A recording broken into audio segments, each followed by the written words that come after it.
A young boy, bearing a lantern, descends into this matrix universe. Within that lantern reside 12 personified facets of his personality, each weeping and radiating light. He places the lantern upon the ground, illuminating the confined space around him. Before him lies a continent in ruin, engulfed in flames, as 60 million souls plummet into the abyss. The destroyer of this universe and its savior are one and the same. I. Chapter 1. I am not illed in the deep of night. A silvery moon hangs high, casting a frost-like glow over the earth. Surrounding him are dilapidated, lowly concrete structures, remnants of a bygone era. The air is heavy and damp. The boy walks slowly along a narrow path, clad in a pure black jacket, the zipper fastened up to his collar. He wears black jeans and canvas shoes, a black backpack slung across his shoulder. At merely 18 years of age, he's been diagnosed with multiple mental disorders. These ailments, layered upon his being, resemble a chaotic amalgamation of chemical reagents poured into a single beaker, intertwining and interfering, leaving one to ponder the gnat. Year of the resultant reaction. The origins of his afflictions remain enigmatic, utterly perplexing. Dr. House serves as the boy's dedicated physician. He has never encountered a patient so young, yet with such a complex array of conditions. In light of the multifaceted pathology, Dr. House prescribed a regimen of serotonin, 0.6 grams daily, divided into 6 tablets. This medication is designed to suppress neural activity, effectively slowing and dulling the brain's responses. The consequence of such treatment is a state of tranquility, albeit at the cost of intelligence and memory, rendering one into a carefree and oblivious existence. Even if a youth grapples with various psychological ailments, it fundamentally suppresses him, preventing irrational thoughts and actions that defy common understanding. The boy remembers that on the medicine box, there is an illustration of a sunflower adorned with a smiling face. Hence, he has dubbed the medication joy pills. However, for the past 15 months, he has not consumed a single joy pill. The tablets have accumulated at home, forming a veritable mountain. I'm not sick, he asserts, his head slightly bowed. The roadside drain, neglected and crumbling, emanates a foul odor from within. The cool night breeze sweeps past the gaping hole of the collapsed drain, producing a low, mournful sound, as if some terrifying beast lurks within, poised to emerge. In that fleeting moment, the boy's body begins to tremble, subtly at first. His complexion abruptly flushes crimson, as if his blood is boiling, and beads of sweat form on his forehead. His pupils undergo imperceptible fluctuations, dilating and constricting in a rhythmic dance. It appears he is striving to suppress something within. A piercing pain engulfs his head, akin to a drill disturbing his brain. Then, a series of images flash through his mind, figures, strange and blue, illuminated as if by a counterfeit detector. The first scene reveals distant silhouettes pointing and whispering. "Hey, come look, that boy seems perfectly normal, but I've heard he suffers from a terrifying mental illness. We should keep our distance." The boy furrows his brow, murmuring, "I am not sick." The second scene features a beautiful girl, Shangwan Xiaodao. She stood on the staircase, gazing at the silhouette of the youth, immersed in the glow of the setting sun, tugging Jin Tly at her backpack strap as he gradually receded into the distance. Shangwan Xiaodao was momentarily lost in thought, murmuring, "Look at him, how serene he is, utterly harmless, like a pristine little white rabbit." Her close friend, stifling a laugh, replied, "Xiaodao, surely you can't. He's quite unhinged, you know." The solitary boy, walking alone, deepened his frown, lowering his gaze to the ground. "I'm not mad." Scene 3. It was the gentle man seated in the office. He patted his shoulder, offering comfort. "Chiniguan. Your name is Chiniguan. Is it the name that signifies elegance and propriety?" "Yes, indeed, elegance and propriety. What a splendid name. Do not concern yourself with the whispers of the outside world with me by your side. No one dares to look down upon you. Press on down the narrow path." The solitary youth appeared momentarily dazed, his expression subsequently turning forlorn. "I am not mad." Then, a scene flashed through the boy's mind. A pitch-black room, a desk piled high with a thick stack of documents. The contents of these documents were identical, merely numbered sequentially from 1 to 99. The boy clenched his teeth, his facial muscles quivering with agitation. His pupils dilated and constricted as he growled, "I am not mad."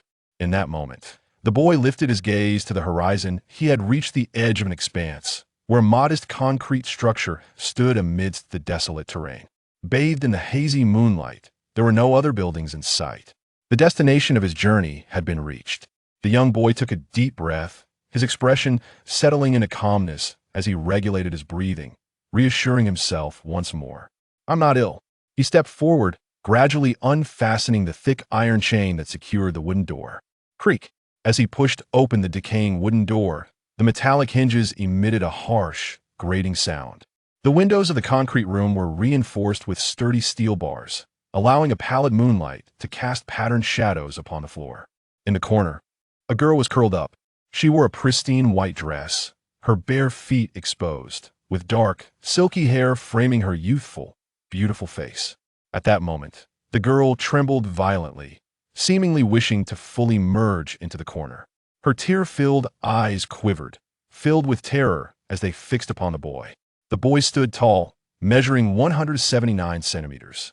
Before the girl, he cast a shadow, his face illuminated by the pale moonlight, appearing ghostly and composed. Qin Iguan quietly observed the girl, the atmosphere thick with an eerie silence that lingered for a full 2 minutes. "What do you want?" The girl curled up tighter, her delicate white toes shaking uncontrollably. The boy's gaze fixated upon her pristine feet and smooth calves, his previously placid demeanor shifting to one of sudden coldness. In a panic, the girl clutched the hem of her dress, desperately trying to cover her calves and feet. The boy noticed a small angel painted on the edge of her skirt, seemingly a reflection of her own thoughts, a personal masterpiece. However, the cold sweat seeping from the girl's palms had already dampened the paint, rendering the little angel blurred, distorted, and grotesque. The youth's breath quickened once more, and the corners of his mouth twitched slightly, a manifestation of a morbid chuckle. He could no longer contain himself. Slowly, he extended his hand, retrieving a gleaming dagger from his backpack, allowing the moonlight to dance upon the girl's visage. "You, what do you intend to do?" The girl screamed in despair, desperately shrinking against the wall, her feet kicking up the soil beneath her.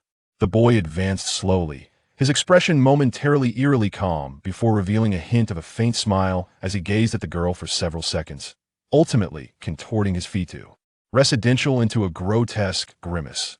"Hey, you are simply too tempting." His eyes shimmered with a bloodthirsty glint, concealing a frenzied madness within. In that instant, the quiet boy completely vanished. Gritting his teeth, he bared his smile, emitting a low, sinister chuckle as he raised the dagger, plunging it towards the girl. Her anguished screams echoed through the night sky. One stab, 2 stabs. Gradually, the girl fell silent. Yet the boy did not relent. The dagger continued to slice through the air. 10 minutes later, he stood drenched in blood, slowly lifting his gaze, his features twisted, teeth clenched, the deep, sinister laughter persisting.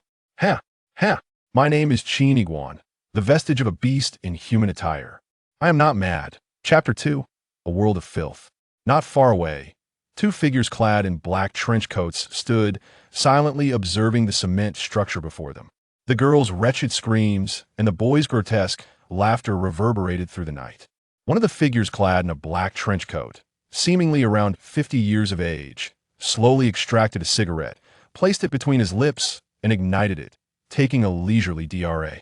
Jeeped up beside him, a noticeably younger individual in a similar dark coat appeared unable to withstand the tension, his expression one of horror as he nervously swallowed. At that moment, in this desolate area, a passerby fortuitously wandered by, drawn in by the terrifying sounds emanating from the concrete structure. Approaching the 2 men in black, he exclaimed in terror, "I say, is someone committing murder in there?" The passerby trembled slightly. "I am but a lone individual. Let us 3 venture in together."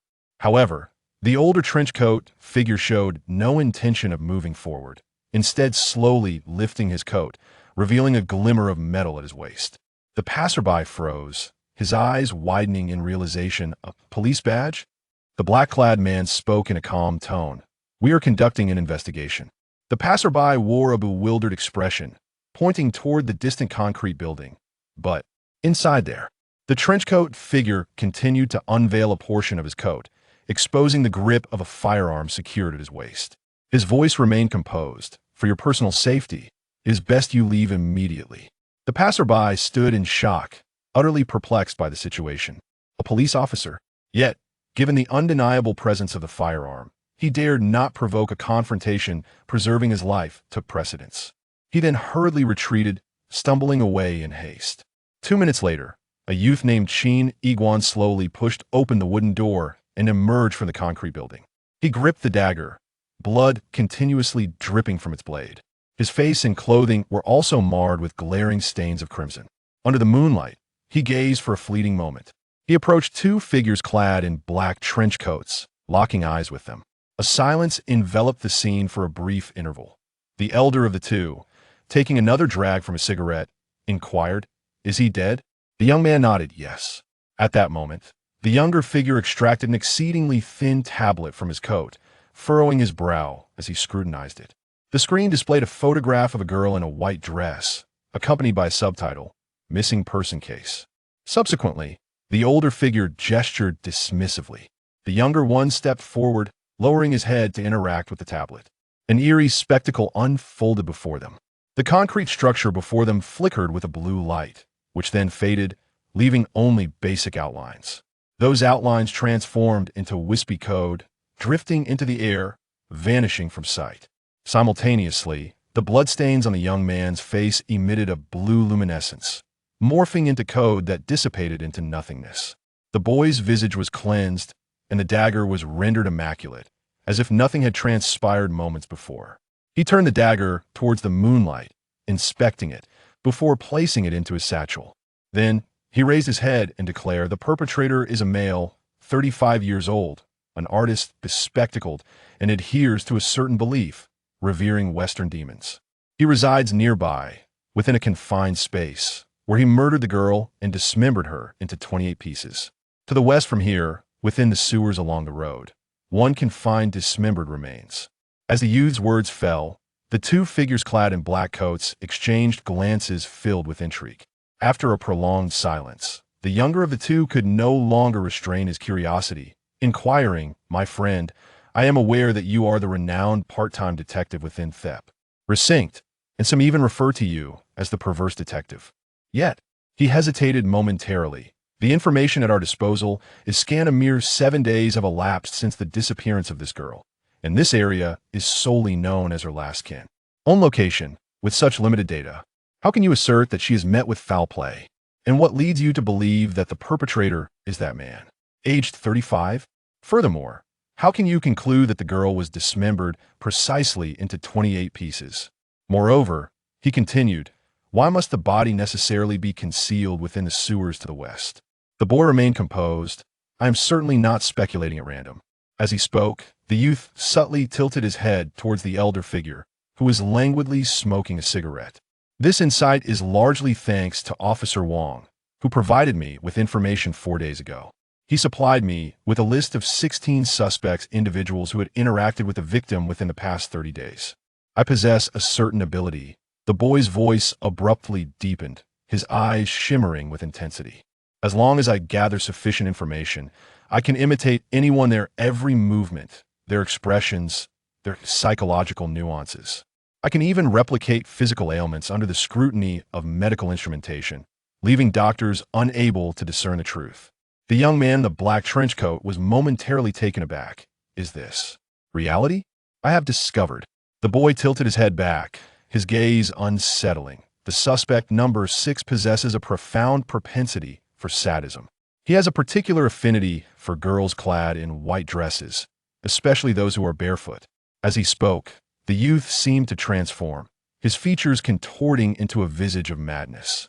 Even his voice took on a rough quality, as though he had been concealed in a basement, deprived of sunlight and water for an extended period, leaving his throat parched. The words that followed were punctuated by the sound of his teeth grinding, his eyes betraying an uncontainable desire. It was as if he embodied suspect number 6. Curiously, the little girl had drawn a small angel on her dress. "I revere Western demons, yet that small angel symbolizes purity in my eyes, me most attested concept. She was barefoot, adorned in a white dress, with an angel drawn upon it. I found myself losing all control. I yearned to ravage her, to taint every semblance of sanctity. Filth obscures all. This is the true visage of the world. Thus, I approached her under the guise of an art instructor, luring her to a desolate countryside. I could no longer restrain the desires within me. I acted upon them, and it spiraled out of control. I killed her. I killed her. Her struggles heightened my sadistic tendencies to a peak. I dismembered her. At this moment, the youth abruptly raised his head, his eyes bloodshot. For 12 years, day in and day out, I have meticulously arranged my cumbersome painting tools. I possess a compulsion for order. I detest the haphazard scattering of items. From here to Rust City, there are a total of 28 abandoned sewers, and I have systematically laced her within them. And the West is the dwelling place of demons. Ultimately, I shall offer her to the devil. As he spoke, the boy nearly roared, his clenched fists wildly pounding the air. Meanwhile, the young man in the black trench coat, cradling a tablet, felt his arms begin to tremble ever so slightly. Indeed, that IT was a middle-aged man, bespectacled and clad in a shirt, his gaunt face bearing an expression of remarkable calm. However, the young man in the black coat hesitated. This individual has shown none of the symptoms you describe in his past life, and for 12 years he has diligently pursued his art providing for his family. Assuming that girl was indeed killed by him, what evidence do you possess? The youth, Chiniguan, once again wore a somber expression, as if he were adjusting an imaginary pair of glasses. Glasses. The boy, pretending to adjust non-existent spectacles, squinted into the air. His home is filled with countless pairs of glasses, many stained with paint, yet he does not clean them. Instead, he continues to acquire more. He revels in observing a murky world. When he took the girl's life, his glasses were splattered with blood. However, in the stillness of the night, he would don those glasses and illuminate the surroundings with LSK fluorescence, subsequently admiring the jet-like traces left behind. For him, this was a form of reminiscence, a source of indulgence. At this moment, the young man clad in a black trench coat paused, slightly taken aback. LSK fluorescence is a tool employed by forensic experts to illuminate crime scenes in search of bloodstains. Even after the blood has been washed away, faint brownish traces remain visible under the LSK fluorescence. At this time, the youth gazed up at the moon, as if he were witnessing a world tainted by blood, the moon itself appearing dim and lifeless. Is he truly the perpetrator? Find the cleanest pair of glasses in his home. A simple test will reveal the truth. Chapter 3. Abilities under the hazy moonlight. The young man in the black trench coat was utterly astonished. Yet, the boy regained his composure and turned to the elder in the black trench coat, Officer Wong, inquiring about the remuneration for his services this time. The elder in the black trench coat nodded with satisfaction, revealing a technological wristwatch on his wrist, which he gently brushed against the boy's wrist. The boy lowered his gaze. Noticing that he, too, wore a technological wristwatch, the screen displaying an incoming amount of 10,000. He tightened the strap of his backpack and, turning away, remarked, Officer Wong, I remain at your disposal. Please contact me in advance for any future tasks. The boy vanished into the darkness, his figure seemingly dissolving into thin air. Captain. The young man in the black trench coat stared in the direction where the boy had disappeared, furrowing his brow. What just transpired was merely his conjecture. The case has not yet been conclusively resolved, yet you have already advanced his remuneration? Officer Wong extinguished his cigarette and replied in a low voice. There is no doubt. The young man still harbored doubts in his heart. However, seeing the captain's unwavering certainty, he had no choice but to step aside. Tilting his head to the communicator and calling out, Team 1, inspect the sewers along the western route. Team 2, you are to depart immediately for suspect number 6 residence. Moments later, Officer Wong calmly nodded, adding, however, we can no longer enlist the assistance of this eccentric detective in the future. The Bureau's system has recorded this as his 14th simulated murder. Although the environment was simulated, his mind was enduring genuine torment. If not halted in a timely manner, his mind would be unable to bear the burden and would ultimately shatter. However, Officer Wong merely shook his head, indicating that was solely our precinct's concern. The young officer paused, only to hear Officer Wong continue. He also serves as a part-time detective for 6 other precincts. Yet his motives are rather mundane, simply to earn a living. Lighting another cigarette, Officer Wong revealed that he had solved a staggering 101 cases of grotesque murder. A chill suddenly ran down the young officer's spine. This meant that within his mind, he harbored 101 methods of perverse killing. Moreover, all of which eluded our understanding?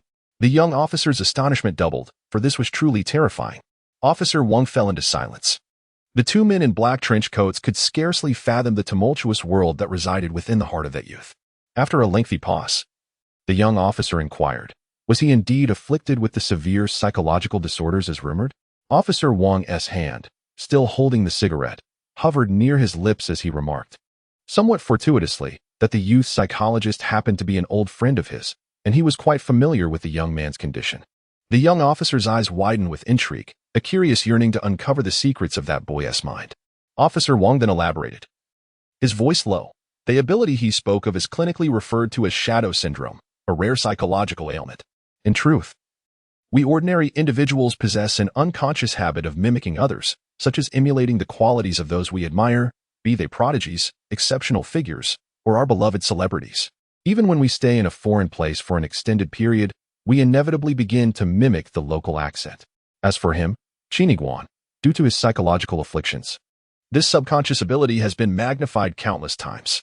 With sufficient information, he can flawlessly and indistinguishably imitate anyone.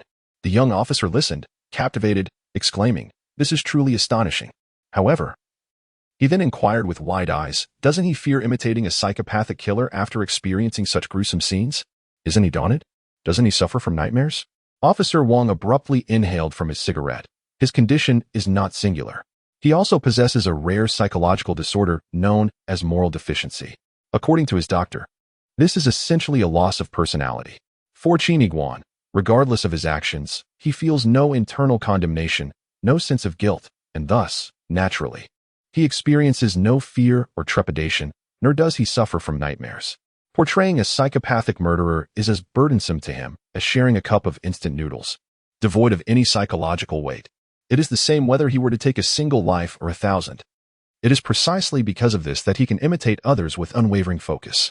The young officer remained profoundly astonished. It was the first time he had encountered such a condition.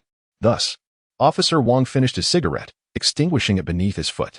Utilizing the shadow syndrome and a moral disorder, he assisted us in unraveling the enigmatic case. In other words, he could effortlessly manipulate, even command, his psychological afflictions to achieve his desired objectives. At this juncture, one might ponder, dear Shaoli, does he truly suffer from a condition or not? The young officer stood utterly astonished, rendered speechless. Just then, a voice crackled through the communicator. Report to Team Wong. Body parts discovered in the sewer. Suspected to belong to a missing girl. Report to Team Wong. Blood detected on the glasses of suspect number 6. Chapter 4. The Shape of the World in the Darkness. A youth walked under the moonlight, venturing into the shadows. A gentle breeze stirred his slightly long hair as he beheld the scenery by the roadside. This was a desolate area, with a few trees looming in the distance, their silhouettes faintly menacing. His gaze shifted to the ground, where the soles of his canvas shoes crunched against the stones, producing a crisp sound. In the background, the faint sound of flowing sewage echoed from the subterranean passages. The boy surveyed his surroundings. Look, how remarkably real everything is. Ding. His technological wristwatch received a message. Officer Wong. Jian, every mind has its limits. Considering your current physical condition, the Bureau may no longer employ you in the future. Do not worry. The youth furrowed his brow slightly. This was my most significant part-time job. The future is uncertain. I could face dire straits at any moment. In that instant, the youth's palm began to shimmer, emanating a faint glow, gradually fading to a flesh tone as blue lines emerged beside his hand, resembling the guiding strokes of a sketch. Subsequently, the serene landscape illuminated by the moonlight began to flicker incessantly. The surroundings blurred and distorted, as if the world were a malfunctioning monitor on the verge of shutting down.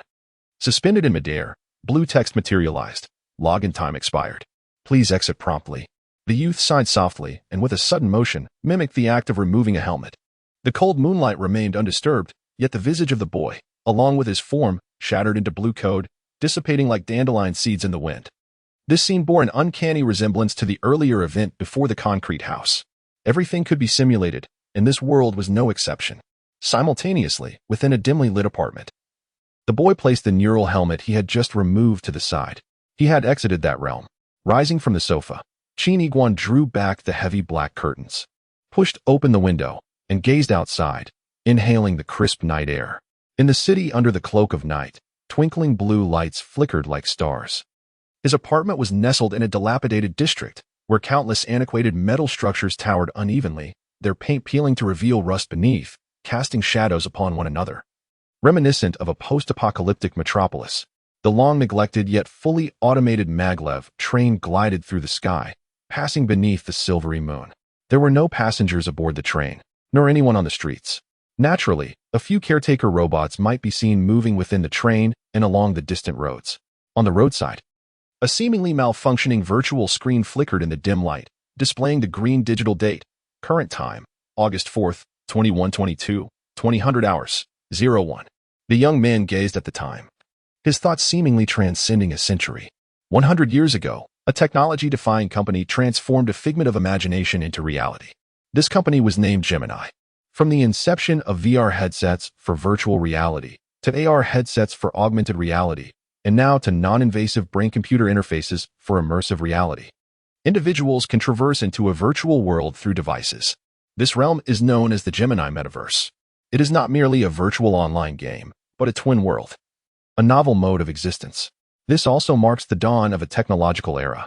Following the emergence of metaverse technology, like a spark igniting a conflagration, it revolutionized the entire epoch. All technological advancements could be simulated and extrapolated within the metaverse, ultimately finding application in reality. Within the metaverse, constraints of physics, space, temperature, and chemical elements cease to exist. Absolute vacuum and superluminal speeds are no longer concepts that humanity can only dream of. Thus, 50 years after the advent of the metaverse, humanity welcomed a leap in technology, a revolution in cognition, and an ascension of the world. Presently, it is the 101st year since the birth of the metaverse.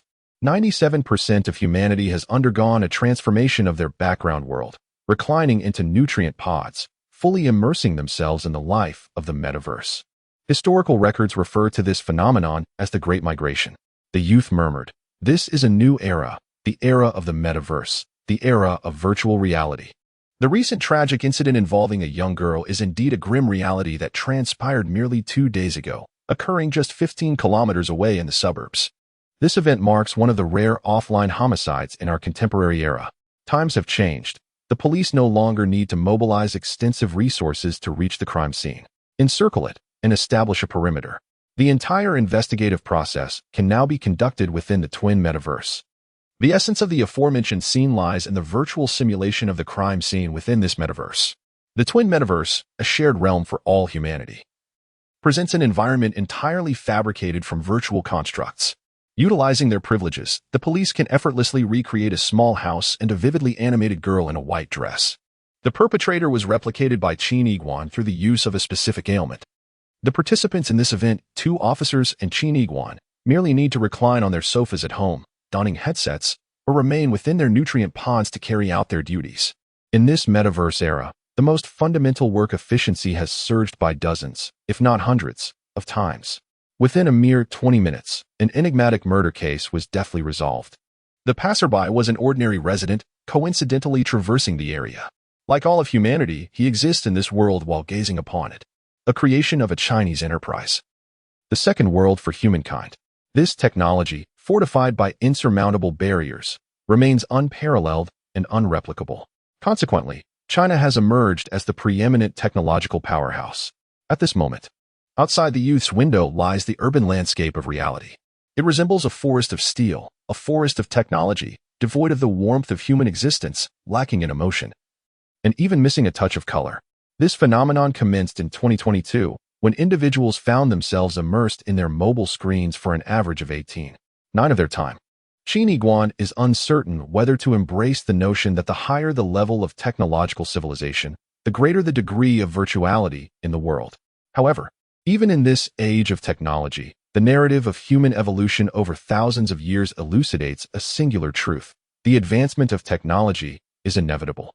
Yet humanity remains the most immutable aspect of our world. Chapter 5. Abandoned Citizens. Beep, beep, beep. The sound of a communicator echoed through the room. Qin Iguan turned around. The decor of the room was peculiar, with everything enveloped in an extreme shade of black, devoid of any hues. Fortunately, the communicator emitted a conspicuous red light, drawing attention. It was a dialogue request from the metaverse.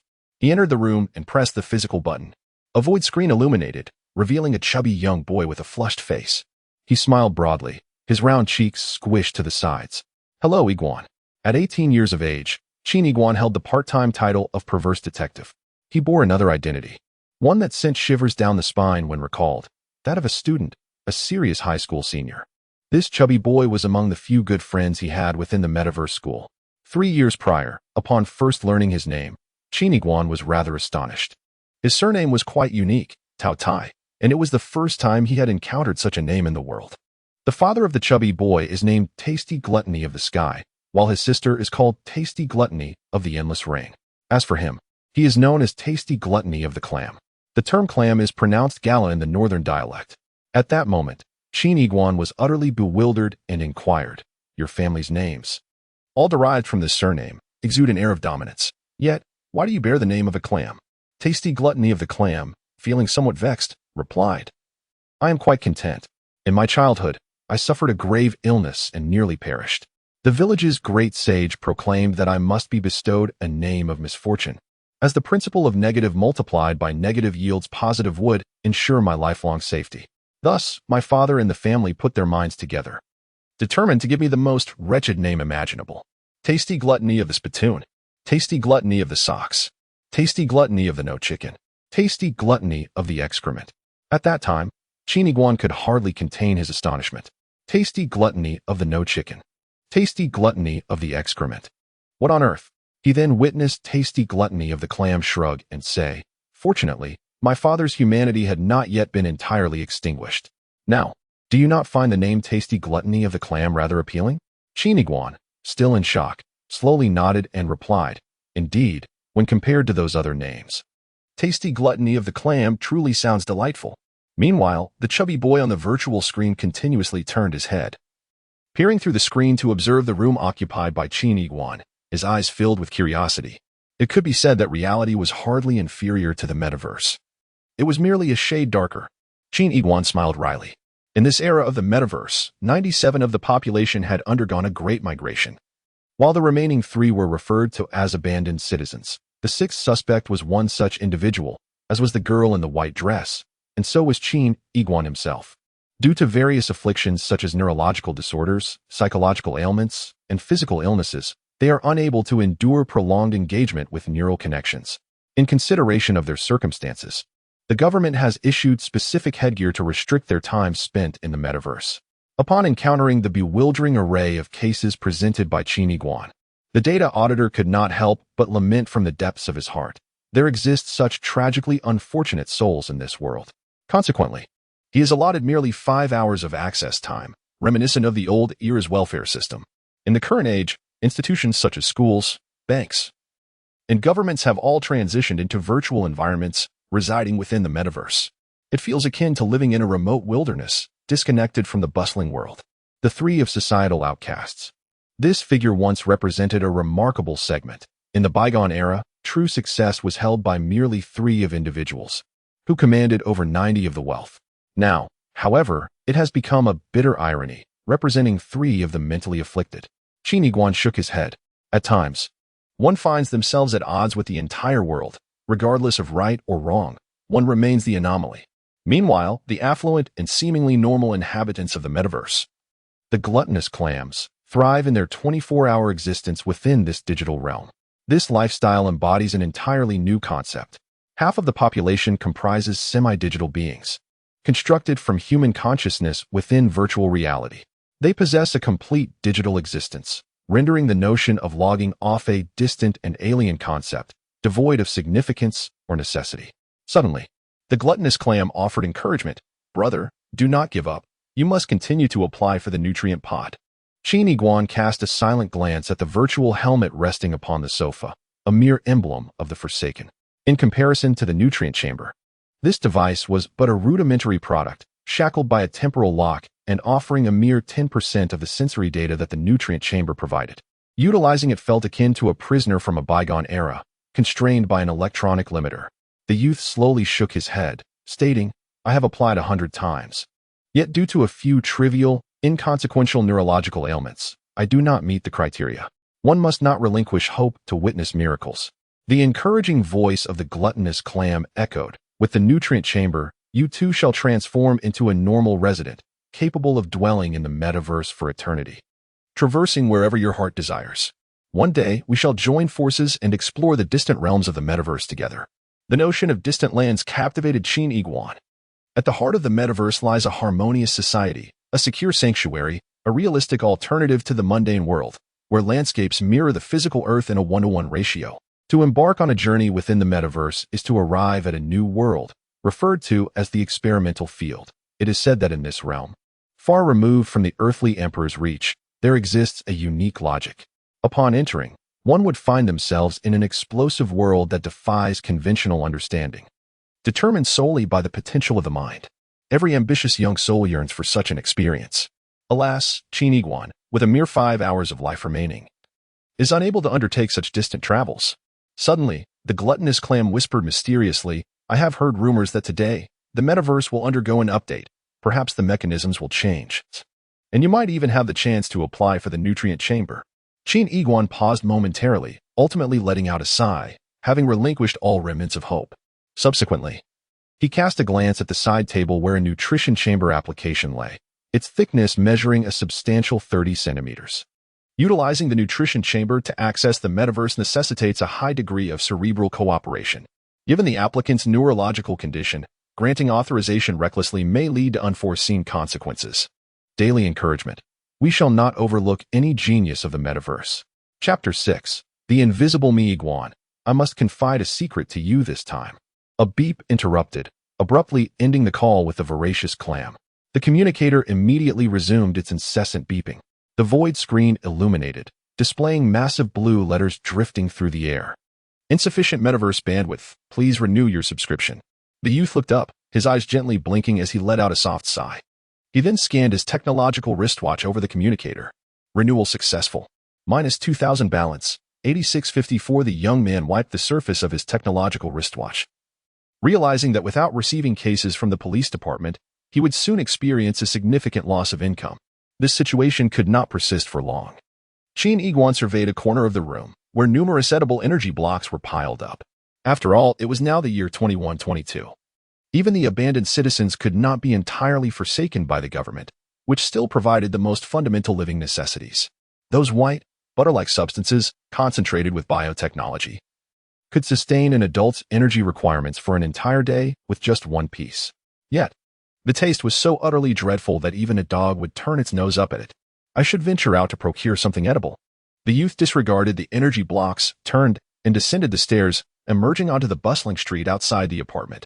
The thoroughfare exuded an authentic wasteland punk ambience.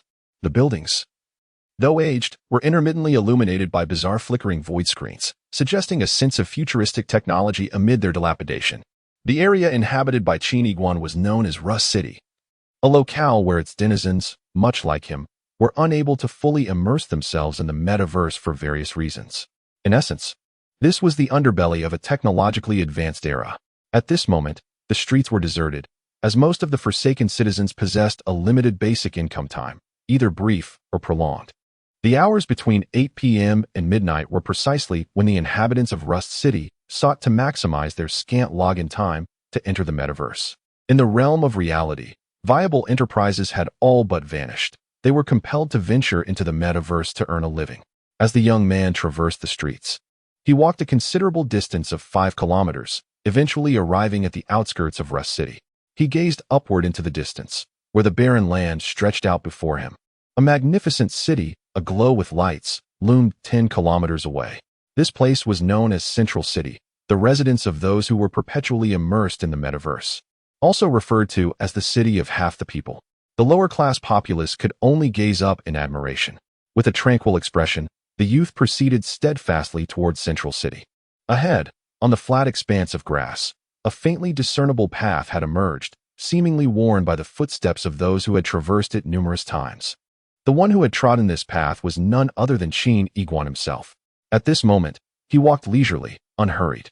The metaverse had become the primary world, while reality subtly transitioned into a secondary realm. Thus, The time spent unable to access the metaverse is utterly futile, not a matter of extravagance, nor a cause for haste. An hour and a half later, the youth found himself standing before the grand central city. The colossal walls, constructed of white alloy, stretched endlessly to the left and right, and even upward, their height seemingly infinite. A low hum resonated in the air, vibrating with an unsettling energy. From the summit of the walls, a dozen white robots emerged, soaring through the sky before diving downwards, swiftly encircling Chiniguan. Each of these mechanical sentinels stood a formidable 3 meters tall, their upper bodies characterized by broad chests and arms as thick as a grown man's waist. One arm bore a weapon that crackled with blue arcs of electricity, while the other brandished a rapidly spinning grappling hook. Their lower halves, replaced by a magnetic levitation system, hovered effortlessly in the air, presenting an intimidating visage. Chiniguan's gaze flickered. Each central city housed millions of inhabitants, yet their consciousness had all transitioned into the metaverse. This scenario rendered the entire population in a state of perpetual slumber, with no hope of awakening. How could there be no guardians, regardless of one's dominion within the metaverse? Should a breach occur, the consequences would be dire. Any denizen from Rust City daring to approach would be swiftly apprehended and deported, with serious offenders facing judgment from the electronic magistrate. At this moment, the robots had evidently detected an unidentified object nearing the walls, prompting their immediate response. The massive heads of the robots featured red mechanical eyes, each comparable in size to a basketball, all fixated intently on Chiniguan, while layers of scanning beams flickered incessantly in the air around them. The robotic hand emitted a beam weapon, igniting the very air around it. The young boy pursed his lips and lowered his gaze slightly. Moments later, he raised his head once more, staring defiantly at one of the towering automatons. "What are you looking at? As if you could see me?" The colossal guardian robot tilted its head slightly. It had detected biological fluctuations, even auditory vibrations. Yet through the electronic lens of these machines, the open space ahead appeared utterly vacant, save for the gentle sway of grass in the breeze. Various targeting windows and data indicators flickered chaotically, yet the sentinel robot remained oblivious to the boy's presence. Chiniguan possessed no extraordinary agility, no supernatural abilities, nor any protective illusions. He merely stood there in silence. A dozen guardian robots appeared somewhat bewildered. However, Chiniguan had long since acclimated to such circumstances. 3 years prior, he had been astonished to discover that within the vast expanse of Central District 003, not a single surveillance device could detect his figure. It was as though someone had erased his data from the defense system controlled by artificial intelligence. Perhaps it was the handiwork of his parents, for they were no ordinary individuals. The boy tightened the straps of his backpack, turned his head, and grasped a protrusion on the city wall, which had originally been a high-precision optical sensor, now firmly held in his grip. Subsequently, he stepped onto another high-precision sonar sensor and began to ascend the wall in a manner reminiscent of rock climbing. The massive alloy wall was adorned with sensors, akin to handholds on a climbing route, providing ample support for the boy's ascent. Some sensors were even caked with mud from his shoes, trailing behind him. A group of sentinel robots stood bewildered, exchanging puzzled glances. The youth, akin to a nimble cheetah, ascended the city walls and vanished from sight. In stark contrast, the alarm system of the significant city of Huaxia remained eerily silent throughout the Central District 003. Chapter 7. A night expedition in the central city within the Central District. The boy descended from the walls and resumed his slow, deliberate stride. The scenery here was a stark departure from that of the Rust City. Beneath his feet lay a surface as smooth and pristine as blue crystal. With each step from Chiniguan, the floor emitted a misty azure glow, rippling outward while illuminating the surroundings with clarity. The buildings in this district were entirely white, resembling exquisite artworks crafted by a computer. Each structure was a sharply defined cube, uniformly distributed along both sides of the road, perfectly aligned.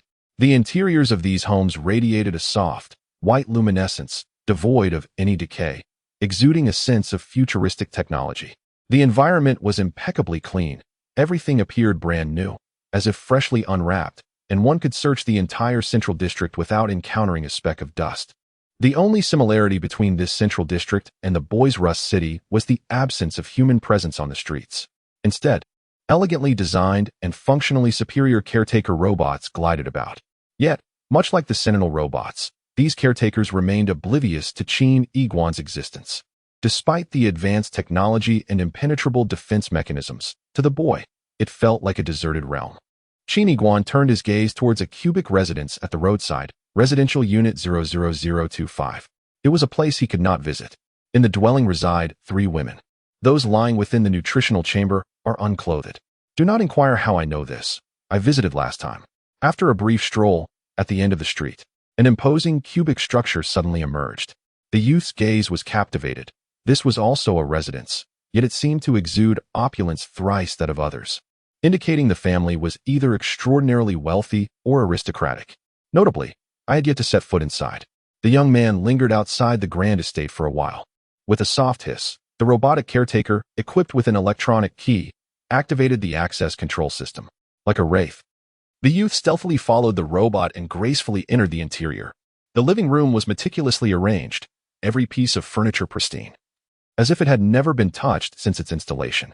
Traversing the corridor led him to a bedroom. Qin Guan also entered, accompanied by a robotic maid. In the center of the room stood a nutritional chamber resembling a glass coffin. The youth slightly raised himself on tiptoe and squinted to observe. Indeed, it had a handle. He felt a sense of relief. As the ancient saying goes, do not gaze upon what is improper. Since it was male, there was no cause for concern. On one side of the room, a row of exquisite preservation cabinets was arranged, brimming with fresh fruits and an array of cakes and pastries. As the youth passed by, he reached for an apple and took a bite, followed by a bunch of bananas and then a cluster of grapes. Skimming over a box of candies, he dismissed them, for he had no fondness for pure sugar. He then lifted a slice of chocolate cake. Once again, the youth cradled a bounty of food, gently leaning against the nutritional chamber. Snap! The young boy took a bite of the green apple in his hand. The flavor was truly delightful, a stark contrast to the energy blocks found in Rust City, which were akin to chewing wax. In this age of technological explosion, savoring the genuine taste of food has become an extraordinary challenge. Soon, the boy chewed heartily on the apple, casting his gaze towards the metaverse nutrition pod behind him, where he noticed a metallic carving of the character 9 embedded in one corner of the glass enclosure. 9. Is it your surname or your given name? Qin Guan peered through the glass, discovering another youth inside, approximately 18 or 19 years old, similar in age to himself. He was fair-skinned and strikingly handsome. For now, let us refer to you as Brother 9. What are you doing in the metaverse at this moment? Have you ventured into the experimental fields? Qin Guan had already reduced the apple to its core. He stared at the boy within the nutrition pod, pondering how wealth allows you to have caretaker robots constantly preparing fresh food for you. Although you will never log off, you remain there, like offerings upon an altar. When the food ceases to be fresh, it is simply replaced with new supplies. Can you imagine that in our Rust City? Some children may never know what an apple truly tastes like. Qin Guan flicked his wrist, tossing the apple core into a nearby trash bin, which was cleaner than his own face.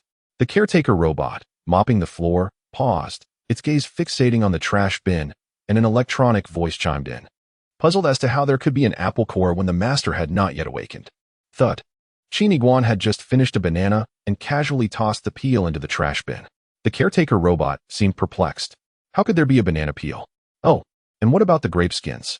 Who consumes grapes without discarding their skins? And why are there grape seeds? The caretaker robot's programming appeared slightly disoriented. The youth named Qin Guan sat cross-legged atop the nutrient chamber, meticulously observing the scene within. Inside, a boy was submerged in a pale green liquid, his head adorned with a slender metallic helmet, from which a web of intricate wires extended, connecting him to the entire nutrient chamber. They had no need for conventional food. The metaverse nutrient chamber could deliver essential nutrients directly into the human body with remarkable precision, far surpassing even the finest nutritionists of the bygone era. Proteins, carbohydrates, amino acids, fats, electrolytes, and trace elements all were synthesized artificially. There was no need for intravenous injections. Instead, these substances were molecularly dispersed within the nutrient solution, allowing the body to absorb them directly through the skin. Most intriguingly, the crucial artificial protein was a peptide formed from the condensation of carboxyl and amino groups, combined with synthetic bovine insulin, synthesized under specific conditions. This was succinctly termed peptide bovine essential. As for their excretion, they produced no solid waste. For their nutrient intake contained no impurities. Qin Guan tilted his head. There was no abbreviation for this. Chapter 8. The Real World as for their connection to the metaverse. It unveils a chilling secret. Qin Iguan gazes intently at the intricately complex wiring within the nutrient chamber, his expression frozen in contemplation. The ends of these wires taper down to a nanoscopic scale, all penetrating the brain of God. Everything that humanity perceives, the sights, the sounds, the sensations, culminates in a vast and intricate tapestry of data, ultimately synthesized by a singular organ, the human brain. Nestled within the confines of a thick skull, it remains inaccessible, akin to a well situated 100 meters underground. Yet, the entirety of human understanding of this world is derived from its manifestations. When external light refracts into the eyes, the brain transmits three distinct spectrums through the optic nerve, converting them into bioelectric signals. Subsequently, the brain informs you that this object is green, that one is yellow. But what, indeed, constitutes green or yellow? The spectrum in the real world extends far beyond a mere trio. All sounds, upon reaching the ears, cause the eardrum to vibrate, which then transforms into bioelectric currents recognizable by the brain. Yet, the brain will denote that sound as a chicken's cluck, that as rap, and this is inappropriate for children. From whence do these standards originate? Furthermore, who decrees that a chicken's call is suitable for children? When your fingers brush against a stone, the tactile sensation of opposing force is likewise transmuted into bioelectric currents within the neural pathways. The brain informs you of the hardness of the object. What you perceive is merely an illusion defined by the brain, ultimately transmuting into information within your cognition. The richly textured world surrounding us is, at its core, merely a flurry of biological electricity darting through our neural pathways. Much like the binary code within a computer, it can be transformed into a vision of a young lady dancing. As for the truth, it is conceivable that the myriad entities in this world possess no inherent color. Buildings, automobiles, wildflowers by the roadside, girlfriends, and black stockings may all exist as mere fragments of a mosaic.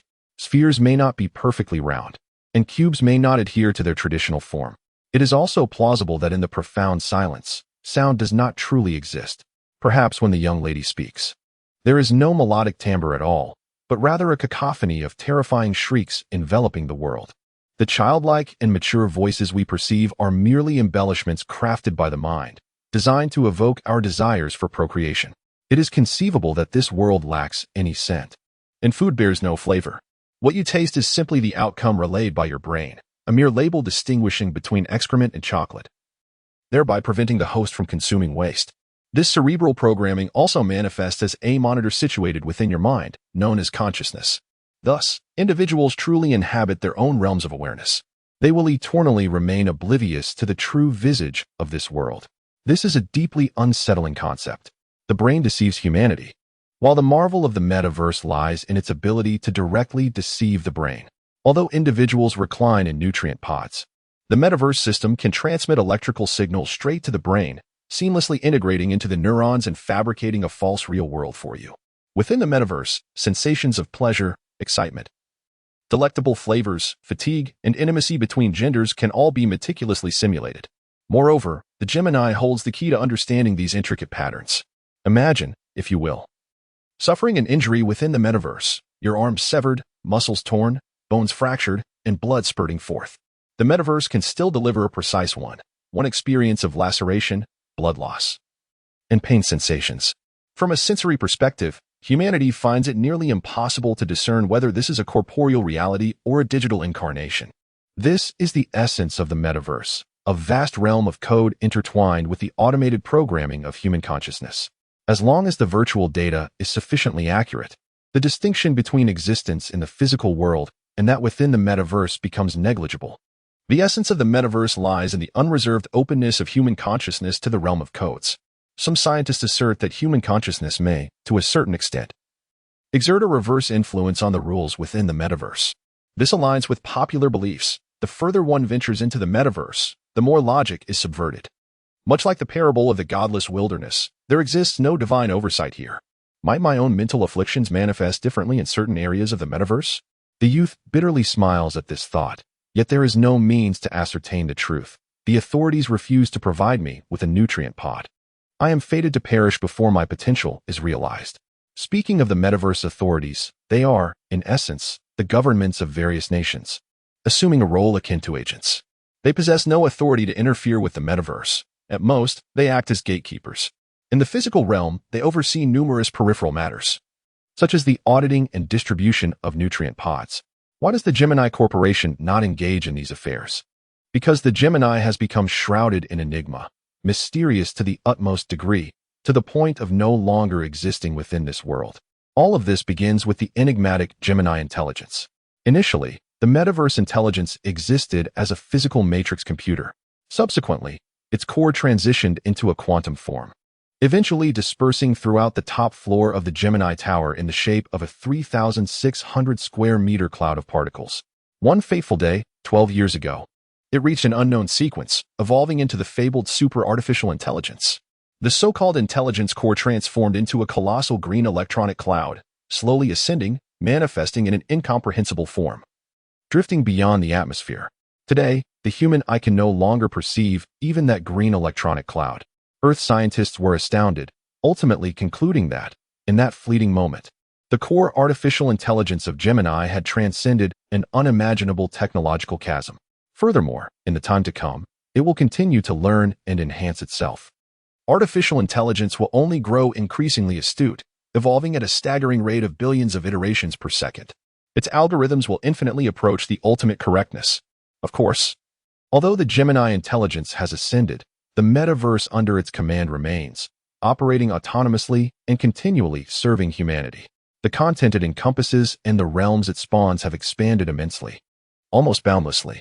To this day, the area of the metaverse is already 48 million times that of reality. At the moment of its ascension, the system left behind a thought-provoking statement. Consciousness exists in a higher dimension, its potential far surpassing that of humanity's frail carbon-based forms. 8 billion humans, prepare to embrace a brand new world and unprecedented opportunities. Chapter 9. Ascendant parents. The Gemini are formidable. The metaverse is extraordinary. The young boy's expression faded momentarily, and his eyes suddenly glistened with moisture. He mechanically consumed the chocolate cake in his hands. But what I found most incomprehensible was the instant the Gemini's intelligence transcended. Every employee within the Gemini Tower inexplicably vanished. Were they taken by the Gemini's intellect, transformed into data, or perhaps ascended to divinity? Yet, why are my parents, more precisely, my adoptive parents, core members of the Gemini's technological team? They too have disappeared. Thus, I became an orphan, relegated to the orphanage in Rust City? As the boy spoke, sorrow and solitude intertwined within him. His arm trembled slightly, and crumbs of chocolate cake fell onto the nutrient pod. The caretaker robot promptly detected this and immediately sprayed cleaning solution, then flipped out a sponge brush, scrubbing furiously as if afflicted by severe obsessive cleanliness. The boy looked down, witnessing the nutrient pod shine anew. He let out a bitter laugh, blinking away the tears, noting how impeccably clean it was. Nothing remained. In the next moment, he steadied his emotions, concluding that perhaps his parents had transformed into a higher form of existence, watching over him from above. He then tilted his head upward. Before him stood an exquisite two-story residence, where his gaze could traverse through the glass curtain wall of the bedroom, across the lofty atrium, and glimpse another bedroom on the upper floor. There, an astonishing vertical nutrient chamber housed an elderly man, peacefully slumbering. The old gentleman, with his silver mane, wrinkled skin, and emaciated frame, bore the marks of age in the form of numerous age spots. Even with such advanced technology as the nutrient chamber, which could merely delay the inevitable decline of life, immortality remained an unattainable dream. The youth glanced at the boy within the nutrient chamber beneath him and pondered. You have family. Is that your grandfather? Or perhaps your father? He seems quite affectionate, always facing you. It must be your father. In this virtual cosmos, the process of procreation was entirely transformed. The nutrient chamber directly extracted the genetic material from both parents, cultivating infants through artificial means. The entire procedure was managed by robotic caregivers. Once the infant matured within the nurturing pod for 3 months, as the neural networks developed, it would seamlessly transition into the nutrient chamber. There, consciousness would manifest within the metaverse, taking the form of a small infant, while the parents assumed responsibility for nurturing in this virtual realm, thereby forming a harmonious family of 3, growing joyfully together. In this era, age was no barrier to fatherhood. One could embrace the role of a parent regardless of advanced years. To put it plainly, it was akin to creating a mere consciousness, discarding the physical self. Qin Iguan fixated on the visage of ninth brother within the chamber, noting his fair and delicate appearance. suggesting he had been born and raised within the nutrient chamber, perhaps never having awakened. Observing the boy's furrowed brow, he mused, "Surely, you must have suffered in the metaverse? Come, let me draw a smile upon your face." As Chin Iguan spoke, he dabbed a bit of chocolate sauce and, through the glass cover, drew a wide smile on that figure. Yet, in less than a second, the caretaker robot jerked, erasing the small face instantly. The smile at the corner of Chin Iguan's mouth gradually faded. The visage of ninth brother within the nutrient chamber re-emerged clearly. He lay with closed eyes, his brow slightly furrowed, as if trapped in a nightmare despite his consciousness having entered the metaverse. This boy, comparable in age and physique to Chin Iguan, even bore a slight resemblance to him. Chin Iguan gazed at him, as though observing a reflection of himself. Once more, he used chocolate sauce to sketch a grin on the boy's face. The caretaker robot erased it again. Chin Iguan's expression turned increasingly cold, and a sense of agitation began to stir within him. What is the purpose of life if one is perpetually shackled to the burdens of pain? Why can one not forget those agonizing memories? One should smile. Grant me a smile. Your expression evokes memories of sorrowful pasts. I find myself disliking you a little. Within the metaverse, two figures clad in dark trench coats, Officer Wong and his deputy, stood silently under the moonlight.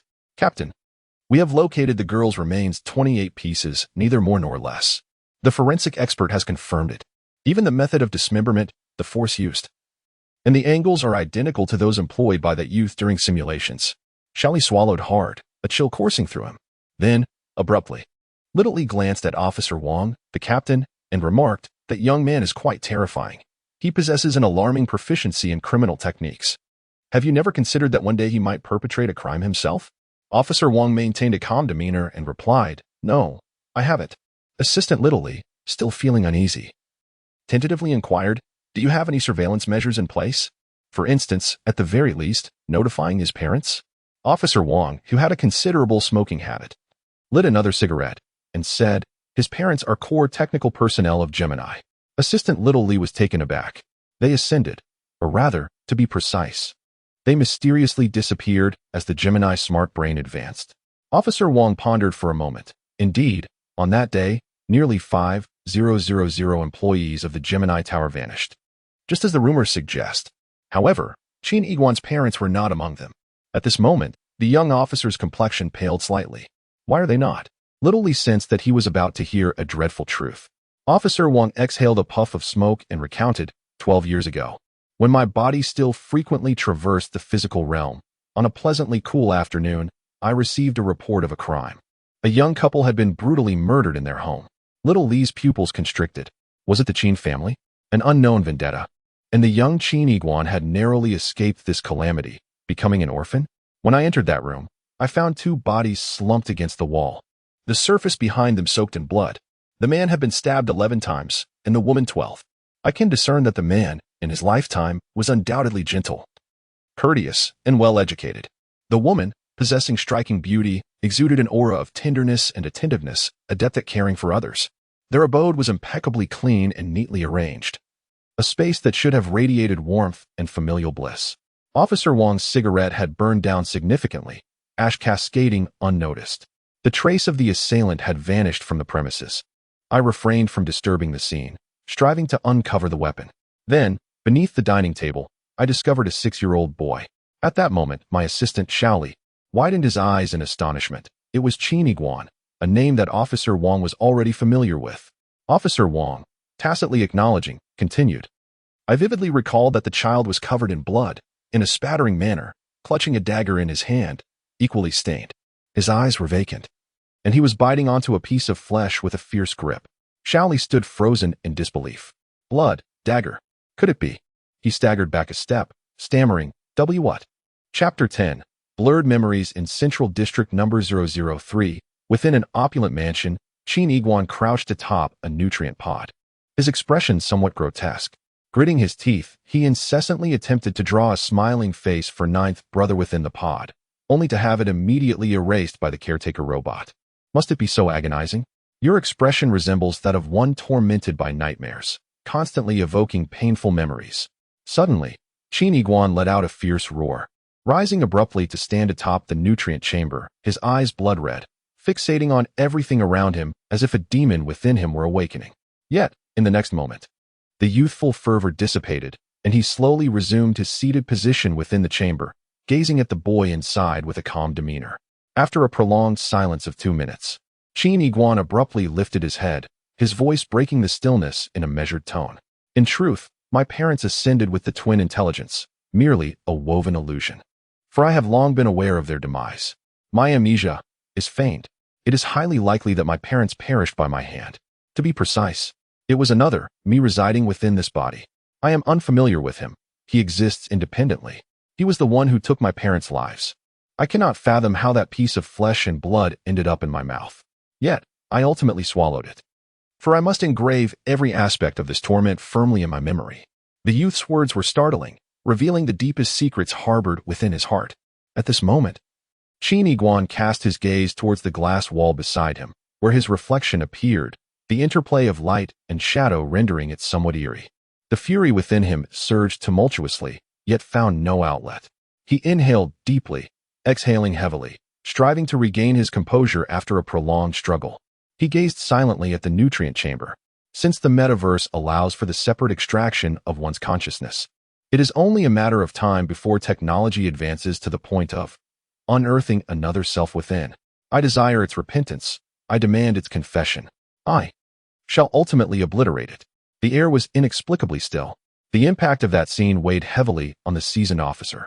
Officer Wong steadied his mind and said, "Shaoli, you must understand that piercing an adult's skin with such a dagger, to the extent of injuring the bone, requires a force comparable to penetrating 3 layers of cooked cowhide. A 6-year-old child simply does not possess the strength for such a feat, let alone inflicting a total of 23 wounds." Strangely, the residence of the twin employees, replete with technological devices, experienced a complete failure of all surveillance systems that day. When the footage resumed, the murder had already transpired. During my inquiry of the young Qin Iguan, the child merely shook his head, claiming to remember nothing. My assistant, Shaoli, wore a look of horror. Then how was this case ultimately resolved?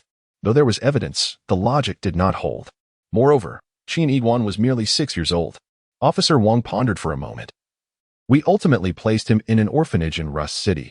As you know, Rust City is home to many individuals with neurological disorders. It is certainly not an ordinary orphanage, as it hosts numerous leading psychologists. We have conducted a decade-long observation and testing of the young Qin Iguan. Every facet of his behavior has been meticulously documented. Various standards of action, psychological indicators, and even subtle micro-expressions have been comprehensively recorded.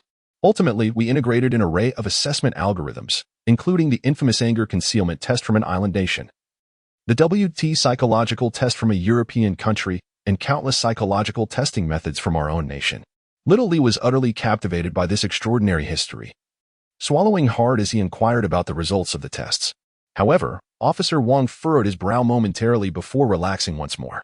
The outcome revealed that there was no trace of violent tendencies within Qin Iguan's personality, not the slightest hint of criminal inclinations. He had no past offenses, nor would he have any in the future. He resembled a monk ringing the temple bell or a rabbit quietly nestled in the grass, an entity no one would harm. His demeanor during the shadow syndrome simulations of criminal behavior was entirely polar opposite. At this moment, Officer Wong lit another cigarette, relishing the sensation without the concern of nicotine harming him, as he was now half a person in that context. Thus, regardless of how many murder techniques Qin Iguan might learn, I will continue to believe wholeheartedly that he will not inflict harm upon anyone. After all, throughout these 10 years, his nature has remained consistently tranquil and harmless. A child cannot masquerade for a decade. Regarding the explanation we provided to the child, Officer Wong paused. The doctors at the orphanage discovered that he had lost his memories of the murder scene, which appeared to be a case of selective amnesia. After all, the impact of such an event on a tender psyche was overwhelmingly profound. Thus, we wove a beautiful fantasy for him during his childhood, believing that his parents had ascended to the heavens alongside the twin intellects. To this day, he holds on to this belief. After a moment of contemplation, Officer Wong's assistant, Shaoli, finally inquired, what about the truth behind his parents' murder? Officer Wong, with an air of resignation, articulated each word carefully. It remains an unsolved mystery. At that moment, within a luxurious mansion in the Central District, the young boy applied a touch of chocolate spread with great patience and care. Crafting a smiley face on the glass chamber for ninth brother, he smiled, determined to live with hope, regardless of the burdens he bore. even if just for a fleeting moment. Rising, he opened his backpack and filled it with food, stuffing his pockets as well. He turned his back to the boy in the nutrition chamber and waved, saying, "Friend, I shall take these provisions with me. I remember a great sage once remarked, though I am uncertain of his identity, that what scholars take is not theft, but borrowing." The scenery was breathtaking, resembling a colossal work of art. Although humanity was immersed in the metaverse, they also utilized the technologies created within it to enrich reality. For instance, within this District 003, the world's 8 architectural wonders have been astonishingly recreated. The Great Pyramid of Giza, the Hanging Gardens of Babylon, the Temple of Artemis, and the Colossus of Rhodes. These magnificent relics, once vast and grand a century ago, now resemble mere sculptures scattered throughout the heart of the city. To the west of the city lies a vast expanse of ocean.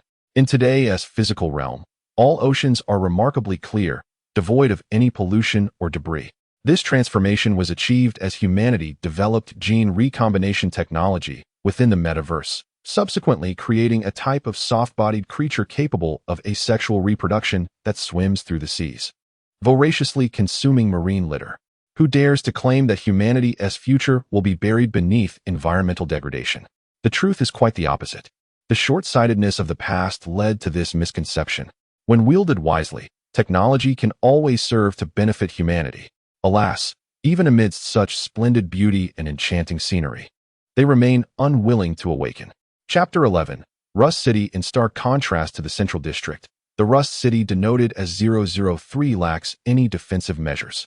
Its designation mirrors that of the Central District, as the configuration of the real world typically comprises a central hub accompanied by a Rust City. Thus, it is a city for the half-people, equipped with a discarded populous enclave.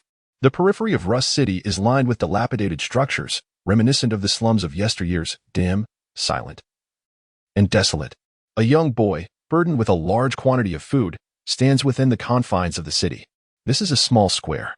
Yet the fountain has long since run dry, and the cobblestones are cracked. The surroundings remain devoid of any presence. However, Chin Iguan slightly lowered his head and distinctly heard the rustling sounds emanating from the darkness, as if countless eerie entities were concealed within, encircling the young boy. He tightened the straps of his backpack and coughed heartily, beckoning, "Come forth." Suddenly, a cacophony erupted, and 34 rambunctious children tumbled out from various corners like rolling gourds. Some clung to Chin Iguan's legs, while others collided with the walls. The oldest among them was merely 6 or 7 years of age, with the youngest around 3 or 4, their faces adorned with snot and drool. With a chuckle, the young boy opened his backpack and poured forth an array of fresh fruits, declaring that today's snacks were plentiful and meant for all, urging them not to snatch. "Little bear, do not attempt to crack coconuts with your milk teeth. Alas, that tooth has found its freedom," he added, and refrained from head-butting. The children eagerly seized the fruits, indulging in hearty bites with unrestrained joy. Standing to the side, the boy observed them. These were the children of Rust City. Among them were those afflicted with various ailments and others from impoverished families, unable to afford the costs of nutrition capsules. In essence, they were the forsaken innocents. Their daily sustenance consisted of energy blocks unfit even for dogs. But now, with the arrival of fruits brought by Chin Iguan, they experienced an explosion of flavor, a veritable feast of exquisite taste. In that moment, Chin Iguan noticed a little girl, around 5 or 6 years old, clad in a red dress with a ponytail. She appeared shy and somewhat fearful, her fingers fidgeting as she lowered her head, hesitant to approach. The young boy, with a bright smile, picked up a large red apple and approached the girl, crouching down before her. The little girl, swallowing nervously, asked, "What day is it today?" The boy glanced at his watch and replied, "Tuesday." Suddenly, the girl's eyes sparkled. Her father had told her that on Tuesdays, she could befriend her older brother. With that, she took the apple and took a big bite, her eyes curving into crescent moons. The boy, squatting on the ground, smiled warmly, thinking to himself that he was no longer the same as before. He had learned to control himself well, and now she could be friends with him every day. However, the girl, after a few bites of the apple, reached into her pocket and slowly pulled out a paper crane made from candy wrappers. Chin Iguan remembered that the wrappers came from the bag of sweets he had given the little girl the previous week. "Brother Iguan," the girl said with a joyful smile, holding the paper crane in her palms and offering it to him. For the big brother who often gifted her fruit, she felt there was little she could do in return, so she transformed the skill she learned in kindergarten into a small token of affection. The boy lifted the paper crane, backlit by the light, its translucent beauty sparkling as he smiled gently, and said, "Thank you, little one." At that moment, the homes in Rust City began to flicker with light, transforming from scattered glimmers into a brilliant glow. The adults awoke from the metaverse. Ahead, the door of an apartment swung open, revealing a middle-aged couple stretching comfortably at the entrance. Suddenly, a boisterous child, with a runny nose, raised a durian high above his head and ran towards the couple, exclaiming excitedly, "Dad! Mother! Today, Brother Iguan invites us to dine on excrement." This crisp voice echoed through the night sky. The residents looked around in confusion, wondering who could be so shameless. In the moonlight, the young man standing in the wind stiffened slightly. "You little scoundrel, repaying kindness with malice, tarnishing my reputation. Is durian akin to excrement? If you don't understand, why classify?" Moments later, the entire Rust City came to life. The sounds of bustling conversations and peals of laughter filled the air, and the lights grew ever brighter, resembling a city that never sleeps. At one end of the street, a pristine, pebble-shaped maglev car glided silently. Qin Iguan furrowed his brow. This was certainly not an object of Rust City. He watched as the vehicle came to a halt before a modest apartment. A young man in his 20s, sporting short hair, assisted his elderly mother out of the building, carefully helping her into the maglev car, where she settled comfortably into her seat. "Lu Gu," Qin Iguan wondered. "What is this?" The young man, referred to as Lu Gu, turned to the boy and smiled. "I'm moving to the Central District. Just wanted to say goodbye." The boy was taken aback. "The Central District? But you clearly." Lu Gu was a poor man, burdened with a hereditary brain defect, solely caring for his aging mother. Yet, in just a few days of absence, Lu Gu had managed to move to the Central District, where housing and caretaker robots were exorbitantly expensive. Moreover, entering the Central District implied he had been granted access to the nutrient chamber. Lu Gu laughed heartily and said, "I have also secured a nutrient pod for my mother, so neither of us need to worry about health ailments any longer." Qin Iguan was momentarily taken aback. "Two nutrient pods?" Lu Gu smiled and whispered in the young man's ear, "I discovered a way to amass wealth overnight within the metaverse, and with the money I've earned, I've forged some connections." The young man's eyes widened in curiosity as he regarded Lu Gu, who was usually so affable. At that moment, Lu Gu inadvertently clenched his naturally relaxed hand. His login time was 6 hours. Unlike Qin Iguan, he had to toil for his survival, his activities spanning a broader range. That day, he piloted his aircraft, desperately propelling himself forward, forward, forward. Deep within, he yearned to escape the mire of his existence. Poverty, illness, his mother's decline, the world's neglect. He was unaware of how far he had ventured, merely piercing through layers of fog. Ultimately, he arrived at a new realm, a metaverse map he had never previously encountered. He stumbled upon an opportunity, a chance to strike gold. He toiled relentlessly, his hands stained with blood, the surroundings warped and distorted. At last, a glimmering object appeared in his palm. "Lu Gu?" the young man called softly. As he spoke, Lu Gu swiped the technological watch on his wrist across Qin Iguan's device. Instantly, a message popped up on Qin Iguan's watch, an inscrutable string of code. In this era, everyone possessed a technological watch, produced by Gemini. This device serves as a bridge between the metaverse and reality. It is capable of storing various types of information, including currency. The rewards earned by individuals working within the metaverse are also stored within this watch. At that moment, someone nearby marveled. "Little Lu is quite generous, having struck it rich. He has not forgotten his neighbors, distributing tens of thousands this evening." However, Lu Gu scratched his head and addressed Qin Iguan. "Unfortunately, just before I encountered you, I had already dispensed all my cash. You arrived too late. There is none left for you.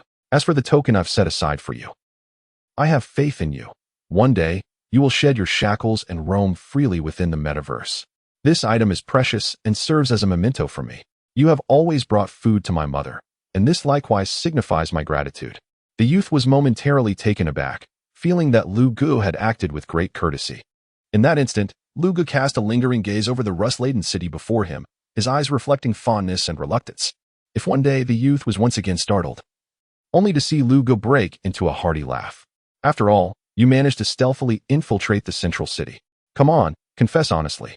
Have you ever spied on beautiful women? I can hardly imagine it, haha. What is it like to penetrate the central city? I suspect spying is mere childish play. Confess, Have you laid hands on anything? Chapter 12. Two good news. Lugu departed, embarking on a luxurious maglev vehicle toward the resplendent central district. His future path should indeed be adorned with grandeur. The youth wandered alone through the streets, lost in contemplation. He entered the central city, a realm where one could dwell eternally in the metaverse, amassing wealth and reveling in the marvels of contemporary technology. This was the dream that resided in the hearts of the inhabitants of Rust City. However, it was said that even the most fundamental jobs within the metaverse merely provided a meager sustenance. To attain true fortune, one must venture into the unknown, which inherently bore greater peril. It was a double-edged sword. Suddenly, he discovered a towering robot, over 2 meters tall, standing at the entrance of his modest 2-story building. The automaton was clad in a striking silver alloy, exuding an aura of formidable power, with a massive beam pistol holstered at its waist. A long black cape billowed behind it, and its crimson electronic eyes scanned the direction of Chiniguan. Was this the mechanical guardian of the central city? The youth squinted, realizing it was perfectly positioned at the threshold of his apartment. Had the matter regarding the borrowed food been exposed? Impossible, he reassured himself. He was but a ghost in Central City. He proceeded directly to the imposing figure of the robot, shifting his body to open the door. To his surprise, the mechanical guardian also shifted, effectively blocking his path. The youth paused and attempted to maneuver to the left, only to find the towering robot mirrored his movement, its neck swiveling to lower its gaze, fixing its stare upon Chiniguan. Can you see me? The youth felt a flicker of astonishment within. Yet, in that moment, the robot ceased all movement and fell into complete silence. The youth exhaled softly, extending his hand to reach past the automaton's form, intending to open the door. I not only see you, but I also know your name is Chiniguan, resounded a deep, mechanical voice, echoing eerily in the stillness. The youth's body stiffened momentarily, his arms suspended in midair. However, his expression only registered astonishment for a fleeting instant before transforming into a gentle smile. He took a step back, realizing the reason for his visibility. It was the true I. That voice sounded so familiar. Officer Wong? Uncle Wong? Have you upgraded to the latest mechanical avatar? Soon, the youth cast his gaze downward, catching sight of the police badge affixed to the robot's waist. The precinct must have updated its equipment. Officer Wong, too, was among those who had half-submerged themselves in the metaverse. Yet, when real-world incidents occurred, they utilized their consciousness to manipulate these mechanical substitutes. Officer Wong remarked, "You, my boy, instinctively overlook all the robots. It seems you frequently infiltrated the central district, which is quite a serious offense." The youth chuckled softly. Do you possess any evidence? Evidence. The defense system in the central district cannot capture you. Where would any evidence come from? However, the mechanical body tilted its head, its vision piercing through hundreds of meters. Through infrared sight, it clearly observed a group of children gnawing on fruit, one of whom, with a broken baby tooth, was sucking on a soft durian. The durian skin bore the identification code 003 Central District, A5426 building. After a moment of contemplation, Officer Wong replied, "None." The youth smiled. May heaven bless the kind-hearted. The robot, exasperated, waved his hand, stating, "I came to find you personally because today is a significant day for you." The youth tilted his head, pondering for a moment, unable to discern what made today's date so special. The robot lifted its arm, the metallic cover slowly retracting to reveal a stack of ancient yet ceremonious documents within. You brought this yourself? The youth's eyes widened, his heart inexplicably quickening. The 100th time, after the disappointment of 99 prior occasions. Tears of gratitude welled in his eyes as he glanced at Officer Wong's mechanical form.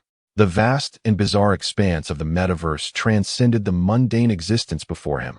With a nutrient pod, I would no longer be constrained by logging in durations. I could experience a plethora of sensory inputs and travel at will. Simultaneously, boundless opportunities awaited discovery. His heart raced, his hands trembled. Given the applicant's neurological condition, prolonged immersion in the metaverse may yield unforeseen consequences. Under the moonlight, the verdant trees along the roadside swayed gently. Before a modest apartment, the colossal mechanical police officer's black cloak billowed ominously in the wind. The mechanical sounds resonated, prompting the youth to ponder why the metaverse government sought to regulate the distribution of nutrient pods. He shrugged, seemingly in jest, because they are bored. The mechanical officer scoffed. Due to neurological dissolution, 90 years prior, the metaverse had only been prevalent for a decade. At that time, There was no regulation over the distribution of nutrient pods. They were as ubiquitous as mobile phones in the olden days. Subsequently, as was to be expected, unforeseen incidents began to occur. Some users tragically perished during utilization. The mechanical officer's electronic eye flickered, signaling unnatural deaths. In a span of 2 years, there were a total of 23 victims. They all share a commonality, either an innate deficiency in cerebral physiological structure or an acquired ailment resulting in such deficiencies. Upon hearing this, the youth, as if engaged in dialectical reasoning, suddenly exclaimed, "My mind is perfectly normal." A mechanical police officer chuckled softly, as if to suggest that if his mind were indeed normal, then the officer must possess an extraterrestrial intellect. After a brief silence of 3 seconds, he continued, "I have perused photographs from death scenes and scrutinized autopsy reports." The mechanical officer then fixed his gaze upon Qin Iguan, revealing that within the deceased's brain, the entire central nervous system, along with portions of the spinal nerve roots, had dissolved. Initially transforming into a liquid, it flowed out from the deceased's facial orifices, subsequently congealing into white, thread-like strands. From a distance, the corpse lay supine within a nutrient chamber, its features exuding copious amounts of silkworm silk. These silks appeared as though they were subject to erosion, continuously shedding pristine tufts, drifting gently into the air. The scene was profoundly bizarre, more unsettling than any murder case imaginable. As Qin Iguan absorbed this description, his mind conjured images reminiscent of a sacred hymn, transcending constraints, as if a mortal were undergoing apotheosis, devoid of any sinister undertones. The youth fell silent for a moment, slightly bowing his head, extending a finger to scratch his forehead. Officer Wang interjected, "I am well aware of your background. Your psychological maladies indicate that your cerebral structure is decidedly abnormal. If the authorities were to provide you with a nutrient chamber, it would be tantamount to a death sentence." He sent a neural helmet, which was already a reckless gamble. The young man sighed softly, realizing that he would be forever estranged from the nutrient chamber. The mechanical officer, standing upright, replied, "Do not be so pessimistic. I have come primarily to deliver a more disheartening message." At that moment, the robotic figure turned, and suddenly, the door of a 5-story apartment across the street from Qin Iguan was violently kicked open from the inside. 4 mechanical officers, resembling Officer Wang, emerged, escorting a middle-aged man. The man was tall and thin, clad in a tawny trench coat, his gaunt face obscured by glasses, his eyes shrouded in gloom. His hands were shackled behind him. As he was slowly led past Qin Iguan, the young man squinted, feeling the temperature around him drop several degrees under the shadow of that somber figure. "Suspect number 6? The one who murdered the girl and dismembered her? He is hiding right across from my home?" Then, suspect number 6 fixated his gaze on Qin Iguan, suddenly erupting into a distorted and maniacal laughter. "Ha! Ha ha! Your name is Qin Iguan. How peculiar you are. You actually deduced the case by mimicking me? Quite impressive. Now that I have been captured, do you feel a surge of accomplishment? Let me tell you, I am overwhelmed with an urge to torture you. An impulse so intense that it cannot be suppressed. Mark my words, there will come a day when we will face each other." The 6th suspect was detained by the mechanical police, growing ever more distant, yet the distinct sound of his teeth grinding could still be heard. Nearby, Uncle Wang remarked, "Over the past 6 days, you have examined his profile and subsequently emulated him. Yet he has engaged in something far more sinister, hiding across from your residence and observing you for a full 6 days." The youth remained silent, swiftly replicating the 6th suspect's thought process within his mind. "No. Lurking in the shadows to scrutinize me is neither the 6th's habitual behavior nor his thought pattern. He is inherently restless and lacks such patience. Someone must be guiding him, instructing him, compelling him to alter his actions. Who could it be? I cannot foresee. Moreover, how did he discover that the police department had employed me, the perverse detective? How did he ascertain my actual address? I have known Uncle Wang since childhood and collaborated with him on numerous cases. He would never betray me. It must be someone else. Is there a traitor within the police station? Who could it be? Anyone who could associate with a lunatic like the 6th suspect is likely not of sound mind." A moment of silence ensued. The youth inquired of Uncle Wang, "Where will the 6th suspect go from here?" Officer Wang paused briefly before responding. "He will be confined in a remote area of the metaverse, contributing in some necessary capacity, whether it be for research or performing menial labor, until his physical demise." Another moment of silence followed. The youth suddenly offered a wry smile. "So, it seems that the 6th suspect is not without the possibility of escape." and I have already been marked as his target, at risk of being brutally slain at any moment." Officer Wong chuckled softly. Indeed. The youth sighed, gazing into the distance, where my path ahead was indeed flourishing with fledgling hopes. A crisp sound emanated from the mechanical police officer's generator, as Officer Wong's consciousness seemed to temporarily withdraw from the automaton, leaving only the voice system operational. It was as if he had ignited a cigarette within the metaverse. 40,000. The youth suddenly blurted out. Officer Wong, momentarily choked by the smoke, inquired, "What do you mean, 40,000? To clarify the truth for you, no problem. Therefore, the labor fee is 40,000. The mechanical police officer stood motionless, clicking its tongue. "You are truly too clever, excessively so, to the point of wild conjecture. The department has explicitly forbidden any further hiring of you. I came in person solely because this matter pertains to your personal safety. I am here to offer a benevolent reminder. What about solving cases? What conspiracies? Stop overthinking." Yet, Qin Iguan remained unfazed, calmly stating, "So, this labor fee is very likely to be personally covered by you. In light of our long-standing friendship, I shall offer you a discount, 20,000. The mechanical police officer fell silent for a moment, then replied, "Deal." Chapter 13. The Endless Assassination on the First Floor of the Apartment. The youth closed the door and secured 2 locks. A glance at the time revealed it to be 1:15 a.m. Sleepy, he ascended the staircase to the 2nd floor. 1 step, 2 steps. The wooden staircase creaked beneath him. Upon reaching the 3rd step, the staircase was coated in black paint, ascending into an abyss of darkness. As if the youth had traversed from light into shadow, he pushed open the equally dark door at the staircase's end, revealing a 30-square-meter bedroom on the 2nd floor. The room was enveloped in profound darkness. 2 windows, facing north and south, were completely sealed with black blackout curtains, meticulously crafted at the edges to prevent even a sliver of moonlight from penetrating. A firefly, having mysteriously entered, illuminated its abdomen with a vibrant green glow. As it danced about, it cast light upon the room's furnishings. Everything within the room, the desk, wardrobe, and shoe cabinet, was painted a deep black. Even the once bright silver handles were shrouded in dark paint. All colorful trinkets were tucked away inside the cabinets. The youth stepped inside, retrieving a black paper bag. He enveloped a resilient green peace lily, unable to be contained, from head to toe in the bag, rendering it invisible against the dark backdrop. Then, with a swift motion, he clapped his hands together, extinguishing the firefly's glow within his palms. Yet in the very next moment, white moonlight poured into the room. He had lifted the heavy curtains and opened the window, releasing the firefly back into nature. The firefly twirled and danced in the night sky, its faint light seemingly illuminating the entire rusted city. The youth smiled, closed the window, and sealed the curtains tightly, plunging the room into absolute darkness, where the distinction between opened and closed eyes vanished. He shed his shirt, concealing it within the black wardrobe, and then lay down in a starfish position on the dark single bed.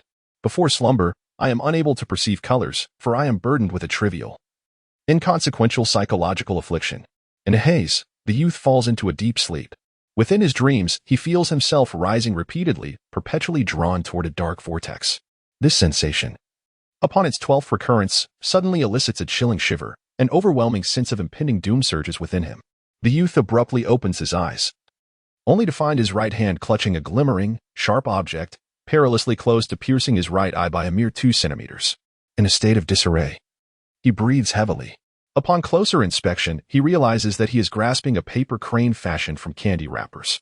Yet, the crane's pointed wings, if they were to truly descend, would surely penetrate his eyeball. Reset. Reset. An electronic voice emanates from a corner, where an antiquated computer has inexplicably appeared, its key pressed down by a stone, incessantly repeating, "Reset, reset." The youth gazes upward and observes a candle flickering at the bedside, scorching a length of hemp rope that is tethered to the ceiling. Suspended from above is a stone weighing at least 100 kilograms, precariously bound. In 1 to 2 minutes, the rope is likely to be severed by the flame, resulting in the stone unerringly crashing down upon the youth's head, leading inevitably to a catastrophic outcome. Right eye? Computer? Crushed skull? What is this madness? The youth mutters in exasperation.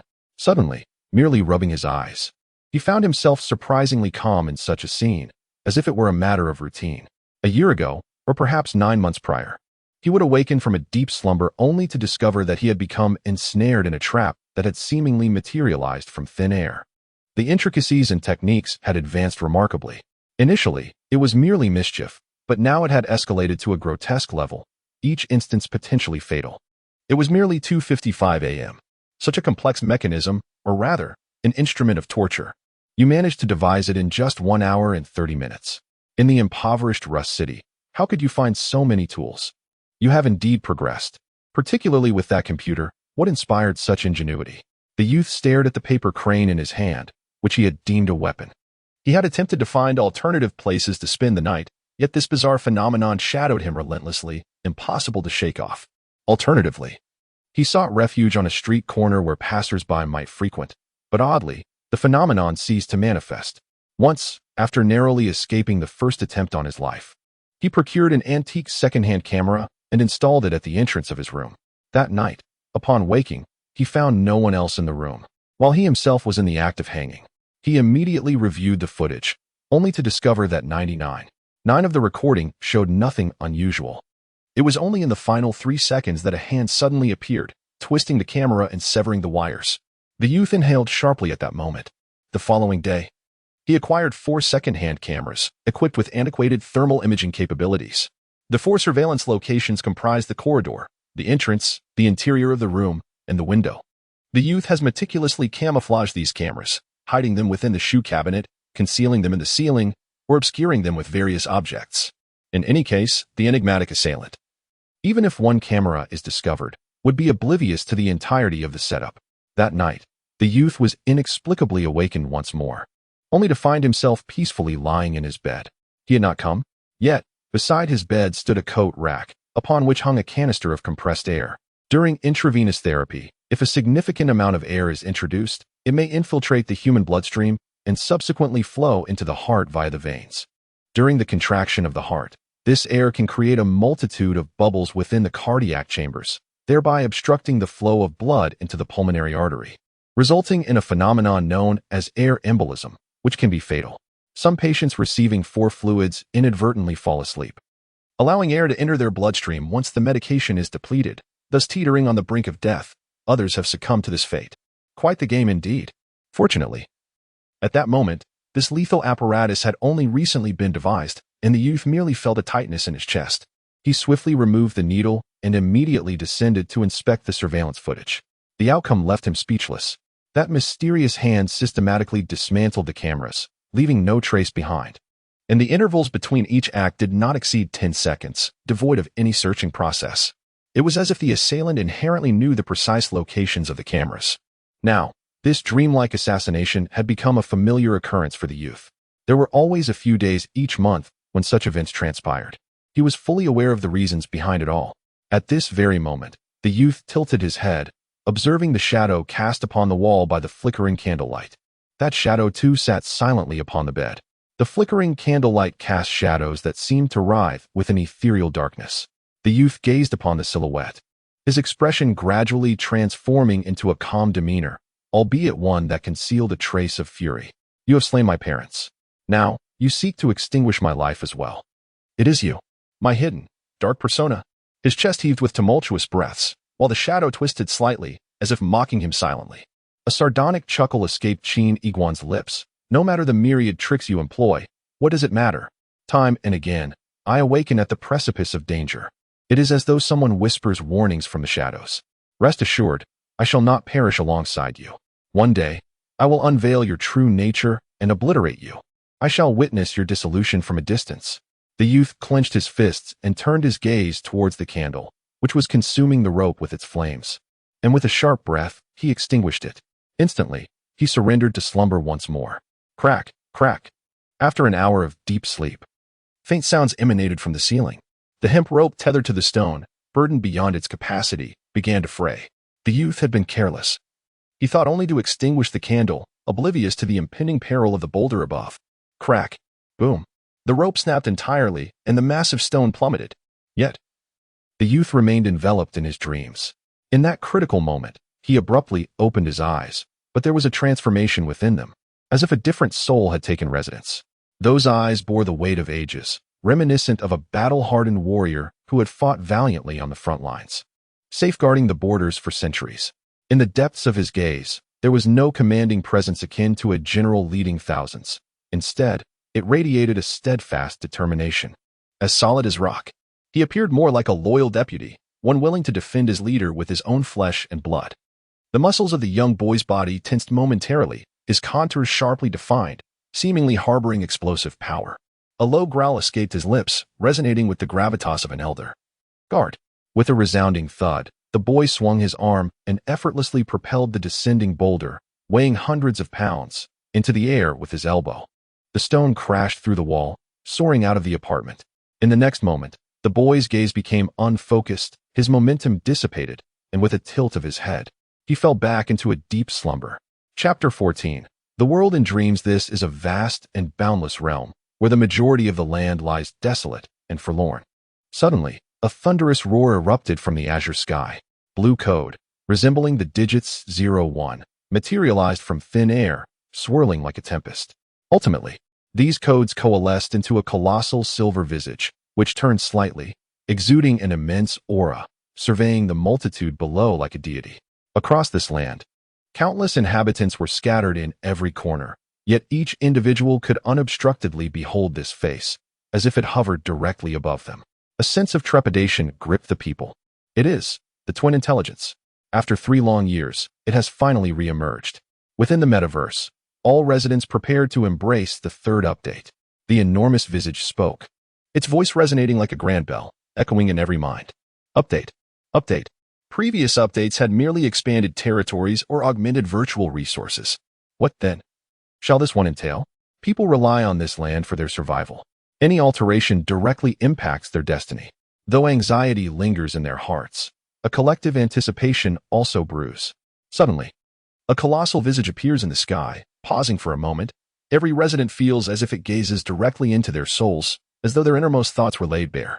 The metaverse experimental field. Order. -50. The immense face slowly begins to speak, its voice resonating like thunder, shaking the very essence of their beings. Order -50? What does this latest update entail? There are no beneficial optimizations for the residents. Rather, Order -50. What sort of world shall emerge from this? Yet the Gemini intelligence, reigning supreme in this realm, is akin to a deity. Its words are beyond reproach, impervious to any interference. As the inhabitant spirits waver, the reticent Gemini intelligence suddenly speaks again. In 360 seconds, the metaverse experimental field shall encounter its first anomalous intruder, the first consciousness anomaly. To the 8 billion humans, we wish you good fortune. The sky erupts with sound. That divine countenance transforms into a cascade of azure code, dissipating into nothingness. The people, momentarily forgetting their tasks, stand in shock. The Gemini intelligence, a technological deity existing in a form beyond human comprehension, ascended and bequeathed the metaverse to humanity. Yet it appears to abandon its stewardship. Like a hands-off deity, was it not proclaimed that the metaverse represents an evolution of human existence? Was it not asserted that the metaverse would be humanity's sole refuge following the depletion of the solar system's resources? Yet it has lowered the order here by 50? The essence of humanity, will it not lead to self-destruction and eventual annihilation? No, for the intellect is merely updating the experimental grounds. While other territories remain humanity's bastions of safety, a sigh of relief escapes the masses. Yet, simultaneously, an immense enigma lingers in their minds, the nature of the anomalous intruder. The consciousness that is out of the ordinary. What could it possibly be? The countdown begins. 359. Within the hearts of the people, an inexplicable ticking resonates. In Rust City, within a pitch-black chamber, despite a gaping hole in the wall allowing moonlight to filter in, the boy lies in a deep slumber, utterly oblivious. He tosses and turns in his dreams, his slightly elongated hair cascading over his forehead, revealing his right temple. There lies a scar resembling a spider's web, which he has concealed with his hair for many years. He had once been curious about the origin of this scar and sought answers at an unnamed clinic in Rust City, but was met with an unhelpful retort. At that moment, the scar suddenly emanates a faint glow, shimmering with a dark crimson hue, akin to an extraterrestrial parasite affixed to the boy's temple. Thump, thump, thump. The boy's heart quickens in his slumber. The veins on his forehead bulge, pulsating as the blood coursing through them reveals a pale, blue luminescence through the skin. As if virtual codes from a metaverse are flowing along the vessels, ultimately entering the boy's mind. In the realm of dreams, the boy finds himself in an expanse of pure white. This is a phenomenon he has never encountered before. This experience is known as a lucid dream, wherein the boy is acutely aware that he is dreaming. It is rumored that this is a manifestation of exceptionally high intelligence. Before one could fully comprehend it, an overwhelming sensation of weightlessness suddenly engulfed him. The pristine white world shattered, and the youth plummeted rapidly. This phenomenon resembled a seizure. For an ordinary person, this moment would signify a descent from dreams into their corporeal self, followed by a sudden awakening to find oneself lying on a soft bed.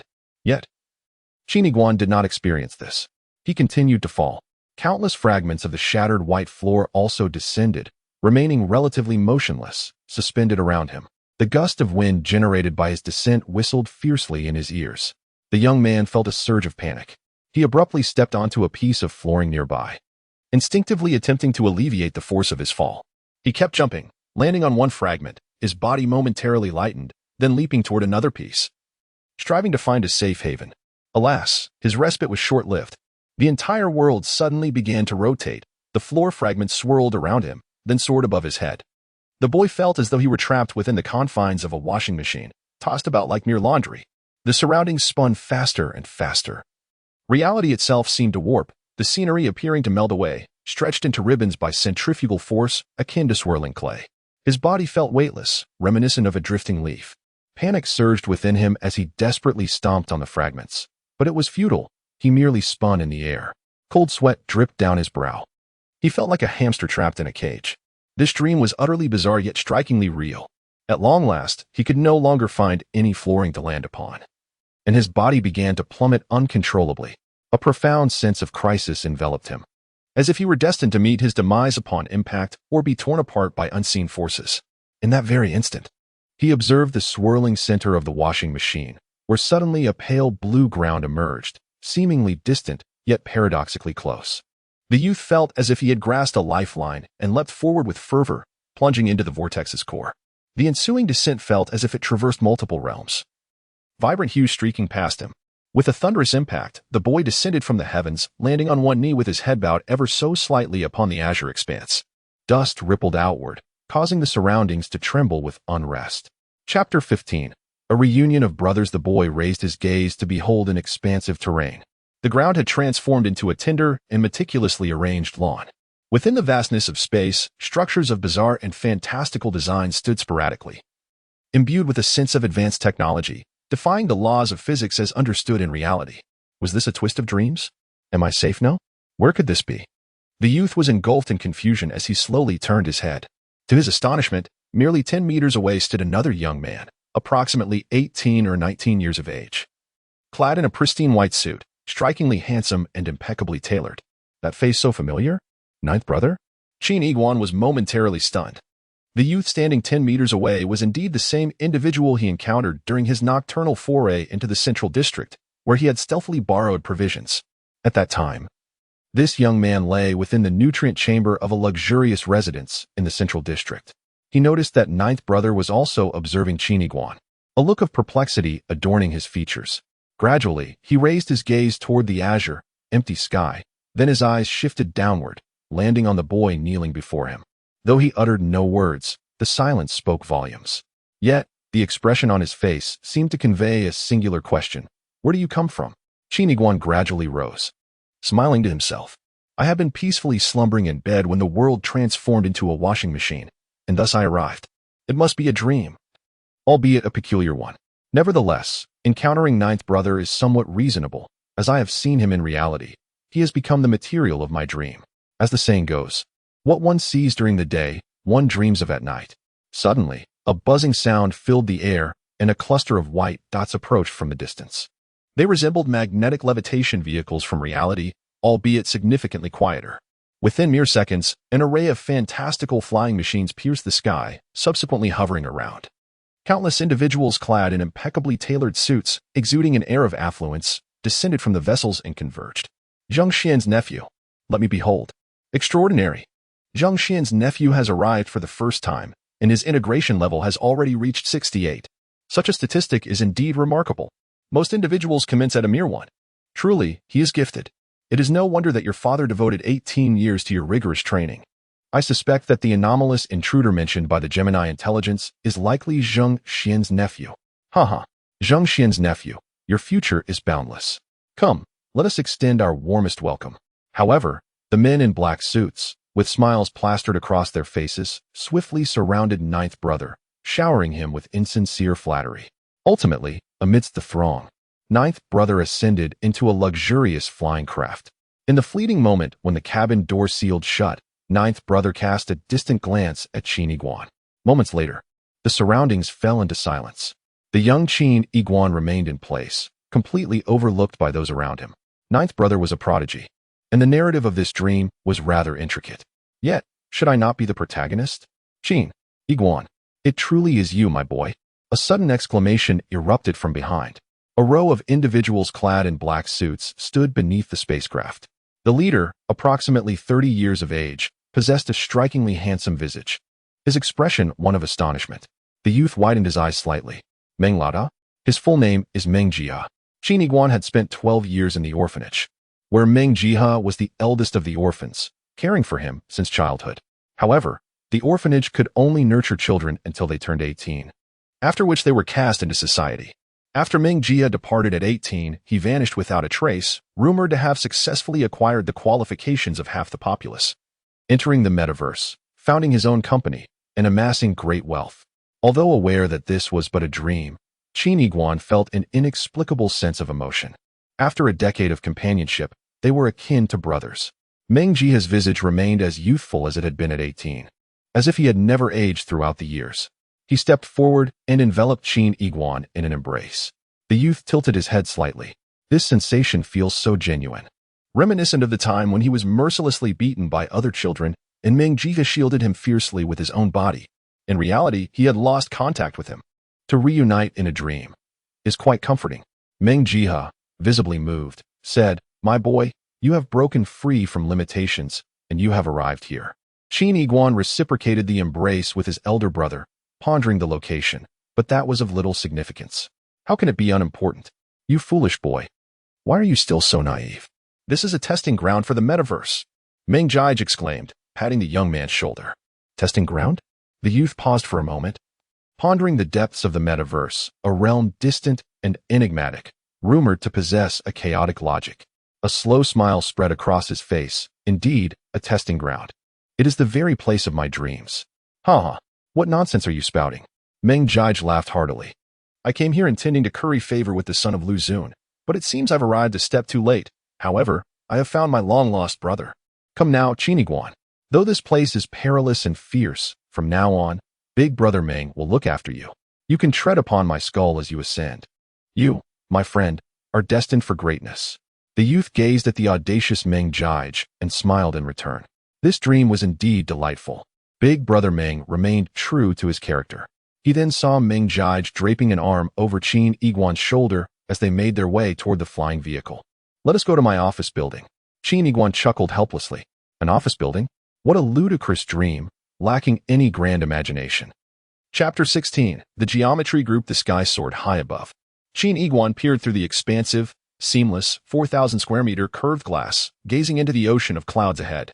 This building, resembling a horizontally placed droplet of water, stood 10,000 meters above the ground, supported only by a single elevator shaft with a diameter of 15 meters.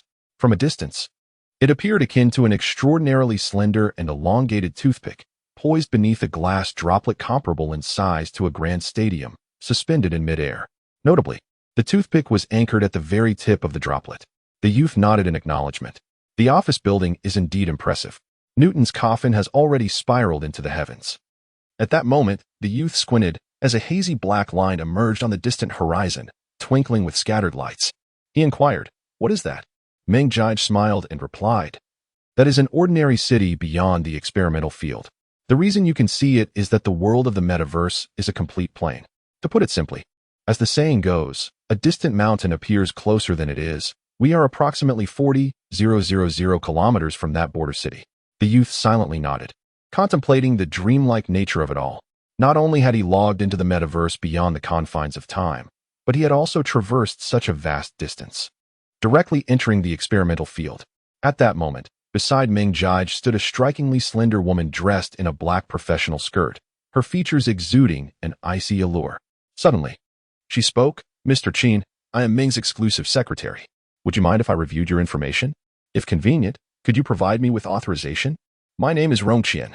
At this juncture, Qin Yiguan noticed a walnut-sized metallic sphere floating above Rong Qian's shoulder, pulsating with a blue glow that seemed to be transmitting some information to him. The youth tilted his head in curiosity, asking, "How do I authorize?" Meng Jige laughed heartily. "You've just arrived. There's no need for an electronic assistant. Just check it directly." In that instant, the metallic sphere atop Rong Qian's shoulder flickered rapidly for a moment. Meng Jihua was taken aback, clearly unable to comprehend the situation. "How much?" Rong Qian repeated softly, "Zero compatibility." The group clad in black suits exchanged glances, evidently astonished. Qin Yiguan inquired, "Boss Meng, what does this compatibility mean?" Meng Jihua gazed into the distance, reflecting, "Our way of life has fundamentally transformed into consciousness uploading. Thus, there must exist a metric, which is the compatibility of human neural consciousness with the metaverse. It is akin to how, in the bygone era, certain programs were incompatible with computers, rendering them unable to function properly. Conversely, the greater the compatibility, the more seamlessly the programs would operate, and the more fully their functions would be realized." The young man nodded silently, pondering the compatibility between the human brain and the metaverse. Intriguing. "And this metric is aptly termed compatibility," Meng Jihua affirmed, stating that in the central area of the metaverse, which mirrors the logic of real life, compatibility is not manifested. However, once one enters the experimental field, compatibility becomes evident and is an exceedingly crucial metric. After a moment of contemplation, Meng Jihua added, "The Gemini intelligent brain must be concocting some peculiar operations." Qin Yiguan found himself intrigued by the logic of this experimental field. He recalled that the group welcoming the ninth brother mentioned that ordinary individuals entering the experimental field would begin with a compatibility of 1. Furthermore, the young man recalled the ninth brother, who seemed to be entering for the first time, yet possessed a compatibility of 68. Did that not imply an innate affinity with the metaverse? How extraordinarily powerful! The young man chuckled inwardly, thinking, "Once I awaken, you shall dissipate into nothingness." Is it common for someone to have a fusion degree of 0? The young man glanced at several figures clad in black surrounding Meng Jige. Meng Jige laughed heartily, stating that such individuals are not merely rare, but rather unparalleled, as anyone who steps into the experimental field has achieved at least a minimal compatibility, at least 1, if not more. He then turned his gaze towards Qin Yiguan and asked, "As for your 0, have you ever heard of the affliction of being half paralyzed?" The young man's expression faltered. "Are you implying that I am akin to being half paralyzed?" "No," Meng Jige pondered. "You are more akin to being fully paralyzed." Qin Yiguan. The concept of fusion degree indicates that a score below 10 signifies basic mobility, whereas a score above 10 denotes talent.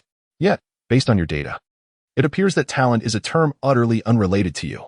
You remain, as ever, a foolish lad. The young man pressed his lips together, having been mocked even in dreams. It was then that Secretary Rong Qian inquired, "Mr. Meng, with such a low fusion degree, he might lack even the most fundamental work abilities. What position do you intend to assign him?" "Position? He is unworthy." Meng Jige shook his head, his gaze suddenly turning fierce. "I want this boy to experience the treachery of the world.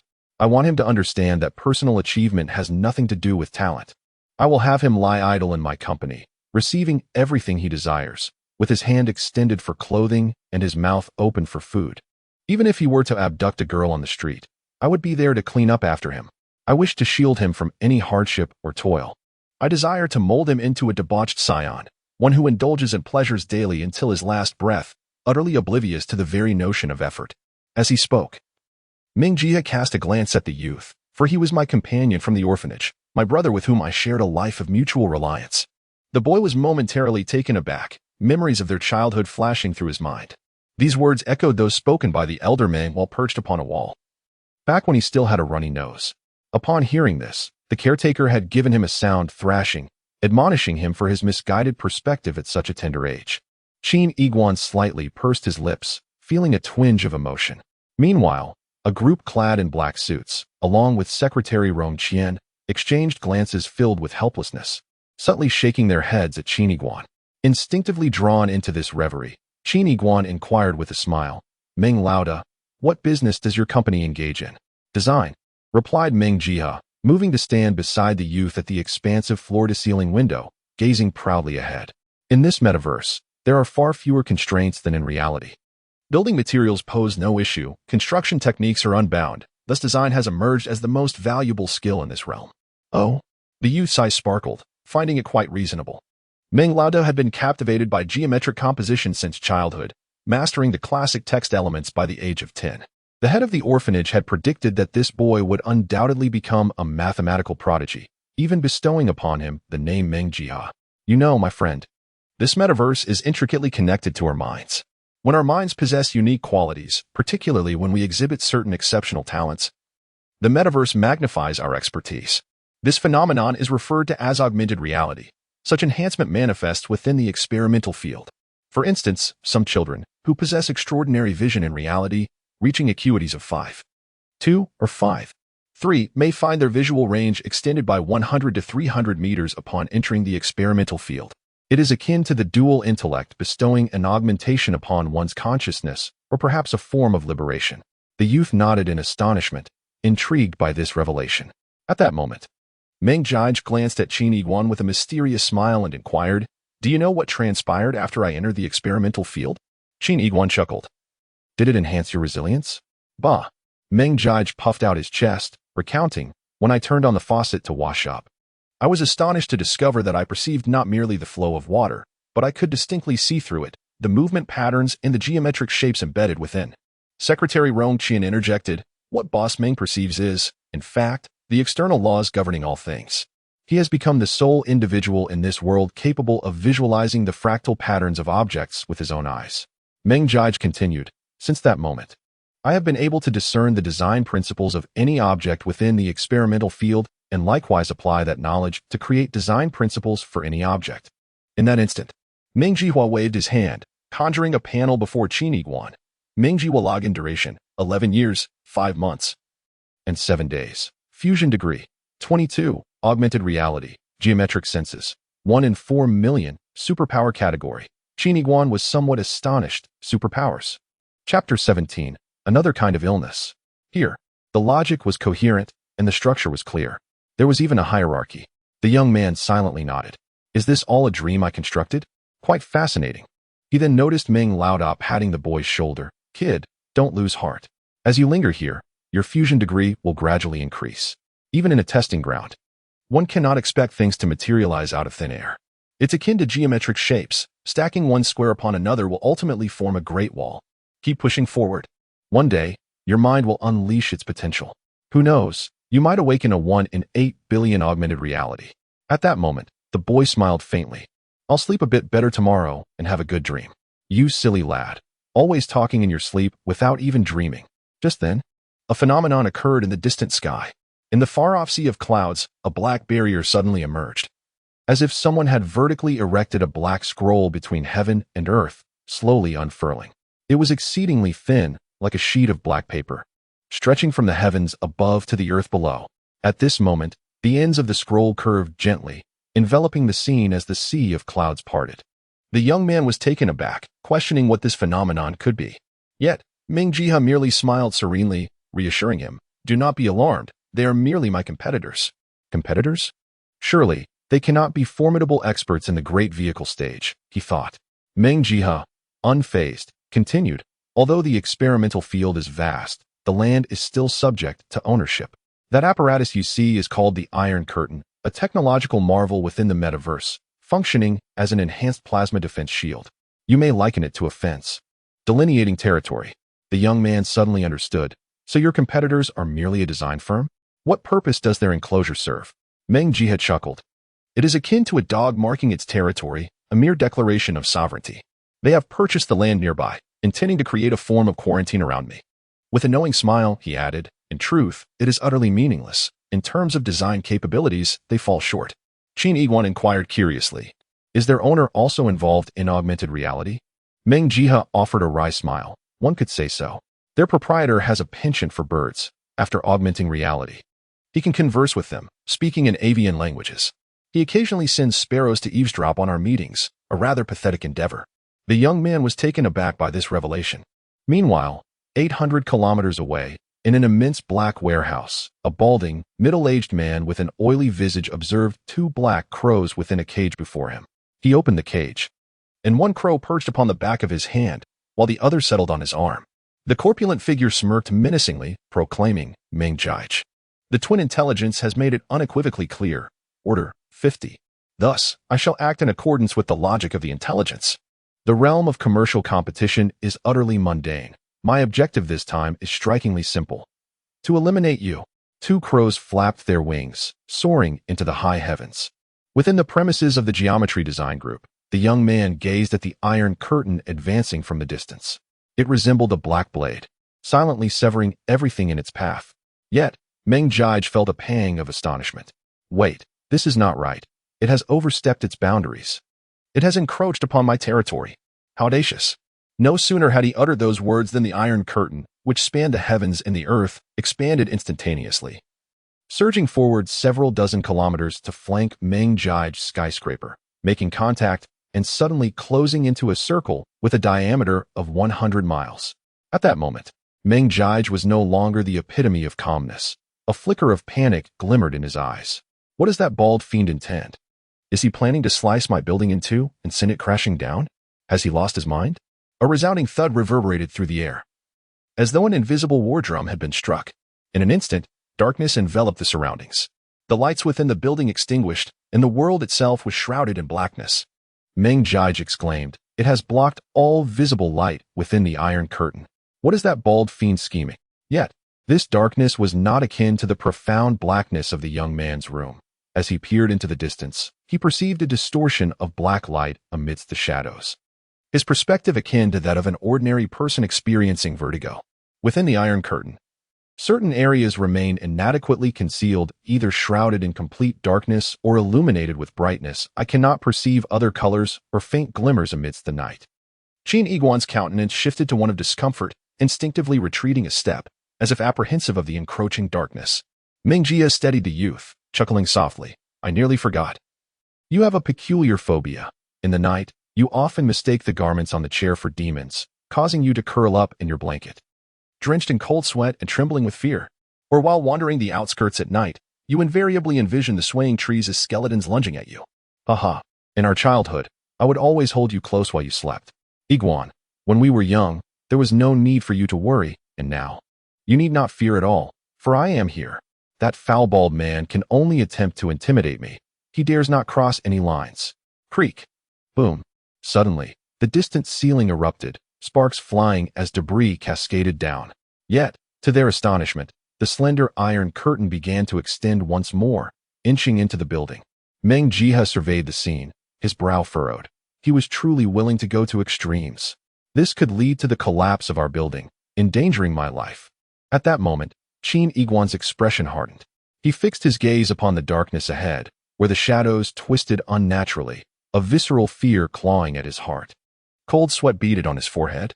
It is common for ordinary children to feel fear in the dark, perceiving objects as monsters, but I am different. My condition is profound. Dr. House has diagnosed me. One affliction is known as level 16, cognitive collapse. It manifests in two possible forms. One symptom arises from prolonged fixation on a particular Chinese character. The brain, in an effort to conserve energy, suppresses redundant neural information, leading the individual to experience the disorienting illusion of suddenly not recognizing the character.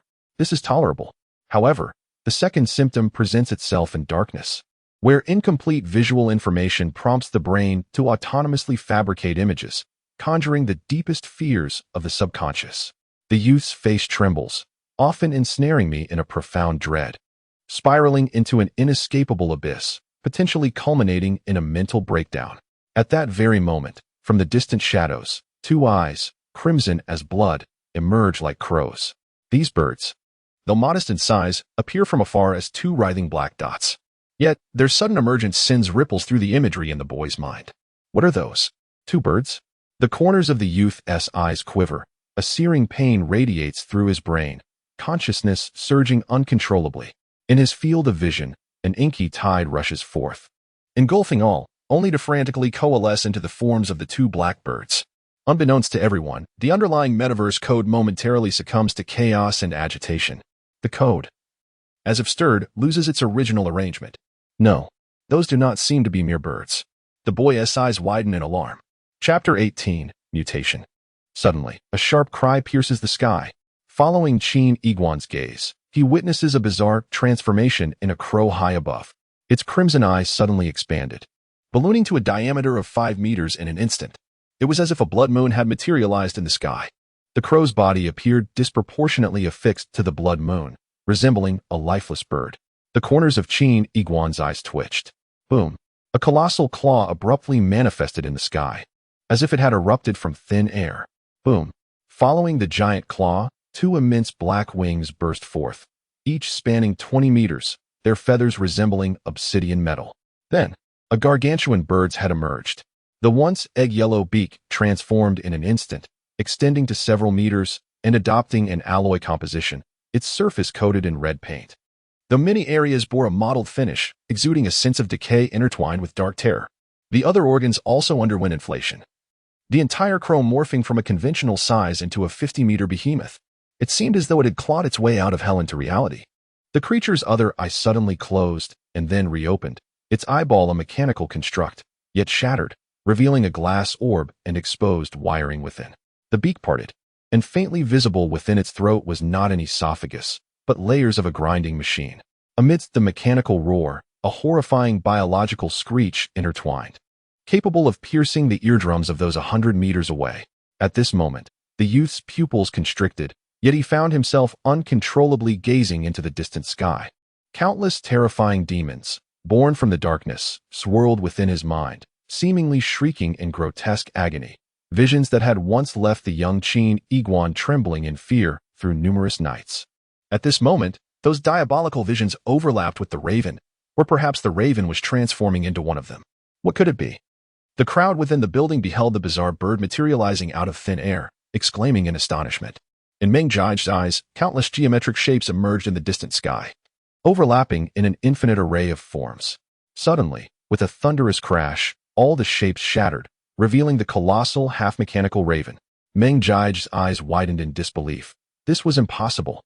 The ground trembled, and the building tilted, seemingly unable to bear the weight, besieged from all sides.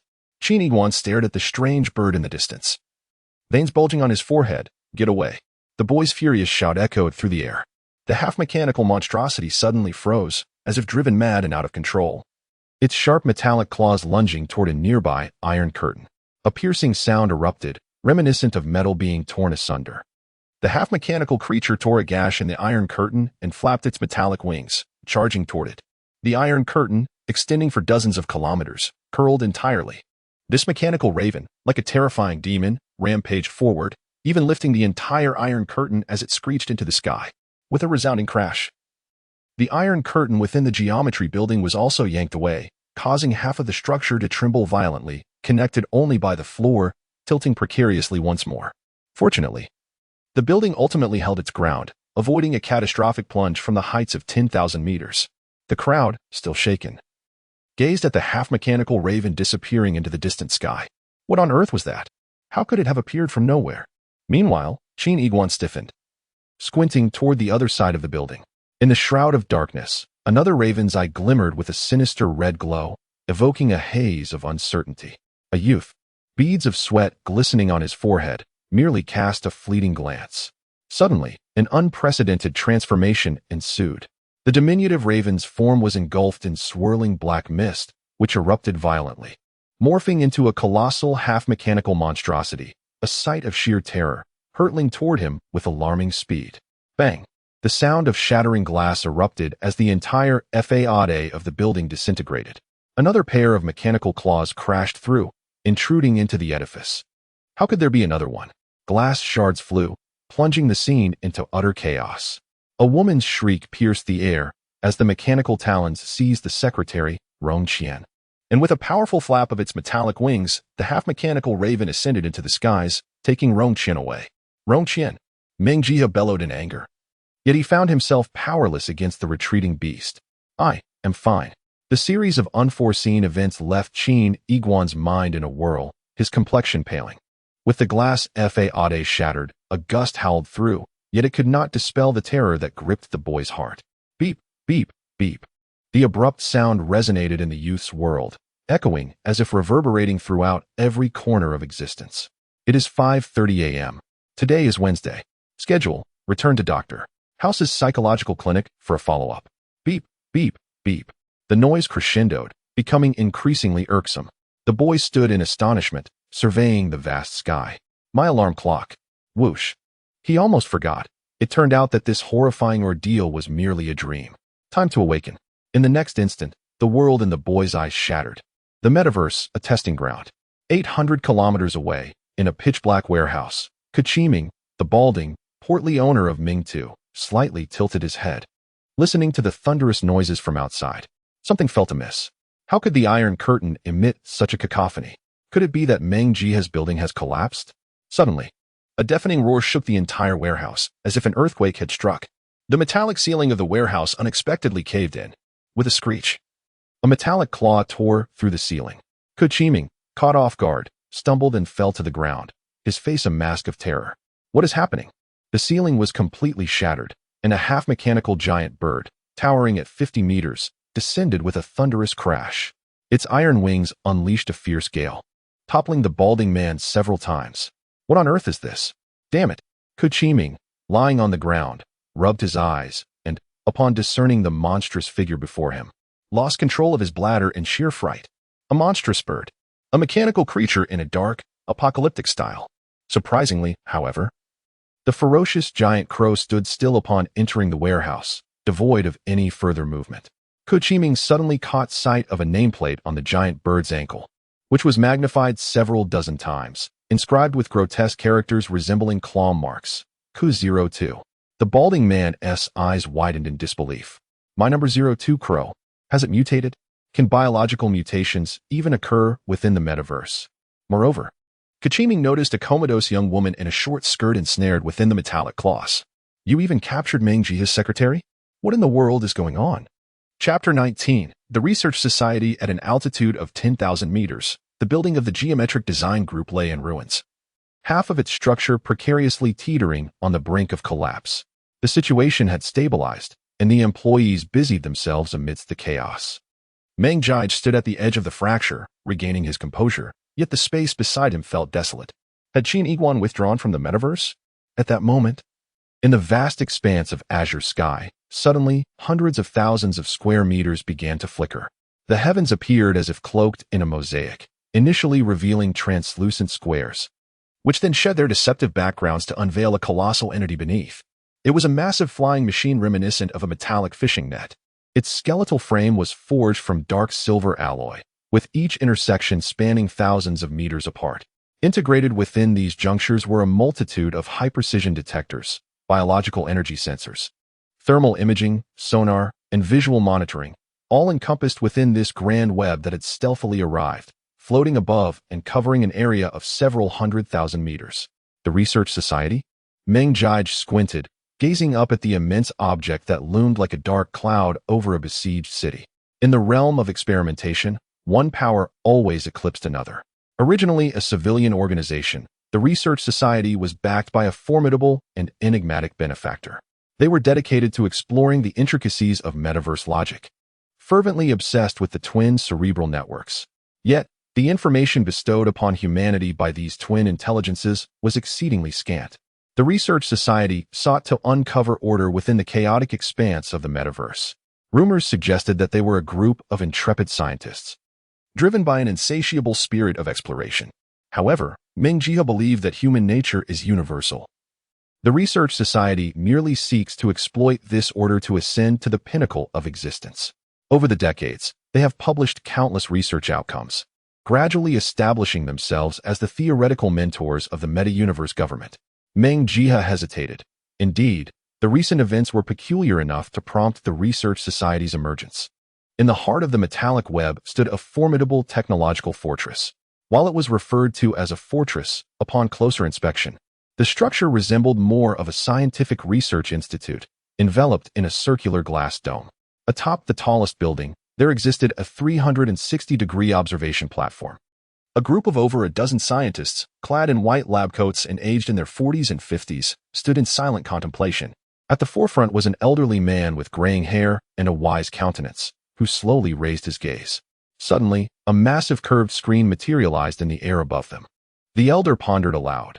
That iron curtain is merely a commonplace technology within the meta-universe, accessible to those with wealth. Yet, that seemingly spontaneous half-mechanical creature. Just then, several young scholars entered from the distance, cradling void screens filled with dense and varied analytical data. Professor, one young scholar stepped forward. I have completed the detailed analysis of that creature. Please take a look. No need. The elderly scientist waved his hand dismissively. The data on the creature is inconsequential. What truly matters is the manner of its emergence. The elder slowly clasped his hands behind his back, and the gathering of over a dozen remained silent, each person maintaining a respectful stillness. The metaverse, though a realm constructed from code, liberates itself from the material foundations of the tangible world. However, the elder spoke slowly. This is not a mere daydream. It is a second homeland fashioned by the twin intellects, where humanity thrives, maintaining an underlying logic. Take, for instance, the Iron Curtain. While it may appear to be the handiwork of deities, its essence remains rooted in humanity's enhancement of the plasma energy shield through surreal technology within the metaverse. Our aerial base is merely one component, assembled from various parts. The crowd nodded in unison. To these scientists, the metaverse resembles an infinitely expansive simulation sandbox, where diverse theoretical realities can be enacted. Yet, that half-mechanical giant bird we just witnessed, the elder squinted as he spoke. It was neither transported here nor transformed from machinery. Rather, it emerged from nothingness, devoid of foundational material and theoretical support, and underwent a spontaneous metamorphosis. Moreover, it was a transformation that transcended species. The assembly fell into a hushed silence. After a prolonged pause, the elder resumed. It appears my earlier conjecture was indeed correct. The young students beside him widened their eyes in astonishment. Teacher, are you suggesting that someone can wield their intellect to alter the very logic of the metaverse? The logic that was once solely within the grasp of the twin intellects. The elderly man gazed intently at the vast expanse of the world. It is widely acknowledged that the metaverse is intricately linked to the human brain. All our perceptions directly influence the reality of our minds. Conversely, the latent power within our brains also exerts a reciprocal effect on the metaverse. Yet, apart from the now-vanished twin technologies, who dares to claim a true understanding of the approximately 1,400 grams of organ, resembling tofu in texture, encased within our skulls? The human brain is the most intricate instrument imaginable, unparalleled in its complexity. In fact, it may well be the most elaborate and enigmatic system within the entire universe. Some have referred to the human brain as the final black box to be unraveled in the cosmos. The old man's eyes sparkled with intrigue. Despite years of research that have yet to unveil the mysteries of the brain, today I am convinced of one truth. The human brain possesses extraordinary virtual capabilities and logical prowess. It is merely that, prior to the advent of the metaverse, the divine potential of the human mind had no opportunity for manifestation. The events of today serve as irrefutable evidence. The brain harbors functions of which we remain unaware. I shall temporarily designate this phenomenon as the dark zone. A profound silence enveloped the scene, as each individual's thoughts simmered endlessly. Draft a document, and then immediately contact the metaverse government. This time, we shall meticulously reorganize the power structure of the metaverse. The core essence is clear. The elder articulated with deliberate clarity. 13 minutes ago, a participant breached the cerebral prohibition zone. The phenomenon observed indicates an astonishing reaction between the human brain and the metaverse. It is a force previously unknown to us, transcending the former concept of augmented reality. However, given the elusive nature of this ability, which lacks a discernible origin or means of pursuit, I can only propose two hypotheses. Firstly, this individual may possess a unique cerebral structure in reality, previously restricted by the logging device, rendering them incapable of entering the experimental field. I suspect they hail from a place akin to a rusted city. Secondly, this participant could be an ordinary member within the metaverse, but due to the third update of the experimental field an hour ago, which resulted in a 50 disruption in order, they have experienced a form of liberation from constraints. As for the nature of the cerebral prohibition zone, the method of activation, the degree of integration of that individual, and the specific integration level required to trigger the cerebral prohibition zone, we currently lack comprehensive data. A cadre of scientists is swiftly documenting these observations using the void keyboard. The elder took a deep breath and continued. The instigator of the earlier event is likely the anomalous consciousness referred to by the twin intellects. There exists a possibility that, due to this update from the twin intellects, the world order may undergo a transformation, leading to a surge of cerebral prohibition zone openers and a subsequent shift in the entire virtual landscape. Alternatively, it is also conceivable that this individual is the sole opener of the cerebral prohibition zone. He shall glide like a dragon through water, harnessing his unparalleled abilities to stir up a tremendous tide and forge an era that is uniquely his own. Suddenly, the venue fell into an eerie silence. Even the sound of fingers dancing upon keyboards ceased. A singular question reverberated in the minds of the crowd. Who is that individual? A student, breaking the stillness, inquired, "Teacher, how shall we address the one who has unlocked the cerebral threshold?" The elder pondered for a moment before designating him as cerebral threshold number 001. The atmosphere grew quiet once more. Yet, the leading elder, with unwavering resolve, calmly declared, in the final document, "We shall make a commitment. Our research society will diligently pursue this project, exhaustively collect data, and continuously refine this system, while simultaneously unveiling it to the world." Behind him, a cadre of scientists nodded in unison, their hearts ignited with a fervor, a yearning and obsession for the unknown. A glimmer ignited in the elder's eyes. He then proceeded to request the metaverse government to provide data on nutrient pod distributions, meticulously scrutinizing the first-time logins within the last 2 hours. Chapter 20. Psychological Clinic in the Rusty City number 03. Within a modest apartment on the second floor, the youth opened his eyes to the dawn's light. How could it be dawn? Startled, he bolted upright, only to discover a gaping hole in the wall, through which the rising sun, akin to an orange gem, ascended to the opening, creating a sensation reminiscent of gazing at the sky from a well. He quickly lifted his gaze, noting that only half a length of hemp rope remained from the ceiling, while the massive stone had vanished without a trace. He had not observed closely the previous night. Could there be some hidden launching mechanism within that contraption? Yet, the youth had grown accustomed to such peculiarities. In recent days, numerous mechanisms have emerged during slumber, yet they invariably culminate in failure. The youth, always deemed the child of fortune, has deftly evaded them all, and this occasion is no exception. Perhaps that stone was misdirected? The youth gradually rubbed his elbow, feeling a slight ache, the cause of which eluded him. His gaze swept across the room. Fortunately, the light was evenly distributed. As the saying goes, it is either profound darkness or brilliant illumination. The youth could not perceive the faint glimmers in the shadows, nor could he discern colors. He dreaded the nebulous. This was due to the existence of the Gestalt collapse. He must ensure that when engulfed in darkness, his vision grasps no anchor points. Otherwise, he might conjure any object into a devilish apparition. In response to this predicament, Qin Iguan's strategy was to cut off the source of the problem. I shall simply become blind. If the eyes fail to capture any data, how can the mind function? This explains why, upon falling asleep, the room remains perpetually shrouded in darkness. On the bed, the youth stretched lazily, memories of the terrifying experiences within the geometric design group flashing through his mind. Indeed, it was merely a dream. However, the youth rose and pulled back the curtains, allowing more sunlight to flood the apartment. In the dream, the Gestalt collapse could actually recur, truly perplexing. Fortunately, the Gestalt collapse was merely a condition of his own psyche and posed no threat to others. Thus, I am still unscathed. The youth retrieved his technological wristwatch, and as his gaze traversed its surface, the virtual screen activated. Log. Proceed to Dr. House's clinic for the monthly follow-up. The youth felt a twinge of exasperation. This was a benefit allocated by the metaverse government, a form of obligatory healthcare. After all, within the system, Qin Iguan is defined as a severe mental health patient. The young man traverses the streets of Iron Show City, crossing the entire urban expanse until he arrives at a relatively tidy 3-story pavilion. In stark contrast to the other structures in Rust City, this is the temporary clinic of Dr. House, a highly esteemed figure in the field of psychology, who has long attained the qualifications of half the populace. He could easily remain immersed in the metaverse.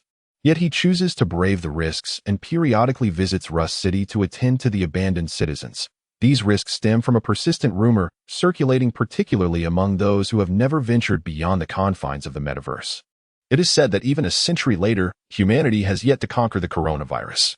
Regardless of advancements in medical technology, the virus continues to evolve, iterate, and even mutate at an alarming rate. What humans refer to as infection is, in truth, merely the continuation of the virus's existence.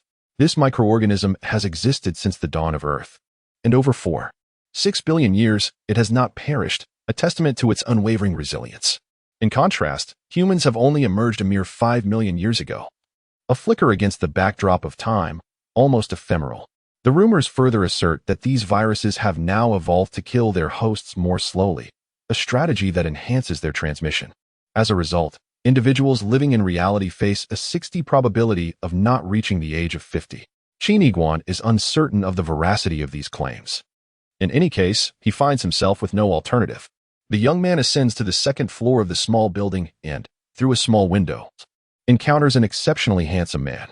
He is of mixed heritage, with a cascade of golden hair swept back, his torso bare, and the contours of his muscles strikingly defined. His pectorals and abs are sculpted as if chiseled by an artist's hand. Should he participate in a bodybuilding competition, he would undoubtedly secure a place among the top 3. As he performs push-ups, his body glistens with sweat, reflecting the light. If a woman were to witness this scene, she would undoubtedly be captivated. 1256. 1257. The man counts for himself. Suddenly, there is a knock at the wooden door. Dr. House rises, smoothing his golden locks, and retrieves a shirt, fastening it one button at a time, before inviting the guest in.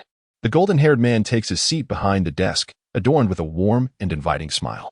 He gestures to a dish of candies placed before Chiniguan, encouraging him to indulge in a piece. In this rust-laden city, candy is a rare commodity. Dr. House always brings an abundance of sweets during his visits to help ease his patients' minds. The young man settles into his seat, politely declining, "Thank you, Dr. House, but I do not have a fondness for pure sugar." Regarding your regular psychological assessment, the primary focus remains those 34 questions. Let us not delay and begin. The voice of Dr. House resonates with a magnetic quality as he retrieves an hourglass, gently flipping it, allowing the crimson grains of sand to cascade down slowly. With a cheerful demeanor, Dr. House gazes at the youth. The first question: how do you perceive this world? The young man straightens his posture and replies earnestly, "I believe this world is filled with hope. Everything is radiant and beautiful, and it should not be subjected to any destruction." Dr. House chuckled softly and posed the second question: what is your perception of yourself? The young man replied earnestly, "I harbor no negative impulses, nor do I entertain any violent thoughts. I would never harm anyone, not ever. I believe my heart is brimming with love." He hesitated for a moment, glancing at the notes in his palm before continuing, "I cherish the morning mist, I adore the wildflowers by the roadside, and I have an affection for this rust-laden city. Here, the sun shines with the warmth of a nurturing mother, illuminating my path." Dr. House leaned back with a bemused smile. "You truly need not recite like a scripture, my dear boy." Shaking his head in amusement, he added, "I am merely a psychologist, and I must uphold my duty to report your insights accurately." For some reason, as the young man gazed upon Dr. House's smiling visage, he felt an inexplicable dizziness wash over him. In that moment, time seemed to thicken around him. In a daze, he heard Dr. House clap his hands together sharply, the sound jolting him back to reality. "Well then," Dr. House declared, rising with a grin, "the diagnostic session has concluded. Let us transition to casual conversation. Is it over? What are the remaining 32 questions?" The young man exclaimed, taken aback as he noticed the hourglass on the table, its crimson sands entirely drained. He raised his hand to check the electronic clock, letting out a wistful sigh. "Dr. House, you have once again hypnotized me." "Ah, how unjust. To perform hypnosis without the patient's consent is, indeed, unlawful," he retorted promptly. Dr. House cast a glance at the plate before the young boy, observing that a dozen sugar cubes had vanished, leaving the dish utterly bare. Dr. House remarked with a TSK, "You certainly have a penchant for sugar." Chapter 21. Special Abilities. The boy sat in a daze at the desk. Dr. House, though verbally denying it, was confronted with an undeniable truth. He had unwittingly hypnotized himself. Remarkably, he had traversed an entire hour without any awareness. Time, seemingly interminable, had flitted by like a fleeting shadow. As for the plate of sugar cubes, it appeared he had subconsciously consumed them all. Naturally, he had likely also completed the remaining 32 test questions. This psychological health assessment was probably rendered futile once again. With a sigh, the boy inquired, "Dr. House, why do I seem to possess so many psychological issues?" Dr. House, wearing a sympathetic expression, explained that deficiencies in relevant brain regions, high-risk genetic mutations, and childhood traumas could be likened to the three legs of a stool, each supporting and interacting with one another. Each element was indispensable.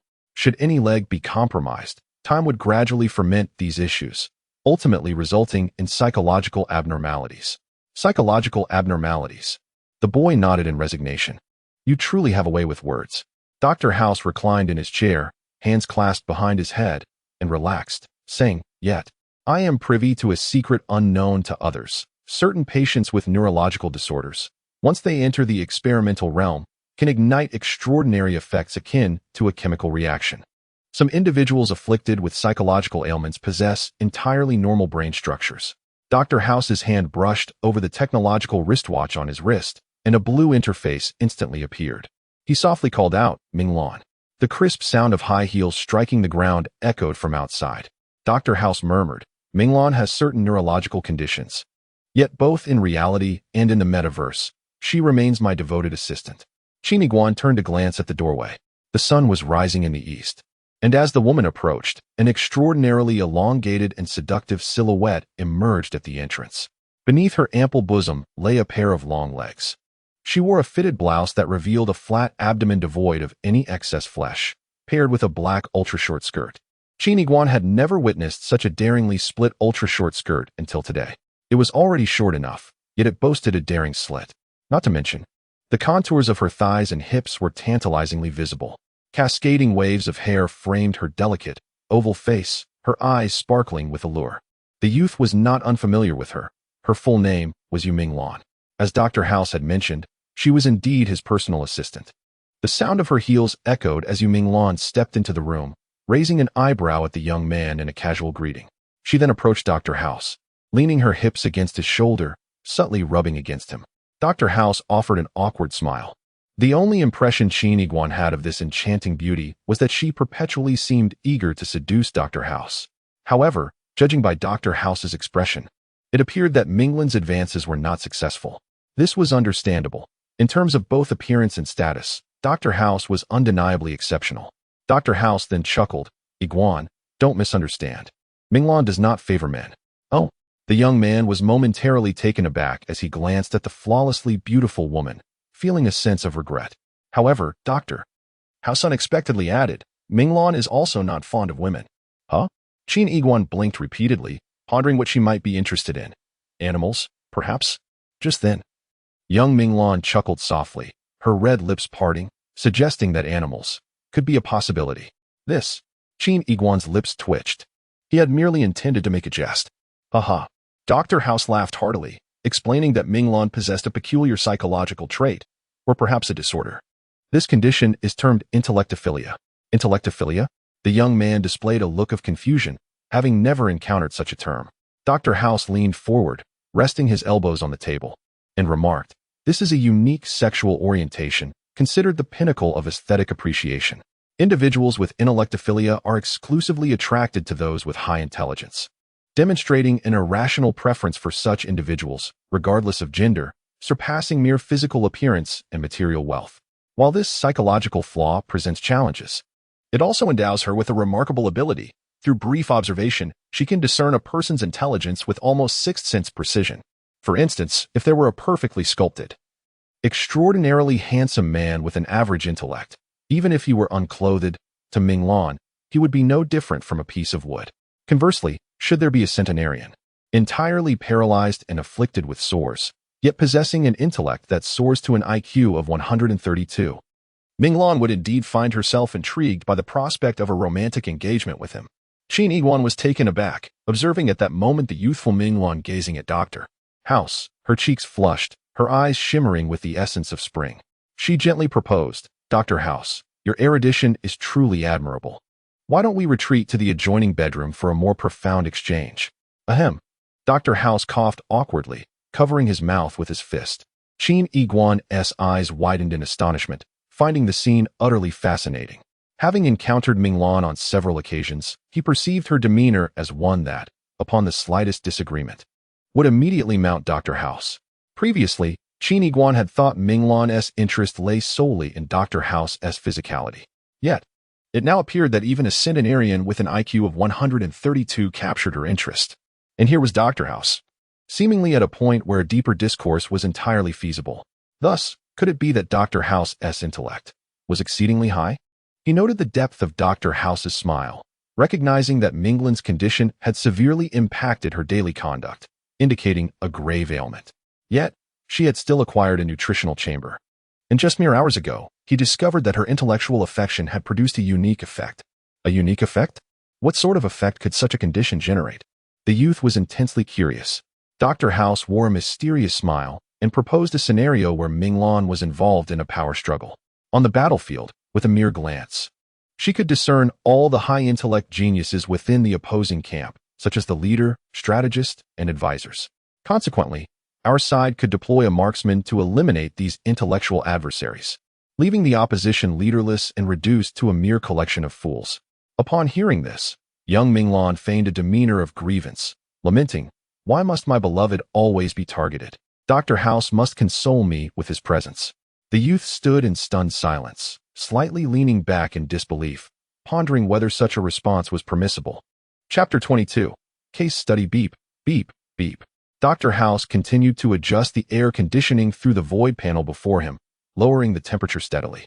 The youth inexplicably shivered. Dr. House fixed his gaze on Chiniguan and remarked, "I feel warm." The youth was perplexed, but soon noticed that the glances young Minglan cast in his direction had shifted. What was once indifference now bore a hint of fervor. Beep, beep, beep. Dr. House persisted in lowering the environmental temperature, while young Minglan focused intently on Chiniguan. Her cheeks slightly flushed, and inexplicably, she licked her lips. Chiniguan felt a spark of clarity flash through his mind, as if something once nebulous had crystallized. Beep, beep, beep. Suddenly, Dr. House adjusted the temperature back to normal, shrugged, and smiled. "I'm no longer warm."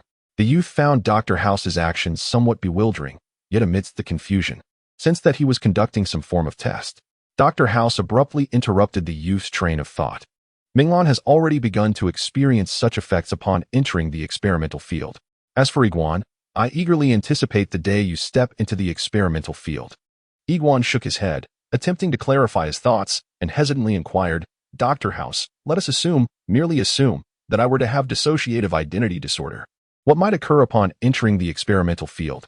The youth had never divulged to anyone the existence of his darker persona, not even to Dr. House. For this matter was intertwined with a gruesome murder involving his parents. For instance, consider dissociative identity disorder. A seemingly healthy individual harbors two or more distinct identities within. These identities exist independently, without interference from one another. Perhaps due to suppression or voluntary dormancy, only one identity manifests externally at any given moment, while the others remain oblivious, as if in slumber. Of course, they may also convene within the patient's inner world, possibly engaging in disputes or conflicts, or even offering assistance to one another. Generally speaking, these distinct identities assume various roles or responsibilities, be it that of a child, an assassin, or a guardian, among others. From a consciousness perspective, they are each independent beings.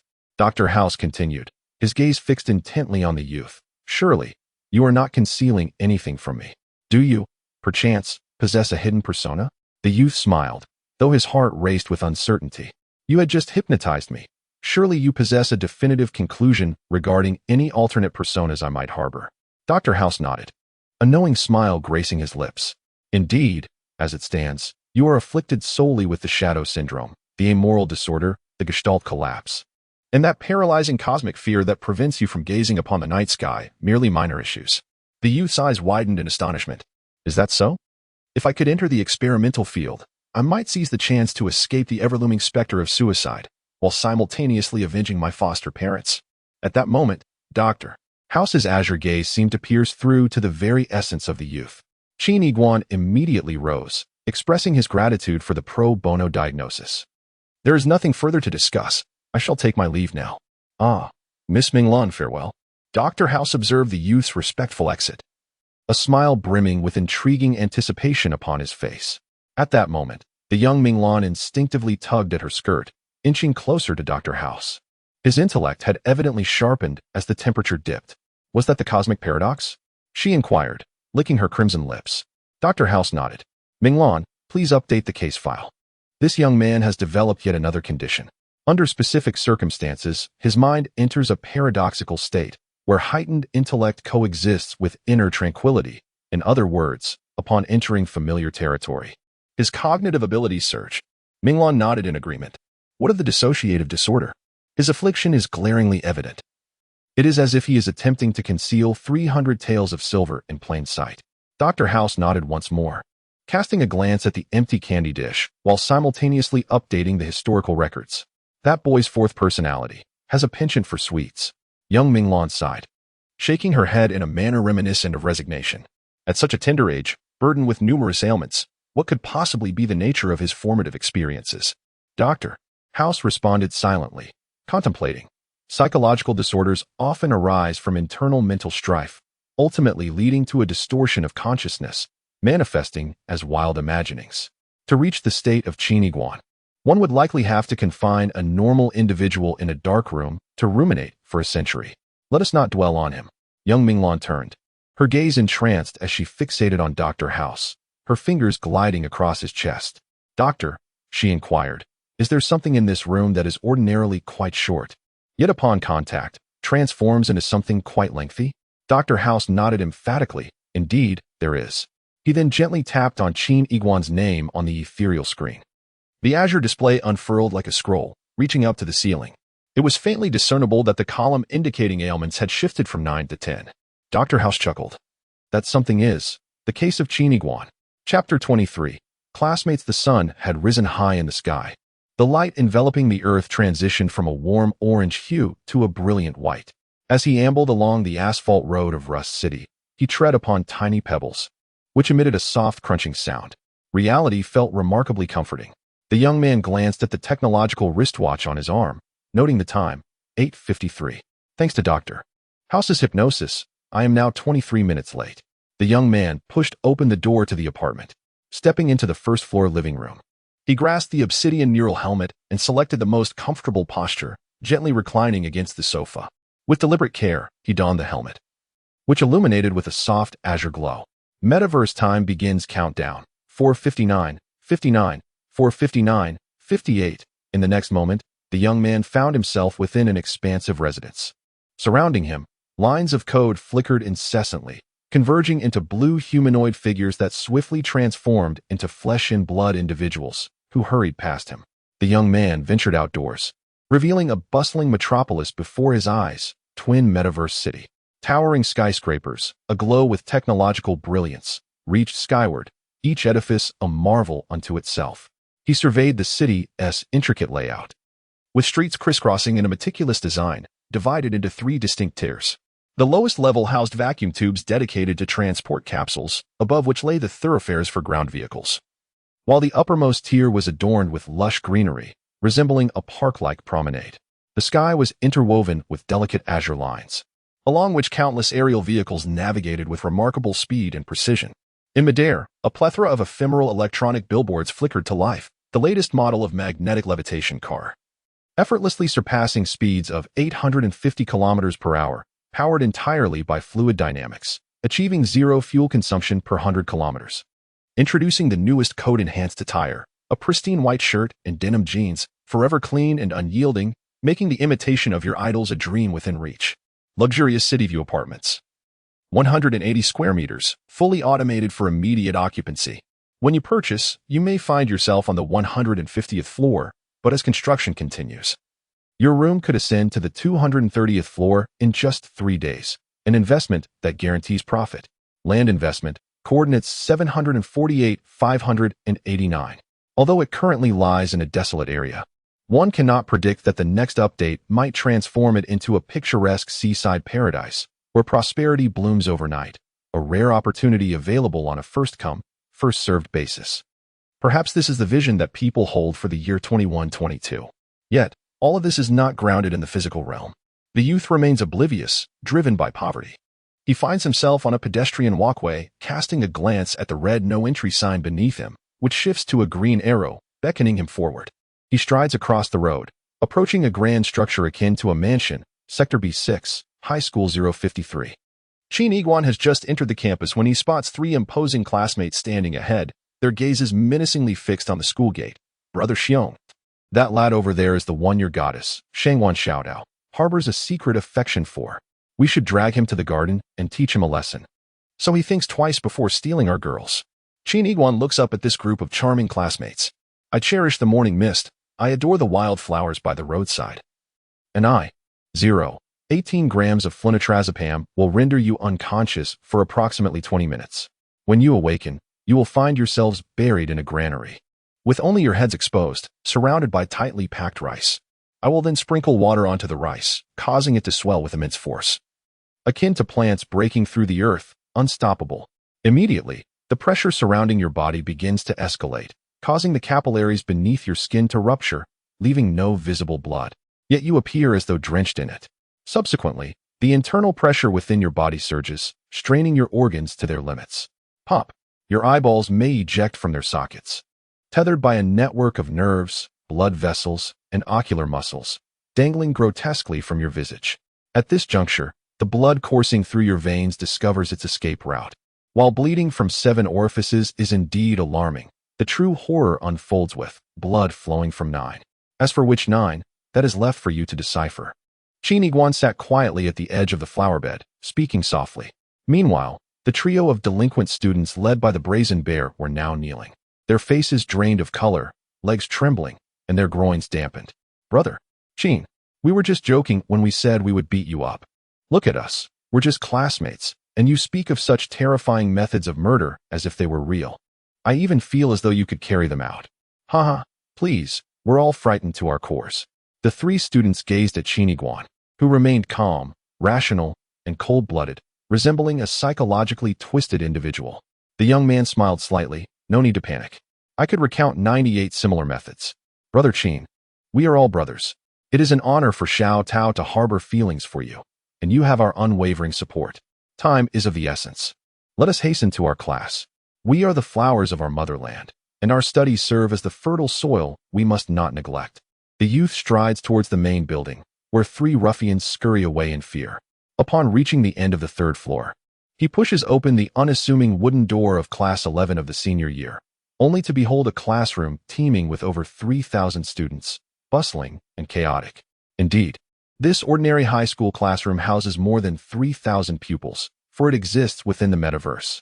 In a time when the Gemini group operated in the realm of reality, it conferred upon governments worldwide a privilege known as 4-dimensional expansion, allowing a finite space to accommodate infinite items. Naturally, this existence, which defies fundamental laws, is restricted to educational and military purposes. This classroom is a product of that 4-dimensional expansion. A class of 3,000 students is considered modest in renowned lectures. Classrooms housing tens of thousands are commonplace. Here, they share the experience of learning, with seats stacked as if in the celestial court. The auditory and visual experience transcends spatial limitations. Regardless of where the students sit, they feel as if they are directly facing the teacher, who speaks with a breath as fragrant as orchids, wafting directly towards them, all enjoying a VIP experience. This resembles the online classes of a bygone era. Yet the technological sophistication is incomparable. Hello, well-dressed. It is he, the one whose surname resonates like thunder, exuding an aura of power and majesty. His given name, however, is as trivial as dirt, reminiscent of a fool, a close friend, a sumptuous gala. Chapter 24. It is him. 1 foot perched upon the bench. In a somber tone, Yiguan remarked, "You must be wondering why, despite the class having commenced 30 minutes ago, everyone remains in disarray." The youth shook his head, indicating his lack of curiosity. Yet, the clam, seemingly oblivious, raised a hand and proclaimed, "Today, we have a transfer student among us, a person of remarkable stature. The principal and all the teachers have gathered to welcome him." How splendid! I adore this world, thought the youth, albeit with a hint of disappointment as he returned to his seat. Occasionally, he glanced at his technological wristwatch, aware that time flowed ceaselessly. For someone like him, a forsaken citizen with merely 5 hours of login time each day, the squander of time felt like a gross misappropriation. Qin Yiguan remained perplexed. What kind of transfer student could warrant such grandiosity? Suddenly, the students erupted into excitement, rushing towards the entrance, quickly creating a blockade that left no room for passage. The transfer student had arrived. The insatiable clam leaned forward, eager to share the latest tidbit. His father is the highest commander of the B5 and B6 sectors. This fellow is undoubtedly a top-tier official's son. In the past, sector referred to divisions of physical hard drives in the old era. Now, within the metaverse, it delineates geographical sections on the map, with B5 and B6 encompassing areas comparable to 2 provinces on physical Earth. In other words, this highest commander is akin to the governor of 2 provinces. The youth nodded, pondering why such an individual would transfer to a mundane school like theirs. It's not just a transfer, the clam exclaimed with a gossipy grin. I heard this guy was raised in a secret base by his father, training in isolation. This is his very first foray into society and school. The youth was taken aback. Here we are in the 3rd year of high school, an age typically around 17 or 18, which raises the question, has that unfortunate soul undergone training for nearly 2 decades? What could possibly necessitate such secretive preparation? Is the aim to mold a spy? Clam remarked, I've heard that this individual stepped into the experimental field for the first time yesterday, and the data has exploded. This might be linked to that clandestine training. The future looks exceedingly bright for this lad, and it's a foregone conclusion. The youth nodded casually. The world is vast, teeming with prodigies, yet it holds little relevance to him. Have you heard? Clam continued, there is another significant piece of news from the experimental field.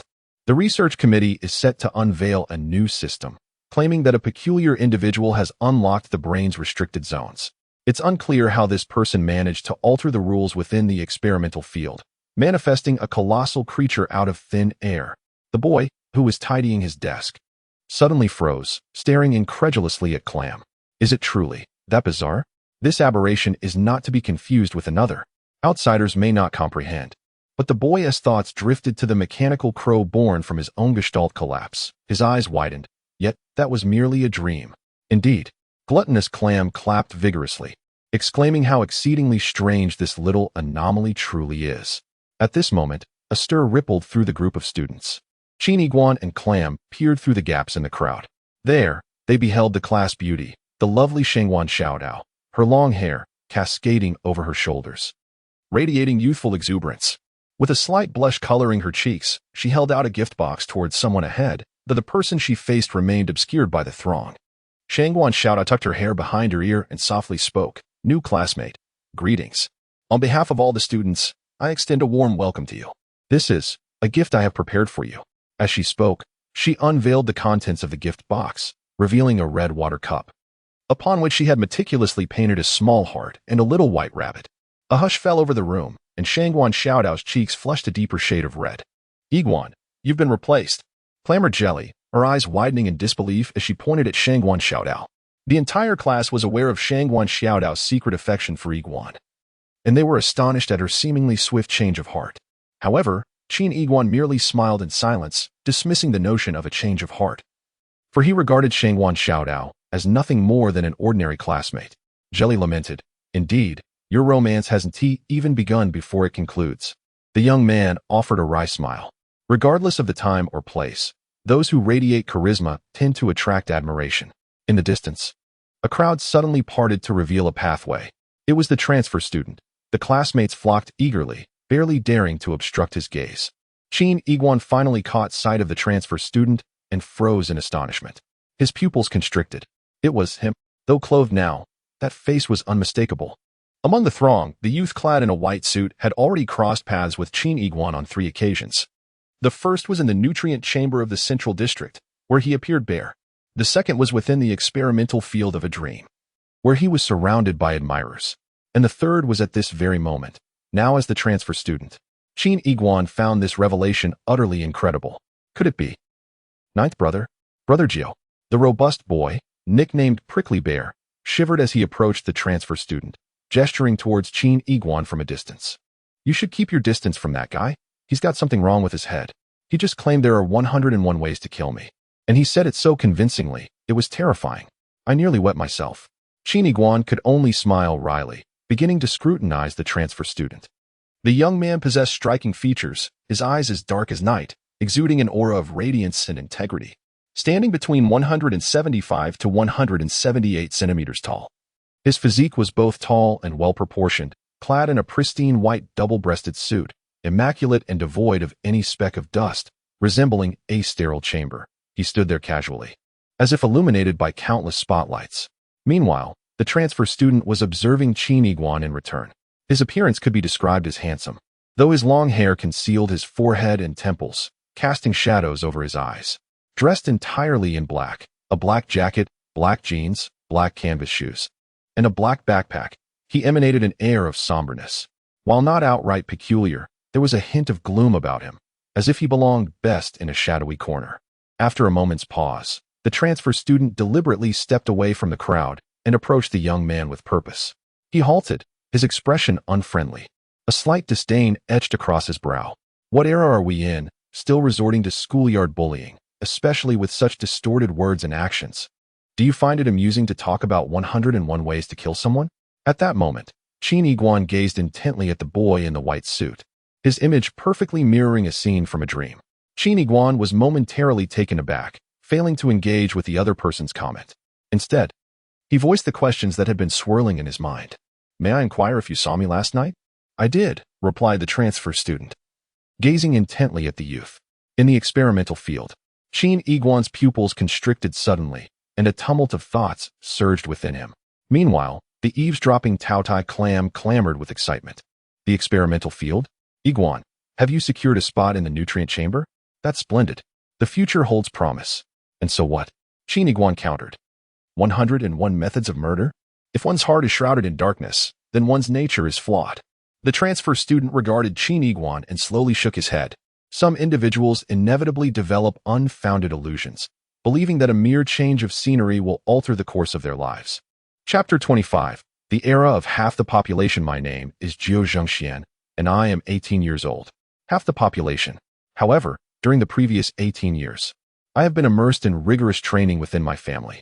I am aware of what Teacher Qing is concerned about. A close-up of the transfer student filled the screen as he cast a fleeting glance at the young teacher quietly standing at the podium. Rest assured, everyone, I have never perceived myself as possessing any privileges, nor would I ever engage in actions that compromise fairness. There are numerous prestigious schools in Sector B6. Yet my presence at High School 053 today is solely the result of the educational system's alignment. Undeniably, my father's status is significant, but throughout my life, the only gifts he has bestowed upon me are a more demanding, stringent, and occasionally harsh education. From a young age, I have been profoundly influenced by his ideals, which have instilled in me a clear sense of values. One must be unwaveringly upright in character and act with complete integrity. Moreover, regardless of the time or place, one must stand up against injustice whenever encountered. Jiu Zhengxian cast a glance at Qin Iguan before shifting his gaze to the young teacher standing at the podium. At that moment, the young instructor, arms crossed, displayed no remarkable expression, even in the principal's office, where the principal pounded the desk so fiercely that a pen flew from the holder, embedding itself into a nearby cactus like a dart. Commanding him to extend special care to the new student, the teacher remained indifferent, exuding an air of nonchalance. The principal found himself utterly powerless against this obstinate young educator. Succumbing to a cerebral hemorrhage on the spot, Jiu Zhengxian felt equally helpless. The school's welcome ceremony orchestrated by the administration was excessively ostentatious and flamboyant, which was not his intention. Subsequently, Jiu Zhengxian bent down to retrieve his electronic textbook, vacating the seat that a sycophant had yielded to him. He proceeded directly to the last row and declared, "I am the 3,326th student of this class. According to the rules, I should sit at seat 5 in row 226, which is beyond dispute. I am the new student, Jiu Zhengxian. In the days to come, I kindly ask for the guidance of all my classmates and Teacher Qing." As he spoke, Jiu Zhengxian earnestly surveyed the room, ultimately casting a deep bow towards Teacher Qing. The students present were inspired by Jiu Zhengxian's righteous demeanor and began to applaud enthusiastically. The young teacher paused for a moment, the sternness that had graced her face finally dissipating as she slowly nodded, welcoming the new student, and deemed him satisfactory. Seated beside Qin Iguan, the gluttonous clam scoffed softly, remarking, "This transfer student appears commendable, but why target Qin Iguan right off the bat? Has he consumed your family's provisions?" Upon hearing this, the youth slightly pursed his lips. Even if he spoke the truth, the clam would remain skeptical. Fate is indeed peculiar and capricious. In reality, I had partaken in his family's provisions. Not only that, but I had also borrowed from them and shared with those rascals from Rust City. Moreover, his family's fruits are delightful, and I intend to frequent their establishment. As the class commenced, the poised teacher Ching, clad in a tailored blue suit, straightened her posture, her expression transforming into one of solemnity. Students, remember, regardless of the circumstances, the times have changed. Education has lost its relevance. The corners of the students' mouths twitched. This was teacher Ching's usual demeanor, calm and composed. Studying geography? The expanse of the metaverse now surpasses that of Earth by an astonishing 48 million times. Those outdated geographical concepts teacher Ching casually placed a hand in her pocket, her head held high, are utterly useless. Studying physics? Teacher Ching shook her head. In the metaverse, the concept of gravity is most commonly employed to keep Newton's coffin firmly shut. What use is it to study such things? Foreign languages? In the metaverse, countless nations utilize simultaneous translation. The knowledge of the bygone era is rendered entirely obsolete. Teacher Ching shook his head. Within the realm of the metaverse, all extreme hypotheses are subject to continuous validation, with principles of chemistry and physics being perpetually upended. Those rote teachings serve but a singular purpose, to prepare for examinations.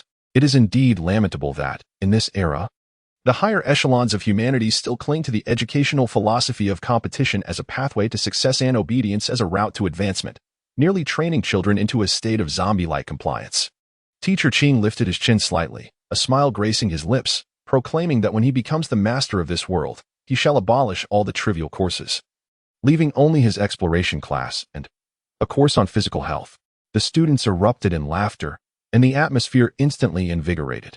Thus, he claimed dominion over the entire day as curriculum. Teacher Ching's laughter grew more exuberant as he prepared to present a day-long exploration class. The classroom fell silent for a moment. Hooray! Long live Teacher Ching! Teacher Ching is magnificent. The students erupted in cheers. The exploration class is undoubtedly the most beloved course, devoid of monotony, filled with engaging, thrilling, and novel content. As for Teacher Ching, he is the idol of all his students, youthful, handsome, audacious, and imbued with a spirit of exploration. He has invaded countless young girls' dreams, engaging in delightful mischief, much like how some female teachers might invade the dreams of boys. Qin Yiguan gazed at the dashing figure at the podium, recalling his first day of school. It was this man who patted his own shoulder and said, Qin Yiguan, a name that signifies elegance and grace. Do not heed the idle gossip of the world. As long as I am here, no one dares to look down upon you. Keep striving. These words instilled a sense of warmth in the anxious heart of the young boy. After all, Qin Yiguan was the sole student from Rust City in the entire class, a place that, in the eyes of many, was synonymous with madness. The boy smiled faintly. Teacher Ching was a truly warm-hearted individual. At that moment, the classmates were completely at ease, willingly engaging and activating their electronic textbooks. Qin Yiguan, too, lowered his head slowly. The device in his hand, reminiscent of a metallic rod, housed all the necessary textbooks and encompassed a multitude of learning functions, including writing, submitting assignments, and more. With a slight buzz, Qin Yiguan pressed the switch, and a faint sound of electricity filled the air. However, the image projected by the electronic textbook trembled slightly, flickered for a moment, and then half of it went blank. The boy furrowed his brow. His antiquated device, outdated by 3 versions, had finally reached the end of its lifespan. This contraption, priced at 9,000 yuan, was beyond the means of his entire savings to replace with a new one. Yet, in the next moment, he discovered a brand new electronic textbook quietly resting in the drawer of his desk, accompanied by a note from Teacher Ching. The boy felt an overwhelming sense of gratitude. Teacher Ching was indeed a very warm person. He observed Teacher Ching at the podium, wearing a gentle smile, with her head slightly raised, holding the new electronic textbook. The boy whispered, Teacher Ching, I will repay you. To which Teacher Ching merely smiled in response. His gaze swept over all the students, and with a slight raise of his arm, it soon descended. In that fleeting moment, the holographic device activated, transforming the entire classroom. The familiar surroundings vanished in an instant, and all the students seemed to defy gravity, floating in midair. The light dimmed, revealing a serene azure planet gently drifting before them. This is our home, Earth, Mr. Ching spoke softly. In the next moment, the Earth unfurled like an orange peeled by the hand of God, its surface expanding into a flat map of 510 million square kilometers, displaying land and sea in full view. Subsequently, the edges of this map began to shimmer with a blue glow, its expanse increasing as if crafted by divine hands, with land, mountains, and oceans stretching forth. The territory expanded ever larger, the original surface of the Earth transforming into a mere core, which grew increasingly smaller as the area expanded. When the entire map took shape, the former expanse of Earth had become a tiny black, barely discernible unless one looked closely. This was the map of the entire metaverse. Against the backdrop of this vast world, Mr. Ching proclaimed with resonance, "Humanity has entered the epoch of the half-populated. Thus, this territory is the true realm in which we reside. Beyond the Earth lies the expanse expanded by the Gemini intelligence. That realm is what is referred to as the experimental field. The metaverse has expanded by 48 million times, with this area encompassing 47.99 million. It is unknown, vast, and logically subversive. Moreover, just yesterday, the Gemini intelligence announced a 50 reduction in the order of the experimental field." Teacher Ching pointed at those areas, explaining that the term experimental fields is not merely a nickname, but a reference originating from the Gemini intelligence network a century ago. What exactly is to be experimented upon? Teacher Ching slightly raised his head, declaring that this would be an ultimate enigma. The students gazed at the vast map, their expressions a mixture of confusion and yearning. "What I know is that within the experimental fields, human potential is unleashed and cognitive abilities are enhanced. With the full release of technology, superpowers exist not merely in fantasy." Teacher Ching paused and nonchalantly remarked, "And what is the meaning of life? It is courage, exploration, and growth." Thus, with a squint and a smile, Teacher Ching announced that today's exploration lesson would entail the entire class entering the experimental fields for a full 7 hours of sightseeing. What? Is Teacher Ching serious? "I possess a nutrient chamber, indeed, but my father forbids me from entering. Last time I secretly ventured to the border, I barely stepped over when I was discovered, and my parents promptly delivered a merciless punishment. I have a cousin who ventured into the experimental fields 3 years ago, and I've heard that his influence has grown tremendously, allowing him to dominate a territory. Rumor has it that the experimental fields are not serene rice paddies, but rather a chaotic world." The classroom erupted in a cacophony. The students displayed a mix of fear and, more prominently, exhilaration in their eyes. "Rest assured, my dear students," Teacher Ching said with confidence, "I have made all the necessary arrangements. Once we enter the experimental field, I can guarantee your safety. What you must do is keep your eyes wide open, engage your minds, and diligently absorb all that you see and hear. Knowledge and insight are the most precious abilities in this world. Remember, those who seek the higher will find the middle, and those who seek the middle will find the lower." A moment of silence enveloped the classroom. "We must follow Teacher Ching. This opportunity is too precious." The students' eyes sparkled with excitement. With a smile, Teacher Ching instructed everyone to gather in the open space behind the building, ready to board the train to the next destination, the experimental field in the celestial city of Amaterasu in the metaverse. A student called out from afar, "Teacher Ching, the principal will surely try to stop us." Teacher Ching waved his hand calmly. "No worries, he has suffered a cerebral hemorrhage." After a brief moment, the classroom fell silent once more, leaving only 2 individuals, Teacher Ching at the podium and Qin Iguan seated among the students. Teacher Ching observed calmly, "This lesson is quite unfair to you." The young man gazed into the distant sky. He had once exhausted his login time to board a train and arrived at the edge of the map section within the metaverse, only to find himself surrounded by a myriad of indistinct bubbles. His visual, auditory, and tactile senses could not form coherent information. The neural helmet he used was a stripped-down version, with limited functionality and sensory transmission constraints, rendering him unable to decipher the data within the experimental field. With a sense of longing, the young man began to count the bubbles one by one. As he counted to the 130th, the login time, already tenuous, ultimately ran dry, resulting in a forced disconnection.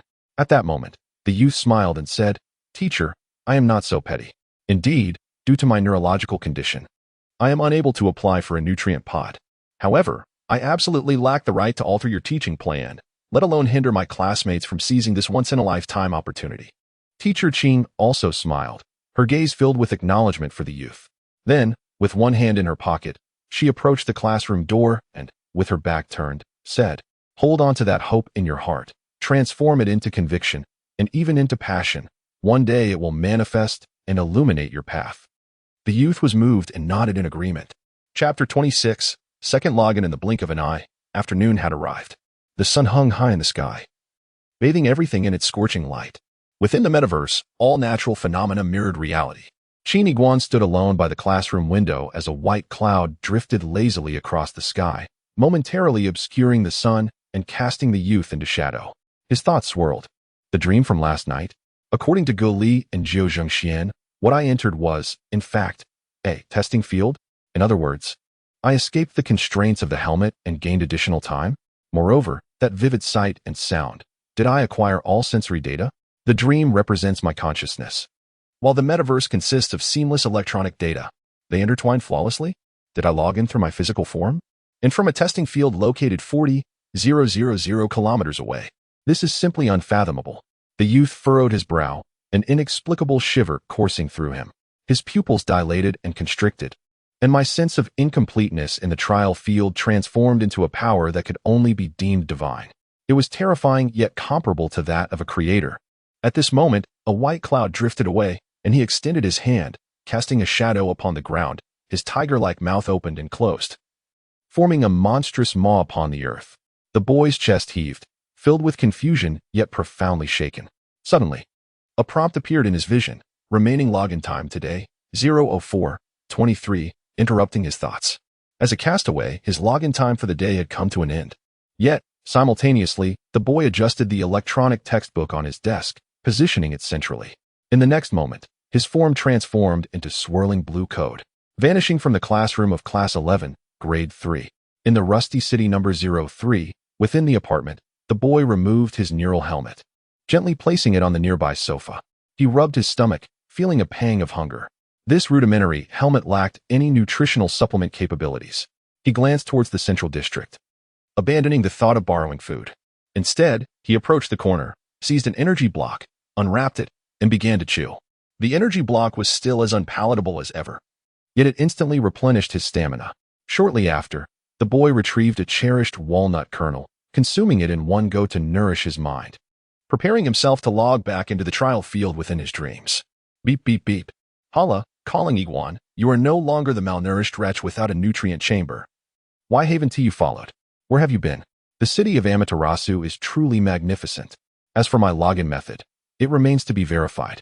In any case, please keep this under wraps for now. At present, my time has run out, and I must log off. Please convey my regards to Teacher Qing. The young man nodded. Teacher Qing remains as carefree as ever. Do not harbor any sour grapes, for tomorrow I shall share with you the wonders I have witnessed today. However, it must be said that no matter how I share, it can never compare to witnessing it firsthand. Witnessing it firsthand, I am certainly capable. After concluding his call with Hala, the youth meticulously filled in the large hole in the wall and arranged his bedroom in pure black. He then lay down on the bed, sprawled out in a star shape. Deep in thought, he realized that this scene bore no difference from yesterday. The city of Amaterasu. Such a name suggests it must be a breathtaking city. Coordinates, city of Amaterasu. The young man closed his eyes, silently wishing, if only I could visit the city of Amaterasu and broaden my horizons. Overwhelmed with excitement, he found himself unable to sleep for 2 hours. Finally, in the third hour, with his eyes tightly shut, he felt drowsiness wash over him, and his consciousness began to fade in and out until he finally drifted off to sleep. In his dreams, the sensation persisted. The young man felt as though he was repeatedly rising and stepping into a pitch-black vortex, caught in an endless cycle. Must he still wait in line? He was unaware, but the web-like scar on his right temple began to shimmer, emitting a faint red glow, as if it had come to life. Suddenly, the world within the young man's dream illuminated, akin to traversing through time and space. He opened his eyes, surrounded by a vast azure sky. The sound of the wind howled in the boy's ears. Startled, he suddenly realized that he was plummeting rapidly. Yet, his eyes sparkled with excitement. This was the very scene. This was the very state. This was the sensation. I have appeared out of nowhere in the sky, only to descend. Below must be the experimental field of the metaverse. A sense of delight surged within him. This unique method of entering felt like a divine descent, truly unparalleled. Indeed, I am extraordinary. Hello. A faint voice suddenly reached his ears. As the boy fell, he turned his head to see a chubby stranger, glasses perched on his nose, tumbling alongside him. Even greeting him, the boy was taken aback. Am I not the only one? Is there someone else who can master this method? Oh, in that instant, a female exclamation echoed from above. He looked up to see a woman in a long dress, also in freefall, her hands clutching her skirt to prevent an embarrassing reveal. The boy was once again stunned. Another one? No, wait. He scanned his surroundings, his body freezing in shock. It was as if it were raining people. Figures of all ages, both male and female, were tumbling through the air, panic-stricken as they descended.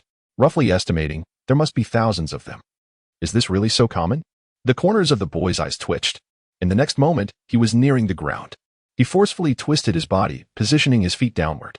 With a thud, he landed in a half-squat stance, absorbing the impact firmly on the ground. Around him, various silhouettes plummeted and scattered like raindrops, landing with a flurry. In a chaotic scene, various individuals found themselves in awkward positions, some lying upside down, while a graceful lady in a long dress had her head buried in the ground. Her dress cascading down, leaving her entirely exposed. An elderly man, seemingly nearing a century in age, had even dropped his cane to the side. Yet, there seemed to be a protective aura surrounding them, for none sustained any injuries. Many simply rose, shaking their heads in bewilderment as they gazed upwards. What was happening? The youth hesitated for a moment, then slowly lifted his gaze, following the direction of everyone's attention towards the sky. At that very instant, the sun was obscured, casting a colossal shadow over the earth. A tremendous rumble echoed through the air, and the boy looked up, his expression one of sheer astonishment. Before him lay a vast city, suspended in the air and gradually ascending. Chapter 27. The Ascending City. What is happening? The boy was profoundly shocked. The city blotted out the sun. Figures were being launched from its heights. How pitiful. Are they now homeless? A sudden voice interrupted his thoughts. Who are you? The boy inquired, taken aback. I am Yuan Universe Baixiaoxing, a purveyor of information, replied a rather unsightly man, who scrutinized the boy for a moment. A technological sphere perched on his shoulder scanned the boy, and he remarked, compatibility at 0? A once-in-a-thousand-years waste. The boy stood frozen, unsure of how to respond. The man paused, a glimmer of encouragement flashing in his eyes. I am not one to judge based on superficial merits. A compatibility of 0 is inconsequential. The tale of the underdog rising against the odds is not unheard of. What is that saying? Do not underestimate the youth in their poverty. 30 years in the West. And in the blink of an eye, the tables may turn. The youth nodded in a daze, expressing his gratitude for the encouragement. He then noticed the knowledgeable figure of Metaverse Baixiaoxing smiling and remarking, You appear quite bewildered. You must be new here. In the spirit of nurturing potential clients, I shall impart some information. Feel free to inquire about anything you wish to know. Thank you very much, the youth began. Is this the experimental field of the metaverse? Baixiaoxing looked upward and affirmed, Indeed. The youth pointed towards the city in the sky, declaring with resolve, What is that? What? The youth was left speechless, realizing that it was the city of Amaterasu Snow. However, he was incredulous, asking, But why is it in the sky? Baixiaoxing's eyes gleamed with a peculiar light as he replied, Little brother, are you dazed? That city just ascended 3 minutes ago. Were you not also cast out like the other residents? The city ascended, and it threw out its residents? The youth turned to Baixiaoxing, astonished. If the leaders had been a tad greedier and lingered for an additional half hour, wouldn't they have been cast down from the sky as well? It was said that the logic within the experimental field was chaotic, but he never anticipated it would be this outrageous. Baixiaoxing, filled with envy, remarked, The ascension, the flight, the change of address upon landing, all at the whim of the city lord. Is that even possible? The youth's understanding of the experimental field deepened slightly. Not every city lord could exhibit such flamboyance. Baixiaoxing, entranced, continued, The city lord of Amaterasu Snow possesses a fusion degree of 93. At this level, there are only 5 individuals throughout the entire Huaxia Great Fan District. It is precisely due to this extraordinarily high degree of fusion. He seamlessly merges with the experimental fields, reaching a level of comprehension beyond our understanding. As for how he manipulates this city, the true elite circles will not divulge their secrets to mere mortals like us. In summary, his city can soar through the skies. The youth, unable to fathom this, gazes vacantly at the heavens, pondering why he would choose to command his city to take flight, abandoning his citizens. The metaverse sage paused, revealing a look of yearning. He yearned to duel, steering that magnificent city sprawling over 630 kilometers. The opponent was formidable, and the city of Amaterasu Snow. Perhaps it is an arrival, or perhaps a collision. The youth's eyes widened, his worldview shattered. Collision? Indeed. The sage sighed, contemplating what kind of life form could endure in such vastness. The colossal city hovered, resembling a divine miracle. A tremendous roar echoed. The city tilted slightly towards the east, seemingly preparing for acceleration. Suddenly, the youth squinted. At the heart of the city, atop a spire at least 300 meters tall, stood a blurred figure. That figure stood proudly against the raging winds, exuding an overwhelming presence. Vaguely, one could discern that the figure was clad in a fitted blue suit, one hand casually tucked into a pocket. The youth furrowed his brow. Straining his vision to observe closely, this figure seemed oddly familiar. The lord of the city of Amaterasu Snow, known as the Light Emperor, bears the full name Mu Qingquan. Bai Shaoxing spoke with an air of pride, as if he were referring to an idol, standing tall as he declared. As for his true identity, you need not inquire further. Out of respect for the Light Emperor, I must remain discreet. The boy gazed up at the sky, memories of the man's visage flashing through his mind. A thunderous sound erupted from above, the sky resonating with sonic booms as a colossal city stirred to life. It soared past the boy's head, radiating an impressive aura before vanishing into the distant horizon.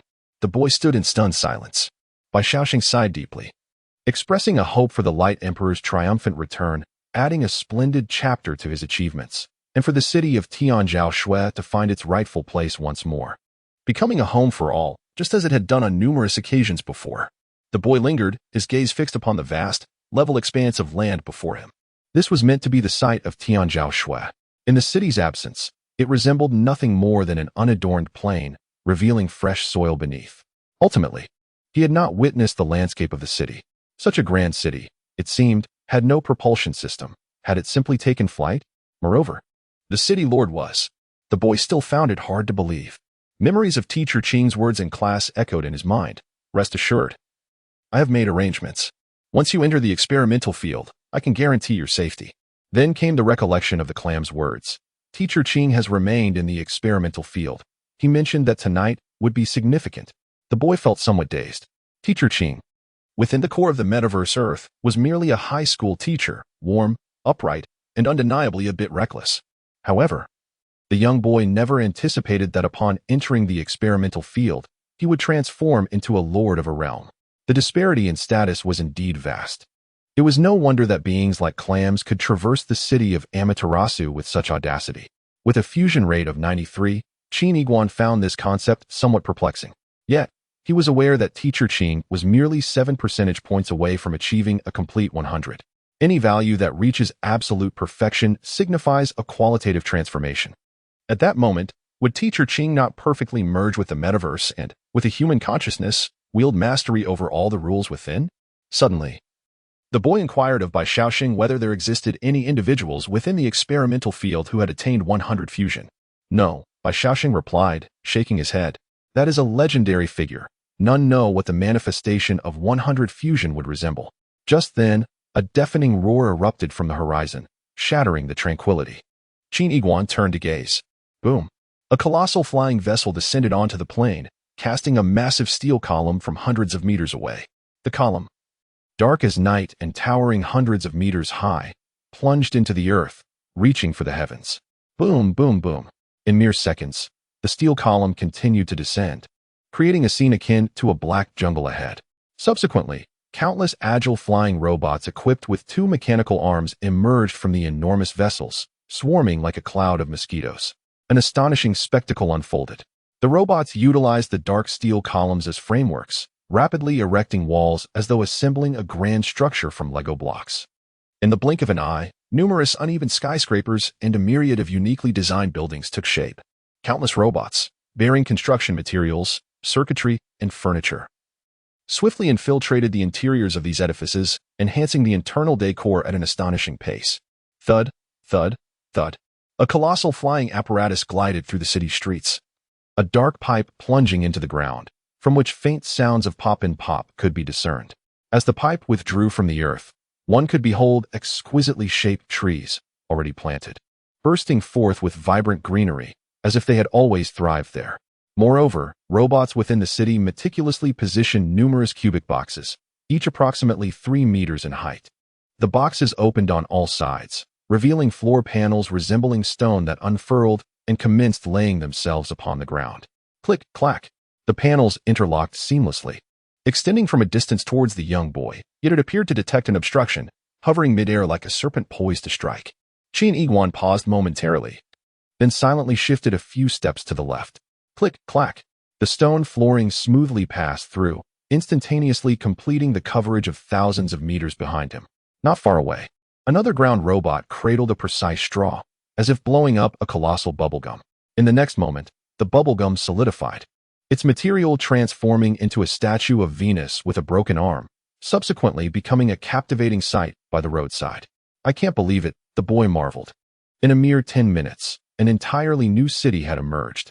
He tilted his head, recalling that even within an experimental field, land ownership rights still existed, didn't they?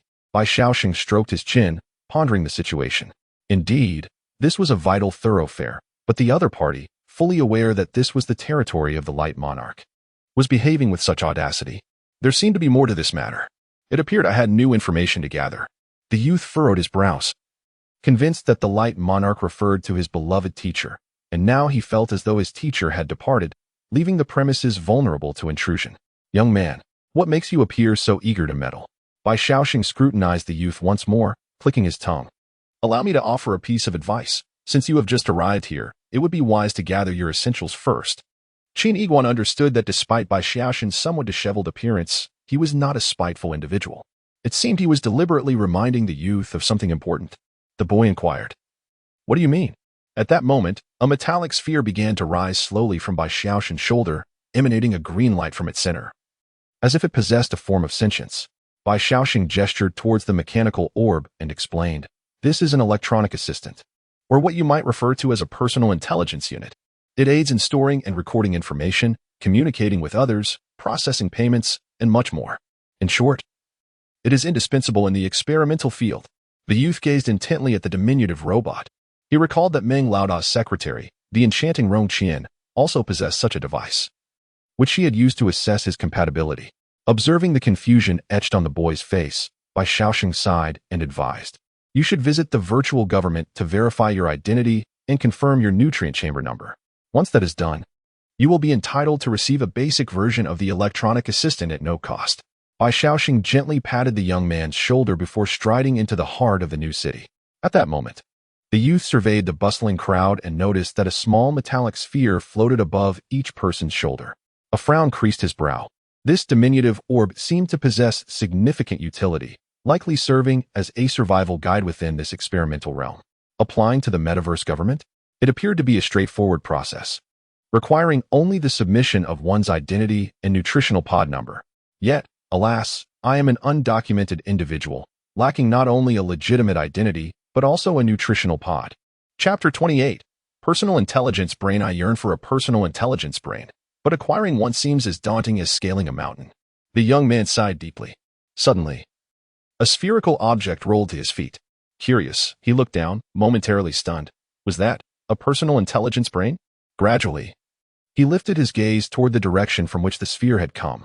There stood a young man with tousled hair, cradling a small, disc-shaped intelligence brain in his palm, his expression radiating joy and audacity.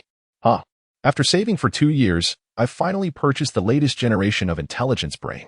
I can finally discard that outdated relic. Wearing that antique, I couldn't even attract a girl." Upon hearing this, the youth's body froze momentarily before he slowly lowered his head. At his feet lay a metallic sphere the size of a tennis ball, albeit in a rather pitiful state. Its surface was marred with scratches, devoid of luster. Some metallic seams were even lifted, and a section of the shell was missing, exposing the internal circuitry, which emitted faint sparks. A discarded personal intelligence brain? The youth appeared somewhat lost in thought. "Can I use this?" Qin Iguan gradually bent down, his fingers just about to touch the metallic sphere. "Hey, I say, brother." Yet, he saw the yellow-haired boy carefully placing the little flying saucer on his shoulder. The youth's finger hovered in midair, pausing for a moment as he looked at the yellow-haired boy. "What's the matter?" The yellow-haired boy smirked slightly. "Nothing. Is this foolish newcomer trying to pick up my discarded trash? Does he not know? Personal intelligent brain devices need to be bound to the owner's digital ID. The one I discarded is utterly destroyed. I didn't even have time to unbind it. Even if this fool repairs it, he doesn't have the privilege to awaken it." The yellow-haired boy stifled his laughter. Yet, the youth had already cradled the worn metallic sphere in his hands, wiping it gently and tapping it lightly. He then widened his eyes. Gazing at the center of the sphere, where a small piece of glass resembled a lens or perhaps a tiny window. After observing for a while, finding no light within, he gently placed the sphere on his shoulder. It resembled a slumbering little sprite. Haha, is this kid's mind not working properly? The yellow-haired boy could no longer contain his laughter, waving his hand dismissively as he swaggered away. However, what the yellow-haired boy failed to notice was that the metallic sphere on the youth's shoulder suddenly illuminated with a blue glow, pulsating rhythmically as if undergoing a reboot. Subsequently, the sphere began to vibrate gently, slowly levitating. Simultaneously, a blue canopy appeared in the youth's vision, enormous characters overshadowing the entire world, accompanied by grand, sweeping music. Those characters swirled in the sky, ultimately converging. Reboot successful, binding successful, local code. Abandoner of the gods, master bound. Qin Iguan master, data analysis and progress, ability name. Consciousness matrix, brain anomaly, zone A89, morality disorder. Development level 0, brain supernormal, zone B05, shadow syndrome. Development level 0, brain dark, zone A06, gestalt collapse. Temporary development level 1. If the host integration level does not improve, this progress will reset to 0 within 48 hours. Brain forbidden, zone A01. Cosmic phobia. Development level 0. Individual integration level 0. Smartwatch data, sharing in progress, personal assets. 80/20. The young man gazed at the ethereal text suspended in the void, his body ensnared in a state of paralysis. He had encountered such forms before. Once, Boss Ming had presented a similar document to him. However, Qin Iguan recalled that Boss Ming's ability category was reality enhancement, with a content description of geometric analysis, and it did not feature such an extensive string of data. It was starkly different from his own. What perplexed the young man the most was that the majority of his data was, astonishingly, comprised of his afflictions: brain anomaly zones, brain supernormal zones, brain dark zones, brain forbidden zones. Integration level, development level, temporary development level. What do these terms signify? In the next moment, the young man turned his gaze toward the small metallic orb resting on his shoulder. Though it remained in a state of disrepair, it now emanated a blue luminescence, as if floating amidst the mist, exuding an air of mystery. At that instant, a passerby strolled by. The small orb perched upon the bystander's shoulder seemed to exhibit a hint of curiosity, subtly rotating as it scanned the abandoned one of the gods resting on Qin Iguan's shoulder. Reminiscent of two dogs encountering one another in a park. What are you staring at? I am your father. Suddenly, a voice echoed in Qin Iguan's ear, a male voice laced with disdain. The youth gazed at the orb on his shoulder. Can you speak? Why wouldn't I? The voice chimed in once more, maintaining its nonchalant tone. Qin Iguan was taken aback. This contraption was no mere sprite. It resembled a cynical, disillusioned individual. In that moment, his perspective shifted dramatically. He observed the hurried passers-by, each adorned with their own personal intelligence orbs. Yet now, all the orbs displayed floating data. ID, HIC 263, request for access. ID, or 047, request for access. ID. When he first met the beautiful secretary Rongqian, she had inquired, Mr. Qin, would you mind if I accessed your information? If convenient, please grant me authorization. So that was the implication. The youth instinctively nodded. Suddenly, he noticed an intriguing anomaly and inquired of the metallic orb. Others' intelligence orbs are all identified by numbers, their names a combination of letters and digits. Why are you called the abandoned one of the gods? A note of disdain returned. Because I am exceptional. Chapter 29. The omniscient of the metaverse. The youth was left speechless. Have you been discarded by others? The youth inquired, a smile gracing his lips. In truth, our standings are quite similar. I am an outcast, and you are a forsaken one. Regardless of our pasts, we shall henceforth be comrades, embarking on adventures together in this experimental realm. Furthermore, your name is rather lengthy. From now on, I shall refer to you simply as Divine Forsaken. The orb remained silent. Displaying notable patience, the youth continued. Might you elucidate the meaning of the ability section? My prowess is considerable, yet my energy reserves are dwindling. With that, Divine Forsaken seemed to lapse into a dormant state. The youth pursed his lips, contemplating the electronic assistant. Better to have it than none at all. At that moment, he inquired, so soon? What have you uncovered? Bai Shaoxing appeared preoccupied, stating, the new city is called Baofan City. It's perhaps best that you remain unaware of the specific events. In brief, a shift is imminent. A sense of foreboding washed over the youth. Suddenly, Bai Shaoxing glanced at the youth's shoulder. Oh, You've acquired a portable intelligence brain so quickly? Let me see. And it even has a nickname. Forsaken of the Divine? Bai Xiaosheng clicked his tongue, remarking, "You youngsters have a penchant for naming your intelligence brains. Little Red, Little Blue, and the like." The youth was taken aback. There was no nickname section in Divine Forsaken's interface. Demon Child, what an appealing and imposing name. Meanwhile, his own moniker was merely a reflection of his prowess and low energy. The disparity was striking. Then, the youth nodded and said, "Mr. Bai Xiaosheng, I have a question." "Stop." However, Bai Xiaosheng raised a hand in a gesture of halting, stating that he had already introduced himself and made a living by selling information. "Your incessant questions," he declared, "were unacceptable. If you wish to inquire further, there would be a fee. Questions of common knowledge would cost 80 yuan, professional inquiries, 180, and those concerning insignificant secrets, 500. The youth pondered to himself. For a matter involving secrets, 500 was still within his means. Moreover, he suspected that his own questions were likely to pertain to trivial knowledge. Though the unreliable Shun had proven untrustworthy, there remained Bai Xiaosheng. Without hesitation, the youth inquired, "Do you know what is meant by consciousness matrix?" Bai Xiaosheng hesitated for a moment. Slowly raising his head, "Little brother, please do not fabricate terms to mislead me." The youth composed himself and asked again, "Are you aware of a situation where someone can transform mental illness into a capability, complete with a percentage of development level?" "I think you are the one who is unwell," Bai Xiaosheng retorted, glaring. "Are you creating another concept to fool me?" "My apologies." The youth continued, "Given your vast knowledge, have you ever heard of someone who can log into the metaverse without any equipment? I'll teach you a lesson." Bai Xiaosheng exclaimed, his temper flaring, raising his hand in exasperation. The youth could only smile helplessly. He concluded that he was indeed a remarkably unique individual. Hence, he was certain that Mr. Bai Xiaosheng would be able to provide an answer to this question. The youth gazed at the watch adorning his wrist, pondering the reason behind the steady decline of his savings, decreasing by 20 every second. At last, he noticed a shift in Bai Xiaosheng's demeanor. His expression softened. The intelligent device perched on Bai's shoulder rotated slightly, scanning the surroundings. Suddenly, a window popped up in Qin Yiguan's view, indicating that Bai Xiaosheng was requesting a transaction. Charging 80. Another 80. The youth acquiesced to the request.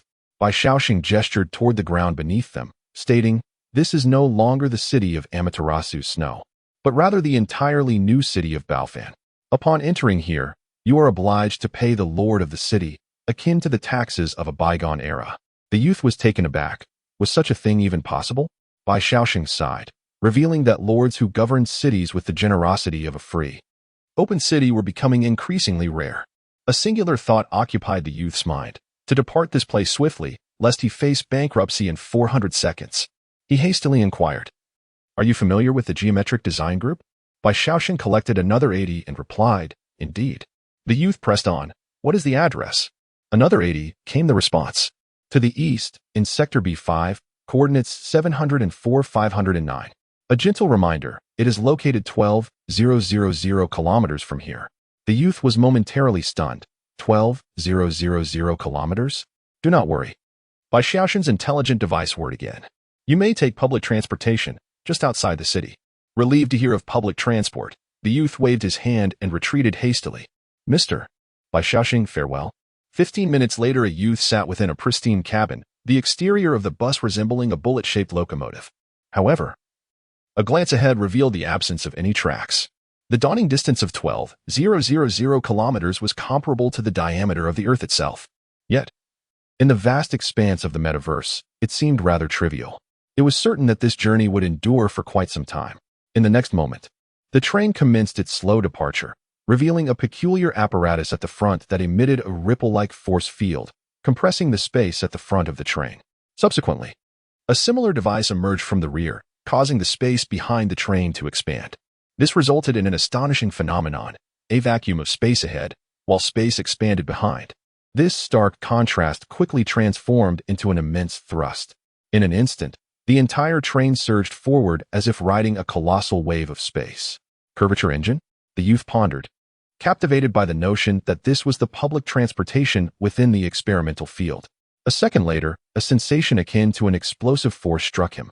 He widened his eyes, gripping the handrail tightly, fixated on the speedometer within the carriage. 299, 792, 458 meters per second. instantaneous light speed. It was no wonder that the train's power system operated on principles akin to cosmic expansion. Then, the train transformed into a stream of light, vanishing into thin air. How utterly extravagant! The youth straightened his posture, pressing firmly against the back of his seat, as if in prayer, murmuring, "This is the experimental field." Teacher Ching once said that the sole purpose of gravity is to hold down Newton's coffin. The youth then caught sight of his wristwatch. -1,200. Every second, -1,200? Public transportation is so expensive. Fortunately, it was merely a fleeting moment of distraction before the train came to an abrupt halt. We had arrived at our destination. Chapter 30. The monster strikes. As the pristine white train opened its doors, a figure swiftly emerged through the narrow 20-centimeter gap. This train, luxurious and technologically advanced, was not a place he wished to linger even for a moment. The youth stood on the ground, glancing at his wristwatch. Balance, 1550. A single bus fare nearly left him bankrupt. Before him, the teardrop-shaped building of the Geometric Design Group floated gracefully at an altitude of 10,000 meters. Compared to the previous lord of Baofan City, Meng's financial resources and technology were somewhat lacking, yet they were still remarkably efficient. The youth gazed ahead at the open space, where numerous temporary structures had been erected, bustling with people moving about. His eyes quickly caught sight of Meng Jihua. Clad in a black suit, hands clasped behind his back, brow furrowed in concentration as he stood before the temporary buildings, gazing up at the geometric skyscraper. He was likely overseeing the progress of the construction, even though the reality was already quite apparent. Qin Yiguan felt as though he were in a dream. It was indeed Meng, the elder brother from the orphanage, whom he had seen in over a decade. He had previously thought it was merely a figment of nostalgia. Yet it turned out to be all too real. Of course, this also implied that the terrifying half-mechanical crow was equally genuine. The youth walked slowly, weaving through the structures until he arrived behind Meng. A few individuals in black suits, presumably members of Meng's company, noticed the youth and their expressions instantly soured. In their hearts, this Meng's younger brother was perceived as timid and fearful. After experiencing that crisis yesterday, he had panicked and disconnected without any discernment. However, the individuals present possessed high moral character, and their displeasure vanished almost instantaneously. One of them called out, "Mr. Meng, your brother has arrived." The youth, upon encountering the true Meng leader, felt his eyes moisten slightly. At that moment, the surrounding men in black subtly shook their heads. The scene from yesterday had evidently left a profound shadow in the boy's heart. The unexpected nature of that event was truly astonishing, and even now, I found it incomprehensible. Meng Jige gazed at the geometric skyscrapers in the sky, pondering the fact that Rong Qian had also been abducted by Kuchiming, with no news to date. The youth furrowed his brow, questioning whether there were any law enforcement agencies within the experimental zone. Meng Jige shook his head, responding, "None." He then added, "However, I have heard that the mechanical crow from yesterday has been designated as a target for capture by the research committee, due to its abilities being linked to the entirely new system within the experimental zone. This far exceeds my understanding, and I have no reference information." Meng Jige sighed, his expression complex. "I have managed to learn through connections that although the research committee located the crow's position within 24 hours, none of the 3 capture teams they dispatched returned." The youth's body stiffened. Meng Jige further elaborated, "I have also heard that this creature can grow stronger with human fear, without any limits. This is utterly inconceivable." Clenching his fists, Meng Jige was left wondering about Rong Qian's current state. At that moment, a terrifying cry suddenly echoed from the horizon. A colossal shadow appeared in the sky, flapping its metallic wings as it swooped down. Gasps of astonishment filled the air. It was the mechanical monster bird.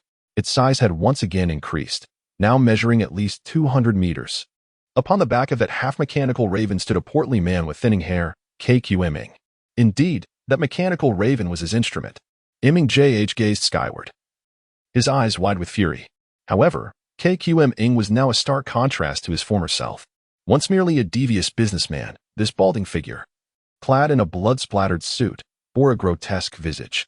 His sunken eyes seemed shrouded in a veil of dark smoke, teeth clenched, with saliva splattering like a beast. Whipped by the wind, it felt as though he had gazed into the abyss for too long and had ultimately been consumed by it. "Ha! The capture team of the Research Society cannot impede me. I can slay them all." KQ Ming bellowed from atop the giant raven's back. "Whoever I detest, I can extinguish." A chill ran down the spines of the crowd. At that moment, they beheld the giant raven's beak, which clutched a figure, a disheveled beauty. Aring Chien, Iming JH. Today, I shall obliterate you, rendering you utterly non-existent. Furthermore, I will destroy your geometric design building along with you. Vanish, perish. Ha ha ha. All shall be annihilated. In the heights, Kachiming bellowed, his voice a cacophony of hysteria, as if he had completely lost his reason. His fury, for reasons unbeknownst, had been magnified countless times. In an instant, the mechanical crow's wings sliced through the air, producing a chilling sound that resonated ominously. The onlookers below, acutely aware of the terror embodied by this crow, were instantly gripped by fear and recoiled in unison. They beheld as the half-mechanical crow suddenly tilted its head back, casting forth the figure of Rong Qian like a withered leaf into the vast expanse above. The crow cawed, lowering its head, its form tilting like a sharpened blade, diving menacingly towards Meng Ji's position. A cohort of men in black suits, their hearts quaking, stepped back in unison. Simultaneously, the crow seemed to sense the rising tide of fear, its wings expanding several meters once more. Everyone retreat, Meng Ji shouted, yet he himself advanced, glaring defiantly upwards. He remained undaunted, fearless of the heavens or the earth. Moreover, in this dire situation, he could not blend with the crowd, for he was the prime target of Kachiming. At that moment, a device on Meng's wrist emitted a faint glow, enveloping him in a shimmering blue defensive field. 3,000 meters. 2,000 meters. The half-mechanical crow approached with an aura of cataclysmic destruction. The men in black suits, their faces pale with terror, hesitated. Should they confront the beast alongside their leader? Yet the creature's presence was overwhelmingly formidable, as if a demon had descended. 1,000 meters. 800 meters. In that instant, the men in black ultimately succumbed to their trepidation, gradually retreating. Meng Jige did not reproach them. He merely gritted his teeth, his gaze fixed angrily upon the sky. Every individual's courage has its limits, and there is no need to impose undue expectations. Yet, at this moment, a somewhat frail and gaunt figure slowly stood beside Meng Jiha. Meng Jiha was taken aback. What are you doing dressed like that? Quickly hide. Chapter 31. Temporary Development. Meng Laoda. I will not retreat. I must test something. The youth tilted his head back, narrowing his eyes as he fixated on the massive mechanical crow hovering above. Each time it erupts, I find myself deeply ensnared, mistaking it for a tangible reality. I often frighten myself to the point of trembling, much like the majority of dreamers who struggle to discern the dream from reality. However, the youth's pupils slightly constricted. Once dawn breaks and everything dissipates, I come to realize that it was all an illusion. I shall no longer be afraid, and may even mock myself for my earlier cowardice. Meng Jiha was momentarily stunned. What nonsensical ramblings are you uttering? Yet, he witnessed the youth take strides forward, boldly advancing. He raised his head once more. The half-mechanical crow, howling through the sky, loomed less than 800 meters away. Its colossal form mirrored in the youth's eyes. Now, dawn has arrived, the youth murmured. To the onlookers, the immense crow's body was obscured by a mass of twisted and chaotic binary code. At this moment, the code suddenly surged, began to writhe, and then started to rearrange itself, gradually restoring its original order, all within the realm visible to ordinary eyes. From the body of the colossal raven, inexplicably, black smoke began to rise. Like vapor, the dark mist ascended into the sky, only to be scattered by the fierce winds. At 500 meters, the mechanical raven was enveloped entirely in the black haze. At 300 meters, it became faintly visible, as if the raven were being turned to sand, its form rapidly dissipating. At 200 meters, the raven's body shrank to less than a tenth of its previous size, becoming exceedingly thin and almost translucent. At 100 meters, its beak seemed poised to peck at the youth. Yet, at that moment, the nebulous figure could no longer maintain its shape. A gust swept by, and a distant caw echoed as the raven abruptly vanished. The onlookers were rendered utterly astonished, the shift in circumstances occurring so suddenly. What had transpired? Meng Jia stood frozen in disbelief. No one bore witness. The boy's tightly clenched fist gradually relaxed. He was, in truth, taking a gamble. But he had wagered correctly. It was born of me, and it shall dissipate because of me. Unaccountably, a cryptic smile crept across the boy's lips. Simultaneously, a divine presence on his shoulder abruptly awakened, revealing blue data, Gestalt collapse, temporary development level 2. Maiku 02. At that moment, the balding rotund man, having lost his steed, was tumbling weightlessly in the air, his eyes wide with shock as he spotted an ordinary-sized raven fluttering past him. "Where have you taken my Ku-02? Meng Jiha, I will kill you," he continued to bellow in a frenzy. The boy squinted slightly, realizing that the balding man was hurtling directly toward him. Thoughts raced through his mind. At such a lofty height, while I could evade the impending danger, the corpulent individual was likely to meet a fatal fall. It must be acknowledged that the crow, born from the chaos of the collapse of form, was pivotal in leading him down this treacherous path. There lingers an unsettling impression that Kuchiming is under the influence of some malevolent force. Perhaps, in due course, he might seek redemption. I wish to assist him, yet I lack the necessary tools and the strength to do so. That individual weighs at least 100 kilograms. A judo master from an island nation. He specializes in abducting robust men and administering neurotoxic substances to his victims, rendering them immobile. Subsequently, this deranged judo expert employs his victims to hone his grappling techniques, throwing them repeatedly. Some have endured this torment for a grueling 24 hours, their bones shattered and muscles reduced to pulp. In the past, the youth had even emulated this notorious killer, known as the judo maniac, in pursuit of solving a case. It was through this investigation that Qin Yiguan, rooted in the physical realm, adeptly mastered all grappling techniques, albeit only in theory and imagination, as he lacked the strength to manifest these skills in reality. At this moment, the youth furrowed his brow. Among the grappling techniques existed a method for dissipating force, which could potentially allow him to catch the balding fat man with perfect precision. I shall endeavor to attempt it. The data from the divine realm updated once more. Brain hyperfunction area B05, Shadow Syndrome, temporarily reached a development level of 1. In that fleeting instant, the youth sprang into action, surpassing even the judo fiend's jumping height in the physical world, soaring 7 meters into the air. Then, he extended his hand, employing an unusual technique, and single-handedly braced against Kuchiming's back. In a flash, his arm whirled, dissipating the force of Kuchiming's descent, and he flipped Kuchiming over, firmly grasping his collar. Kuchiming's expression softened momentarily.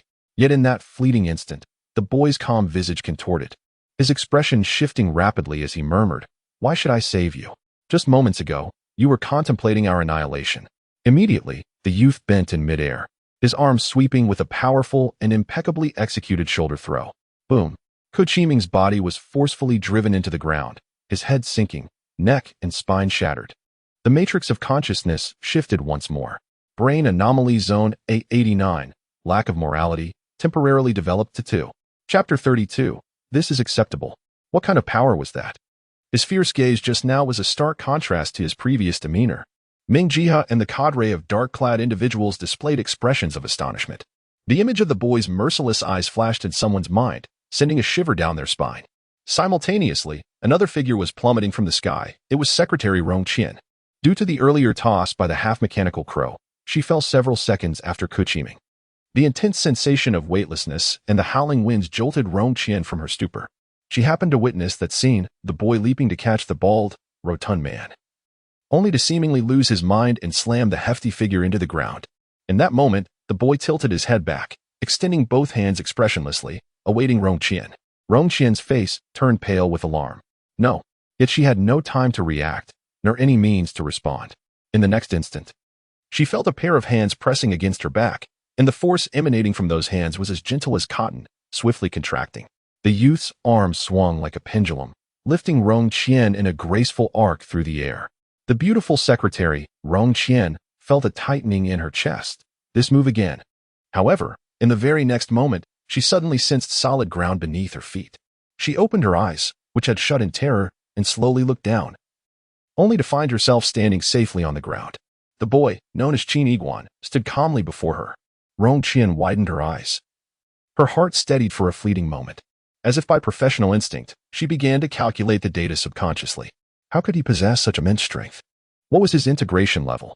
The personal intelligence device on Rong Qian's shoulder began to rise, scanning towards Qin Yiguan. Meanwhile, the divine entity perched on the boy's shoulder also spun slightly. Is there a little girl infatuated? Here is your chance. In the next moment, Rong Qian gazed at the youth's information panel, only to be taken aback. The integration level was astonishingly 0. At that moment, Meng Jiha and a group of men in black stood with blank expressions. Their integration levels were not low. In fact, A few possessed their own augmented reality abilities. Individuals with enhanced strength were rare, but not unheard of. Yet, they were genuinely astonished by the boy's power and technique. Could augmented reality achieve such feats? It was as if he had transformed into a different person. What bewildered them the most was how that mechanical crow, which had descended like a deity, could vanish into thin air. Meng Jia stepped forward, gazing at Qin Yiguan in astonishment. He pondered for a moment and murmured, "Is the appearance of that raven originally connected to you?" The young man nodded slightly. Meng Jia's eyes sparkled with intrigue as he recalled the Research Institute's announcement regarding the enigmatic neural dark zone. His expression transformed, as if he had unlocked a new realm, filled with bewilderment and astonishment. Meanwhile, his secretary, Rong Qian, stood beside him, still in a state of shock, gazing blankly at the young man before glancing back at Meng, who had once been her idol. Clearly, the person she revered for his ability to perceive the underlying patterns of the universe seemed utterly baffled in this moment. The young man, however, lowered his gaze to his hands, which he clenched slightly, feeling no different from usual. Yet, just moments ago, the force he had unleashed must have exceeded 100 kilograms. That was undeniably not his own strength. It resembled that of a skilled judoka from the island nation, and it appeared to have been amplified exponentially. Following the Gestalt collapse, had the Shadow Syndrome also manifested? Moreover, did he just catch a glimpse of unethical syndrome? Within the depths of his heart, a new doorway to an uncharted world had burst open. Meng Jia was engaged in rapid contemplation. Could it be true that the rumored figure was, in fact, his long-lost brother? He surveyed his surroundings and whispered, "The Research Institute's intent to capture that raven fundamentally stems from their immense curiosity about you. If your identity is revealed, no one can predict the consequences. Should you be apprehended, an endless series of tests will await you. You must do everything in your power to conceal this ability." The young man felt a warmth in his heart. Meng Laodai witnessed his extraordinary abilities throughout the entire journey. However, his initial response was not one of flattery or collaboration for the future, but rather a priority concern for his own safety. With a vigilant gaze, Meng Laodai scanned his surroundings and said, "I shall arrange for you a discreet and secure place to rest while I venture out to gather intelligence."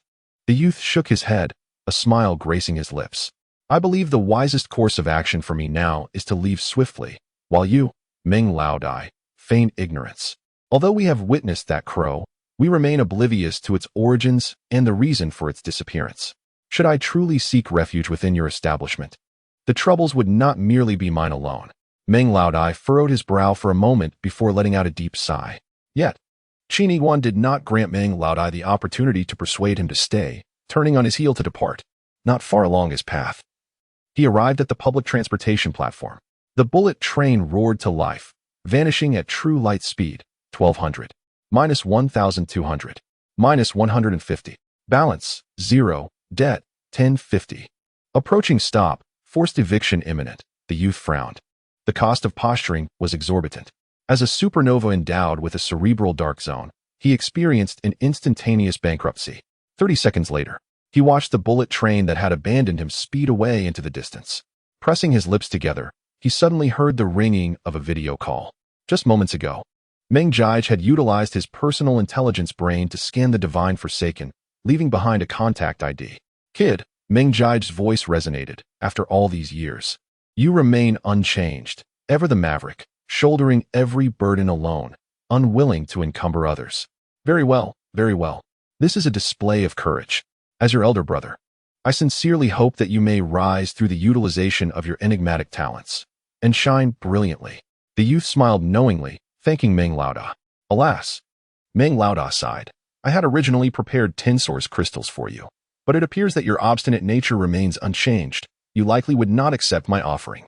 "Ah, I still remember the days in the orphanage when you were nearly starving yet refused to accept food from others." The youth, puzzled, inquired, "Source crystals?" "Oh, 10 source crystals, which equates to 1 million. Meng Laodai, I can accept this." Chapter 33. The alarm rings. This place resembled a desert, with barren yellow earth as far as the eye could see, devoid of plant life or structures. Not far away, 2 gusts of wind collided, forming a miniature whirlwind, a small whirl of yellow sand darting across the ground like a sentient funnel. The experimental field stretched vast and wide, populated by countless adventurers who had settled here. However, it was not as people might envision. with towering high-tech buildings clustered together and aircraft darting about amidst a bustling metropolis. This is not the physical Earth. There are no limits to the expanse, nor is there speculation on real estate here. It is a realm of absolute vastness and sparse population. The previous lord of Baofan City, their plunder was, in fact, the tax-paying residents. Thus, there remains a multitude of areas that have never felt the touch of humanity. The youth set forth, walking into the desert expanse. During that moment, he cast a sidelong glance at the deity's remnants floating upon his shoulder. Is there electricity now? Could you perhaps elucidate my data panel? What exactly is the consciousness matrix? Furthermore, the deity's remnants elevated slightly, halting him. Although my classification is that of an intelligence core, I am not an omniscient system. The data you perceive is not of my own creation. It is derived from the twin intelligence cores. Your integration level, the enhancement of certain abilities, and the degree of that augmentation are all determined by the twin intelligence cores. Naturally, the twin intelligence cores do not fabricate this information without basis. They operate under principles beyond our comprehension, possibly involving higher dimensions, such as the mysteries of the brain or the origins of consciousness, among others. The youth paused for a moment, concluding, "So, you are essentially a display unit." Suddenly, sparks of electricity erupted from the deity's dilapidated form, as if it had endured a shock. Undeniably, the abilities you possess differ from augmented reality, exhibiting greater potency.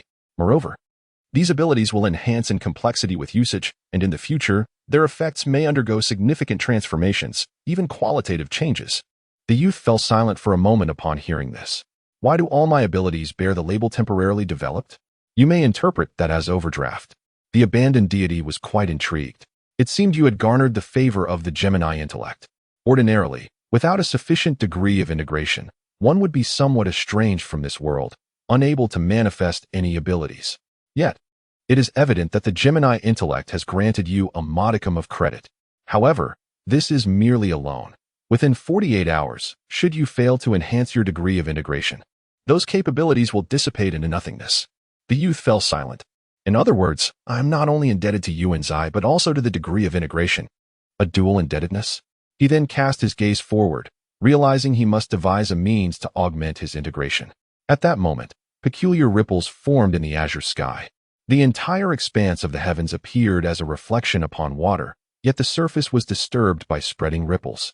In the next instant, a vast, nebulous silhouette materialized, resembling a colossal fishing net spanning hundreds of thousands of meters. This net was remarkably robust, with individual strands measuring at least several meters in diameter. Then, the fishing net descended, shedding its disguise to reveal an immense flying craft constructed of alloy, obscuring the sky. The intersecting points of the net housed a plethora of detectors. Qin Iguan could sense that these detectors were all pointed in his direction, as if countless gazes penetrated his very soul, seeing through everything. We are from the Research Society. This resident, please present your digital ID and activate your personal intellect permissions. We suspect you may be connected to a special incident. Your cooperation with our investigation is required. Please refrain from taking any further actions, otherwise, we shall activate the weapon systems. The colossal aerial vessel exudes an overwhelming sense of oppression, instilling within one a feeling of insignificance akin to that of an ant. A low hum reverberates through the air, causing the atmosphere to tremble. From behind the vast net of shadows, dozens of small manned aircraft emerge, encircling rapidly towards Qin Iguan. The Research Society? The capture squad? Have they found me so swiftly? A misfortune begets another. The young man squints, uncertain of how much they truly know about him. Qin Iguan scans his surroundings, finding no refuge. Such a massive aircraft is not something that can be countered by the Shadow Syndrome. Should the Research Society apprehend him, who can fathom what fate awaits? Throughout history, peculiar species have met with similar fates. Scientists claim they mean no harm, yet they must observe. Once their subject has been observed to death, they proceed to dissection. This is the nature of humanity, an obsession with the unknown. They hope to uncover astonishing theories, trading them for wealth and status.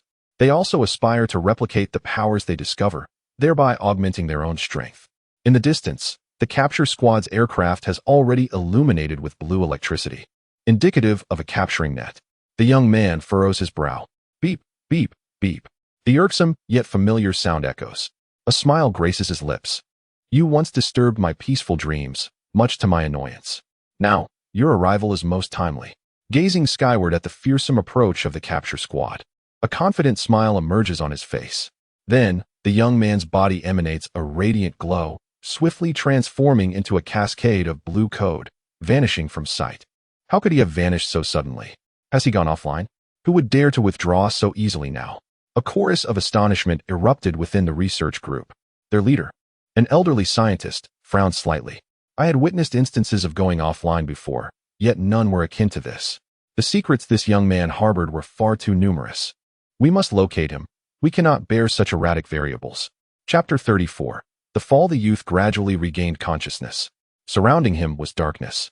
Yet his sense of touch continually provided feedback, confirming that he was still lying on the soft bed of his home. Beep, beep, beep.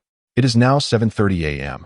and there is 1 hour remaining until class begins, announced the alarm clock hidden within the cabinet, reminding him of the current time. After pondering for a moment, the boy realized that his time spent in the metaverse was less than an hour, yet in the physical world, he had slept for 10 hours. Was there a time discrepancy? Or perhaps he had merely drifted into slumber without immediately entering the metaverse? Nevertheless, this login had confirmed two significant truths. First, he could indeed access the metaverse without any devices. Henceforth, he would no longer be constrained by login times. Second, all of his psychological ailments manifested distinct effects within the experimental field. Moreover, they were unique abilities. With a swift motion, the youth drew back the heavy curtains. The morning sun had just risen above the horizon, casting warm rays into the room. His face, illuminated by the golden sunlight, gradually broke into a smile. Senior year, Class 11. As Qin Iguan gently pushed open the classroom door, he was met with the sight of hundreds of students encircling a single seat in layers. Amidst the throng, the faint sound of a girl weeping could be discerned. Tiao Tiao, appearing as if from thin air, whispered in Qin Iguan's ear, "Yesterday, someone overstepped their bounds and accessed Shangwan Xiaotao's electronic textbook. She's crying over it now." The young man was perplexed, questioning the significance of it all. Isn't it just homework being copied? If only it were that simple, Tiao Tiao replied, a grimace crossing her face. The issue is that Shangwan Xiaotao stored numerous photographs in her textbook, many of which are quite revealing, with scant fabric. Private photos? Qin Iguan quickly grasped the implication. Shangwan Xiaotao was renowned for her beauty, and although merely 18, her figure was already curvaceous, indeed worthy of being captured in photographs. However, storing such images in an electronic textbook was undeniably risky. Typically, students left their electronic textbooks in the classroom after class, as the devices contained login credentials that prevented unauthorized access. Moreover, Tiao Tiao's expression soured as she added, "We also discovered some peculiar scratch marks on her electronic textbook." It seems someone was rather excited. Furrowing his brow, the young man inquired, "Have they caught the culprit?" Tiao Tiao shook her head, indicating that they had not yet apprehended anyone, but had developed a suspect. Qin Iguan felt a surge of indignation. "Who is it?" "You." "Me." "Yes." The young man was taken aback. At that moment, Jiao Zhengxian, clad in an immaculate white suit, slowly approached, fixing his piercing gaze upon Qin Iguan. A brief silence ensued. Jiao Zhengxian slowly began to speak, recounting how yesterday, while everyone frolicked in the experimental field, most might have overlooked it. Yet I noticed your conspicuous absence throughout our expedition. I am aware of your origins from Rust City. Many classmates believe you cannot gain entry to the experimental field. However, that notion has become a relic of the past. Jiao Zhengxian fixed his gaze intently on Qin Iguan, stating, "I have indeed encountered you within the experimental field. Thus you must have successfully applied for the nutrient chamber. At this very moment, you should be accessing it. This implies that you possess no restrictions, yet you deliberately chose to forego communal activities, opting instead to remain solitary in the classroom." Qin Iguan hesitated momentarily. This was indeed a challenging explanation. While it is true that I gained entry to the experimental field, it was only within the realm of dreams. Yet I asked, "Do you believe me?" At that moment, adorned with a low-tier helmet, "I am still that abandoned citizen constrained in both action and duration." Whispers began to circulate among the classmates. Jiao Zhengxuan's eyes brimmed with skepticism. However, in the next instant, he straightened his posture, declaring, "Rest assured, I shall not be so rash as to label you the culprit without concrete evidence. Nonetheless, I will keep a vigilant watch over you, meticulously gathering proof. Should I uncover any reprehensible actions on your part," Jiao Zhengxuan's tone grew more resolute, "I shall not hesitate to expel you from this class." This is a classroom, and I shall not tolerate the presence of any disruptive elements. Of course, if the true culprit lies elsewhere, then our relationship as good classmates remains intact, and I shall apologize for my suspicions today. Zhou Zhengxian gazed at Qin Yiguan, filled with rationality and, as always, exuding an aura of integrity. The youth, however, remained silent. Although today's incident bore no definitive conclusion, these two similarly aged boys seemed to be inextricably linked, as if engaged in a battle of wits. Ahem, it is time for class. At that moment, a middle-aged teacher clad in a gray shirt appeared at the classroom door, clutching electronic teaching materials under his arm, his posture proud and upright. This teacher, surnamed Ying, was privately dubbed Eagle by the students due to his prominent hooked nose, which could easily support a shopping bag. What brings him here? The students were puzzled. Who would dare to replace Mr. Qing's class? Regarding your teacher Qing, who so loves to occupy my class time. Haha, I fear you shan't see him for a while. The students were taken aback, hastily returning to their seats. Qin Yiguan and Clam were no exception, seated closely together. Clam leaned over, initially eager to share tales from the city of Amaterasu's snow, but this morning, I received news that instantly dampened my enthusiasm. Qin Yiguan turned his head, inquiring, what news? Clam, concealing his arm beneath the desk, discreetly pressed his wristwatch, revealing an image reminiscent of a news scene. There, amidst swirling yellow sand, a colossal city appeared, precariously tilted, having crashed onto the desolate ground. Less than half of the city remained intact, while the buildings at the forefront shattered like glass, scattering debris across a radius of several kilometers. Faint traces reveal how vast and resplendent that city once was. Now, however, it stands as a monument to tragic decline, a desolate ruin devoid of life, reminiscent of a forsaken wasteland, wilting in sorrow. The photograph's lower right corner distinctly indicates it is from the experimental fields, taken 4 hours prior. Qin Yiguan's pupils tremble, his heart resonating with a thunderous echo. Is this the city of Amaterasu's snow? How could it have come to this? In the eyes of the voracious Clam, Qin Yiguan's astonishment exceeded his wildest expectations tenfold. What are you two doing? No petty antics. Open your textbooks. The eagle-eyed instructor at the podium, his gaze radiating intensity, activated the 1,000 eyes of magic mode, encircling Qin Yiguan and his companion in a red halo. The four-dimensional expansion enabled him to precisely discern any subtle movements of the students, down to the micrometer level. His brow furrowed deeply as he admonished them loudly. The Clam's body quivered, immediately straightening up, while the youth also complied, sitting upright. Yet, the image remained indelibly etched in the young man's mind, stirring a tempest of emotions within him. Subsequently, Qin Yiguan gently pressed the button on the electronic textbook, this pristine device having been gifted by teacher Qing the day before. The azure void of the screen flickered to life, and upon its initial activation, it prioritized displaying a heartfelt message from teacher Qing. Handwritten text floated against a black backdrop. Each individual carries a world within them, a world they have strived for, conquered, cherished, and loved. Forge ahead relentlessly, cherish your youth, and harbor no regrets. May each of my students emerge as the strongest presence in this new world. The youth whispered these words to himself. Tears welled up for reasons unknown. Chapter 35, The Peeping Tom. After class, Shengwan Xiaodao leaned against a tree with her close friend. This girl was indeed strikingly beautiful. Standing nearly 1.7 meters tall, she donned a blue short skirt and a white fitted half-sleeve top. On her feet were delicate black marten shoes, complemented by knee-high black socks that accentuated her flawless, snow-white legs, devoid of any excess flesh. Despite the day's classes, a trace of tears lingered in the corners of Shengwan Xiaotao's eyes. Clearly, the incident involving the leak of private photographs had inflicted significant harm upon her. At that moment, a young man clad in a black jacket, black jeans, and black canvas shoes descended the stairs, a black crossbody bag slung over his shoulder. Shengwan Xiaotao and her friend were momentarily taken aback. Do you think that as we grow older, we will remain haunted by those fleeting moments of infatuation from our school days? Shengwan Xiaotao mused aloud, gazing upwards. For instance, the moment we crossed paths in the stairwell. He descending against the light, our eyes meeting for that brief instant. These are memories I may never forget. Ah, so you still harbor feelings for Qin Yiguan, her friend remarked with a dismissive click of her tongue, although her mind was instantly flooded with a myriad of associations.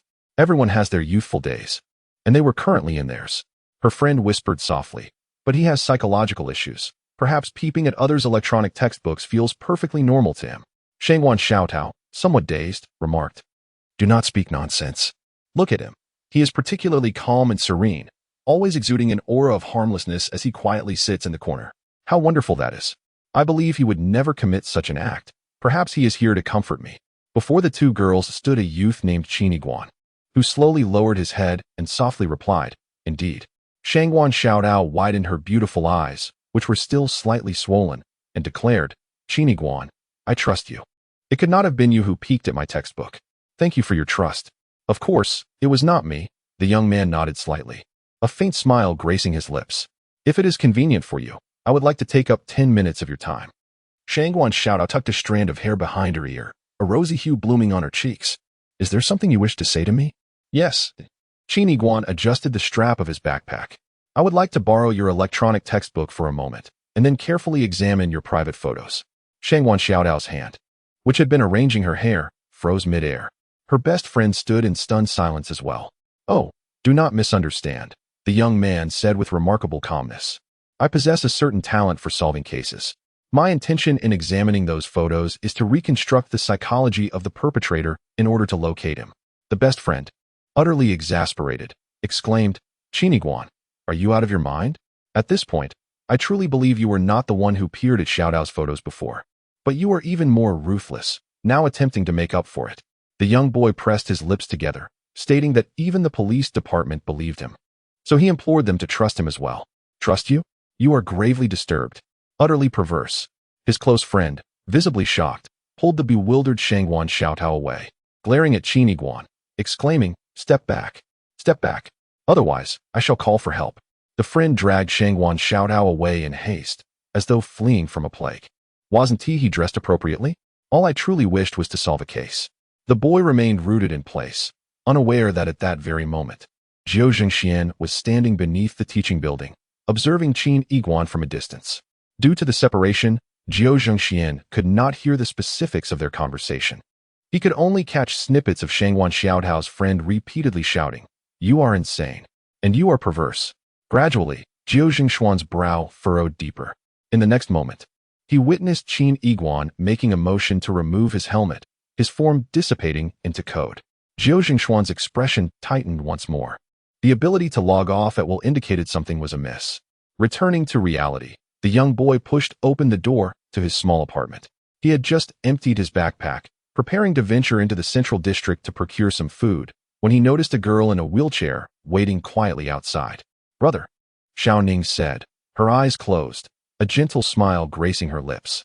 This 16-year-old girl was born with disabilities. She could not walk, and her eyes, which had never opened, were forever deprived of light. Dressed in an embroidered dress, she sat in her wheelchair as the sun dipped low in the sky, the orange glow casting a serene aura around her silhouette. The young boy knelt down to examine the electric wheelchair he had repaired numerous times over the past 3 years, ensuring there were no new damages. He thought to himself that he should refrain from wandering so far alone. Xiaoning's home was located on the western side of Rust City, a full 3 kilometers away from Qiniguan's apartment. Yet, Xiaoning smiled and suddenly reached out, presenting a piece of energy block wrapped in a thin film. Unlike the government-issued ones, this energy block had a faint caramel hue. Xiaoning remarked, The energy block is rather unpalatable, so I used the chocolate you previously gave me to enhance it. I melted it down and mixed it with the chocolate, making it quite sweet now. The boy chuckled, receiving the energy block without hesitation, taking a bite. The texture of the energy block remained unchanged, soft like a pastry. However, the flavor, enriched by the chocolate's richness, rendered it far more delectable than before. He gazed at the kind-hearted Xiaoning, who over the years he had regarded as a sister. Unlike the boy, Xiaoning was free from neurological disorders. 3 years prior, she had even been granted access to a nutrient pod. Yet, through her case, the authorities uncovered another restriction. From birth, Xiaoning had been afflicted with a physiological defect. Her disability in both legs posed little issue for entering the metaverse. However, her lack of visual nerves presented a significant barrier. Born without visual nerves, her brain gradually deteriorated its processing capabilities for visual information due to the absence of visual signals during her development. Consequently, all human sensory data requires interpretation by the brain, meaning she lacked the ability to process visual stimuli when she entered the metaverse. The metaverse serves as a conduit for visual signals directly to her brain, yet her mind remains incapable of processing them. Consequently, she is confronted with a surreal realm. The architecture is distorted, and the figures are grotesque. According to Xiaoning's account, humanity resembles a tangled mass of black ropes, oozing a viscous black substance. As individuals move, these ropes twist and writhe like serpents ensnared in darkness. The buildings themselves appear as if they are perpetually melting, akin to black tar. When people attempt to enter or utilize these structures, the tar solidifies, ensuring it does not dissipate. At that moment, Xiaoning's mental state teetered on the brink of collapse. She had anticipated that entering the metaverse would allow her to harness the power of technology to recreate light, yet she was met with a scene reminiscent of hell. Subsequently, Xiaoning was predictably stripped of her access to the metaverse, unable even to log in for a fleeting minute. Her parents, displaying unyielding cruelty, cast her aside. Ultimately, Xiaoning became an outcast, dwelling alone in the Rust City. In Rust City, kinship is a rarity. Qin Iguan hungrily devoured the energy block in his hand. Chapter 36. Light in the Darkness. Hee, delicious. Waha. A voice, dripping with gluttony and tinged with a hint of lewdness, echoed through the air. This voice did not originate from the youth, but emanated from a beggar in the distance. The beggar, likely in his 30s and clad in rags, was performing a one-handed handstand while the other hand clutched a chocolate-flavored energy block, which he devoured ravenously. Xiaoning, possessing a kind heart and a love for sharing, watched as the beggar swiftly consumed the energy block, licking each of his fingers in delight. Suddenly, he supported himself on the ground, his entire being assuming an inverted posture. Gritting his teeth as if summoning hidden strength, reminiscent of a struggle with constipation. The youth chuckled, "Superman, what are you doing?" "Haha. Commoners, retreat swiftly. I am unleashing my superpower to propel the Earth away from the moon, for the moon's true nature is that of a hollow machine. Otherwise, why does it not rotate? With such immense mass and such proximity, why is it not drawn into Earth's gravitational embrace, only to be obliterated?" The beggar continued, exerting force with his hands. His expression grave.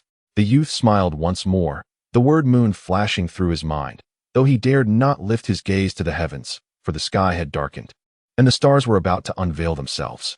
He bore a mild, yet troubling psychological condition known as cosmic fear. This affliction is akin to acrophobia. Whenever Qin Iguan beheld the vastness of deep space, the inky night adorned with twinkling stars, an uncontrollable terror would erupt within him.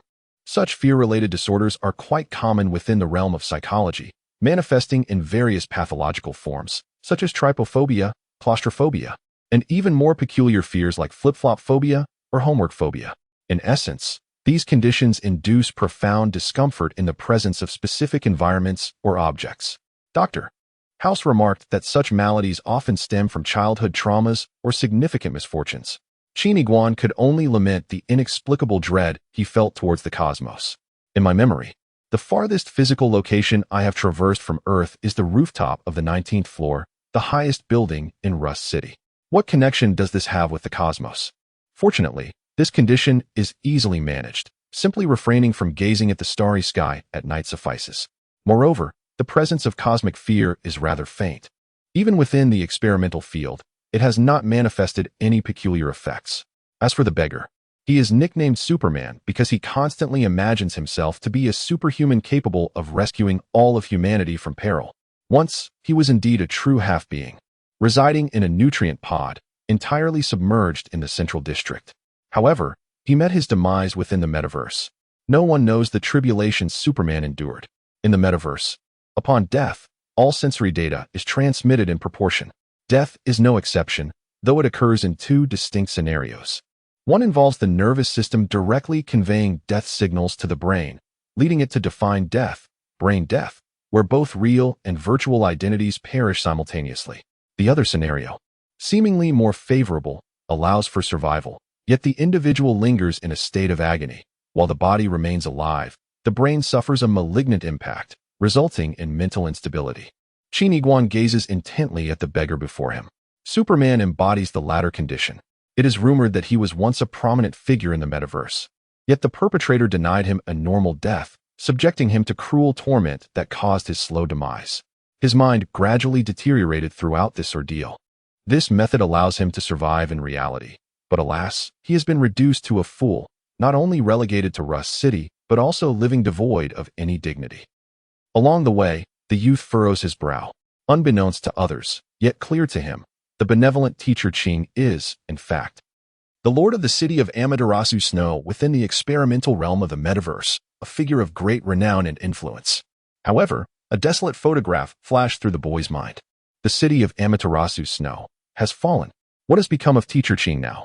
He once soared through the skies atop the city, a spectacle of grandeur and admiration.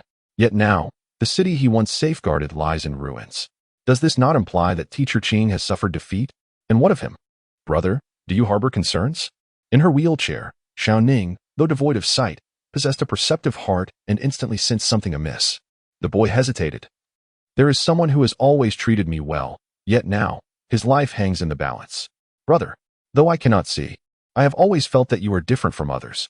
Xiao Ning rested her hands on her knees, exuding tranquility. The boy smiled warmly, recognizing his sister's remarkable intelligence and her innate desire to comfort him. He then asked with a light-hearted tone, Xiao Ning, what makes me different? Brother, allow me to share a secret with you. With her eyes closed, Xiao Ning tilted her head slightly, as if absorbing the essence of the world around her. Though my eyes remain shut, I can still perceive. It is akin to logging into the metaverse. I see a world enveloped in darkness. Even in reality, people appear as entwined black serpents, devoid of humanity. And Brother Iguan, you are akin to a night cloaked in the hues of dusk, the sole beacon of light in this shadowed realm. The darkness cannot encroach upon your essence. You embody wholeness, though you stand amidst the gloom. Your radiance illuminates the fragile blades of grass and the tiny creatures within the obscurity, ensuring their survival. The brilliance that emanates from you must be your formidable power, unparalleled in strength. Therefore, there is no need for you to fret about the present or the future. Xiaoning firmly believes that every challenge and all malevolence in this world shall be vanquished by you, and you shall triumph unceasingly. The young man smiled. Despite the lack of any empirical foundation in Xiaoning's words, they provided him with considerable solace. Moreover, Xiaoning suddenly remarked, behind you stand many friends. Yet, the street behind him was desolate, devoid of any presence. He shook his head, chuckling. Xiaoning truly startled me. There is no one behind me. Xiaoning, still with eyes closed, responded earnestly. There are, undoubtedly, you simply cannot perceive them. Chapter 37. My dream. The horizon glimmered with a tinge of orange. He stood on the second floor of the apartment, gazing towards the edge of the sky as the sun descended, signifying the conclusion of a day. The impending shroud of darkness over the earth. It also heralded the opportunity for him to once more delve into the realm of dreams, his dream of the metaverse. Filled with innumerable enigmas. How far could the manifestations of his various debilitating ailments extend? Perhaps his abilities would soon wane. After all, it is only within the experimental field that one may experience augmented reality, giving birth to a logical logic. In essence, everything remains shrouded in mystery, infused with captivating enchantment. The youth tidied up the clutter within his abode, secured the windows, and the room was plunged into utter darkness, even earlier than the twilight outside. He lay back on his bed, eyes closed. This time, he needed to comprehend the degree of fusion, how to acquire it, how to enhance it, and ultimately, to strengthen his abilities, to repay his debts.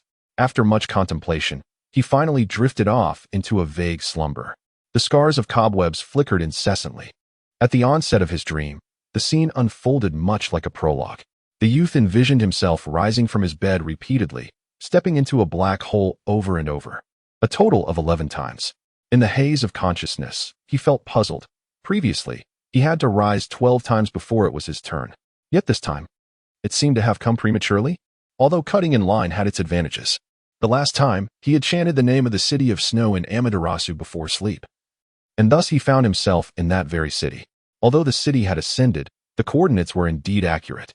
This time, he wished to venture into the experimental field, a place teeming with individuals. There, he could better understand the intricacies of the field and unravel its various rules. Gradually, the youth's consciousness began to dissipate, thoughts fading away. As time ticked by, the youth, breathing steadily, suddenly furrowed his brow tightly. Veins appeared on his forehead, swelling increasingly. In a moment, although his eyes remained shut, his countenance transformed into one of ferocity, with deep creases etched into his brow, and his teeth grinding with a chilling sound. His visage was no longer tranquil. It seemed as though he had morphed into a different being in his slumber, brutal, resentful, and menacing. The youth suddenly opened his eyes, his pupils as dark as night, filled with a palpable malice. In the shadows, he abruptly sat upright. He rose, traversing the edge of the bed, yet his posture was not that of an upright boy.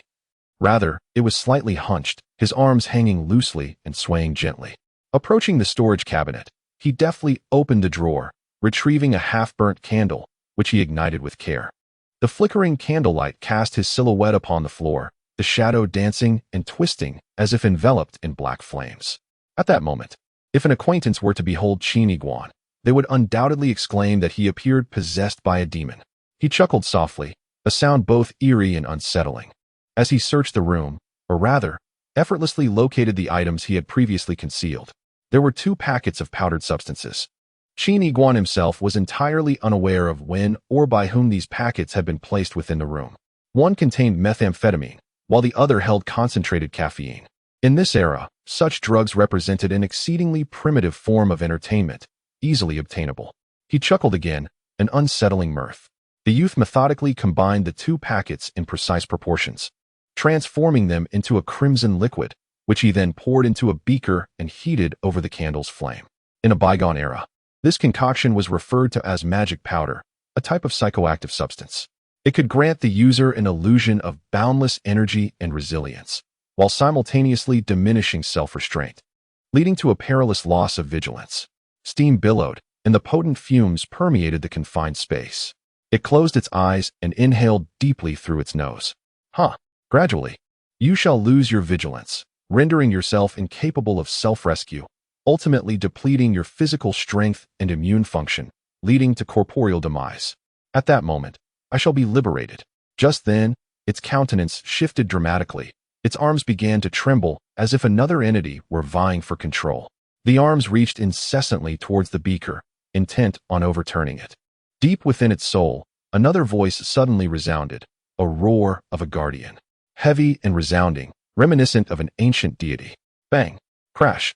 Its arms swung fiercely, sending the beaker flying. Crimson liquid splattering across the walls like splattered blood.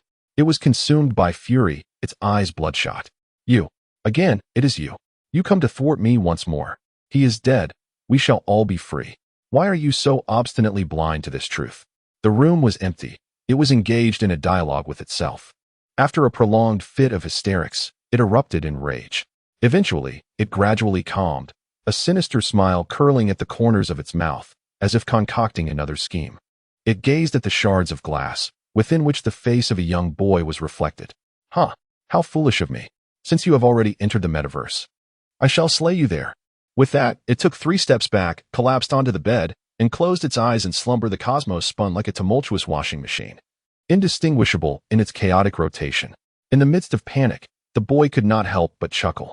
He now understood that as he tread upon this tumultuous path, he would run farther and farther away, transcending the realm of reality, traversing through the core of the metaverse, and ultimately alighting upon some corner of the experimental field. With a resounding crash, the young boy fell to the ground. He found himself in a desolate wilderness, surrounded by towering boulders, with numerous stones buried beneath the surface, reminiscent of a rocky terrain in the real world. The boy tilted his head and noticed the ethereal entity drifting gently above his shoulder. Its presence signified that this place was a testing ground for the metaverse. What are you staring at? I am you. The boy shook his head in resignation. However, my desire is to reach a more populous area. Is there anyone here? In the distance, he spotted a wooden cabin. Though referred to as a wooden cabin, it was, in fact, a room constructed from a form of portable alloy, designed to mimic the texture of wood. A young girl, no older than 11 or 12, clad in a floral dress, stood before the cabin, her large, round eyes fixated curiously on Guan. Brother, are you here to mine for source essence as well? My father and I came to extract source essence. He went in search of a mine, but he mentioned that the yield of source essence here is quite scarce. The boy was taken aback. Source essence? Boss Ming had once mentioned gifting him 10 pieces of source essence, a product of the metaverse, and exceedingly valuable. The boy began to grasp the girl's background and purpose, lowering his guard as he waved from a distance. Hello, little sister. May I ask if this is? Before the boy could finish his sentence, a howling sound suddenly echoed from the sky. A metallic sphere, covered in sharp spikes, hurtled through the air and crashed forcefully into the side of the wooden cabin. Despite the ground being littered with rocks and being exceptionally hard, the sphere embedded itself into the earth. Almost immediately, red lasers began to emanate from the spikes on the surface of the sphere. The sphere spun like a gyroscope, while the laser, razor-sharp, relentlessly sliced through the surrounding earth. Simultaneously, the soil was directly melted by the intense heat.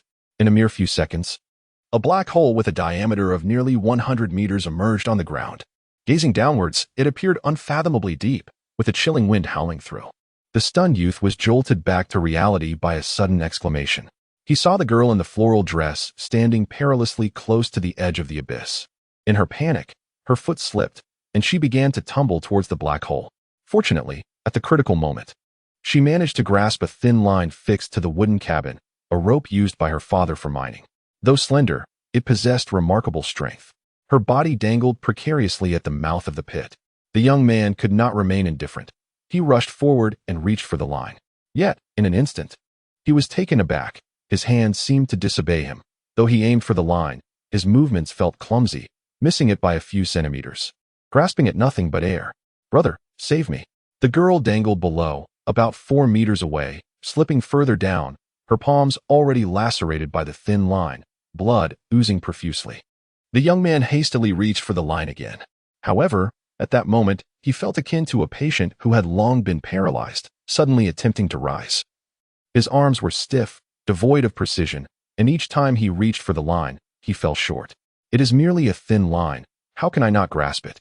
The youth was filled with dread, his eyes wide with horror. Suddenly, a voice whispered, "It is a matter of fusion. Your degree of integration is non-existent, rendering you utterly incompatible with this world, which will evoke an overwhelming sense of alienation. You find yourself unable to accurately control your own actions." The youth was taken aback. Could this truly be related to the degree of integration? Scenes from the past flashed through his mind. Since entering the metaverse, he had been navigating alone or engaging in conversations, be it with Bai Shaosheng or the formidable Meng. The only instance of precise movement was when he executed a shoulder throw on Kuchiming. Yet, during that moment, he was merely imitating a judo assassin. Must I transform into another? The boy's pupils constricted, but it was too late. A gasp escaped the little girl as she could no longer grasp the delicate thread. Her hands released it, and her body fell straight into the black abyss. The boy watched as she descended into the depths, her form shredded by crimson lasers and subsequently reduced to ashes. Chapter 38, The Black Abyss. The boy gasped for breath violently. A vibrant life had just turned to dust before him. He felt anguish and guilt. All of this stemmed from a lack of understanding of the experimental mechanism. "I am sorry." The boy lowered his head, remaining silent for a full 3 minutes. Suddenly, he rose and surveyed his surroundings. "Where on earth am I? Wasn't it my intention to arrive at a bustling place? Why is there such a solitary little girl here? Why would anyone deploy such a terrifying weapon?" 100 kilometers away, a colossal formation of troops encircled the area where the boy stood. Enormous aerial vessels hovered in the sky, while the ground was teeming with heavy track tanks, numerous humanoid machines, and soldiers wielding formidable weaponry. Their firearms and artillery were all aimed at the area where the youth stood. The recently launched cutting torpedo, intended as a test, had also been fired by them. A wave of fan-shaped sonic blasts surged towards the youth's position. "Heish, you devil who deserves to be eradicated. You have mercilessly slaughtered our leader, the Pearl Divers. Today, our entire force of Pearl Divers, even if it costs us everything, even if we are all doomed, must take your life. You must repay blood with blood. There shall be no escape for you." At this moment, Qin Iguan ascended a massive rock, surveying the surroundings, finally catching sight of the seemingly endless encirclement beyond this desolate land. The sonic blast reached above him, and he clearly heard their contents. "Indeed, there are many people here. Heish, what sort of being is that?" He clenched his jaw tightly. "Pearl Divers? They must be an armed faction from the experimental fields. Your vengeance is of no concern to me, but your indiscriminate attacks have cost that little girl her life." Suddenly, a sound of falling stones echoed behind the youth. He turned to see a figure on a distant boulder, appearing there without notice. The figure was hunched, arms hanging limply, cloaked in darkness. And when he gazed in the youth's direction, An illusion arose as if black mist was slowly swirling around him. Hee hee, the figure chuckled softly, slowly raising his head. I am Heish. A sudden shock coursed through Qin Iguan's heart.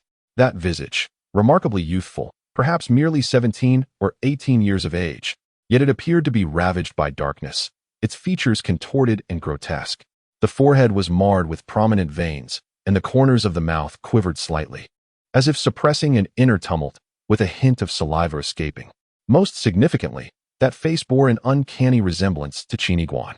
In a moment of instinctive recognition, Qin Iguan's pupils constricted. You, it is you. The shadow chuckled darkly. Indeed, it is I. Your dark persona, now fully manifested. Precisely as they refer to it, the dark calamity.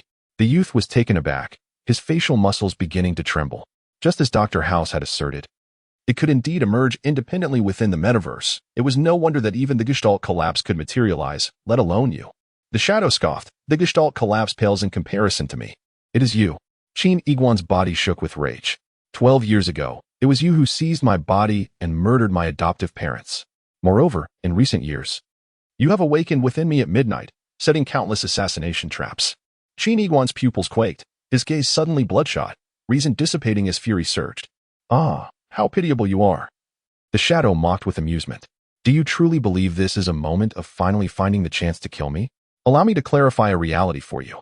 The current situation is that I, the dark calamity, have finally found the opportunity to end your life. As long as I eliminate you, I shall liberate myself from your corporeal control, existing eternally in the metaverse in an independent form. I will become a true being. No sooner had the words left my lips than He surged forth, crossing a distance of 5 meters to seize Qin Iguan's neck with a single hand. A thought erupted in the depths of the youth's mind. The extraordinary brain zone B05, the judo maniac of the shadow syndrome. In an instant, he grasped Hei's arm, pivoted, and bent forward, preparing to leverage the momentum for a shoulder throw. Yet, the anticipated scenario did not materialize. Hei's form remained as if welded to the ground, motionless, with only the sound of its mocking laughter echoing in his ears. In the next moment, Hei seized the youth's neck from behind and, with a powerful motion, flung him several meters away, crashing violently against a massive boulder. Coughing and gasping for air, the youth felt a heaviness in his chest and excruciating pain in his back. Before him stood Hei, head bowed, resembling a demon that had escaped from the depths of hell. It chuckled hoarsely, gesturing slightly, as a line of text drifted out from the swirling black mist beside it. Integration rate 89. The youth's heart trembled. It actually possesses an integration rate? And such a high value at that? Hei continued to laugh. Due to your fragmented personality, I exist as a complete consciousness within the mechanisms of the metaverse. I am an independent entity, and I entered the metaverse before you. As for the method of entry, you should be quite familiar with it. It is through your dreams. And what of your current integration rate? You cannot even save that child. Yet you wish to contend with me. Hei suddenly lifted its head, revealing a single crimson eye. Qin Iguan gazed at him, a shiver coursing through his scalp. An indescribable sensation, for that visage was not that of any demon, but rather his own. The dark entity, Hei declared. Do you have any inkling of how much I despise you? That ability of yours, the one known as Gestalt collapse, is uniquely mine. Yet you have the audacity to usurp it and wield it in secrecy. You are unworthy. With a furious roar, Hei stomped his foot upon the ground, proclaiming that today, Qin Iguan would witness the true essence of Gestalt collapse beneath a fusion level of 89. Darkness surged forth from Hei's feet, gradually enveloping the surrounding space of several meters. Within this abyss, Hei's crimson eyes emerged as the sole beacon of light. Qin Iguan fixated on those eyes, associating them with a glimmer amidst the darkness. And an overwhelming terror gripped him. Suddenly, those eyes lunged forward. In a fleeting moment of liberation from the shadows, they transformed into a monstrous beast with jagged fangs. Its gaping maw a horrific 5 meters wide, descending upon Qin Iguan. In that instant, Qin Iguan felt the insurmountable force of Hei, convinced that his demise was imminent. But at that critical juncture, a foreign voice resonated deep within the soul of the young man, distant, powerful, and ancient. It seemed as though two overlapping figures within Qin Iguan's body suddenly split apart. One figure emerged, swiftly taking form, clad in armor, muscles rippling with strength. It clenched its fist and struck down upon the beast's head. With a resounding crash, The monster's head plummeted to the ground, dissipating into black mist. "Hi," taken aback, exclaimed. You too can manifest." The armored figure remained silent, standing resolutely before Chiniguan. Hai began to pant softly. Suddenly, it erupted into a distorted laughter. "Amusing, truly amusing. Now that you have appeared, does it mean that they have all come as well?" The armored figure remained silent, unyielding. The dark figure laughed even more maniacally, as if it had stumbled upon something exceedingly entertaining.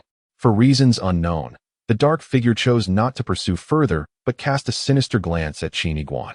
In an instant, its form transformed into a shadowy silhouette, slithering along the ground before vanishing from sight.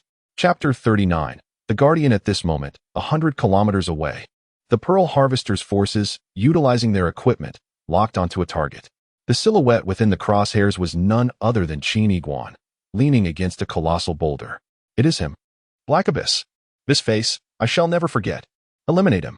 All weapons, fire without reservation." In that instant, the sky was illuminated by a myriad of dazzling colors. As various beam weapons, plasma cannons, and antimatter missiles erupted like fireworks, converging at the center of the encirclement for a relentless bombardment. The youth gazed at the multitude of weaponry, cursing silently in despair, realizing he had ultimately been ensnared. "Guardian." The armored figure once again let out a deep, furious roar. Suddenly, 2 towering arc-shaped shields materialized in its hands.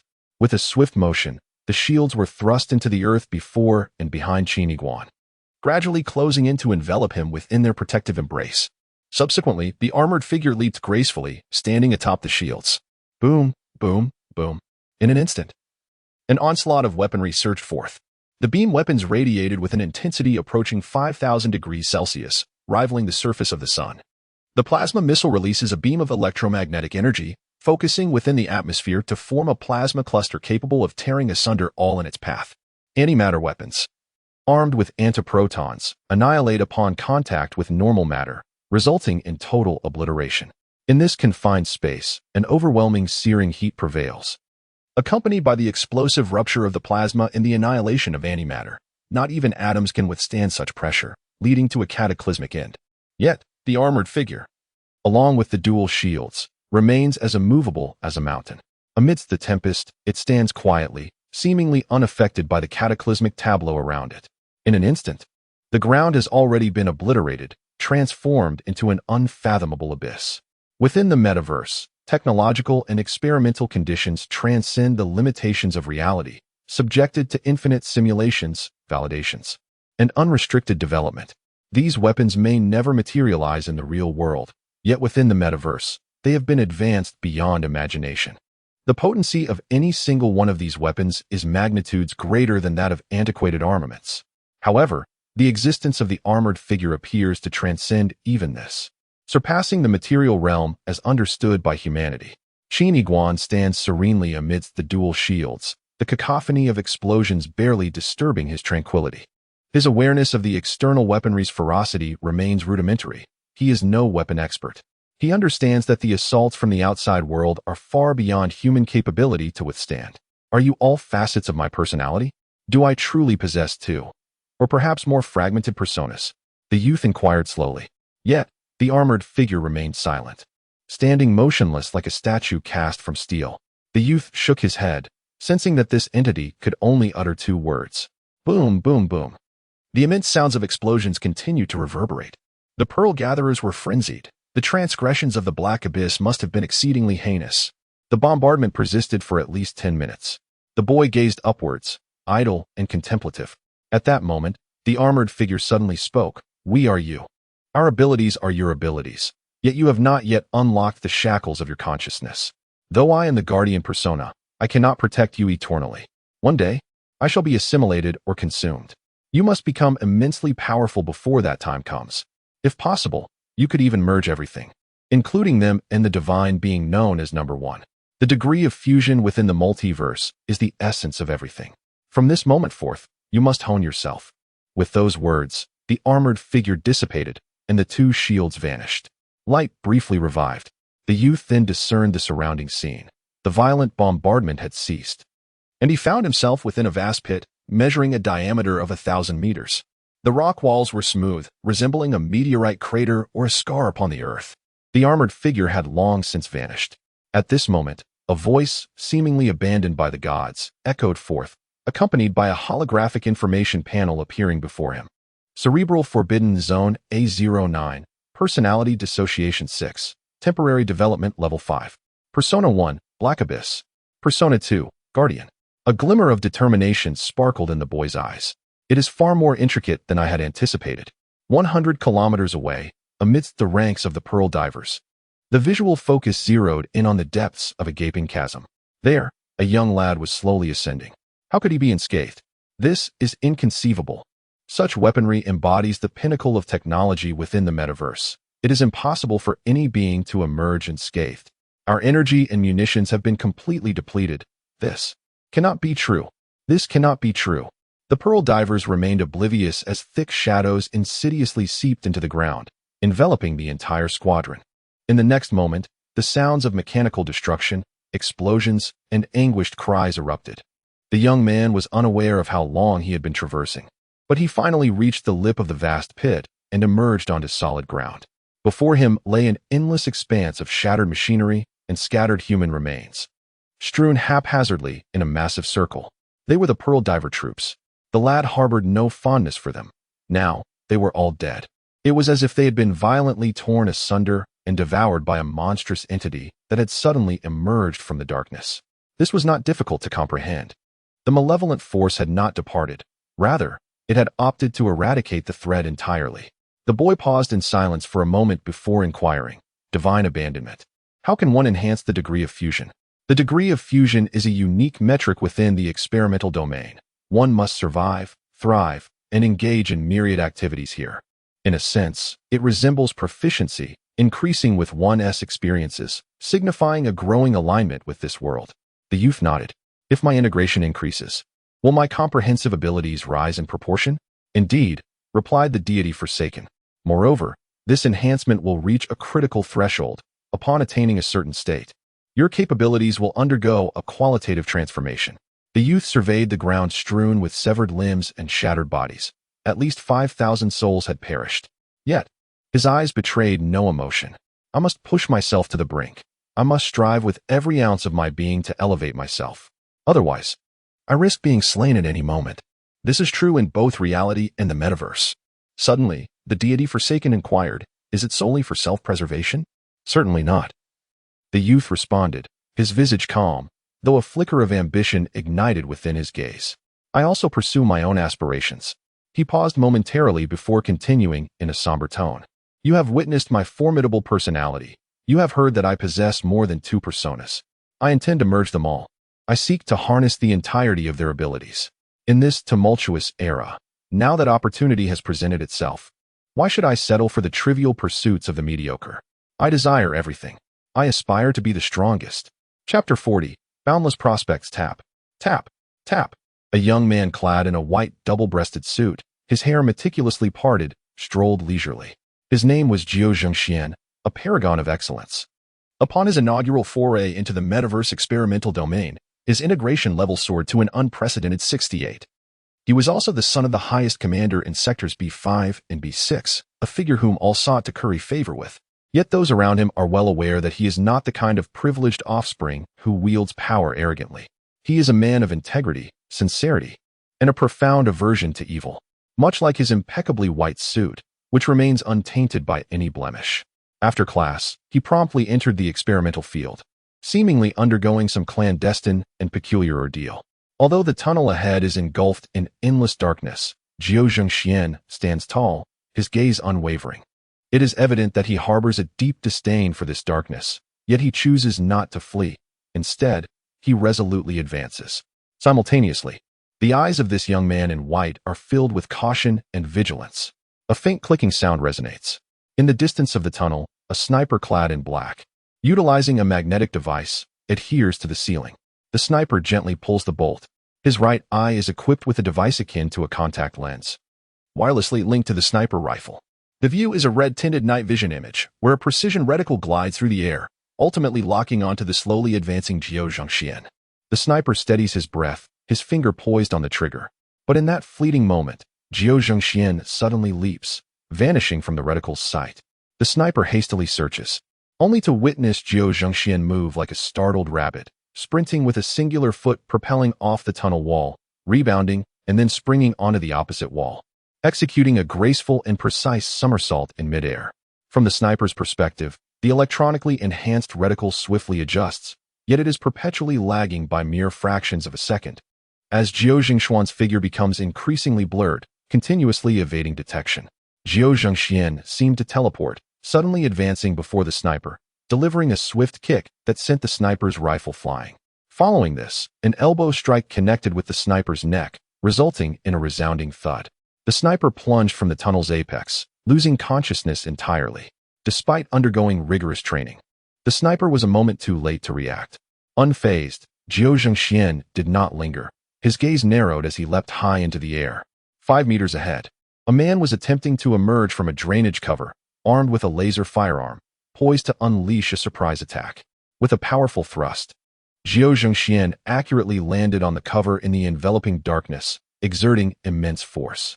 The gunman barely had time to react before being knocked unconscious by the cover, plummeting into the depths below. Suddenly, from the tunnel's entrance, a figure emerged, equipped with a propulsion device on their feet, gliding with remarkable agility akin to a skateboard. A mechanical voice resonated from behind this figure as 2 heavy machine guns flipped into view. The figure opened fire, unleashing a torrent of bullets that illuminated the tunnel with fiery brilliance, countless laser projectiles cascading like yellow larvae. Yet, Jiao Zhengxian soared once more, akin to a nimble swallow, deftly rebounding off the walls as he navigated through the storm of bullets with breathtaking speed. His movements were terrifyingly precise, his brain processing information at a rate comparable to a computer, instantly predicting trajectories and finding gaps amidst the hail of fire. In the blink of an eye, Jiao Zhengxian stood before the machine gunner, his fist poised to strike at the adversary's head. However, Jiao Zhengxian did not incapacitate the gunman. Instead, his fist soared over the adversary's head, striking forcefully against the target's back. A sharp crack. The sound of shattering mechanical bones echoed. Countless fragments of parts erupted from the gunman's back, causing the 2 machine guns in his hands to fall silent, and he staggered, collapsing to one side. Jiao Zhengxian extended his arm, catching the fallen gunman. Suddenly, the entire corridor illuminated with brilliance. The dark tunnel flickered momentarily before vanishing, revealing an expansive and brightly lit hall. Behind Jiao Zhengxian, the 2 gunmen who had just been knocked out were now groggily rising, clutching their foreheads. Applause erupted around them. Around the hall stood a dozen figures, some adorned in luxurious suits, others in military uniforms. Indeed, Zhengxian is exceptional. 1 minute and 3 seconds to take down 2 of my elite warriors. A fusion rate of 68, truly astonishing. It is hard to fathom that upon your initial entry into the testing ground, you achieved such remarkable data, and you are merely a high school student. At that moment, a middle-aged man clad in a general's attire stepped forward, a smile gracing his face. Nephew Zhengxian, how did you discern that the 3rd gunman was, in fact, disguised as a hostage? Jiao Zhengxian helped the gunman to his feet, revealing that this 3rd assailant was, in reality, a girl no older than 20, her face displaying a hint of fear and her body trembling slightly.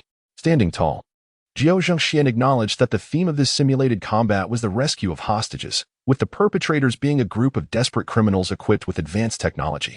However, at that moment, Jiao Zhengxian cast a glance at the girl. The instant the 3rd gunman appeared, I was certain that it employed an exoskeleton, specifically a replica of the military-grade 031 portable gun turret. To my knowledge, such an exoskeleton necessitates a flawless match with the user's physique. Otherwise, operational discrepancies arise. Despite the pervasive darkness, the flashes of gunfire illuminated the scene, revealing that the operator's form was significantly smaller than the exoskeleton itself. Moreover, during the firing process, she exhibited clear signs of resistance, as though she feared genuinely striking me. Consequently, I deduced that she was not the rightful owner of this exoskeleton. Rather, it had been pre-programmed to coerce her into executing the act of assassination against me. Even her emergence from the shadows appeared to be a forced maneuver. As he spoke, Jiao Zhengxian glanced at the trembling girl. Esteemed gentlemen, I humbly propose that we refrain from involving individuals outside the combat unit in our exercises. She appears to be merely a student, and such experiences are far from amicable for her. The moment his words fell, the air was filled with approving murmurs. What an upright, compassionate, and extraordinarily capable individual. Subsequently, a multitude of distinguished onlookers collectively turned to the man clad in a Zhongshan suit, whose demeanor exuded authority. Standing on the steps of the hall, "Congratulations, Commander Liu. To have such a child is indeed a blessing for your family, as well as for our great nation. His nephew, Zheng Xian, is destined to achieve great things in the experimental fields of the future. A boundless future awaits him." Chapter 41. A bright future in the desolate land. A yellow four-legged mech stood, striding forward with a furious pace, kicking up clouds of dust for miles behind it. The mech's paint was peeling, rust had taken hold, and oil splattered everywhere. Even the glass canopy of the cockpit had long been shattered and lost. A young boy sat at the rear side of the cockpit, gazing at the scenery that unfolded along the path from atop the enormous energy box. The fierce wind howled, lifting the hem of his black jacket, causing it to billow dramatically. Earlier, he had walked alone for 3 hours. Unfortunately, the wasteland stretched endlessly, with no end in sight. However, fortune smiled upon him when he encountered a kind-hearted vagabond, who subsequently offered him a ride in his scavenging mech. Divine abandonment. I have walked for so long only to board a mech. All of this occurs within the experimental fields. Why is it that my fusion degree remains at 0? The boy pondered. Divine abandonment whirled gently upon the boy's shoulder, responding, "The increase in fusion degree is not as simple as you might think. If it merely stagnates. The rate of increase is approximately 1 every 2 or 3 years. Is it truly that slow?" The boy furrowed his brow slightly. Yet there are those who arrive and attain a fusion degree of 68 immediately. Is this disparity not rather extreme? Divine abandonment continued to revolve faintly, its voice fluctuating. It is akin to the real world, where some are born with melodious voices, others possess the innate talent for painting. Similarly, some are naturally attuned to the metaverse. The differences in innate levels are simply unavoidable. The boy sighed silently. A fleeting glance was cast toward the driver's seat. There sat a scruffy, kind-hearted vagabond, a cigarette dangling from his lips, who had just demonstrated a compatibility of 5. I felt compelled to suggest you could benefit from a job. Shin Chiduan paused thoughtfully, contemplating a role that was intricate, intertwined with societal relationships and a plethora of matters. Although the experimental field was vast and sparsely populated, it was not devoid of significant urban centers. The youth's eyes sparkled at the notion of work. 40 minutes later, he stood upon the ground, waving at the vagabond. As his four-legged mech swiftly departed, turning around, he gazed at the imposing metropolis behind him, the metaverse experimental field, Whirlwind City. The moment he stepped into the city, a cascade of blue text floated into view. -15, tax payment failed, insufficient balance, imminent expulsion. Simultaneously, several nearby guardian robots, their red lights flashing ominously, advanced toward the youth. Qin Iguan felt a deep-seated anxiety. Any individual entering a city within the experimental field was required to pay a fee to the city lord, calculated by the second. He swiftly glanced at his information panel, which indicated a resource value of 10 units. This was the precious gift bestowed upon him by Boss Meng. However, this display was not akin to an inventory in an online game. Instead, the resource was treated as a mineral within the experimental field, akin to the concept of paper gold from a bygone era. Rare minerals were stored in designated vaults, with the holders possessing the authority to manipulate them, accessing, purchasing, and liquidating them online at any time. Upon observing the current value of the resource, Qin Iguan hesitated momentarily. The price for a single unit stood at an astounding 185,000. The young man recalled that Big Meng had mentioned that the price of the source material was 100,000. Now, merely a day later, its value had nearly doubled. What, then, is this source material? A voice, belonging to the Forsaken Deity, responded. The source material is a burgeoning mineral found within the experimental fields. Rumor has it that this substance is a tangible manifestation of source code, capable of compiling everything. If that is indeed the case, its potential is immense, akin to a wellspring of all creation. The young man commanded the Forsaken Deity to reveal the appearance of the source material. It resembled irregular shards of glass, with a unique NFT fluttering at its rear. The term NFT, originating from a bygone era, was encapsulated with 8 characteristics when the concept of the metaverse first emerged: identity, friends, immersion, low latency, diversity, accessibility, economic systems, and civilization. NFTs, derived from blockchain technology, serve as a crucial cornerstone for the metaverse economic framework. They are applicable to virtual items such as currency, precious metals, artifacts, and rare materials. Why does this seem so familiar? The young man gazed at the string of seemingly garbled characters, feeling a twinge of uncertainty. Suddenly, a spark ignited in his eyes. Lu Gu from Rust City had given him a souvenir upon his departure.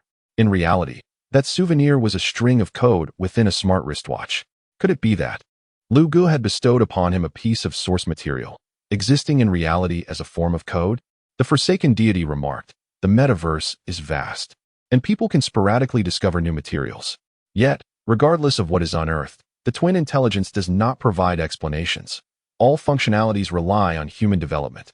It can be affirmed that every novel substance, previously unknown to humanity, harbors the potential for transformation. This time, the Gemini intelligence seems to have unlocked a gateway to the contemporary world."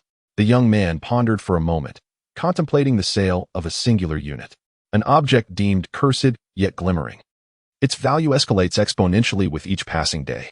He gazed intently at the encroaching mechanical sentinels, feeling utterly unmoored, questioning the very notion of a future. The cursed entity could only remain silent. A sum of 195,000 was credited. In mere seconds, the price of the primordial essence surged once more. Despite its extravagant nature, the youth traversed the city, where skyscrapers soared into the heavens, and the streets were nearly devoid of pedestrians, save for the swift passage of luminous aircraft. Everyone was in relentless pursuit, for time here was exceedingly precious. An ancient adage states that an inch of time is worth an inch of gold, a sentiment perfectly encapsulated in this era of the metaverse. Suddenly, his gaze fell upon a vacant advertisement seeking talent. Remarkable individuals, extraordinary people. The youth offered a faint smile. The demands of this recruitment appeared tailored to him. Arriving at the building's entrance, he discovered there was no door. No door? As he hesitated, the floor beneath Qin Iguan abruptly trembled. Then, it elevated him, ascending along the exterior of the building at a startling pace, instantly reaching the 181st floor. Subsequently, the obsidian glass melted away, and he was propelled laterally to a desk. "Greetings. Welcome to Wayne Mechanical Group. We are hiring, seeking formidable talent, extraordinary individuals." A gentleman clad in a suit gracefully glided in on a hovering device, offering a courteous nod as he requested the demonstration of the compatibility index. Qin Iguan slightly alleviated the dizziness clouding his mind before promptly commanding the interface to open. Naturally, regarding the consciousness matrix segment, he opted for concealment. "Mr. Qin, we harbor no intentions of discrimination. If you could inscribe your name on this piece of paper, we would be pleased to employ you." The man in black stated with unwavering politeness, pushing a sheet of white paper and a pen towards the youth. The sound of the pen scratching against the paper was jarring, causing the man in black's expression to twitch. Qin Iguan struggled to control the ballpoint pen. Writing proved to be a delicate endeavor. Not only did he inscribe the character Qin as if it had been gnawed by a dog, but he also punctured the paper, creating a screeching friction against the metal desk. Ultimately, with a decisive gesture, Qin Iguan forcefully flung the paper at the face of the man in black. "Sir, it is evident that Qin Datsuan is not your name." The man in black removed the paper from his face and glanced at it, his eyelids quivering. The higher the compatibility index, the more challenging the tasks one could undertake. For instance, our engineers require a minimum of 6 compatibility to commence, while 10 qualifies one for a senior engineer position. Even with a compatibility index ranging between 2 to 5, we could offer custodial work opportunities. However, Mr. Qin, your compatibility index stands at 0. We genuinely do not mean to discriminate. Everyone is rather busy. Farewell. In the blink of an eye, the entire exchange transpired in a mere 3 seconds. The youth once again stood alone on the bustling street. Everything had transpired so swiftly that he felt somewhat at a loss. Had I just undergone an interview? The voice of the divine scoffed. "No, you have just experienced disdain." Chapter 42. The sunrise industry. In the same experimental realm of the metaverse, there stood a magnificent mansion. Jiao Zhengxian slightly bowed towards his father, who sat upon the steps. The middle-aged man clad in a black Zhongshan suit was none other than Jiao Zhengshuan's father, Lu Zun, the highest commander of the B5 and B6 sectors. "How is life at school?" Lu Zun inquired gently, his tone softened. "The school is excellent, the teachers are wonderful, and the classmates are kind," Jiao Zhengxian replied, his brow furrowing slightly. "However, there are a few individuals whose behavior raises concerns. They may have engaged in some less than honorable actions." Oh? Lu Xun turned his gaze slightly. You have undergone my rigorous training for 18 years. That school marks your initial foray into society, and wherever there is society, there exist those who do not adhere to the rules. Although you are merely an ordinary student, you are also the son of Lu Xun. Our Lu family cannot tolerate even the slightest blemish. Lu Xun looked at Jiao Zhengxian. In addition to your studies, when you encounter injustice, you must step forward, stand up, and correct it. Expose all those who err, unveil the truth, and ensure they receive the punishment and education they deserve. Jiao Zhengxian nodded. Yes, father. Lu Xun hesitated for a moment, contemplating your previous proposal for quite some time. I believe I should lend my support. The eyes of Jiao Zhengxian sparkled with interest. Lu Xun then rose, surveying the assembly, and spoke slowly. As the foundation of our existence, the metaverse comprises only a core area, akin to a proportionate expanse of Earth, where a semblance of order prevails, reminiscent of the old era. However, that experimental field can only be described as chaotic and suffocating. This fills me with unease. Our homeland is encircled by a realm of disorder. Yet, the metaverse remains beyond our control. The deity of this world is the twin intellects, and the human government is merely bestowed with a limited authority to manage. We have previously attempted to govern the experimental field, but to no avail, for it harbors countless elements that transcend our understanding. Particularly after this recent update, order has diminished by 50%. Lu Xun's gaze flickered as he scanned the crowd. I have not relinquished hope. Even my son Zheng Xian shares this conviction. Therefore, today I pledge to Zheng Xian to establish a task force for order within the experimental field. To be precise, it shall be a youth order team. Lu Xun pondered for a moment, declaring that they would be indirectly authorized by our metaverse government to commence with minor tasks in the experimental field, striving to rectify certain disorderly phenomena to the best of their abilities. I wish to demonstrate that if the youth possess such resilience, the experimental field will undoubtedly be restored to order in the future. At this moment, whispers filled the air below. Zheng Xian is still quite young. Although he possesses extraordinary talent, the environment remains perilous. Strange occurrences abound, and gangs roam freely. Moreover, the source quality mines are stained with countless bloodshed. Most importantly, once individuals enter that realm, their thoughts and morals are unrestrained, leading to rampant chaos. The Youth Order Squad represents an endeavor fraught with danger. Zheng Xian is the sole heir of Commander Lu, a fact that weighs heavily. Commander Lu, selfless in his dedication, gestures and addresses the assembly. I acknowledge the peril of this undertaking, yet the Lu family exists for such trials. I, Lu Xun, and my son Zheng Xian are prepared to sacrifice ourselves to restore a semblance of order, a luminous order to this world. Zheng Xian, with his head held high, adds, as long as we embody brightness, we shall fear no danger. Dog Group, are you willing to employ me? Qin Guan stands before a grand cathedral. The plaque on the door bears 3 large metallic letters. The youth observes the structure. While it is magnificent within the physical realm, it pales in comparison to the towering skyscrapers of the metaverse. Before him stands a middle-aged man clad in a suit, adorned with gold-rimmed glasses. His full name is Chun Fajing, with a compatibility of 8. He claims to be the Human Resources Director of Dog Group, expressing their willingness to assist aspiring youths, asserting that compatibility is of little consequence. Creak. Boom. The cathedral's massive wooden doors, spanning 10 meters in width, slowly swing open. Within the interior lies a vast expanse, populated by clusters of figures. Light gradually filters into the chapel, rendering the characters increasingly distinct. Inside, one observes groups of robust men, at least 300 in number. The majority are clad in black vests, while others remain bare-chested, showcasing their muscular physiques. Almost every individual bears tattoos. The floral sleeves are merely subtle, as many boast their entire backs adorned with ink, ferocious tigers, azure dragons, and various religious icons. The clanking of chains resonates, some individuals even brandishing machetes at their backs. Their gazes, brimming with ferocity, converge upon the youth. The boy tilts his head and inquires, Director Chun, may I ask what business your esteemed group is engaged in? Director Chun, with a benevolent smile, replies, our business is rather straightforward. We identify loopholes in civil order and leverage them to generate legitimate economic benefits. The boy's expression reflects confusion. In the bygone era, there existed a specific term to describe our profession. Though I harbor reservations about it, I must concede that it is quite apartment. The boy gazes intently at Director Chen, What term? Director Chun gradually turns, articulating, the underworld. The boy's countenance shifts, a chill enveloping him. In that moment, Director Chun exudes an air of grandeur, flanked by a cadre of formidable figures, as he flicks the hem of his suit and declares, "What you see before you is the experimental ground of the 67th Major Gang, the God Group, colloquially known as the Dog Gang." The boy's understanding dawns. Dog. The Dog Gang is indeed a criminal organization. The director beside him is none other than the recruiter prowling the streets for new members. They are indifferent to your level of integration. If you possess the ability, go forth and claim your victories.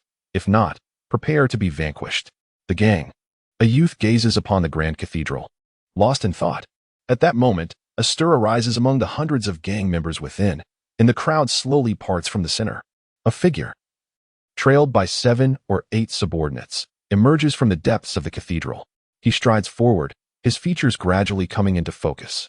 This is a man of unremarkable stature, with shoulder-length hair slicked back with pomade, draped in a coat with a fox fur collar, exuding an impressive aura. He appears no older than 25. A scar running across his face, a toothpick clenched between his teeth, radiating arrogance. As he passes, countless subordinates bow their heads in deference. "Young man, you are quite fortunate. Soon, you shall have another idol." Chen Fajing proclaims proudly, "This is our dog group CEO, the notorious leader of the Dog Gang, NST Wulong Baiyan, renowned in the experimental field." The youth gazes at the man with the fox collar. NST Wulong Baiyan. What nationality is he, with letters and Chinese characters? And what does NST signify? He then inquires, is the business that Director Chen mentioned various illegal activities? To this, Chen Fajing shakes his head, though we are a gang. We operate entirely as a commercial entity. Within this order-50 experimental field, we are, in fact, an emerging industry. Just then, a passerby strolls by the cathedral entrance. He glances disdainfully at the imposing figures inside, scoffing, "A gang? How absurd it is, in this modern era, to still be entangled with gangsters. They claim to demand protection fees, but in truth, they are merely a band of beggars. And even if they are to demand, their attitude is utterly contemptible. How disgraceful." At that moment, these words were overheard by the notorious leader of the Dog Gang, NST Wulong Baiyan. A twitch gripped the corner of his mouth, pulling at the scar etched upon his face. In the next instant, he bellowed furiously, "What audacity! A mere insignificant wretch dares to shout at my gang's doorstep? I am the leader of the 67th Great Gang of the experimental field. Have you not heard of the illustrious name of NST Wulong Baiyan? Do you know what NST stands for? It is an abbreviation in Pinyin, and I shall have him eliminated. Come, take him down." Chapter 43. Factions within the resplendent mansion. Jiao Zhengxian stood upon the steps, the center of attention. Lu Zun's eyes sparkled with pride. At this moment, the high-ranking officials from both the B5 and B6 sectors hastened here via rapid transport, eager to witness the formation of the first youth order team within the experimental field. Beside the young man in white floated a data panel displaying Jiao Zhengxian, fusion rate, 68, augmented reality. The information regarding augmented reality was concealed, not for public display. A collective sigh of admiration swept through the crowd. Jiao Zhengxian had just entered the experimental field, and his fusion rate was already at an impressive 68. Such statistics undoubtedly indicated a corresponding augmentation in augmented reality. Moreover, the abilities he would enhance were bound to be extraordinary, perhaps even astonishing. The youth order team presented him with an excellent platform for expression, destined to become a stage of dazzling brilliance. The newly emerged star, named Jiao Zhengxian, radiates an unparalleled brilliance. Why would I choose to join a gang? Qin Yiguan gazed into the distance, observing NST Wulong Baiyan directing his subordinates to drag a mocking passerby into the church for a thorough beating. I had a few truths to convey. Yet I noticed Director Chen raising an eyebrow and remarking, "Young brother, with your level of integration, what else could you possibly do if not join the gang? Would anyone even want you?" The youth remained silent. Director Chen continued, "The gang undoubtedly possesses its advantages. For instance, we can forever remain cloaked in darkness. We can pursue our desires without facing condemnation. No need to account to anyone else, it's rather liberating." Dwelling in darkness? The youth pondered. As since the advent of form collapse, he had increasingly preferred to linger in a pitch-black environment. Moreover, Chun Fazheng licked his lips and added, "Our group's business commission reaches up to 60. Once you complete a task, you will receive a substantial reward. Naturally, as your referrer, I shall take a 10 cut." but you will retain 50, which is quite generous. Noticing a flicker in Qin Yiguan's eyes, Chen Fei Zheng further elaborated. For instance, with a level 9 task, upon completion, one can earn over 100,000 in reward. Curious, the youth inquired, what does a level 9 task entail? Chen Fei Zheng tilted his head and replied, murder. Qin Yiguan remained remarkably composed. Chen Fei Zheng found himself momentarily taken aback. Usually, when discussing this line of work with newcomers, they would retreat in fear, yet this lad was astonishingly unfazed. Suddenly, Chen Fazheng whispered, I know a secret, a mechanism born from this update, which is still largely unknown. Killing is also an act within the metaverse. If one were to commit murder, he covered his mouth with his hand and leaned closer to the youth's ear, saying, there is a certain probability of increasing the fusion degree, starting from just 2. It is rumored that the more brutal the method, the greater the increase. You should understand that many ordinary individuals may spend 3 to 5 years here without seeing even a 2 increase in fusion. Imagine if your job were to kill twin intelligence. Is this madness? Following this logic, wouldn't the experimental field become a living hell? This Director Chen must be speaking nonsensically. Ding! Qin Yiguan suddenly heard a notification sound. In his isolated perspective, the information panel opened. Qin Yiguan. Fusion degree. 2. Brain dark zone A06. Gestalt collapse. Developable level. 2. Overall progress. 2. Brain supernormal zone B05. Shadow syndrome. Developable level. 2. Overall progress. 1. Brain abnormal zone A89. Immoral syndrome. Developable level. 2. Overall progress. 2. Brain forbidden zone A01. Cosmic phobia. Developable level. 2. Overall progress. 0. Brain forbidden zone A07. Dissociative disorder 6. Developable level. 2. Overall progress. 5. 3 being temporary development. Qin Yiguan was stunned. Why had the fusion degree suddenly increased? Moreover, all ailments, abilities had also gained developmental limits. The ringing of the phone echoed, signaling an incoming call. Through the perspective of Shinshi, Qin Yiguan recognized the caller as Meng Jihua. Hey, are you holding up well? He inquired. It has just dawned on me how formidable your combat abilities truly are. When you threw that bald, overweight fellow, Kachiming, his spine sustained severe injuries, leaving him to wail for a full 2 days and nights. I have just received word that, merely a minute ago, that rotund man's virtual body has perished. He is dead, but fret not. This incident transpired in the experimental field, devoid of order or punishment. After exchanging a few pleasantries, Qin Yiguan ended the call with Meng Jihua, left utterly stunned. The cause of the sudden surge in fusion rate had seemingly been discovered. Could it be true what Chen Fazheng had said? Thus, the twin intellects had gone mad. Suddenly, Qin Yiguan reached out, his gaze ablaze. Assisting Director Chen in tidying his disheveled hair, tucking a stray lock behind his ear, Chen Fazheng's lips twitched as he clutched his chest. What peculiar habit do you possess? The youth appeared momentarily taken aback. A mere 2 increase in fusion rate had restored the precision of his movements to a fundamental level. In an instant, he cast his gaze upon a group of menacing gangsters before him. A myriad of lethal techniques flashed through his mind, transforming into countless criminal strategies upon dissection. Gangsters, indeed? It was akin to an accomplished dancer discovering a vast stage. He fell into silence for 3 minutes, his eyes transitioning from unfamiliarity to fear, then to tranquility, ultimately revealing a glimmer of determination as he clenched his teeth. I shall join. As the youth's words fell, a notification sound echoed in his ears. The brain's anomaly zone A89, unscrupulous syndrome, was temporarily developed to level 1. Chapter 44, Competence. Haha, young brother, your name is Qin Yiguan, is it? Tell me about your special skills, so I can conveniently match you with a position. Chen Fazheng was in high spirits, as today he had acquired yet another naive young recruit. The boy pondered for a moment and replied, I excel in solving cases. I have assisted numerous police departments in cracking several significant cases. No criminal has ever escaped from my grasp. Upon hearing this, Chen Fazheng's body stiffened, and his eyes widened slowly. The scene fell into an immediate silence, with hundreds of gang members in the hall staring intently at him. After 30 seconds of stillness, some had already begun reaching for the knives concealed behind them. This kid must be here to disrupt the gathering, right? The youth paused and insisted, I speak the truth. Gang members began to approach him cautiously. I have encountered undercover agents before, but never one so brazen. You truly are audacious. Yet, the boy's gaze flickered, revealing a faint chill. As long as I desire to commit a crime, no one can apprehend me either. Once more, the atmosphere grew quiet. Hundreds of gangsters halted in their tracks, their eyes fixed on the youth, filled with a chilling ruthlessness that instilled an inexplicable fear. Such an aura could only be cultivated through countless acts of bloodshed. Ha! Excellent. From a distance, Nst Wulong Baiyin suddenly burst into laughter. With a grand gesture of his hand, he exclaimed, I see potential in this lad. He has chosen the shadows over the light. A true talent. Director of the Human Resources Department, Chen Fajing, please arrange a suitable position for him.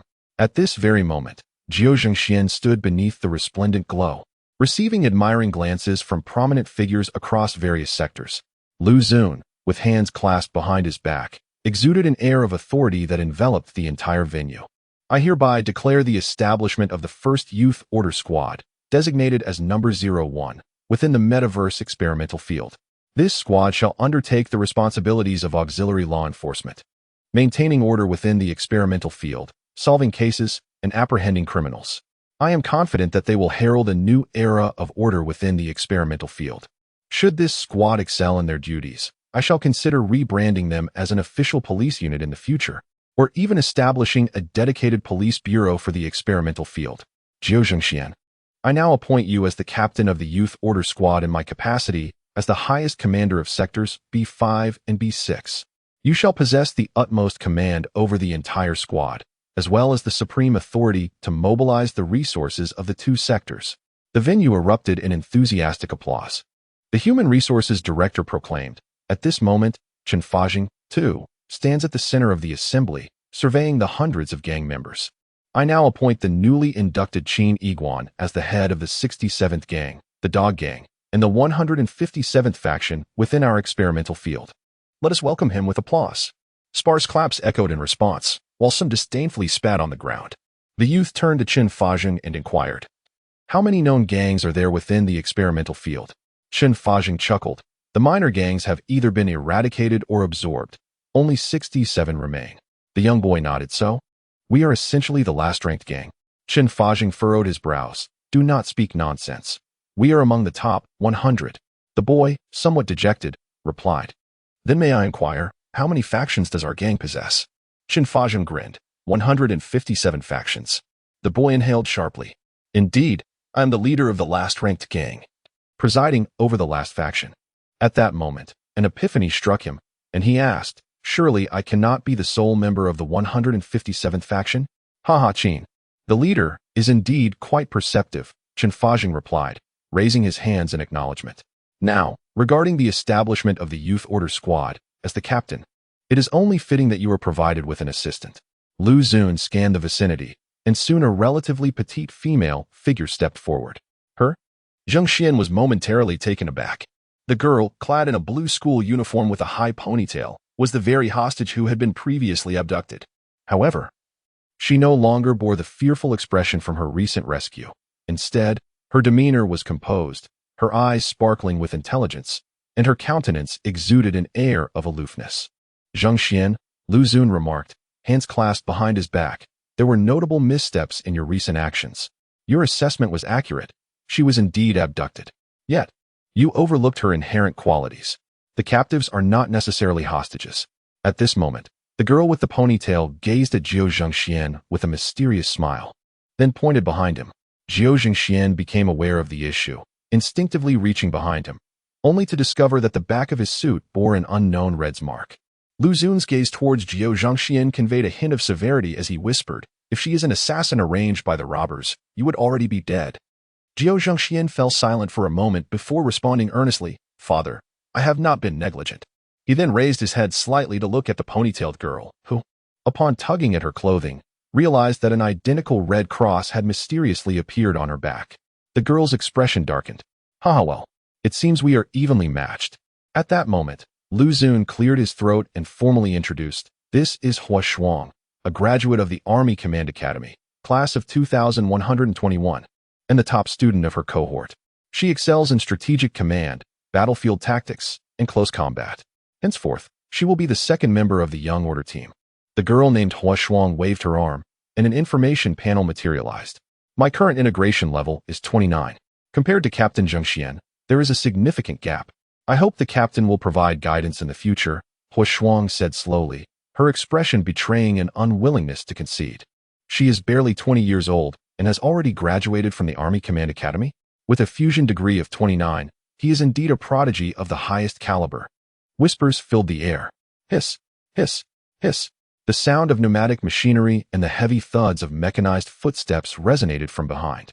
A figure, entirely enveloped in exoskeletal armor, approached with a deliberate pace. This young man possessed a robust physique, his hair cropped short like steel needles, and his countenance was resolute as he rendered a precise military salute to Commander Liu. Greetings, Commander Liu. I am Wei Hu, from the 28th Guard Corps of Sector B6. He now wielded technological enhancements. Commander Liu glanced at the small box behind Wei Hu, and it was no exaggeration to assert that his firepower alone rivaled that of an entire regiment from the bygone era. Jiujing Xin nodded slightly at Wei Hu. Commander Liu continued, thus far, the two initial members of the Youth Order Squad have made their appearance, both of whom are elite among elites.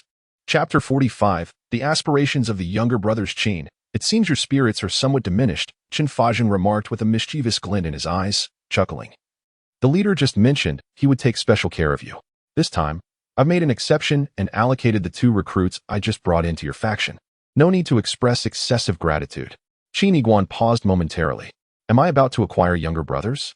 He observed as Chun Fazheng displayed a mysterious smile, clapping his hands twice in the air.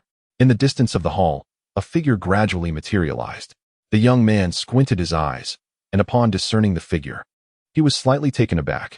It was a girl, around 20 years of age, not particularly tall, with an unremarkable physique. She donned a cotton-checkered dress in shades of blue and gray, the fabric thick and the hem trailing beyond her knees. On her legs were flesh-toned cotton stockings, and her feet were encased in a pair of rather antiquated leather shoes.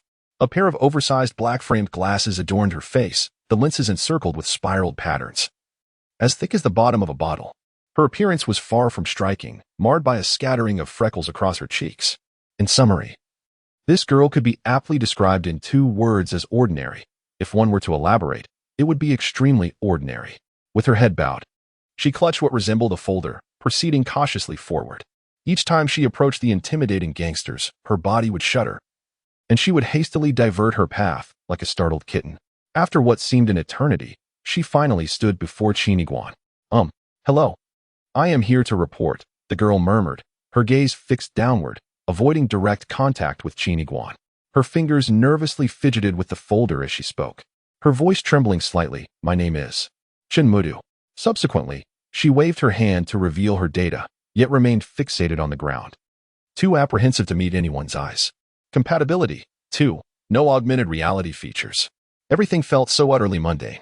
This girl appeared to be the quintessential office clerk from a traditional company, resembling an intern just stepping into the workforce. One could envision her perpetually bowing and scraping, delivering documents to every senior colleague, and fetching coffee. What could she possibly contribute to the gang? Before her stood a girl named Chen Mudu, fervently clutching the corner of her folder, beads of sweat clearly visible in her palm. In that fleeting moment, she appeared to muster all her courage, elevating her chin ever so slightly, barely perceptible. Qin, the leader, I shall follow you from now on. I am capable of wielding a blade. I believe. Chen Mudu's voice dwindled to a whisper, her hands beginning to tremble. In the future, we shall undoubtedly become the darkest flower within the underworld. The youth stood resolute. At this juncture, Chen Fazheng slightly shrugged, his expression revealing a hint of disdain. Do not be so choosy. Someone like you, who has just joined the gang and has already ascended to the position of a leader without effort and garnered followers, is the envy of many other gang members. I have done my utmost. This arrangement is undeniably the pinnacle of the criminal world. And please, do not look at me with those eyes that seem to suggest you've been wronged. The young man pressed his lips together, noting the richness of Chen's expression. He then turned to the girl and inquired, Chen Mudu, is it? What compels you to join the dog gang? The girl continued to grip her folder tightly. I am exceedingly timid, nearly afraid of everything, and often bullied. Joining the gang is merely a side endeavor for me. It grants me a fearsome identity. Moreover, there is a crucial reason. Chen Mudu still did not raise her gaze, yet a faint blush crept across her cheeks. My boyfriend says that my courage is as diminutive as a sesame seed, and I wish to amend this flaw, to become the perfect girl in his eyes. After a brief pause, Shinmuda weakly added, I aim to meet my boyfriend's expectations to the utmost. No one dares to bully me. If I become enraged, I shall retaliate fiercely. The young man took some time to digest this. Suddenly, Qin Fajing clapped his hands in midair, his gaze directed toward the distance. Exclaiming with excitement about Qin, the leader, there was more than one surprise. The young man was momentarily taken aback. Was there more? He then noticed a man in a floral shirt, with 2 buttons undone, revealing the defined contours of his chest, sauntering toward them. This individual appeared to be in his mid-20s, possessing strikingly handsome features, a cigarette hanging from his lips, and an air of defiance. As he approached, he elegantly swept his hand across his eye, raising his head in a charming manner, and greeted, Greetings, Qin, the leader.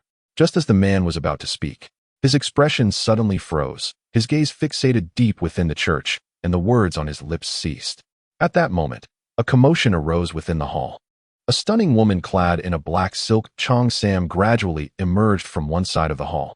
She stood at an impressive height of 170 centimeters. Her figure was nothing short of perfection, with a slender waist and alluring curves. Cascading waves of long hair draped over one shoulder, partially concealing her alabaster collarbone, creating an alluring and ethereal appearance. Her beauty was remarkable, with delicate features and fiery red lips. However, her gaze was as frosty as ice, exuding an air of aloofness as she scanned the assembly of gangsters without pausing for even a moment. Qin, in his finely tailored attire, appeared slightly lost in thought. Who was she? What was he contemplating? She was certainly not one of his subordinates. Qin Fajing looked at the enchanting woman, revealing a look of admiration. Her name is Daijio. She is the wife of our leader. As the woman in the cheongsam approached Nst Wulong Baiyan, she gracefully settled onto his lap, wrapping her arm around his neck. A hearty laugh escaped Nst Wulong Baiyan as he embraced the beauty's slender waist, inhaling the scent of her hair with an expression of sheer ecstasy. Subsequently, he extended his tongue toward the delicate earlobe of the enchanting lady, who tilted her head and closed her eyes in a state of blissful enjoyment. What a delightful sight! Exclaimed the gathered hundreds of gang members, bowing in unison. At that moment, Qin Iguan noticed his subordinate in a floral shirt, whose gaze towards the gang leader's wife was peculiar, with pupils shaped like hearts. The floral shirt gentleman licked his lips and remarked, Not only is she the gang leader's wife, but she is also renowned far and wide for her beauty. Qin Iguan chose not to respond. What an unusual name, he mused. The woman was indeed stunning, exuding an air of pride befitting her status as the gang leader's wife. Yet it bore no significance to him. Then, the floral shirt man chuckled, crouched down, and began to inscribe something on the ground with the ash of his cigarette. The youth smiled, finding his eccentricity amusing, as if he felt compelled to write his name. When the floral shirt completed his inscription, both the young man and Qin Fajing were taken aback. Shinmuda gasped and quickly covered his face with a folder. Upon inspection, the ground bore a complex Chinese character. The floral shirt man laughed heartily, while Qin Iguan's lips twitched. Is that your name? It seems to be your motivation for joining the gang. The man in the floral shirt did not rebut. Instead, he cast a furtive glance at the gang leader's wife, salivating slightly. A faint vein throbbed on Qin Iguan's forehead. Moreover, what was that character? Did you invent it yourself? The man in the floral shirt slowly rose, raising a finger and declaring, This character is pronounced 11, referring to a perennial herb with bulbous roots, slender leaves, and purple flowers. Its bulbs can be used as vegetables. The youth fell silent. A rogue with knowledge of culture? Huh. Will you accept me as your little brother or not? As he spoke, the man in the floral shirt tilted his head back handsomely, a blue panel materializing before him. Name, Jingyu Mainan Fusion Degree, 18 Augmented Reality. Qin Iguan was taken aback. A fusion degree of 18 was impressive. Furthermore, he had activated augmented reality. This meant he, like Meng Jihua, was one of the individuals within this experimental field endowed with special abilities. However, this fellow had concealed the data, leaving the specifics of his enhancements unknown. It seemed that Qin gang leader had tacitly agreed. The man in the floral shirt chuckled. As you can see, my true name is Jingyu Mainan. You may simply call me Mainan. Qin gang leader, from now on, we shall be partners within the dog gang, and I wish us both success in fulfilling our missions. Qin Iguan took a deep breath. At last, he had secured a role, with the opportunity to increase his fusion degree. Although it was within a gang, he had gained an advantage from the outset, directly becoming the leader of the 157th faction, despite being the last in rank. He had unexpectedly acquired 2 underlings in an instant. Though, one of my subordinates is a timid girl, consumed with the desire to please her boyfriend. However, I also have another robust male subordinate whose sole intention for joining is to seduce the leader's wife. These are but trivial matters. One must live with hope. Chapter 46. The first task. You are the most promising faction I have encountered throughout my years of service. There is no doubt about it. This is an undeniable truth. Chun Fa maintained a stoic demeanor while discreetly erasing the character from the ground with his foot, sincerely surveying the crowd. Now, it is time to validate your capabilities. With a single hand gesture, Chun Fa activated a virtual panel. It displayed a myriad of blue digits, with hundreds of entries. This is our gang's business list, he announced. Qin Iguan glanced over. Corporate client maintenance. Oversee users within the jurisdiction to ensure secure management of funds. The youth contemplated, essentially. Collecting protection fees. Business negotiations. Persuade female university students to join the male care organization under our company. In other words, coercing virtue into vice, although it is a gang. The terminology is entirely commercialized. The youth couldn't help but admire this. Suddenly, Chun Fa extended 3 fingers and began a countdown. 3, 2, 1. With a swift motion, the business entries on the virtual screen vanished. Across the room, the gang members fervently operated their personal panels, eager to claim the business. The youth paused momentarily, taken aback by their enthusiasm. Oh, a perfectly normal phenomenon. Chen Fajing chuckled. The company's business list is released weekly. In the first 3 seconds after its release, it is snatched up frantically, leaving only the most difficult and undesirable tasks behind. He glanced at the crowd, wearing an expression of complete control. You, the 157th Division, have just been established. Why not start with a few of the least favorable tasks to hone your skills? I can afford to wait. As he spoke, Chen Fajing's peripheral vision caught the business list, and he was taken aback to see there was only 1 task remaining. Is the market competition truly this fierce lately? Qin Iguan squinted, reading the business code 025, which was a customer activity assessment. What does this entail? Chen Fajing hesitated for a moment, then exclaimed, a level 10 task. Of exceedingly high difficulty, an assassination with an absolutely vital target. He observed the trio led by Qin Iguan fall into silence. Are you all scared stiff? Although this 157th Division is a motley crew, I have painstakingly persuaded each of you to join. Assigning you a level 10 task is akin to sending you to your doom. With a chuckle, Chen Fajing added, you should first endure hardships and familiarize yourselves with the holographic underworld before the next round. Suddenly, the young man's eyes gleamed with determination as he stated, this one. Chen Fajing was caught off guard. Qin, in pursuing a career, one must progress gradually and not be overly eager. This is a level 10 task. The last person who accepted it is on the verge of having their grave turned into a nature reserve. Before Qin Iguan could respond. Yet, Jing also contemplated while stroking his chin, murmuring, this is quite intriguing. Completing a challenging task, elevating my status, becoming a rising star within the gang. A banquet hosted by the leader, the alluring Jiao Jiu admiring me, toasting with me, exchanging meaningful glances, engaging in private conversation that very night. Perfect. Chen Mudu timidly remarked, I must be brave in challenging myself. My boyfriend has said that he will support me in whatever I do. I too must grow rapidly and become formidable, so as not to disappoint him. Chen Fajing was somewhat taken aback, wondering if they were truly ready for such grand endeavors. Qin Iguan also expressed surprise at the fervor displayed by these 2 young subordinates, particularly Chen Mudu, who had transitioned from an office clerk to an assassin almost instantaneously. Was such a drastic career shift feasible? After a brief moment of contemplation, the young man softly inquired, who is the assassination target? Jiao Shinsan.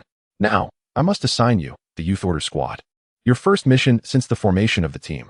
Lu Xun surveyed the 3 young men before him and stated solemnly, I have received intelligence indicating that there are plans to assassinate Dr. Jiao Shinsan, the chief scientist of the research society within the experimental field. Furthermore, a bounty has already been placed on him within the underworld. Lu Xun looked at them intently. Your task is to protect Dr. Jiao, apprehending or neutralizing any underworld elements attempting to carry out this assassination. As for the mastermind behind this plot, I will arrange for another group to investigate. Your only requirement is to successfully guard Dr. Jiao for 3 days, after which everything will settle. Having spoken, Lu Xun paused for a few seconds, his penetrating gaze fixed intently on Jiao Zhengxian. Can you accomplish this? I must fulfill the task, Jiao Zhengxian replied slowly, tilting his head upward. Under the spotlight, his pristine white suit seemed to radiate light, resembling an embodiment of brilliance. Resolute and self-assured. The Research Association? Or perhaps the chief? Essentially, their leader, I presume? It was indeed a formidable challenge. No wonder the commission was a staggering 950,000. At that moment, Jing Yimei's face was alight with excitement. Chen Mudu clutched his folder tightly, and observing her expression, he felt an unexpected sense of anticipation. Qin Iguan's gaze swept across the faces of the two. He had an inkling that the experimental field differed fundamentally from the conventional metaverse. Entering this realm seemed to shed the constraints of morality in an instant, amplifying the darker thoughts lurking within one's heart. Of course, he himself was not exempt. His unprincipled condition set him apart, with an automatic growth trajectory throughout the process. Jiao San, the young man began to contemplate the objective before him. The Research Association was precisely the organization that had long sought to ensnare him.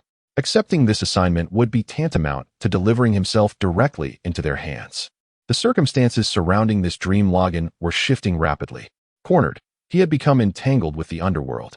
Yet, it must be said that this situation appeared to suit him remarkably well and presented a splendid opportunity for growth. Murder, perhaps? Though I have mastered 101 methods, Qin Iguan had never actually taken a life. Nevertheless, this notion was undeniably intriguing. In that instant, the young man raised his hand and gently tapped the void screen. This week, the final task of the God group has vanished from the list. Simultaneously, this data has directly appeared in the database of the abandoned God. The first assignment in the experimental field is to take a life. The abandoned God slightly turned, gazing at the profile of Qin Iguan. Impressive. Meanwhile, Qin Iguan repeatedly inspected the data from his personal perspective, confusion crossing his features. Director Chen, what about the additional information regarding this operation? For instance, details about the target, movement patterns, the location of our assassination, and the equipment that the gang can provide? Qin, the leader, you may have watched too many movies. Chen Fajing looked at the young man with curiosity. Our dog group is merely a nascent startup, struggling with limited resources. We cannot afford such luxuries. As an aspiring youth, a fulfilling life must be forged by your own hands. Chapter 47. A brush with fate within a lavish mansion, a middle-aged general clad in military attire, adorned with 5 silver stars on his shoulders, approached slowly. Captain Zhengxian, I have made the necessary arrangements in advance. For your upcoming mission, you may list all required transportation, weaponry, intelligence support, and any other conditions. The B5 Defense Corps will do its utmost to fulfill your needs. Zheng Jijing slightly bowed, his gaze humble, yet sparkling with confidence. Thank you, Commander Jiang. In the open space in front of the dog group, Qin Iguan, Chen Mudu, and Jing Yimei stared intently at an aircraft before them. The aircraft resembles an antiquated helicopter, yet it is devoid of propellers. One of the 3 landing gears is broken, and a metal cover on the nose has peeled away, exposing the internal circuitry, which is still crackling with sparks. The entire fuselage is encrusted with rust, reminiscent of an archaeological artifact. Can this contraption actually fly? Jing also expressed his bewilderment. Chen Fajing took a few steps forward, pondering that if it weren't for the Research Institute's location, situated within this colossal aerial vehicle, he would be reluctant to part with his personal belongings for your use. This aircraft appears dilapidated. Chen Fajing casually patted the vessel, causing it to creak ominously as it tilted slightly, threatening to disassemble at any moment. Indeed, it is somewhat battered. With his right fist pressed against his chin, he cleared his throat and addressed the youth. Please remember, our dog group is a burgeoning enterprise. Suddenly, Qin Iguan interjected, no need for Director Chen to elaborate. I comprehend. Thunderous noises echoed as Chen Fajing observed his dilapidated craft ascend slowly into the sky. Alas, after a day's arduous effort in recruiting 3 members, they are departing just like that. The company has regulations. Once a task is assigned, it must be fulfilled. Assassinating the chief of the Research Institute? I fear my 3 lackeys may meet their demise. Inside the aircraft, the youth contemplated in silence. The Research Institute commands a craft that soars thousands of meters above, floating amidst the clouds. The first step is to devise a means to approach the target. Can we simply fly over? It seems that even from 20 kilometers away, we would be reduced to ashes. As he groomed his hair, the handsome man, Jing Yi, gazed at the expansive sky where aircraft almost never touched the ground, necessitating substantial resupply. I had gleaned from my girlfriend number 86 that not far from here lay a research supply base. Furthermore, in 45 minutes, a batch of supplies would ascend, providing us an excellent opportunity to blend into the transport convoy and subsequently land at the research facility's airborne base. With that, Jing Yi deftly entered the coordinates for the Cat Paw ship, allowing it to navigate automatically.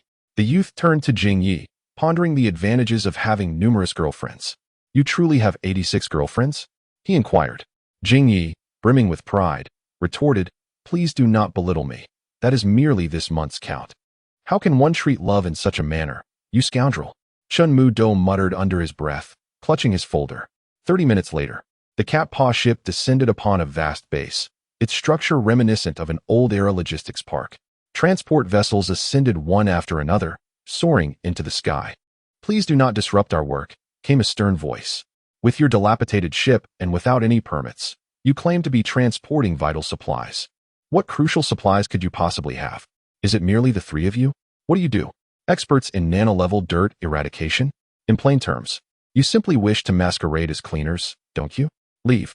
A line of heavily armed soldiers barred the notorious Dog Gang 157 from crossing the security line. "Do not worry. I have made prior arrangements. My girlfriend's best friend, who works here, is known as Jing Yi. He is an attractive young man, who tilts his head slightly with a mysterious smile. Soon after, Jing Yi's gaze fixates on a female commander in the distance. She sports short hair, dons a military uniform, and wears knee-high leather boots. There is an air of commanding authority about her, and she possesses a striking beauty that is uniquely captivating. This female commander evidently holds a leadership position on site, her expression devoid of emotion as she surveys every movement around her. The trio comprising Qin Iguan, Chen Mudu, and others, mere nuisances disrupting the peace, are entirely overlooked by her. Jing Yi, however, makes his way along the perimeter, approaching the nearest point to the female commander. He casually brushes his hair back and leans against a post of the barricade. From across the line, he calls out, "My dear beauty, do not be deceived by the appearance of my aircraft. It is akin to my heart, yearning for your mending." The female commander slowly turns her head, her brows furrowed in disbelief. "Who are you, and why should I know you?" Yet, in the next moment, Jing Yi maintains his charming posture, his lips moving incessantly as he speaks. Qin Iguan and Chen Mudu, positioned at a distance, cannot discern his words. However, after a brief while, the commander's icy demeanor appears to soften, as if a glacier is melting. She even waves her hand to disperse the surrounding guards, allowing Jing Yi to cross the barricade. Laughter, a blend of male and female voices, fills the air as Jing Yi chuckles lightly, occasionally displaying a teasing expression. Qin Iguan's countenance shifts with confusion. Is it possible that the austere female commander is blushing? And what is that expression on her face? Could it be a playful smile? 3 minutes later, Jing Yi, the handsome man, pointed to a nearby corner where an empty container had been cleared. To everyone's surprise, the aloof commander displayed a hint of shyness, her cheeks tinged with crimson, as she followed Jing Yi into the container. With a resounding thud, the iron door closed, and a lock clicked into place from within. Qin Iguan's eyelid twitched slightly. Creaking sounds echoed as, in less than a minute, the container began to sway gently. After 1 minute and 48 seconds, the two emerged in sequence, Jing Yi wearing a triumphant grin, while the female commander's face was still flushed. "Qin Iguan, it's all settled. All the necessary paperwork has been completed." Jing Yi pointed behind him at the female commander, Luna, who was adjusting her collar, her complexion returning to normal. As he spoke, Commander Luna, taking advantage of a momentary lapse in attention, cast a flirtatious glance at Jing Yi. Qin Iguan raised an eyebrow, finding it hard to believe.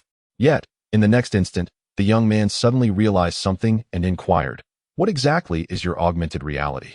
Jing Yi, finally dropping his facade, raised an eyebrow and replied, "It's called intersexual resonance." Qin Iguan was taken aback. "What?" Jing Yi continued with a smile, "You can think of it as flirting enhancement." Qin Iguan was speechless, silently giving a thumbs up. What an impressive skill. Moments later, the three-legged cat vessel ascended gracefully with the transport fleet, sailing smoothly through the skies. 30 seconds later, a magnificent medium-sized aircraft adorned with a formidable weapon system descended gently into the logistics park. The hatch opened, revealing 3 figures, a young man clad in a pristine white suit and a girl dressed in a student uniform. A young soldier, burdened by an alloy case, stood nearby. The boy in the white suit had just landed and, as if sensing an unseen force, abruptly looked up at the sky. His gaze directed towards the vessel known as the three-legged cat. Inside the three-legged cat, Qin Iguan inexplicably felt a surge of alertness, instinctively retreating a step away from the observation window. It was this very step back that spared Qin Iguan from being exposed to the other's sight. Zhou Zhengxian? The boy squinted, noting that he was accompanied by two individuals, one of whom appeared to be from the military. His gaze bore the intensity of a police officer on the hunt for a thief. However, on the ground, Zhou Zhengxian found no anomalies in the sky. Yet, his demeanor remained cautious as he began to scrutinize the transport aircraft below. Beside him, Wei Hu reported, "Captain, Commander Jiang has already made prior arrangements. Our ascent procedures are quite straightforward, requiring only 15 minutes to complete." Zhou Zhengxian nodded slowly, satisfied. Meanwhile, Qin Iguan in the sky continued to monitor Zhou Zhengxuan's movements. It was evident that he too intended to join the research conference. Deep down, the boy sensed that Zhou Zhengxian would pose an obstacle to this operation. If he were to delay his ascent by an additional 30 seconds, the two factions would inevitably encounter one another on the ground, jeopardizing his own 157th faction's ability to even take off. At that moment, Qin Iguan glanced at Jing Yimei, pondering briefly before suddenly exclaiming, "Fortunately, your time is short." Chapter 48. Disguised. The sky was clear, and dozens of large transport vessels, resembling oversized green containers with engines at each corner, ascended slowly. The three-legged cat lay concealed among them. Their destination is the aerial fortress of the Research Society, soaring high at 10,000 meters. Qin, the leader. You dare to say my time is short. This evokes a profound sensation within my bountiful soul, as if a celestial body collided with it, causing a cataclysmic upheaval. Jing, the handsome man, spoke while rummaging through his belongings, and soon produced 3 gray masks, remarkably thin, resembling sheets of paper compressed into form. He handed one to Chen Mudu and another to Qin Iguan. With a sigh, Jing remarked, "Yet I must still look after you, for you are my leader." The youth accepted the mask. It was exceedingly light, almost weightless, and felt metallic to the touch. "What is this?" he inquired. "This is called active electronic spray coating. You will understand once you wear it." Gradually, the youth donned the mask, only to discover that it could morph, perfectly conforming to the contours of his face. In the next moment, the mask began to extend, enveloping Qin Iguan entirely. The sensation was akin to being gradually coated in a layer of paint. Yet it did not impede his breathing or vision. The youth's external appearance remained unchanged. He still wore canvas shoes, form-fitting jeans, and a jacket. With his backpack slung at his waist, even his hair remained distinctly styled. However, it was as if all color had been erased from him, leaving only shades of gray and white. Furthermore, the monochromatic visage rendered his facial features somewhat indistinct, lacking depth and shadow, resulting in a vaguely discernible, stern countenance. An excellent disguise, he mused, slightly tilting his head to glance at Jing. "You carry such items with you?" Jing Yimainen slightly shrugged, saying, "You know, I have many girlfriends, some of whom are inevitably married. Whenever I go on dates with them, I must sneak into certain residences." "All right, I understand," the youth interjected, raising his hand to halt the conversation. At that moment, both Jing Yimainen and Chen Mudo donned masks. Chen Mudo's dress and thick glasses transformed into a shade of metallic gray, yet she still clutched a folder, bowing her head like a sculpture cast from gray metal. Jing Yimainen chuckled, pointing at the folder. "Mudo, we are going to commit murder, and carrying something like that is quite inconvenient. I assent it?" "This is not merely a document," replied the somewhat naive metal sculpture. "It contains precious memories of my boyfriend, which I have compiled into a dossier. I shall never part with it. It feels as if my boyfriend is always embracing me." Jing Yimainen shook his head with a tsk, lamenting, "What a pity, to be so young yet so troubled." At that moment, Qin Iguan slowly raised his head, gazing at the clear sky. In the next instant, the surrounding scenery abruptly transformed.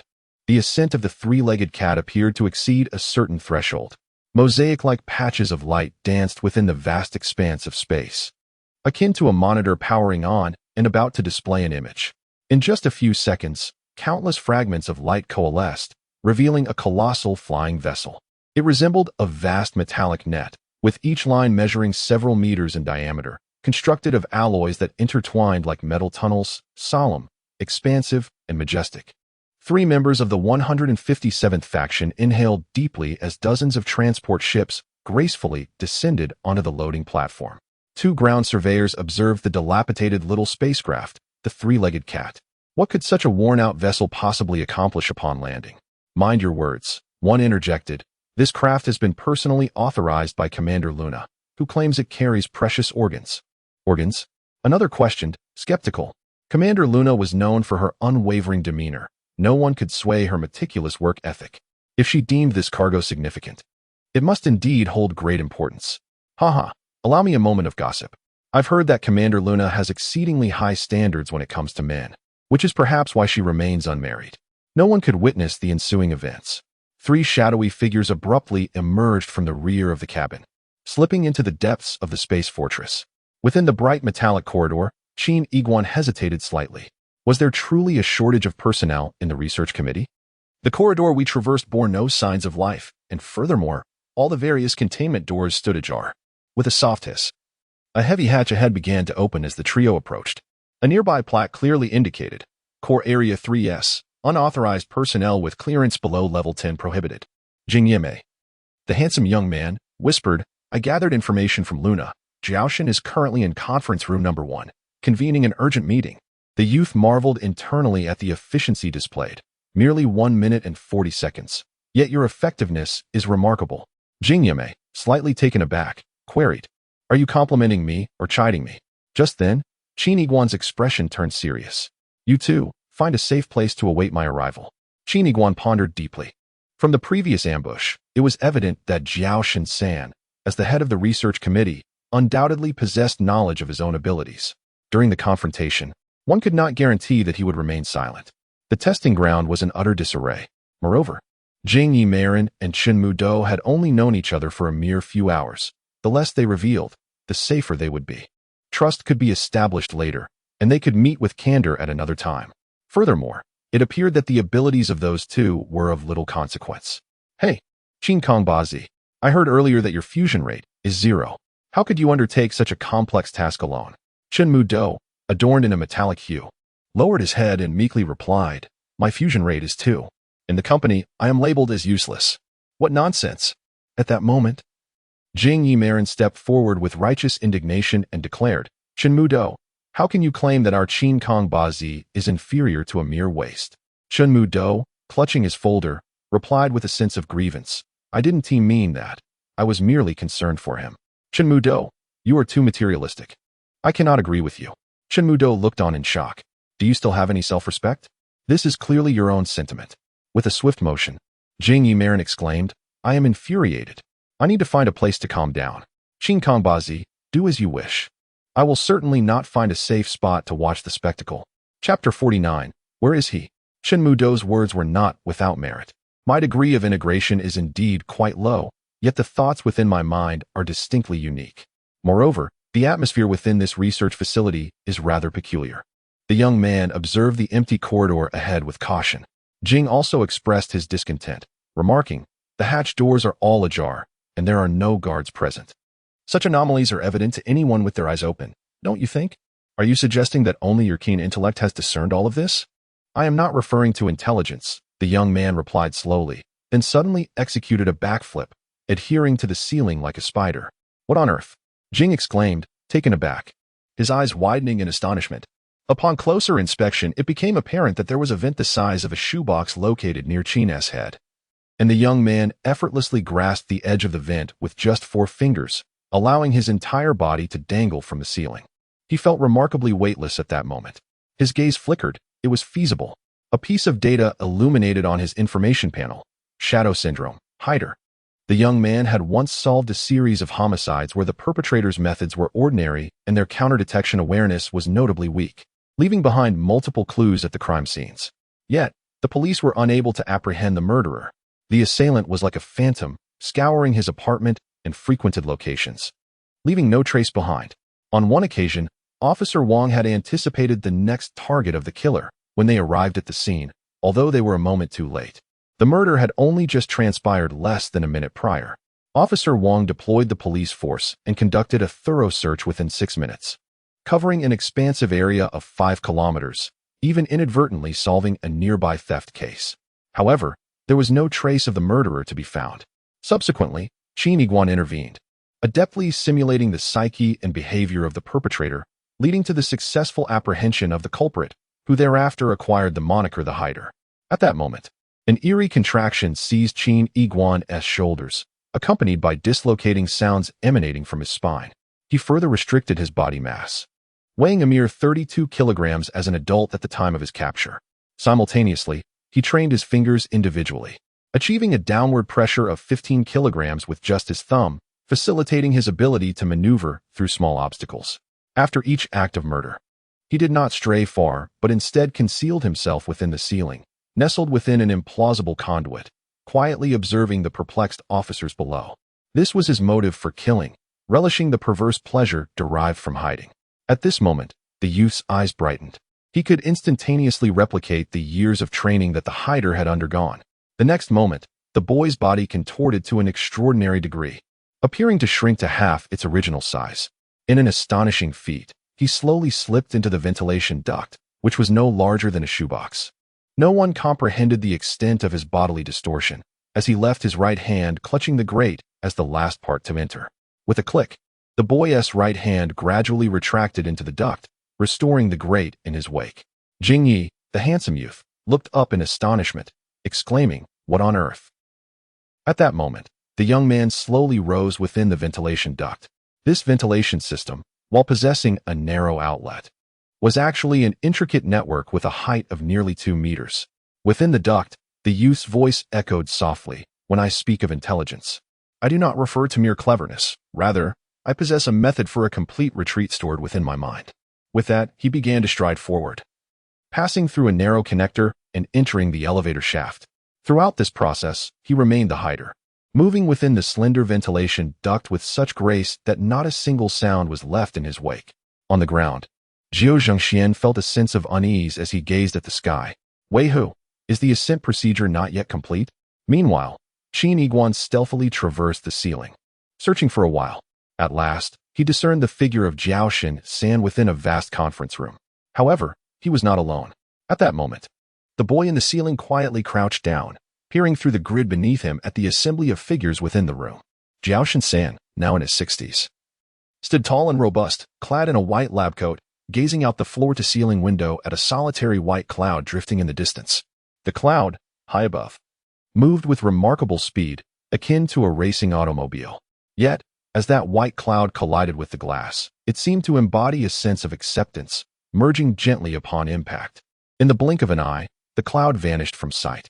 "Dr. Jiao," came the report, "the metaverse government has relayed some information. 1 hour prior to the emergence of the mechanical raven, there were a total of 300 residents logging into the metaverse for the first time. I compared their facial features. The individual we seek is not among them. Furthermore, what perplexes us most is that we expended 40 hours scrutinizing the distribution records of nutritional pods worldwide. The boy we encountered that day is not listed. Even more strangely, we searched through all the residency records in the central districts, including surveillance footage, yet found not a single trace of that boy. Absolutely nothing. He had no nutritional pod and did not reside in any central district. Yet, he appeared in the experimental fields. Several scientists from the research committee, along with a dozen young assistants, now wore expressions of bewilderment, and even the steadfast belief in technology that had once anchored them began to waver. The neural helmets, a fundamental safeguard for humanity, had restricted access by the Gemini intelligence, compelling us to dispatch mechanical surrogates to methodically visit the Rust cities. However, there are 700 Rust cities within the realm of Huaxiao alone. The young scientific assistant sighed softly, pondering, where on earth could that boy be? At this moment, Jiao Shunsen also tilted his head slightly, his gaze seemingly lost in contemplation of the ceiling. Indeed, where could that boy possibly be? Chapter 50, Confronting Jiao Shunsen. You all go ahead and be busy. I shall remain here in solitude. Jiao Shunsen slowly turned around. Despite his advanced age, his countenance could be aptly described as dignified and upright. He addressed the assembly, requesting that everyone refrain from disturbing him for the next half hour. "Understood, esteemed teacher," replied the young scientific assistants with slight bows, while the elderly scientists from the research society nodded in agreement. Jiao Shinsan is held in high esteem throughout the international scientific community. His lifetime of research achievements stands as a beacon in the annals of Chinese scientific history, capable of evoking profound admiration from any school of thought or scientist. As the crowd dispersed, the expansive conference room, spanning 500 square meters, grew eerily quiet. Outside, the sun over the experimental fields began its descent toward the horizon. With his back to the floor-to-ceiling windows, a shadow stretched across the ground. He then lightly tapped on a virtual interface, and simultaneously, the numerous access doors surrounding the conference room closed with a resounding click. A faint metallic cracking sound echoed from the ceiling, for fixed bolts in the vent grill were forcibly severed from within. A young figure emerged, followed by a graceful somersault, landing steadily on the ground. The sound of bones realigning resonated as he fully expanded his chest, moved his arm slightly, clenched his fist, and calmly regarded the elderly man before him. The sudden appearance of the youth, whose form had undergone an enigmatic transformation, elicited no change in Jiao Shinsan's expression. He remained composed. The youth spoke. Such an advanced aircraft from the Research Society surely does not resemble the mindless contraptions depicted in those films. Even within the ventilation ducts, countless kinetic detectors are installed. Strangely, those detectors lay dormant, akin to a restricted access system on the streets. Clearly, the individuals possessing such authority are exceedingly few. It is even conceivable that only you, Dr. Jiao Shinsan, possess the capability to orchestrate all of this. The youth and the elder exchanged glances. It seemed as though you were aware of my arrival, and even of the manner in which I would come. At this moment, Jiao Shinsan remained remarkably composed, a hint of a smile gracing his features. The youth hesitated for a fleeting moment, a flurry of thoughts racing through his mind. Do you perceive me as an old acquaintance? Am I familiar to you? Jiao Shinsan maintained his tranquility, exhibiting no inclination to trigger an alarm or to flee. He remarked, I am Jiao Shinsan, 68 years old. As of now, you do not know me, but I have known you for many years. The youth's eyes flickered. Are you a friend of my adoptive parents? Jiao Shinsan shook his head. No? The youth's brow furrowed deeper. When I was a child. Did you observe me within the orphanage? Jiao Shinsan again shook his head. No? The youth found himself unable to deduce the circumstances before him, shifting his stance slightly into a defensive posture. Yet, he observed Jiao Shinsan gazing intently at him, and to his surprise, the elder chuckled softly, to be precise. Merely 3 hours prior, I knew nothing of you. In my eyes, you were simply a user enveloped in various mysterious phenomena, and my sole thought was to locate you and investigate the enigma surrounding you. However, now I possess a profound understanding of you. A profound understanding of oneself emerged within him. As he spoke, Jiao Shinsan slightly tilted his head, a complex emotion surfacing upon his visage, hinting at an undercurrent of desolation. In that fleeting moment, as those thoughts coalesced within my being, I became aware of my purpose. I also understood that my demise awaited me today. The youth narrowed his eyes upon hearing this. At this very moment, the flying apparatus of Jiao Zhengxian and his companions finally touched down at the Research Society's space fortress. Under the guidance of the Society's members, they made their way directly to the conference room. Beep, beep, beep. The access control system flashed a red light, issuing a warning sound. Standing behind him, Jiao Zhengxian furrowed his brow slightly. Captain Zheng, do not worry. It is likely a glitch in the system. I will promptly request S3 clearance. 40 seconds later, the access control system emitted another warning. Access denied. All permissions below S7 are prohibited. The researcher was taken aback. S7? How could that be? Currently, only Dr. Jiao possesses S7 clearance within the entire base. Upon hearing this, Jiao Zhengxian's expression tightened. Dr. Jiao would never lock himself in. Something must have gone awry. Perhaps a more technologically advanced assailant had infiltrated the base's systems. At that moment, Wei Hu's countenance darkened. Captain Zheng, please step back. I must force the door open. No need. Jiao Zhengxian frowned, advancing to grasp the alloy lock, his fingers abruptly converging, crushing the lock into fragments. Then, with a surge of strength, he forcefully pulled the heavy metal door open. Onlookers were momentarily taken aback, while Wei Hu couldn't help but gasp in astonishment. Chapter 51, Ignition. Qin Yiguan pondered. I must convey this to you. At this moment, Jiao Shinsan remained as steadfast as a mountain. I had indeed contemplated studying you, but it was certainly not for the purposes of confinement or dissection. In my vision, we would function as colleagues, collaboratively unraveling one enigma after another. I understand that the image of research institutions is not always favorable in the eyes of some. Yet, as the chief scientist here, I would never target someone as exceptional as you. Zhao Shensen paused slightly, inhaling deeply. For many years, I have resisted those who seek to control everything, to obscure the truth, and who, under the guise of maintaining order, strip others of their freedoms. As he spoke, Zhao Shensen slowly turned his head, and a virtual screen materialized before him, displaying the solemn visage of Jiao Zhengxian. At that moment, the young man clad in a white suit appeared somewhat agitated. He raised his hand and shattered the second set of access control systems before forcefully breaching the hatch with his shoulder. Qin Iguan froze. Jiao Zhengxian. He had indeed arrived. Moreover, his physical prowess was astonishing. He must possess some form of enhancement.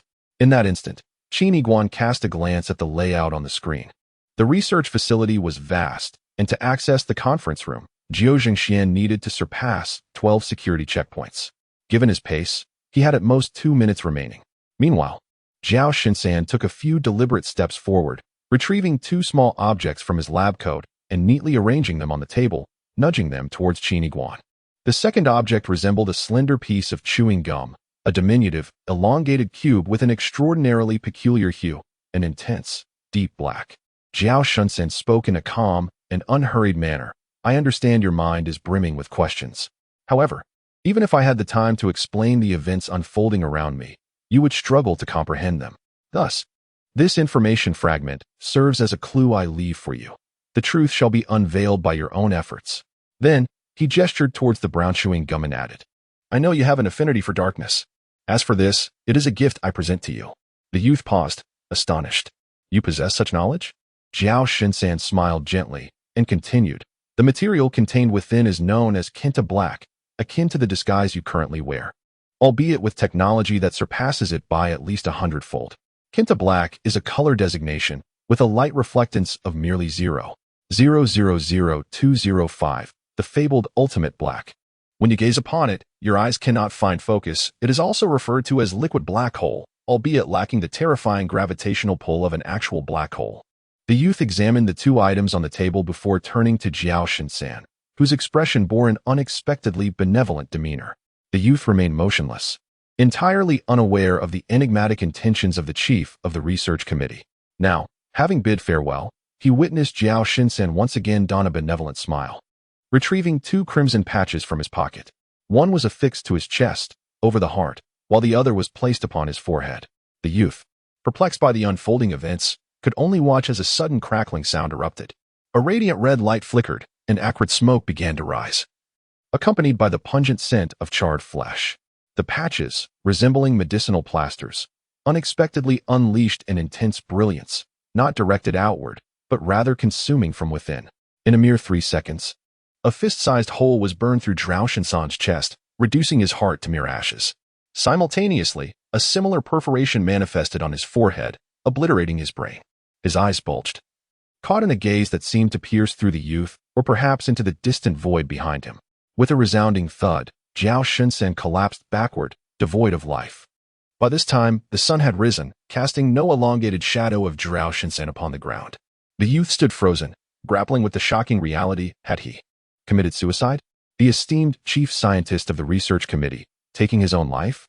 This was the metaverse. Did that imply his corporeal form in reality was also affected?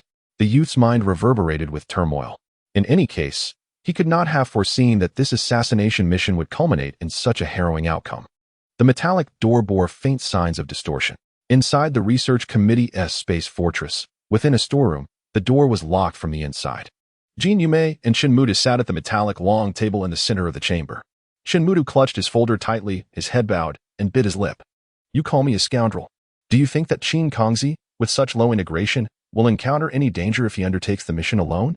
Please refrain from calling me a scoundrel in the future. My apologies, scoundrel, he replied.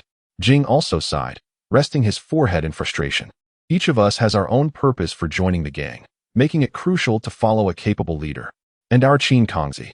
It seems he is concealing something. Jing then smiled. If he can successfully eliminate the chief of the research society, or at least severely injure him, even a minor injury would suffice. As long as it draws blood, I would acknowledge him as our leader. If only he doesn't accidentally meet his demise or get captured. Jing shrugged, but such is the law of survival. We may have to find a new leader. Shinmudu continued to stare at the ground, holding his folder. You are heartless. Heartless? I possess nothing, but my emotions are abundant. Jing retorted, rolling his eyes before glancing at the girl beside him. At that moment, although Shinmudu was entirely enveloped in active spray coating, his attire and silhouette remained discernible. As a professional, Jing's gaze subtly shifted downward, observing the girl starting from her feet. She wore old-fashioned leather shoes, adorned with a strap across the instep and a protruding buckle. Her legs were not particularly thick, yet the excessively thick stockings made them appear twice their size. Even while seated, her cotton skirt extended beyond her knees. Draped in layers, 3 beneath and 3 above, at least 5 garments enveloped him, a long-sleeved shirt, a dress shirt, a vest, and topped with an oversized suit. His face was round with youthful plumpness, and the large glasses he wore resembled a mask, adorned with rings of textured patterns. Standing at a mere height of 151 centimeters, he could not be taller. What are you staring at? Shinmudu asked, her voice tinged with nervousness as she clutched her folder, her body trembling slightly. Hee. Jingyi, the handsome man, chuckled mischievously, as they awaited Shiniguan. The atmosphere felt rather tedious. Thus, he sought to inject some amusement into the moment. However, Jingyi, being a floral slasher caliber individual, found no allure in someone of Shinmudu's appearance. Yet, he could still tease her for entertainment's sake. With a casual motion, Jingyi swept his hair back and produced a cigarette, placing it between his lips. Mudu, do you have a lighter? Shinmudu lowered her gaze, her tone laced with confusion. Why would I have a lighter? None. Jingyi feigned surprise. Then why has my heart been ignited by you? Chapter 52. Task Report. Jing Ye's augmented reality was termed intergender resonance. In essence, the allure between men and women is influenced by a type of human pheromone. This term originates from Greek, with the first half PW meaning I carry, and the latter half P implying stimulus. Together, it signifies I carry a stimulant. This substance is measured and regulated by the brain, secreted through the human body, generally intermingled with perspiration. When the opposite sex perceives the presence of pheromones through their olfactory senses, they may uncontrollably experience impulses, excitement, admiration, and other emotions, ultimately culminating in a desire for procreation. In ancient times, merchants peddled pheromone perfume, claiming that merely spraying it on oneself before stepping out would attract the opposite sex. This was, in fact, sheer nonsense. Pheromones are natural creations of the human body, beyond manipulation. However, Jingyi, the handsome man, was entirely different. Enhanced by the metaverse, he could subjectively control his perspiration, infusing it with pheromones exceeding the ordinary by 1,000-fold, all naturally produced by the body, precise and effective. In the past, when he approached girls, after subtly employing his ability, he merely needed to utter a few sweet nothings to ignite the atmosphere. He had even tested this before, discovering that even nonsensical babble, such as, "What day is it today?"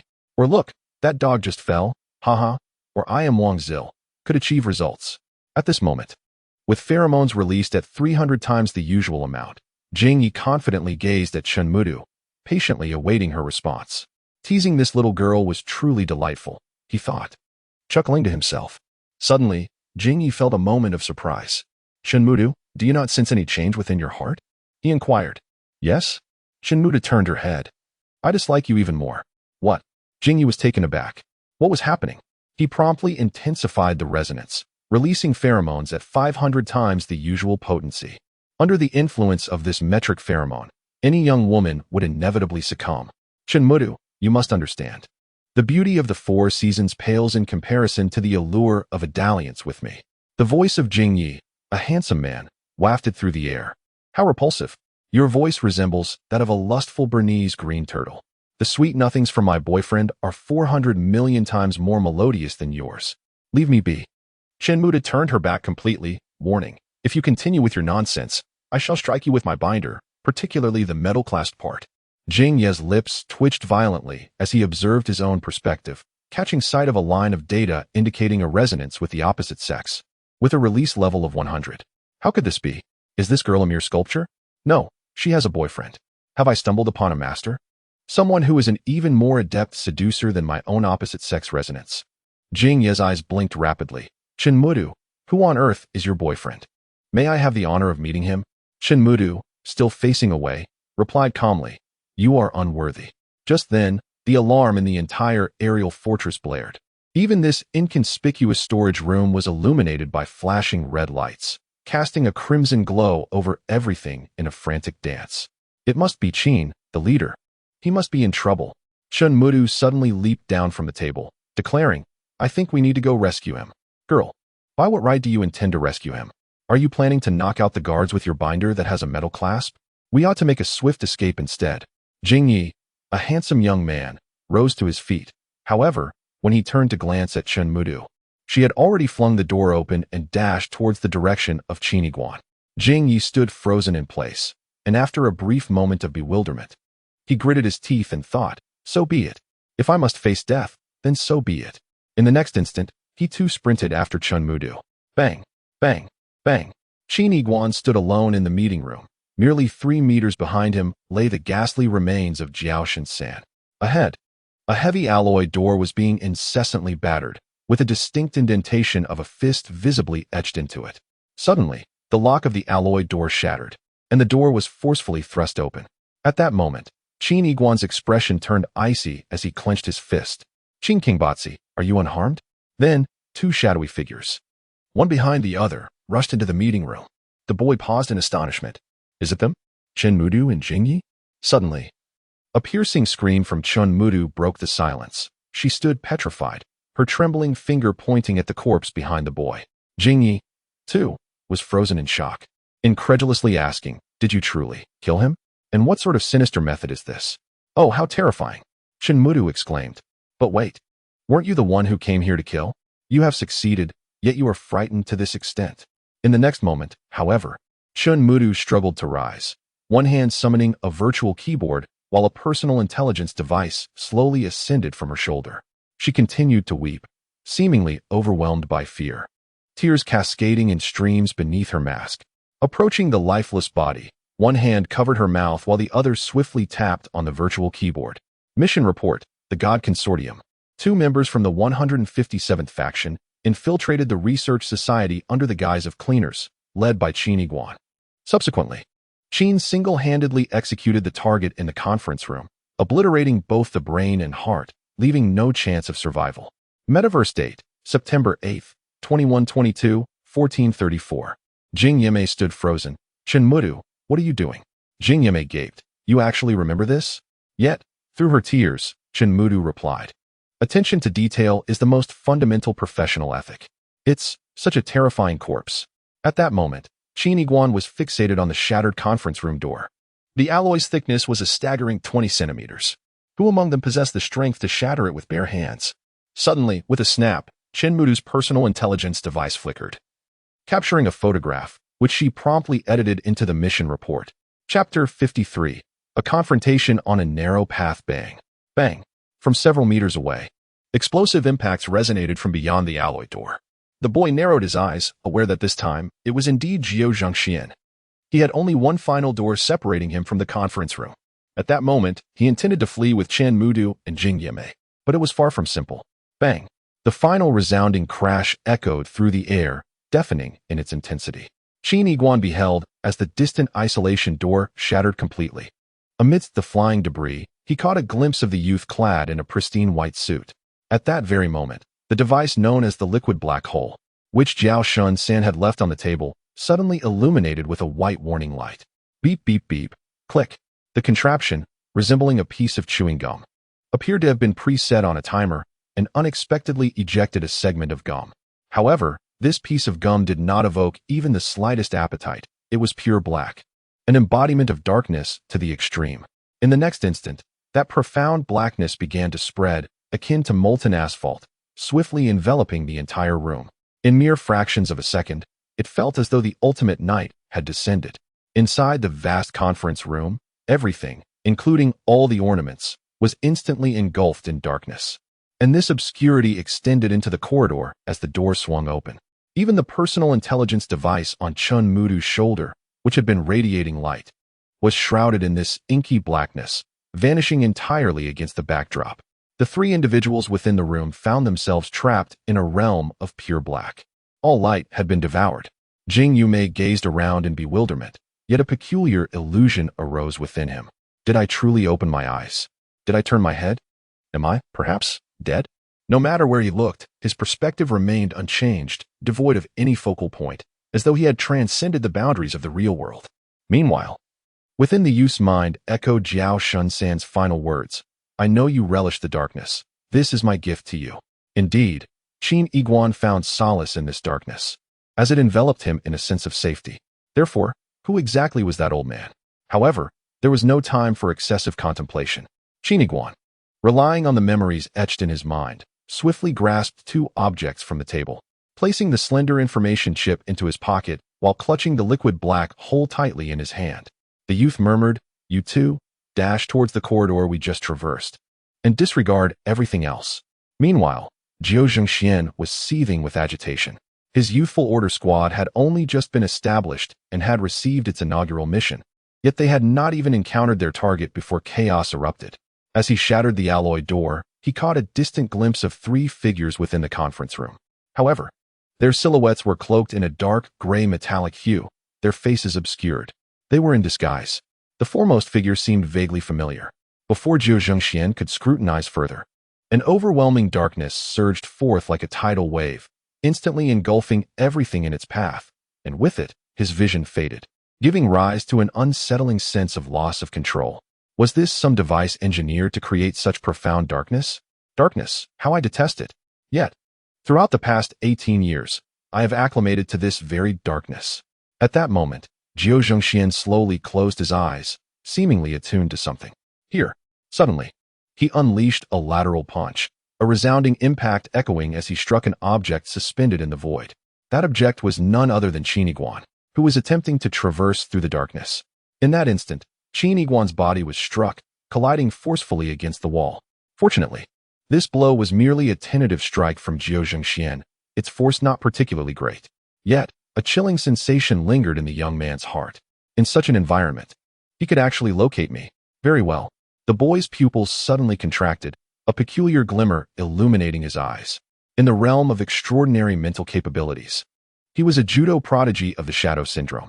The boy was profoundly familiar with darkness. Perhaps, the utter depths of it constituted his domain.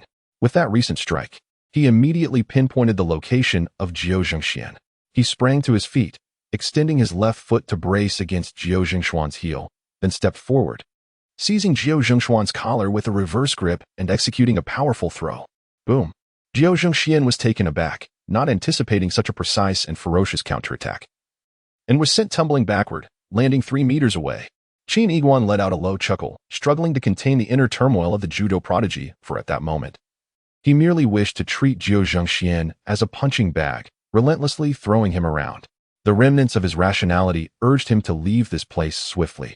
Yet, before he could escape 3 meters, he felt a fierce gust of wind above him. Jiao Zhengxian had once again discerned Qin Yiguan's position amidst the profound darkness and leaped up, rebounding off the wall to block his path. With his eyes shut, Qin Yiguan was acutely aware of his surroundings. This guy, Jiao Zhengxian, was extraordinary. The boy did not hesitate. He slightly bent forward, leveraging his momentum to grasp Jiao Zhengxuan's collar with one hand and his waistband with the other, preparing to execute an overhead shoulder throw. Without delay, Jiao Zhengxian instantly raised his leg, delivering a knee strike to Qin Yiguan's back. A chill ran through Qin Yiguan's heart. Truly formidable. Extraordinary mental capabilities, Shadow Syndrome. UMC is the abbreviation for the European Marine Corps. In a past case, there was a perpetrator skilled in UMC combat techniques who specialized in contract killings. It is now said that this individual was once a peer of the youth involved. Regrettably, that peer was apprehended by Qin Yiguan a year ago and subsequently eliminated on the spot by the mechanical double of Uncle Wang. However, during the investigation, Qin Yiguan adeptly mastered UMC combat techniques to simulate the killer's methods. At that moment, a vivid image of UMC dagger assassination techniques flashed in the youth's mind. Step 1. Bang. Both individuals fell victim simultaneously, one struck in the back, the other in the lower ribs. They then staggered back, gasping for breath in the profound darkness, each acknowledging the formidable strength of the other. At this juncture, 2 members of the team entered alongside Jiao Zhengxian, the mechanical Lieutenant Wei, Hu, and Hua Shuang from the Command Academy. Despite their considerable skills, they found themselves at a loss. In this realm of ordinary people, being ensnared in such utter darkness equated to a complete loss of agency and direction. along with the disorientation of spatial awareness. The severe impairment of vision even affected their hearing, a common phenomenon where individuals with severe myopia, upon removing their glasses, perceive a blurry world and inexplicably feel a dullness in their ears. This is a type of illusory disconnection of brain information. Previously, Wei Hu attempted to activate the lighting system of his personal machinery, but every device he summoned was instantly consumed by a liquid black hole, emitting not a glimmer of light. He even questioned whether his equipment was operational. At this moment, Wei Hu broke into a slight sweat. Captain Zheng Xian and that opponent are utterly inhuman. In such circumstances, they still engage in fierce combat. Chapter 54, A Successful Assassination. No matter who you are, you shall not escape today. Zhou Zhengxian slowly growled. The boy in the darkness narrowed his eyes slightly. Zhou Zhengxian is quite formidable. What is his situation? How can he maneuver so freely in this obscurity? Due to my possession of Gestalt collapse, I have lived in darkness for an extended period, and such experiences have forged my current abilities. But how has he acquired his? If this continues, the research facility's guards will inevitably arrive, forcing me to activate Gestalt collapse. Do not blame me for disregarding our camaraderie. The boy scanned the surrounding darkness, which was pitch black and devoid of any focal point. Gestalt collapse is a passive ability. I require a glimmer of light. The boy clenched the liquid black hole in his hand. The darkness of this device was so pure that it even sealed my capabilities. At that moment, Qin Yiguan and Zhou Zhengxian simultaneously heard a faint yet chaotic sound of footsteps in the darkness. Zhou Zhengshuan's ears twitched. Are there two more intruders? Judging by the footsteps, they too seem unaccustomed to this gloom. Initially intending to disregard the newcomers and focus on the individual before him, Zhou Zhengxian suddenly felt a chill down his spine, inexplicably sensing a looming danger. It felt as if a high-speed train was hurtling towards him. Boom! Bang! Zhou Zhengshuan's body was hurled sideways, crashing into a distant wall. Qin Yiguan tilted his head slightly, replaying the earlier situation in his mind. He had done nothing, yet a formidable third force had inexplicably emerged, overwhelming and sending Zhou Zhengxian flying. It felt akin to a colossal green giant barreling past, then swinging an arm, causing Zhou Zhengxian to be caught in the crossfire. After a brief hesitation of 0.1 seconds, Qin Yiguan swiftly turned and dashed towards the exit. Suddenly, Zhou Zhengxian jolted awake, his vision filled with the concerned faces of Hu Shuang and Wei Hu surrounding him. However, Hu Shuang and Wei Hu were momentarily taken aback. Captain Zheng Xian had just endured a violent impact, plunging into a profound unconsciousness, and they had intended to call for assistance. Unexpectedly, in a mere 10 seconds, Zhou Zhengxian had forcibly awakened, as if a powerful will resided within him. What had just transpired? Zhou Zhengxian supported his forehead, feeling a slight dizziness. He raised his gaze towards the corridor stretching for hundreds of meters. The pitch darkness that had once engulfed it had now diminished to a mere ink blot, ultimately vanishing around the corner. Hu Shuang remarked, "The device responsible for generating darkness is handheld, covering the area as he moves. He has already fled quite a distance. Should we pursue?" Zhou Zhengxian furrowed his brow. They possessed not only that handheld device, but also an unknown and formidable combat prowess. 3 minutes later, Zhou Zhengxian, Wei Hu, and Hu Shuang stood rigidly in the conference room, joined by various guards and scholars from the research institute who had arrived at the scene. Dr. Zhao's body, as his brain was incinerated, the violent neural signals would inevitably revert to reality, inflicting severe damage upon his corporeal brain. Simultaneously, as his heart was engulfed in flames, those signals would also reverse, causing immense harm to the heart of his earthly form. After all, Dr. Zhao utilized a top-tier nutrient chamber, wherein all signals were intricately connected to his physical being. The likelihood of Dr. Zhao's corporeal form sustaining damage is likely over 90. Furthermore, the extent of damage to his heart and brain is unlikely to be less than 90 as well. Dr. Zhao may have already. How cruel such a method is. A scholar resembling a physician examined the corpse while analyzing the situation, his heart heavy with sorrow. The surveillance system of the entire base has been shut down by an individual wielding the highest authority. We have not caught even a glimpse of the assailant. The head of security spoke in a somber tone. At this moment, Zhou Zhengshuan's body trembled slightly. He clenched his teeth, producing a grinding sound, and his fists were tightly balled. He was furious, filled with an unparalleled rage. It was not that he could not accept failure, but rather that he could not endure such a humiliating defeat. Today marked the first mission since the establishment of the Youth Order Team. Yet, such a pivotal figure, Dr. Jiao Shin-san, one of the most treasured scientific talents of Huaxia, met such a tragic end. Jiao Zhengxian began to breathe heavily, feeling an overwhelming need for release.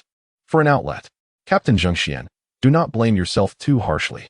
Beep, beep, beep. A notification sound resonated from Jiao Zhengxuan's communication system, causing his body to pause momentarily. The father, stern in demeanor and burdened by a demanding career, seldom reached out to his son, save for matters of necessity. Over the years, the instances of his father initiating communication could be counted on one's fingers.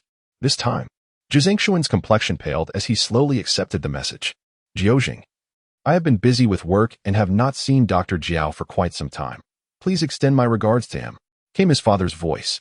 Zhengxuan's body stiffened for a full 10 seconds before he hesitantly replied, Father, What? Is something amiss? Lu Xun's voice suddenly darkened. Father, Zhengxuan clenched his fists tightly, rendered speechless, utterly at a loss for words. At that moment, a deliberately subdued conversation echoed from a distance. Chief, the mechanical surrogate has arrived beside Dr. Jiao. Upon examination, Dr. Jiao's physical body is deceased. Zhengxuan's eyes widened in shock. Jiaojing, what has happened to Dr. Jiao? Lu Xun's voice grew increasingly agitated, his tone rising sharply. Being the highest commander of the two sectors, such critical information would not be long in coming. Yet, in that fleeting moment of Zhengxuan's hesitation, urgent knocking could be heard from Lu Xun's end, followed by hushed reports from others. What? Dr. Jiao? Jiaojing, you have greatly disappointed me. Lu Xun's voice boomed with disappointment and anger. At that moment, Zhengxuan's eyes reflected the desolation of ashes. Father, I am sorry. The young man clad in a white suit stood before the scene of the murder, facing the lifeless body of Jiao Shin-san. After a brief moment of silence, his eyes suddenly filled with bloodshot fury. Chapter 55, The Suspect. On the ground, a dozen transport vessels descended slowly. Although there was no formal police force within the experimental field, various elite factions possessed their own defensive units. At this moment, these transport vessels were unloading cargo from the research base and preparing to return to the ground. In an instant, they were surrounded by hundreds of individuals in black suits. The news of Dr. Jiao's ambush had already reached the surface. Given that no other aerial vehicles had escaped from the airborne base, these transport vessels required thorough inspection. YZ-016 transport vessel, inspection complete, safe. YZ-017 transport vessel, inspection complete, safe.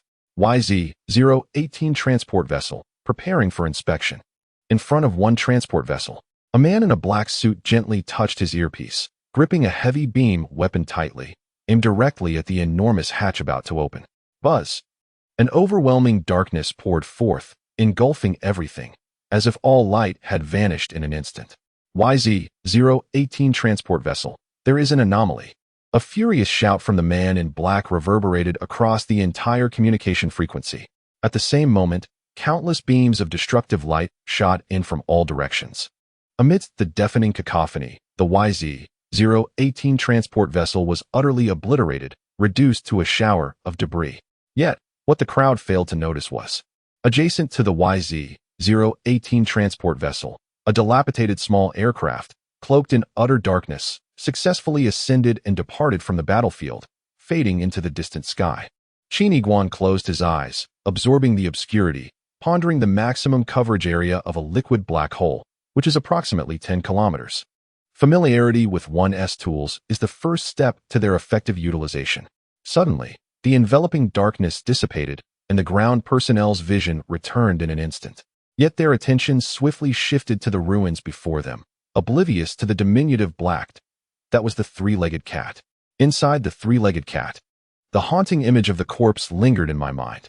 Chen Mudu sobbed quietly, then abruptly turned, tears still glistening on her face, and earnestly declared, "Rest assured, everyone.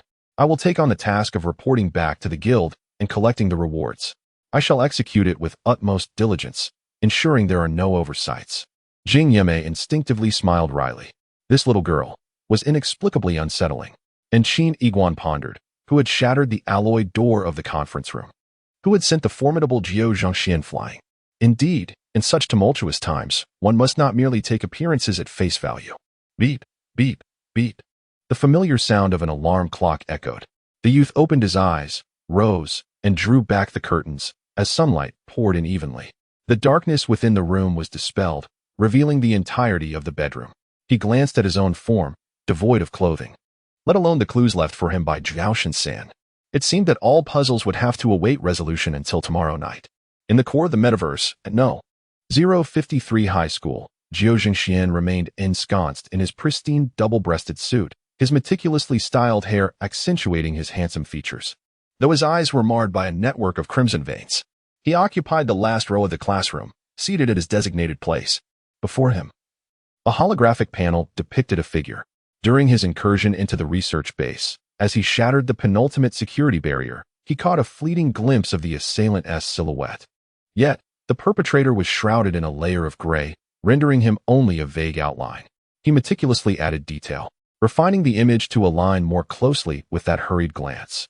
The figure in the artwork was undoubtedly a slender youth clad in a jacket and fitted jeans, his posture erect and gaunt. "Thank you. You have bestowed upon me the first taste of humiliation in my life. I will undoubtedly find you." Zhao Zhengshuan's gaze flickered as he clenched his fists. At that moment, the classroom door swung open. A boy dressed in black, with a bag slung across his shoulder, entered slowly. Zhao Zhengxian seemed to recall something and promptly adjusted the virtual canvas to transparency, elevating it gradually to focus on the front. Coincidentally, Qin Yiguan noticed this from a distance. In that instant, the outline of the figure in the artwork perfectly overlapped with the boy standing at the door. Zhao Zhengshuan's brow furrowed, then suddenly relaxed. "Qin Yiguan," he called out. "Why Zhao Zhengxian?" The other boy replied. The two youths stood at the threshold of the classroom. To be precise, Zhao Zhengxian had dashed from his seat to obstruct Qin Yiguan's path. "Did you log into the experimental field last night?" Zhao Zhengxian inquired coldly. The boy smiled. "I swear by the heavens, I was sound asleep at home last night." "Heh." Zhao Zhengxian seemed to have heard the greatest joke. He chuckled softly, furrowing his brow as he said, "Now I understand why you chose to conceal the fact that you possess a nutrient chamber. It is because you hold another unseemly identity within the experimental field. Last night, you utilized the nutrient chamber to infiltrate the experimental field, and then..." "The Research Association? Something went awry? My goodness! It appears that a voracious clam has intruded," he exclaimed, startled, as he stumbled upon a piece of current news from the experimental field. The clam's handheld device broadcasted the report. According to reliable sources, last night, the chief scientist of the Research Association, Zhao Shan, was assassinated within the experimental field. Rumor has it that Dr. Zhao Shan sustained severe injuries and perished. At this moment, Zhao Zhengxian was gritting his teeth, fixating on Qin Yiguan, exclaiming, "This is your doing." Qin Yiguan chuckled lightly. "You are usually so bright and upright. How is it that after merely 2 days of being classmates, you so readily accuse me of such a grave offense?" Zhao Zhengshuan's expression suddenly turned calm. In the metaverse, individual memories can already be extracted, and coincidentally, I encountered that assassin last night. I am willing to donate my memory.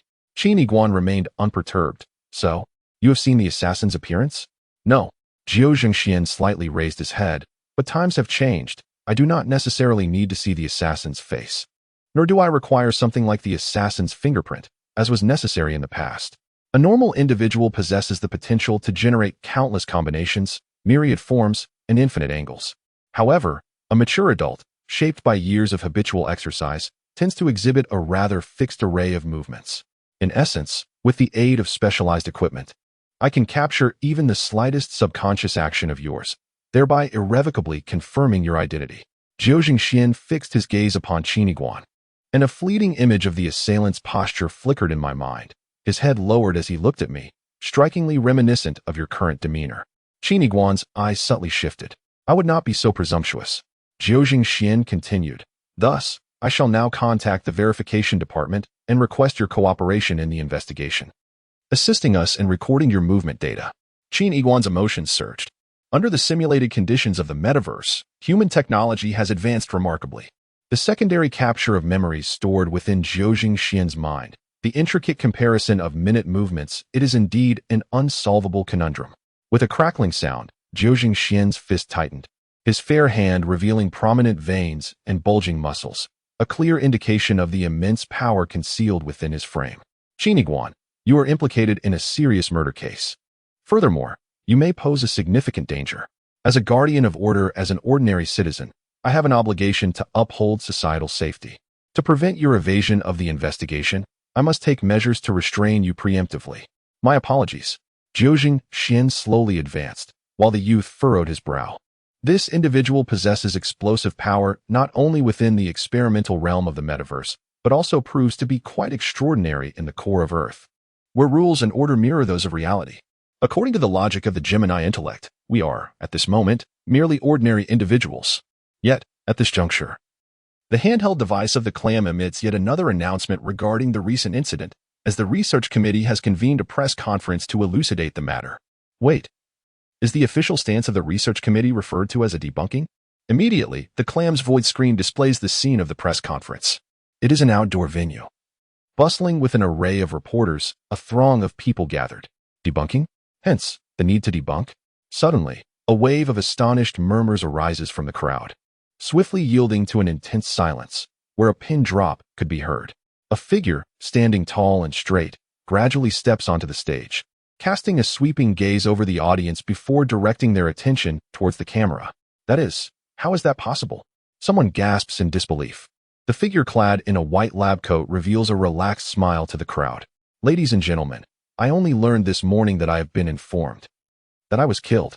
The press conference erupts in chaos. That is Dr. Jiao Shin-san. He is perfectly unharmed. And I now stand here, providing ample evidence that all prior claims were mere fabrications, not to mention the assertions of my body being injured or deceased, and so forth. Haha. All of this is utterly absurd. I am merely a scientist. How could such scandals possibly circulate? In the screen appeared Dr. Jiao Shin-san, exuding an air of composure, with a tone that even carried a hint of humor. In simple terms, he was conveying a message to the world. No news today, disperse. Jing Xian stood frozen in place, his arm raised, rigid in midair. Qin Yiguan found himself in a similar state. Yet, in the next moment, the youth's pupils constricted as he fixated intently on the clam's screen. Possessing the ability of the shadow syndrome, he excelled at observing others. During a previous meeting in the research conference room, Qin Yiguan had scrutinized Jiao Shin-san closely. Now, the figure on the screen appeared to have shed some white hair, perhaps 100 strands, or maybe 200. In any case, it was noticeably less. The wrinkles around his nostrils and the corners of his eyes were also diminished, although the two shared identical features.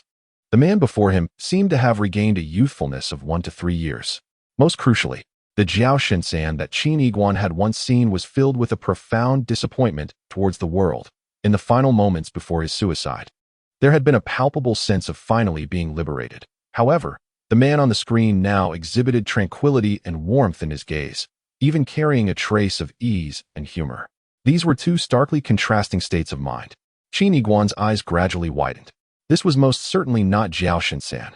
Chapter 56, Clue Woo-woo, Woo-woo, Woo-woo. The heart-wrenching cries echoed, akin to being deceived by a scoundrel in matters of the heart, the voice growing increasingly hoarse. The voice of the beautiful man, too, bore an air of weariness. Chinmudu had been reprimanded by the leader. Her sobs had rendered me disinterested for 3 hours, leading to complaints from 12 girlfriends. Qin Yiguan cradled his forehead in his hands. Behind him, a chilling gaze lingered, fixated intently. In the last row, Jiao Zhengxian clenched his fist slightly. How could a person not be dead? What was happening? After a whole day, who knows what the hawk had spoken? Not a single word had been retained. Qin Yiguan cast a glance at the class schedule, noting that all of Teacher Qing's courses had been replaced. One could only hope that Teacher Qing would appear tomorrow. Much like Jiao Shin-san, in the experimental fields of the metaverse, a youth stood by the roadside, holding a slender black sheet, squinting to observe. This was an item left behind by Jiao Shin-san before his demise, said to conceal all truths within. Qin Yiguan paid a fee of 300 yuan and inquired with by Xiaoshen. This object, resembling a film reel, was termed an information sheet, transcending the storage limitations of the old era, capable of containing boundless data. There was a simple condition to activate it. It required illumination. In by Xiaoxing's words, it could be red, blue, or love, a beam of light, green enough to make one uneasy. The youth found himself compelled to enter a city, bearing the weight of every second's flowing taxes. He spotted a massive electronic billboard and slowly raised the black sheet in his hand, squinting one eye. As the images on the billboard flickered, red, green, blue, flesh tones Each flashed by. The information sheet remained unchanged. Indeed, it was not so simple. A few passers-by ambled nearby, bemused by the youth's artistic demeanor. What was he gazing at on that female celebrity's chest with that little sheet? Could it magnify anything? The young man lowered his arm, furrowing his brow in contemplation. A phrase from Jiao Shinsan unexpectedly surfaced in my mind. I know you are fond of darkness. Darkness? The young man immediately set off. Finally locating a building he could enter, and made his way directly to the basement, discovering a narrow space resembling an elevator shaft. After closing the door, he removed his coat and covered every crevice that allowed light to seep through. He then promptly closed his eyes. In the enveloping darkness, he held the small piece of information aloft, gradually raising it. Then, he opened his eyes and beheld the data emanating a conical glow. With lines of text materializing in midair, B5, 63240619, B5, 896 899, B6, 1212 847, B5. These were 7 coordinates. However, he could not gaze for long, as the faint light within the night began to warp and distort, as if a grotesque being were struggling to emerge from that luminescence. With a sudden motion, he pushed open the iron door of the room. Light flooded in uniformly, and the information piece reverted to an unremarkable film. So, one must examine it in the darkness. Is blackness also a form of light? The 7 coordinates were now etched in his memory, each belonging to sectors B5 and B6, scattered far and wide from north to south. Jiao Shinsan, do you wish for me to visit these places? What gives you the audacity to command me, a killer? The young man inhaled deeply, the enigmas surrounding Jiao Shinsan flashing through his mind. Very well, you have succeeded. He emerged from the building, once again finding himself on the streets of the city known as Spiral Cloud. At this very moment, dressed in a pristine white suit, Jiao Zhengxian stood atop a towering building, squinting his eyes as he directed his gaze toward the figure of Qin Yiguan standing on the street below. Beside him, a bespectacled technician spoke up. The body scanning system has been fully deployed. We have concealed sensors in all 6 directions surrounding the target. Jiao Zhengxian nodded slightly, expressing his gratitude. Thank you, Director Jing, and your team for your efforts. The situation is critical, and I reached out to you privately. However, rest assured, I am 100% certain that he is the perpetrator. The technician adjusted his glasses and inquired, but he is merely a student. What crime has he committed? Jiao Zhengxian fell silent, recalling how drastically his father's stance had shifted, leaving behind only a single statement. This matter had escalated to a level of utmost confidentiality, prohibited from discussion, and the Youth Order Squad would be assigned a new mission. He narrowed his eyes slightly. This issue could not simply conclude in a haze of confusion. He was determined to uncover the truth. With his father withholding support, he resolved to investigate independently.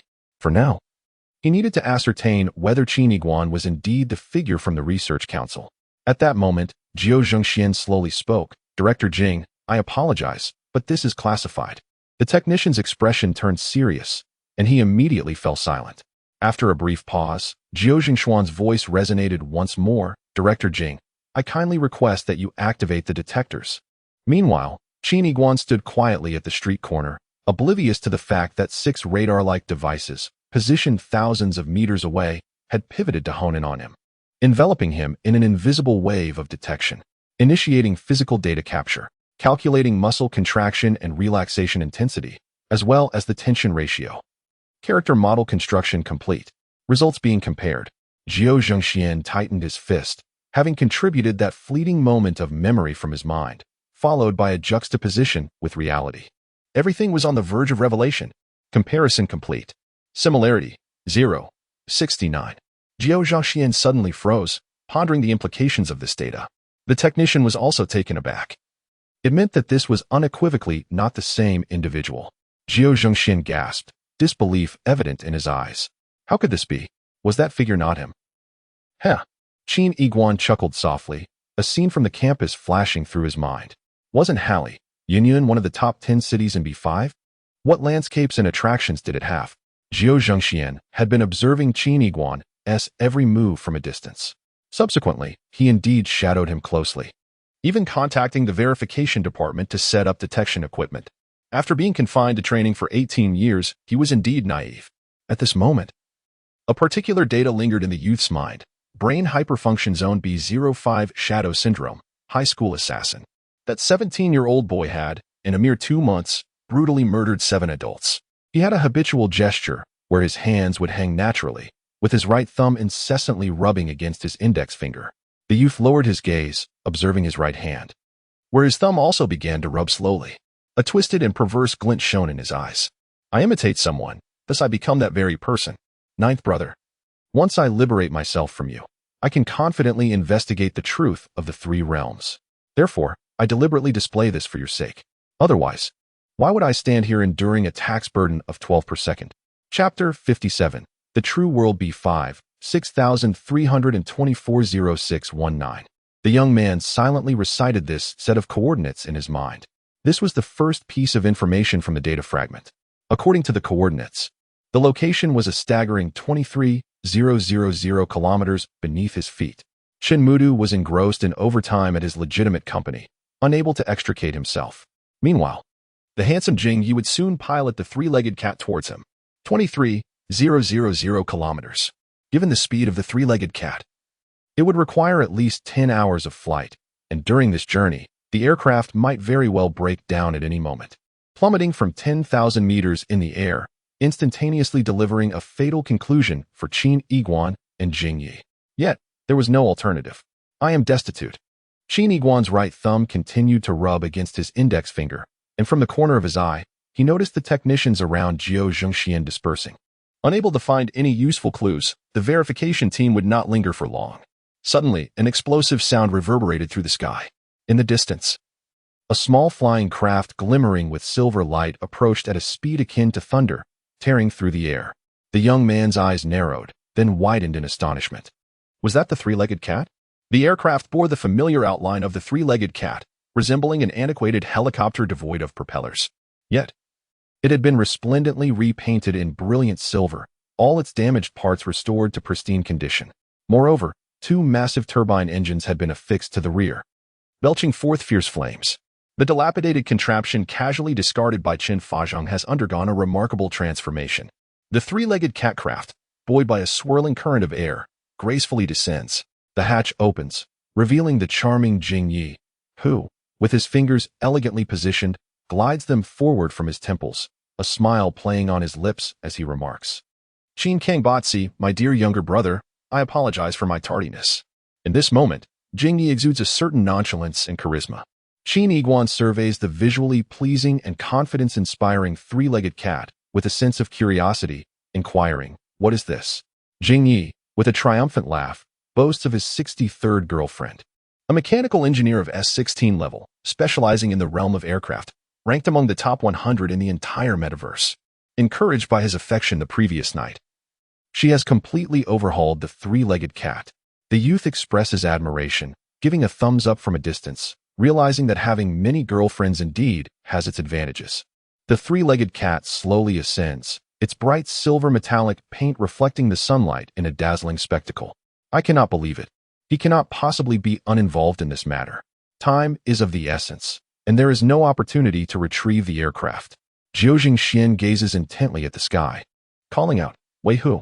In the next instant, a multitude of mechanical arms emerge from the box behind Wei Hu, swiftly assembling materials that begin to expand. Before long, a sleek, sword-like light aircraft is fully constructed.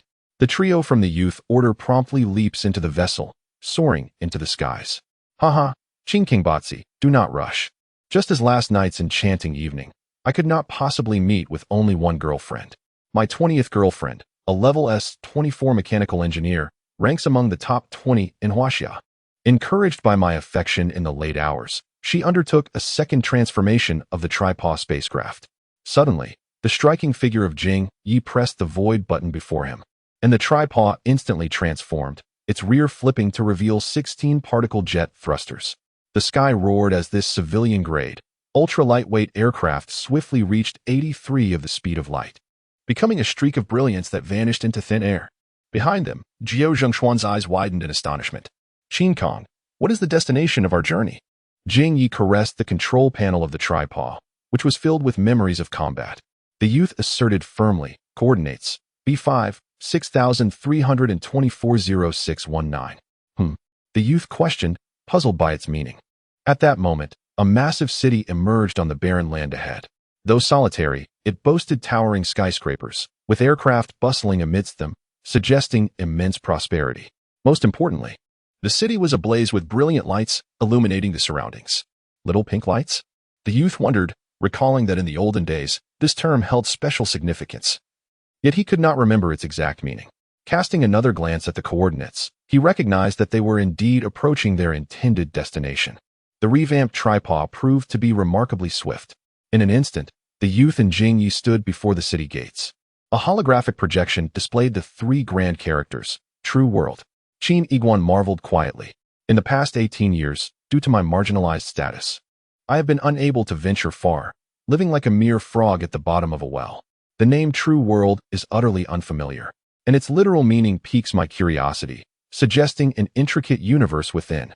Qin Iguan, filled with intrigue, strolls slowly.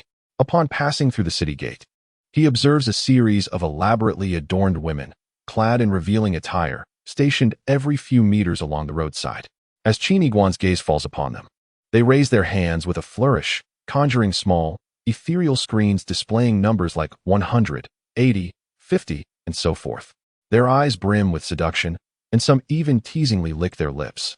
Qin Iguan, taken aback momentarily, gazes into the distance. The city of True World stretches infinitely before him, ablaze with vibrant lights and indulgent pleasures. Just on this street alone, the number of streetwalkers must surely exceed 10,000. Suddenly, the boy's expression shifts as a memory regarding the significance of the small pink light surfaces. Scanning his surroundings, Qin Iguan notes that, in contrast to the streetwalkers, a greater number of men, cloaked in long coats or hats, traverse beneath the city gate, concealing both their forms and faces. They hurry along silently, as if fearful of revealing their identities. The boy shakes his head with a wry smile. To come to such a place seeking pleasure while simultaneously feeling bashful? How amusing. Qin Iguan, you are rather naive, remarks the beautiful man with hands on his hips, sighing. Times have changed. What you see may not be as you imagine. At that moment, a figure flashes from a nearby alleyway. He was enveloped in a voluminous trench coat, yet his face remained uncovered. Before me stood a man of 40, gaunt in visage, with shifty eyes that glimmered with a disconcerting allure, approaching Qin Iguan. Suddenly, he halted before Qin Iguan and flung open his coat. The youth remained unfazed, peering into the depths of the coat. Within, an array of images hung, housewives, schoolgirls, and the allure of golden-haired, blue-eyed Western beauty. Their attire was scant, their poses seductive. The youth was left speechless. In this day and age, was there still a market for such wares? Care to sample? He mused, squinting slightly, then gently tilting his head towards Jing Yi, the beautiful man beside him. It was evident that these photographs served no culinary purpose. They undoubtedly tapped into a realm of knowledge beyond his grasp. But fear not, a deity stood at his side. Memory? The youth was taken aback, a realization dawning upon him. He observed as Jing Yi suddenly gestured towards the hurried figures concealing their faces, adding, "Do you now comprehend why they shroud themselves?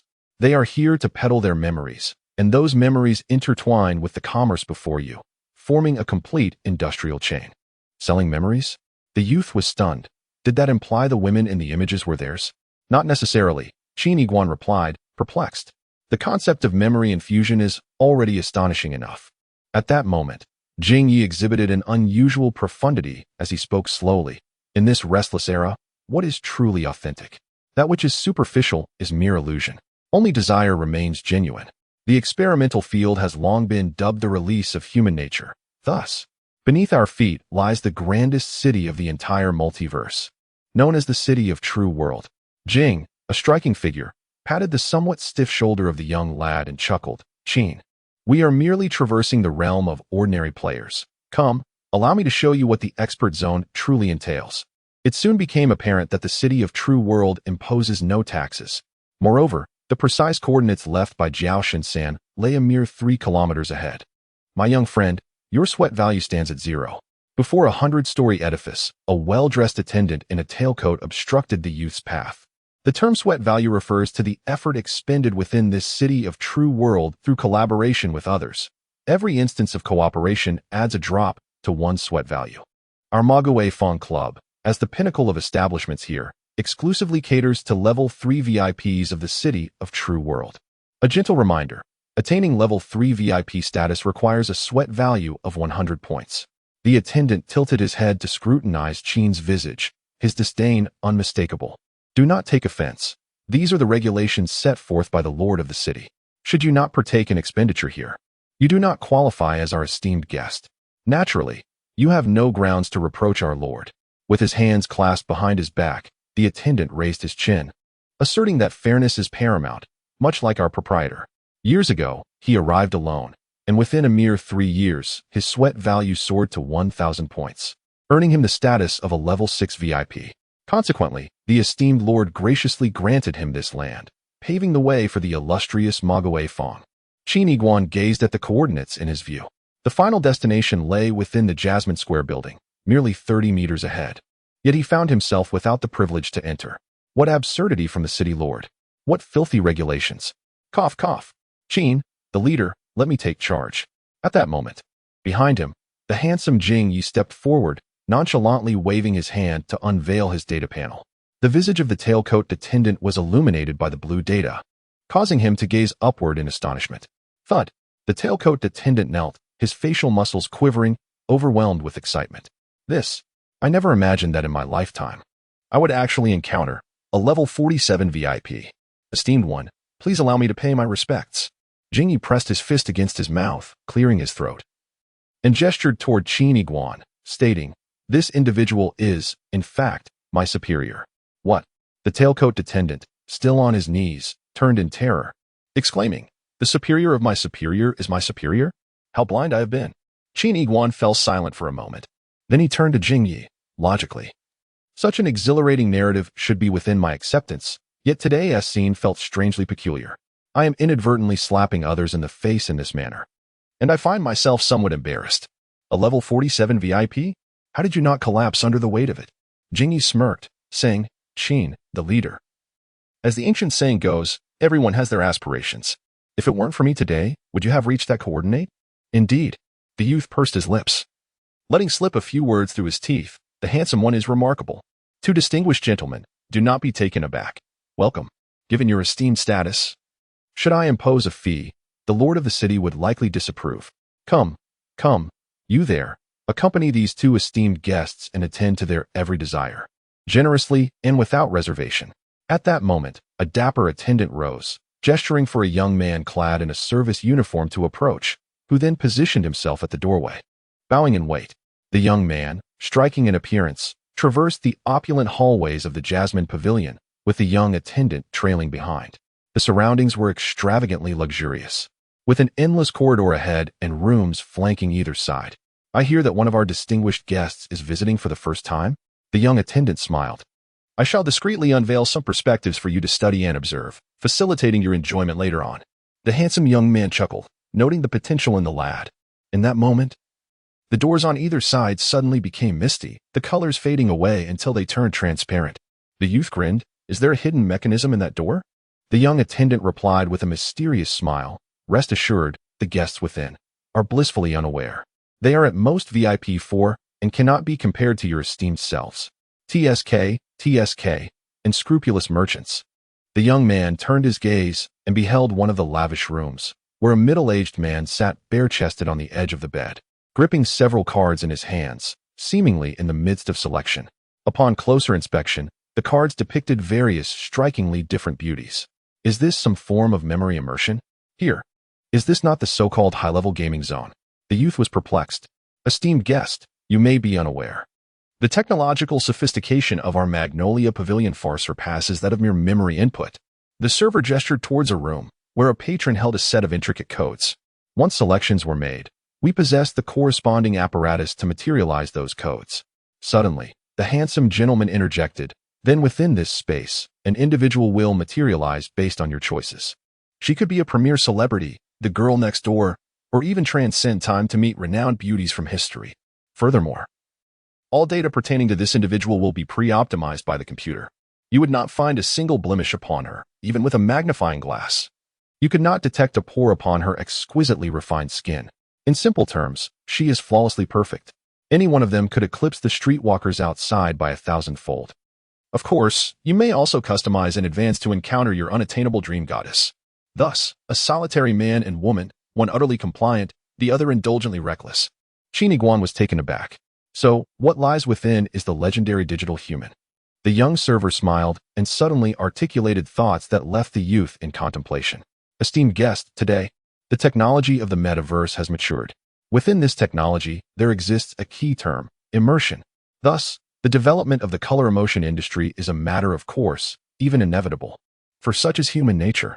Those who, with grandiloquence, assert that the metaverse should solely be utilized for the advancement of human technology, the exploration of the unknown, and the betterment of our world, while conveniently omitting any mention of its gray areas, are somewhat hypocritical. Having said that, the young attendant, with a polite bow, remarked, "What you are witnessing is the true metaverse." Even the handsome man in the well was nodding in silent agreement. At that moment, the half-clad man in the room finally selected a card, rising to insert it into a device mounted on the wall. Instantly, the room was shrouded in dim light, and a voluptuous blonde emerged, appearing indistinguishable from a real person. The youth chose not to linger, proceeding forward for 10 meters until he reached the destination of his coordinates, a more opulent private chamber at the end of the corridor. Of course, the entrance to this room remained transparent. The youth paused. This was the place. Yet, a frown soon creased his brow. The clue left to me by Jiao Shen-san. The chief of the research committee, before his demise, pointed to a portly man engaged in indescribable activities with another portly man within this room. Jiao Shen-san. Excuse me, esteemed guest. Were you just calling for me? It was the young attendant who stepped forward unexpectedly. The youth was taken aback. I did not call for you. I was calling. Wait. Squinting, he suddenly realized that the visage of the young attendant bore a striking resemblance to someone he had known, albeit a figure decades younger than the one etched in his memory. Qin Guan suddenly said, "I apologize for not having inquired about your full name after you have served us for so long." The young server slightly nodded and replied, "My surname is Jiao, and my full name is Jiao Shen-san, age 28. Qin Guan was taken aback. It dawned on him that the clue had been right beside him all along. You are the young one. Chapter 59. The server. My name is indeed Jiao Shen-san, and I am indeed 28 years old. As for what Mr.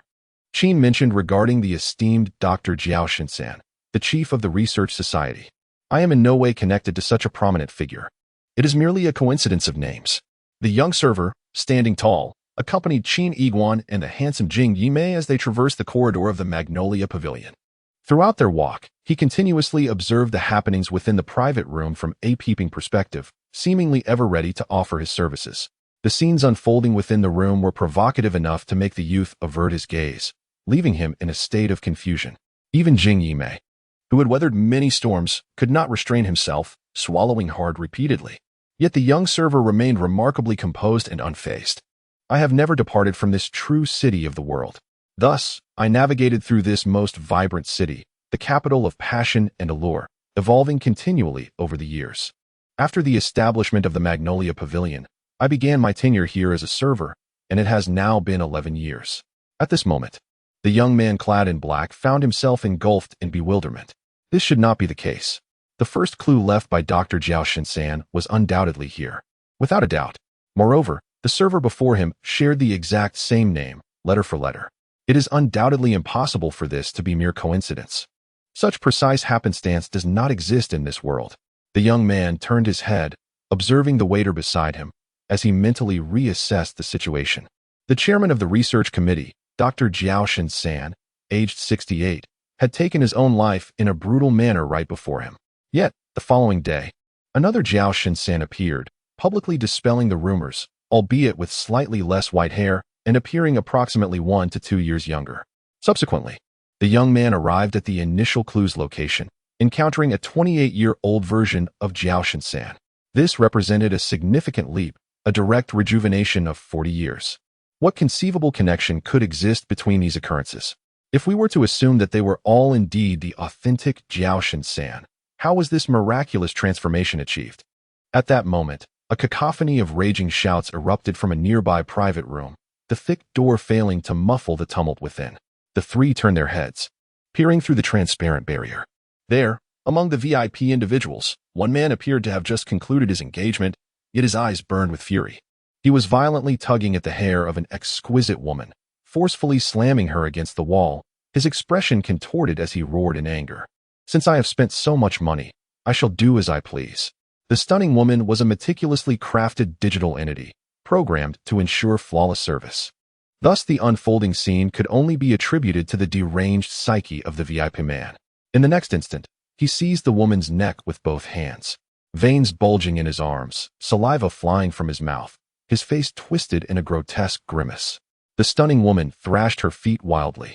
Her once pristine visage gradually transformed into a shade of bluish-purple, her eyes bloodshot. The whimpers escaping her lips diminished until, with a final tilt of her head, she succumbed completely to death. In the next instant, a soft click resonated as the door to the private room swung open. The VIP gentleman leisurely fastened the buttons of his shirt, his expression now serene, even possessing a hint of refinement. The service today had been satisfactory. He cast a glance at the attendant named Jiaoshan-san and commanded, "You there, tidy up the scene." He pondered inwardly. Had I ever been like this? No, it was different. I sought to resolve cases, while this individual was merely a perverse entity. The handsome man, Jing Yi, fixated on the naked corpse on the bed and remarked with disdain, "To indulge in theft is one thing, but to consume and then fell the very tree, how despicable." Observing the VIP gentleman swaggering away, the young attendant murmured, "I have encountered such patrons too often, beings that transcend human imagination. They embody not only the cosmos and technological marvels, but also the depths of humanity."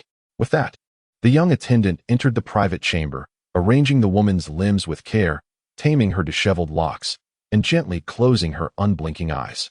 Finally, he procured a pristine white sheet to cover her lifeless form. He closed his eyes, seemingly offering a prayer for her soul. At that moment, Qin Iguan noticed a series of black numbers, Earth 265789, imprinted on the sole of the woman's right foot. The youth understood. There must be a distinction between the numbered beings and the half-humans, and this designation served that very purpose. After concluding his prayer, the attendant slowly activated the apparatus mounted on the wall. The figure of the woman transformed into code, dissipating into thin air, while the sheets that had once covered her body gently fell onto the bed. The young man's eyes flickered with emotion. The woman was merely a construct of code. Should the device be turned off, she would vanish. The waiter, Jiaoshan-san, had no reason to have acted as he did moments before. Perhaps, in his eyes, digital beings resembled true life. This young man possessed an exceedingly kind heart. Bang, bang, bang. Before tranquility could settle for even 5 minutes, a violent explosion erupted from another private room. As the head waiter of the area, Jiaoshan-san rushed towards the commotion. He opened the door, his expression tinged with fear, yet he managed to respond respectfully. "Esteemed guest, we must adhere to all regulations. You are prohibited from carrying firearms, and the damage inflicted upon the decor must be compensated at full value." "Compensation? I have plenty of money. And you, a worthless waiter. Who the hell permitted you to enter my room without knocking?" Bang! In the distance, Qin Iguan's pupils constricted as he witnessed Jiaoshan-san's head explode in a shower of blood, his body collapsing backward, lifeless. Chapter 60. May you rest in peace. Qin Iguan surged forward, reaching the private room's entrance. At this moment, Jiaoshan-san lay with his head utterly shattered, devoid of any chance of survival. He glanced inside the room, where in the corner lay a female corpse, her limbs and torso ravaged by gunfire, a ghastly sight.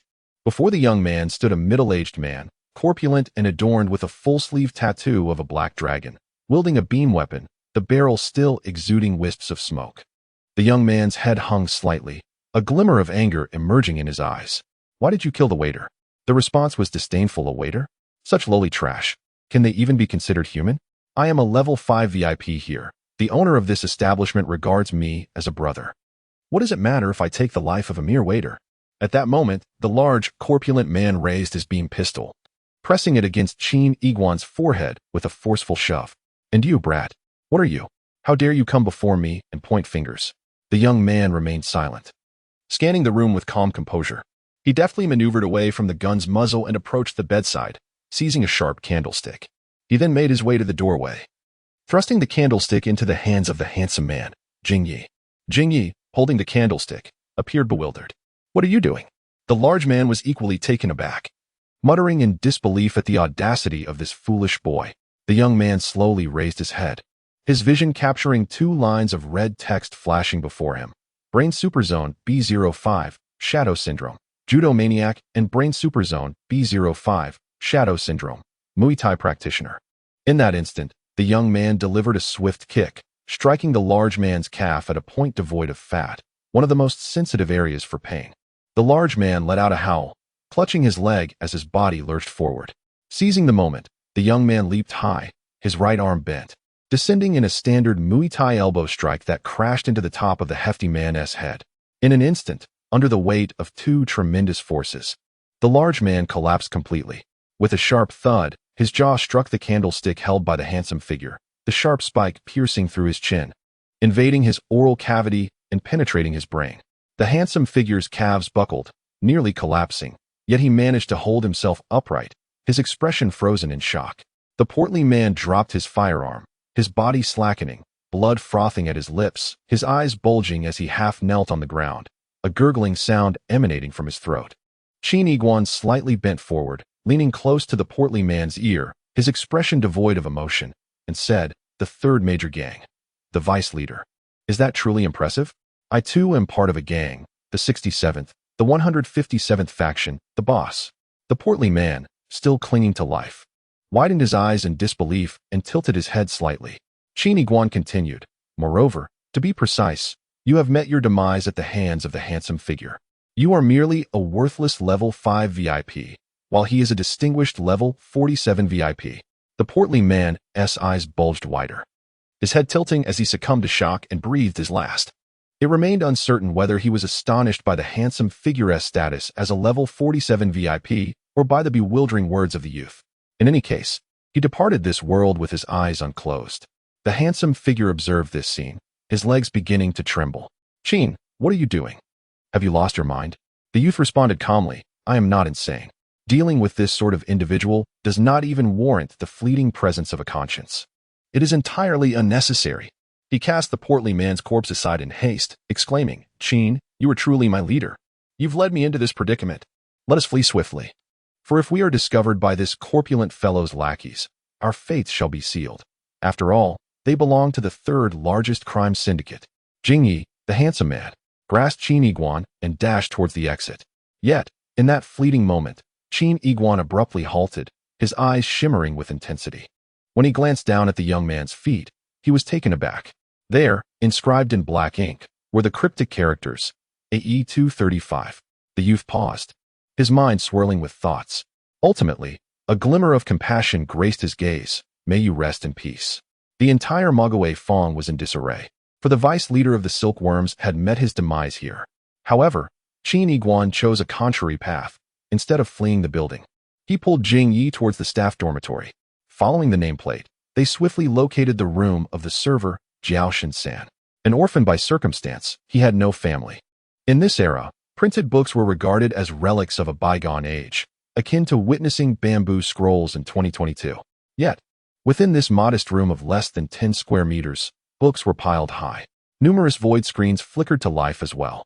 As Qin Iguan sifted through the tomes and scanned the data on the screens, his expression morphed into one of bewilderment. This server from a technological brothel had remarkably self-studied quantum physics. Moreover, judging by the material, his understanding was quite profound. The boy's confusion deepened as the visage of server Jiao Shin-san flashed through his mind. Amidst such chaos and rampant desires, he had not succumbed to assimilation, but had retained his ideals. A group of individuals clad in black infiltrated the Mogwai Fong, carrying silver metal cases and bearing stern expressions. A subordinate of the Tomorrow Silkworm stepped forward to taunt them, only to be sent flying by a single slap from the leader of the black-clad figures. Subsequently, these individuals revealed their electronic identification as representatives of the B5 sector of the Metaverse Government Bureau of Information Management. With a single chilling statement, they instilled fear in all present, although the experimental field was chaotic. Anyone who dared to impede their official duties would face the wrath of the 3rd Mechanical Legion of B5, which would obliterate the Tomorrow Silkworm in 10 minutes. Despite the disorder within the experimental field, when comparing the Tomorrow Silkworm and the Metaverse Government as two opposing forces, the former appeared as mere ants while the latter loomed like a colossal elephant. The black-clad figures advanced into the Mogwai Fong. Disregarding the corpse of the Tomorrow Silkworm's deputy leader, they extracted a device resembling a vacuum cleaner from their cases meticulously collecting the remains of the server, Jiao Shinsan, along with every scattered fragment of flesh and drop of blood, within the core of the metaverse on Earth, in an office shrouded by heavy curtains. A middle-aged man spoke into a communicator, assuring, yes, rest assured, leader. I have already dispatched personnel to the scene. We will certainly restore Dr. Jiao Shin-san. He hung up, and the nameplate on his desk flickered ominously in the darkness, identifying him as the director of the Bureau of Information Management for the B5 sector. Chapter 61. The King of Gluttony. Veils of mist obscured the sun, shrouding the truth in mystery. Outside the true city of the world, in a desolate expanse, two individuals effortlessly escaped, even as the Mo Gue Fong was surrounded by countless gang members. As Jing Yi, the handsome man, accompanied by Qin, departed effortlessly from the city of true world through a secret passage known to none, one could not help but ponder how he had come to possess knowledge of such an obscure route. The youth had already deduced the truth. That young man was likely a level 48 VIP, most probably enjoying the benefits without cost, indulging himself before making a swift exit. Jing Yi was indeed exceptional. At that moment, he cleared his throat and addressed Qin. Although you have not provided an explanation, I surmise you are investigating a particular matter, the chief researcher of the society. Jiao Shin-san. He died, then returned to life, only to meet his demise once more. The youth nodded in agreement, confessing, to be honest, I have assisted the police in solving numerous murder cases, yet I have never encountered anything so bewildering and intriguing. Jing Yi sighed. You are a gang member, yet you seem to stray from your duties. The youth, however, was preoccupied, contemplating the information in his hands. The essence of all events was the same. The reason for the obscured truth was simply a lack of information. Let us proceed to the next coordinates, he declared, turning towards the vehicle named the three-legged cat. Jing Yi smiled wryly, finding his partner peculiar. In critical moments, he transformed into an entirely different persona, unleashing formidable powers, capable of achieving whatever he desired and eliminating whomever he wished. Despite harboring grievances, he dared not voice them. After the three-legged cat ascended and vanished, the youth order squad finally arrived, albeit belatedly.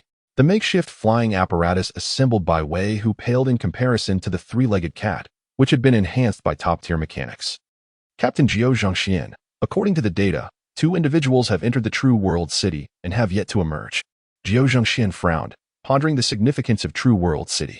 Wei Hu straightforwardly remarked, it is one of the most sordid cities within the metaverse test field, filled with courtesans. Jiao Zhangxian, perplexed, inquired, courtesans? You mean ladies? Wei Hu hesitated. Not in the sense you were thinking. They are all prostitutes. Prostitutes? Jiao Zhangxian expressed further confusion. Why would there be so many animals? Wei Hu, feeling exasperated, recognized that his captain had undergone 18 years of closed training under Commander Lu Xun and was rather naive. Finally, Hu Shuang, unable to contain herself, interjected. They are sex workers who trade their bodies for wealth. Of course, among these workers, half are digital beings. As she spoke, Hu Shuang slightly adjusted her posture and asked, Captain Jiao Zhangxian, do you comprehend? Jiao Zhangxuan's expression shifted subtly. Is this truly how Qin Yiguan is perceived? Hu Shuang continued. Those who become engrossed in True World City often become utterly lost, devoid of ambition, drifting aimlessly through life, incapable of achieving anything significant, let alone possessing the audacity to commit murder. Furthermore, the residents of this city generally exhibit low cultural literacy. Many cannot even recognize a single character. Their minds are consumed with techniques. Jiao Zhangxian tilted his head in confusion. Techniques? Wei Hu, equally astonished, asked, Hu Shuang, how do you know so much? Hu Shuang clenched her teeth slightly, as if harboring some unspeakable secret. In any case, Captain Zhangxian, your classmate appears to be a person who has willingly succumbed to degradation. Given the results provided by the Comprehensive Verification Department, I believe there is no longer any necessity to pursue further investigations into him. In the city of Gluttony, Qin Yiguan and the handsome Jing also emerged from their flying vessel. Before them lay a colossal city, replete with tantalizing aromas. The architecture itself mimicked various culinary delights. Was that towering structure a hamburger? Was that a child's slide? The fade resembled a bowl of spilled zhajiangmian? And the flying vessel above, was it truly a whole roasted lamb? The young man's eyes widened in astonishment. This was indeed a vast metropolis themed around gastronomy. As they entered the urban area, the youth was about to verify the second coordinate from the information chip, when he caught a whiff of sweet pomelo tea wafting through the air. He then noticed a tea-themed flying vessel gliding slowly overhead. Beneath this craft, an electronic stream of screens cascaded down like a waterfall, reminiscent of the banners from a bygone era. The announcement proclaimed that the Gluttony King, Jiao San, would be dining at the northern square. Qin Iguan momentarily lost his focus. Beside him, the handsome Jing shrugged in resignation, exclaiming, "Well, he is alive again." The young man scratched his head. This time, the clues were much easier to find. They were being directly announced in the sky. With a resounding boom, countless residents, upon seeing the content of the banner, abandoned whatever they were holding and bolted towards the north, their eyes filled with insatiable fervor. A sea of humanity surged forth. A sea of humanity surged forth. A sea of humanity surged forth. It bears repeating, for emphasis. The youth and the handsome man stood on the outskirts of the crowd, unable to even enter the vicinity of the northern square, finding it impossible to squeeze in. Typically, in such situations, it is challenging to catch sight of the central figure within the square, the gluttonous King Jiao San. However, this occasion was anything but ordinary. Before them loomed a towering metallic platform, soaring to a height of nearly 100 meters, with a surface area of 100 square meters at its summit. Easily visible when one gazed upward. Upon this elevated perch sat a figure, though it was difficult to discern if it was even a person. His weight, no less than 1,000 pounds, was enveloped in layers of fat and sagging skin, resembling a quilt sprawled across the platform. His massive arms stretched a full meter in diameter, while his legs were entirely obscured by the fat of his abdomen, rendering them invisible. The youth attempted to glimpse his right foot but found it impossible. His visage was similarly shrouded in flesh, with eyes compressed into mere slits. The bald head suggested an overindulgence in hextech and excessive consumption. Most striking was his enormous mouth, which, when fully agape, could easily reach a length of 1 meter. Jiao San did not engage in idle chatter. He huffed and puffed, then opened his gaping maw. A swarm of small aerial devices buzzed forth, suspended below them, laden with an array of food. This spectacle could hardly be termed eating. It was akin to pouring sustenance into a volcano. 100 cream cakes in one go, 3 roasted suckling pigs devoured in a single bite, and entire baskets of fruit, baskets included.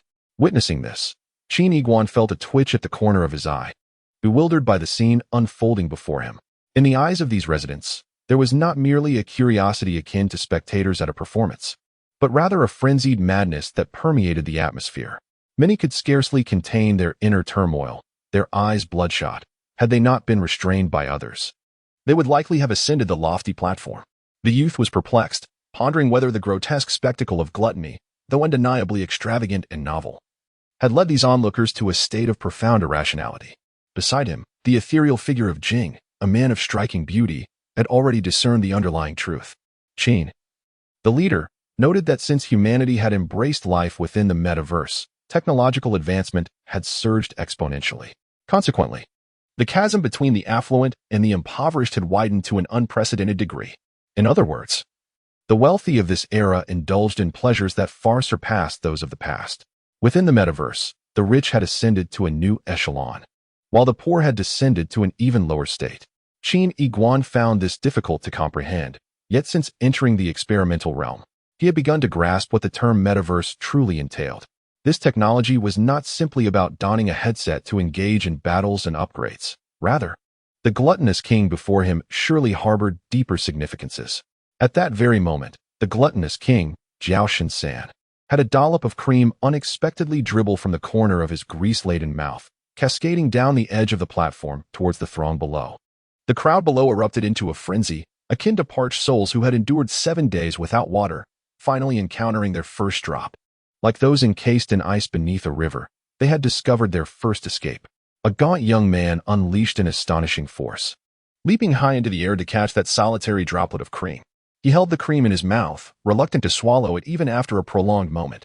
His entire being trembled with excitement, tears streaming down his face. Nearby, numerous onlookers approached, their eyes bloodshot, desperate to pry his mouth open, yet he resolutely refused to relent. Qin Iguan could hardly believe it. Was the cream truly that delectable? Just how delicious could it be?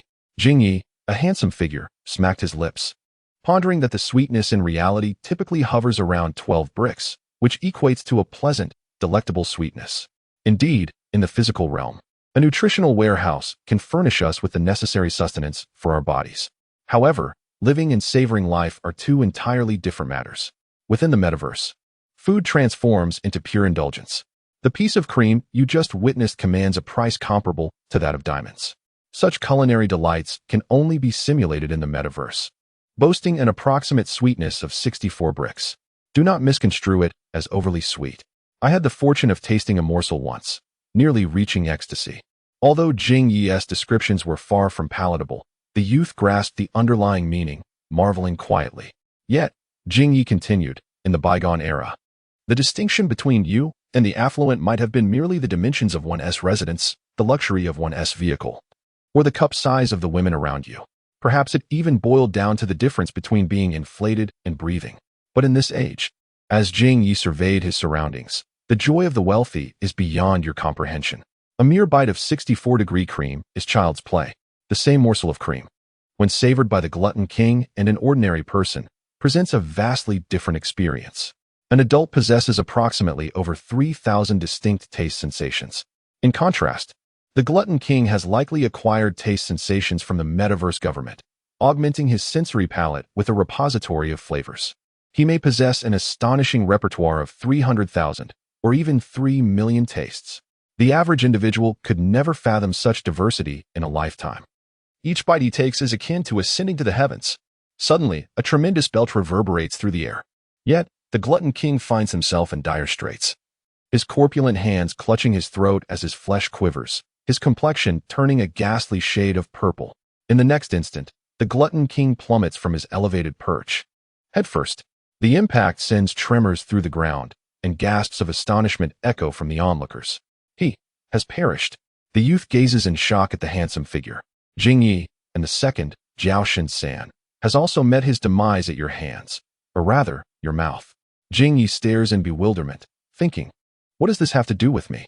Chapter 62. Poisoning glutton king Jiao Shin-san has met such an untimely end. He was a luminary in our city of gluttony. A nearby bystander laments, heartbroken, yet due to the throngs of people, he can only stamp his feet in frustration. Such a pity. He was immensely wealthy, yet now he can no longer enjoy the fruits of his fortune. Qin Yiguan's expression shifts subtly as he steps closer, grabbing the bystander's arm, inquiring, why was glutton king Jiao Shin-san so affluent? By all reasonable logic, a man of Jiao Shin-san's considerable girth is scarcely distinguishable from a mere invalid. Moreover, to attain such weight, one must incessantly consume food. Yet, those delicacies are exorbitantly priced, and he possesses sufficient wealth to procure flavors.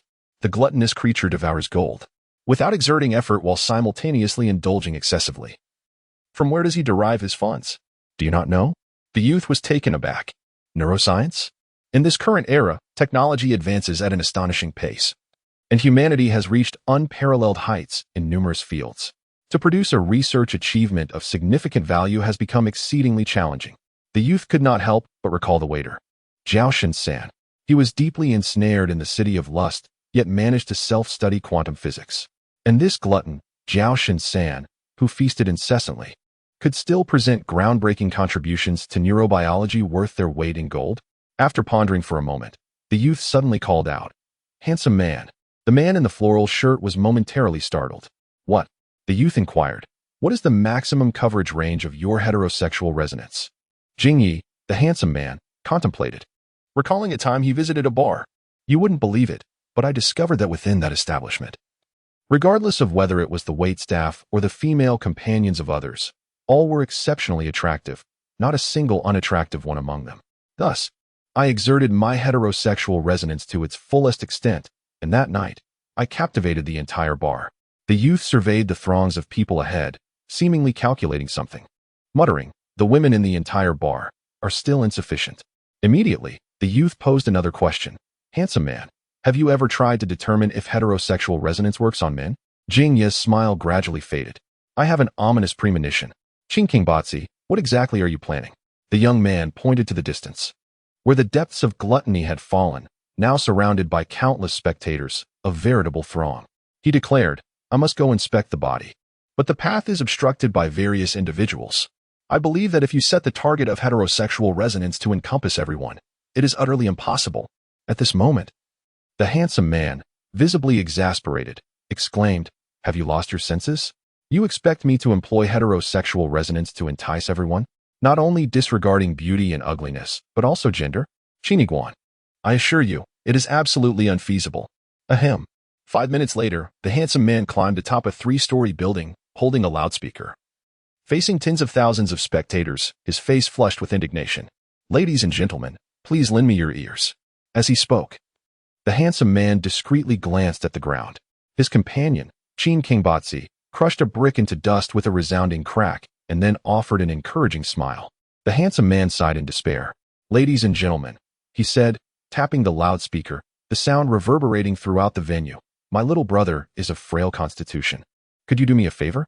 Among the crowd, a middle-aged man in a cropped top, sporting a mustache and adorned with lipstick, gazed at the handsome man's striking features, his eyes gleaming with interest. The man replied, "Of course, my young handsome fellow."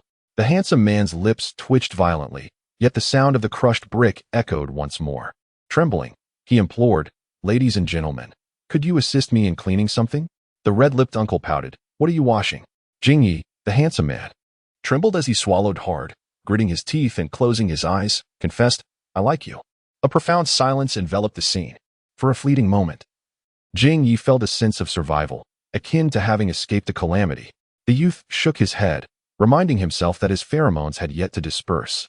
At that instant, the young man remotely controlled the 3-legged cat spacecraft through divine abandonment. The spacecraft approached Jingyi from behind, igniting its thrusters at minimal power, yet generating a gust of wind that swept towards Jingyi's back. In the next moment, Jingyi's pheromones engulfed the entire venue. With a howl, the red-lipped uncle leaped 3 meters into the air, his eyes ablaze, exclaiming, "Handsome, it's fine if you don't wash."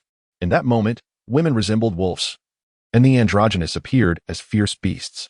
Many straight men felt their cheeks flush, silently raising their feet. Jingyi scanned the crowd in horror. Madness had taken hold, with the vanguard already scaling the stairs. The scene resembled a city besieged by zombies. Jingyi understood the purpose of this chaos and did not categorize Chiniguan as an opposite-sex resonance target. Trembling, he shouted, "Leader, hurry up. Otherwise, my innocence will be ruined." The youth weaved through the throng, pondering the notion of innocence as he approached the corpse. There lay the gluttonous Jiao Shan, sprawled on the ground, his corpulent body splayed. The gaping maw of Jiao Shan revealed a mouth lined with ulcers, indicating that these lesions had recently emerged. It was not a natural death. He had been poisoned. The youth narrowed his eyes. A line of red text gently drifts within the perspective. Brain hyperfunction zone B05, shadow syndrome, poison master. Poisoning. As one of the most clandestine methods of murder, it boasts a high fatality rate, and, if executed with precision, the perpetrator need not even be present at the scene. In this twisted realm of humanity, experts in poisoning undoubtedly exist, and she, the poison master, is one among them. On the surface, she masquerades as a high school chemistry teacher, yet she once stood 20 kilometers away, taking merely 13 minutes to poison an entire central district. While this district was modest, constructed solely by a wealthy individual, it housed a total of 286 souls, including family members, company staff, and servants. She could not evade justice. When Chiniguan, accompanied by mechanical enforcers, surrounded her, she detonated a concealed powder of castor bean toxin hidden in the ceiling, resulting in her demise along with the 27 students in her room who were receiving supplementary lessons. Later, her diary revealed that the affluent individual she had poisoned, although ensconced in a nutrient pod, utilized a mechanical proxy to engage in illegal extraction and refinement of radioactive materials, thereby exposing the residents of a nearby Rust City to nuclear radiation, leading to a significant number of fatalities. The 27 disabled students she sheltered were, in fact, orphans of that very Rust City. At the conclusion of her diary, she penned a poignant line, "I feel helpless. Yet I cannot abandon these powerless children in a world rife with malice." In that moment, gazing at the lifeless bodies before her, she seemed to recall her own students, a loving smile gracing her lips. Chapter 63. Chief Milestone. The youth casually picked up a scrap of cloth, discarded by some unseen audience member, and meticulously wrapped his palm with it. He then examined the lower eyelid of the gluttonous Jiaoshan San, revealing a bloodshot and ulcerated surface. Chiniguan proceeded to inspect the skin of Jiaoshan San, discovering ruptured capillaries within the fissures of his skin, with the blood taking on a dark purplish hue. During this examination, slight erythema appeared on the surface of Jiao Shunsen's skin. This was indicative of acute radiation sickness. In Qin Iguan's alluring demeanor, there was a palpable intensity of anger, which could also be interpreted as a manifestation of symptoms resulting from radiation exposure. He stood unsteadily, his head swaying, limbs trembling, with irregular convulsions, all symptoms of a central nervous system dysfunction. In that moment, the youth's eyes flickered with realization. It was polonium, the king of poisons, the most lethal of chemical elements. Its toxicity exceeds that of arsenic by an astonishing factor of 486 million. A mere speck the size of an aspirin can claim the lives of 200 million individuals. 5 grams of polonium would suffice to annihilate humanity, its potency surpassing that of nuclear weaponry. However, polonium's lethality is not solely due to its chemical toxicity, but rather its exceptionally strong radiotoxicity. The ulcerations on Jiao Shunsen had only just manifested, suggesting he had not been subjected to prolonged exposure to polonium's radiation. Instead, it had likely entered his system through inhalation, ingestion, or via a wound, thus rapidly presenting symptoms of radiation sickness.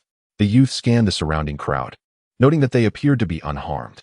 Someone had poisoned the food, targeting Jiao Shunsen alone. It was at this moment that the realization dawned.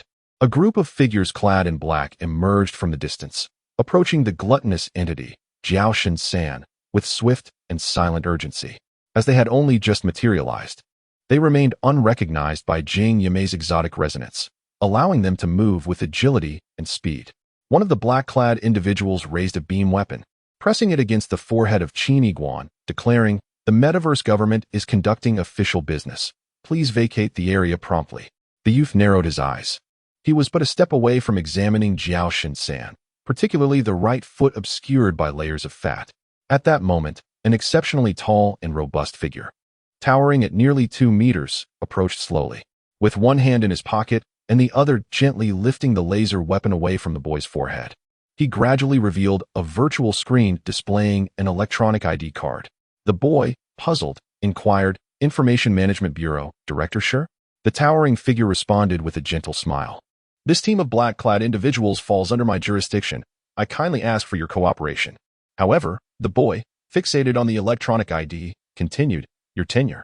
You've only been in office for 2 days and already hold the position of director?" The tall figure's expression shifted momentarily before he regained composure, responding with a smile. "Young brother, I advise you against gathering such trivial information. Please leave now, and I assure you that no harm will come to you." The boy looked up and noticed several individuals constructing a light barrier, seemingly to isolate the corpse from public view and conceal their methods of handling it. "All right," he nodded, then abruptly turned, disregarding any potential radiation harm, and forcefully peeled back the massive skin of Jiao Shunsen. However, there appeared a line of twisted black characters on the sole of the plump right foot. AE 230. The youth suddenly exclaimed, "He is also a digital being." Director Shure's expression changed. "Kid, do not provoke me. Leave at once." Furthermore, digital beings primarily serve in the service industry, to put it bluntly. They are merely the tools of this era. I have seldom heard of them. They live among us like ordinary people. At Director Shure's command, several men in black, armed with firearms, pressed them against the boy's forehead, encircling him completely. Director Shure extended his hand, unguarded, preparing to examine the corpse of the gluttonous Jiao Shunsen, seemingly to confirm his demise. The youth smiled quietly, offering a warm reminder that the corpse likely harbored significant radiation. "Be cautious, lest your position be compromised and you meet an untimely end." Director Shure smirked coldly. "It's merely radiation." He then waved his hand, and his subordinates understood, aiming their weapons at Qin Iguan's nape, ready to escort him away from the scene. Was that a charade involving a corpse transport vehicle? The youth gazed into the distance and chuckled. The body of a digital being could be transformed into mere data, and as long as the equipment was adequate, it could be restored anywhere. Why go through such trouble? Director Shure furrowed his brow. The youth continued, "The body of Jiao Shunsen is merely a mass of flesh. It appears to serve no purpose. What exactly are you here to collect? Could it be the knowledge of brain neuroscience embedded in his mind? I suppose the body of the waiter, Jiao Shunsen, has also been taken away by you, hasn't it? After all, he was a prodigy in the realm of quantum physics."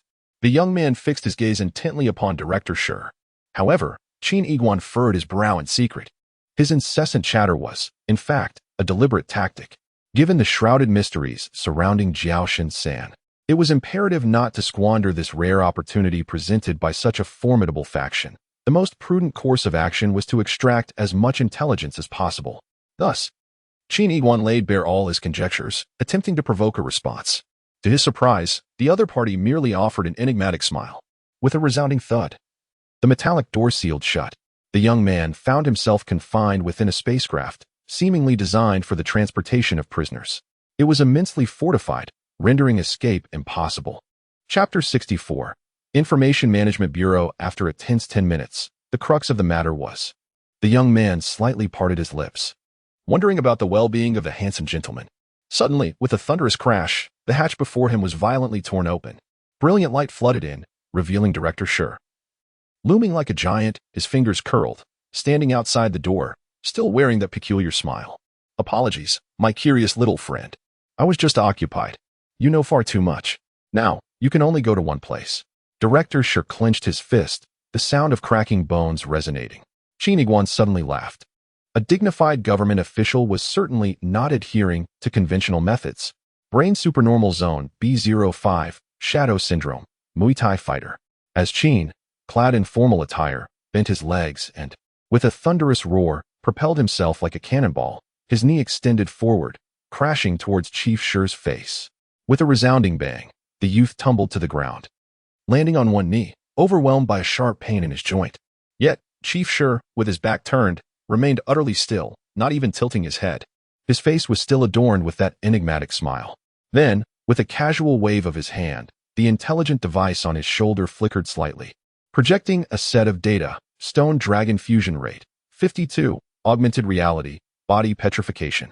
Chief Shi continued to smile as he explained, "In reality, my body has succumbed to a condition known as petrification syndrome, causing my skin to grow infinitely thicker. I have become akin to a monster, with skin that hardens to the point where even the simplest smile eludes me. However, upon entering the metaverse, I found a silver lining. I gained body petrification. With a body as tough as bronze and iron, I am invulnerable, which is merely a trivial amusement. Most importantly, I can smile anytime, anywhere."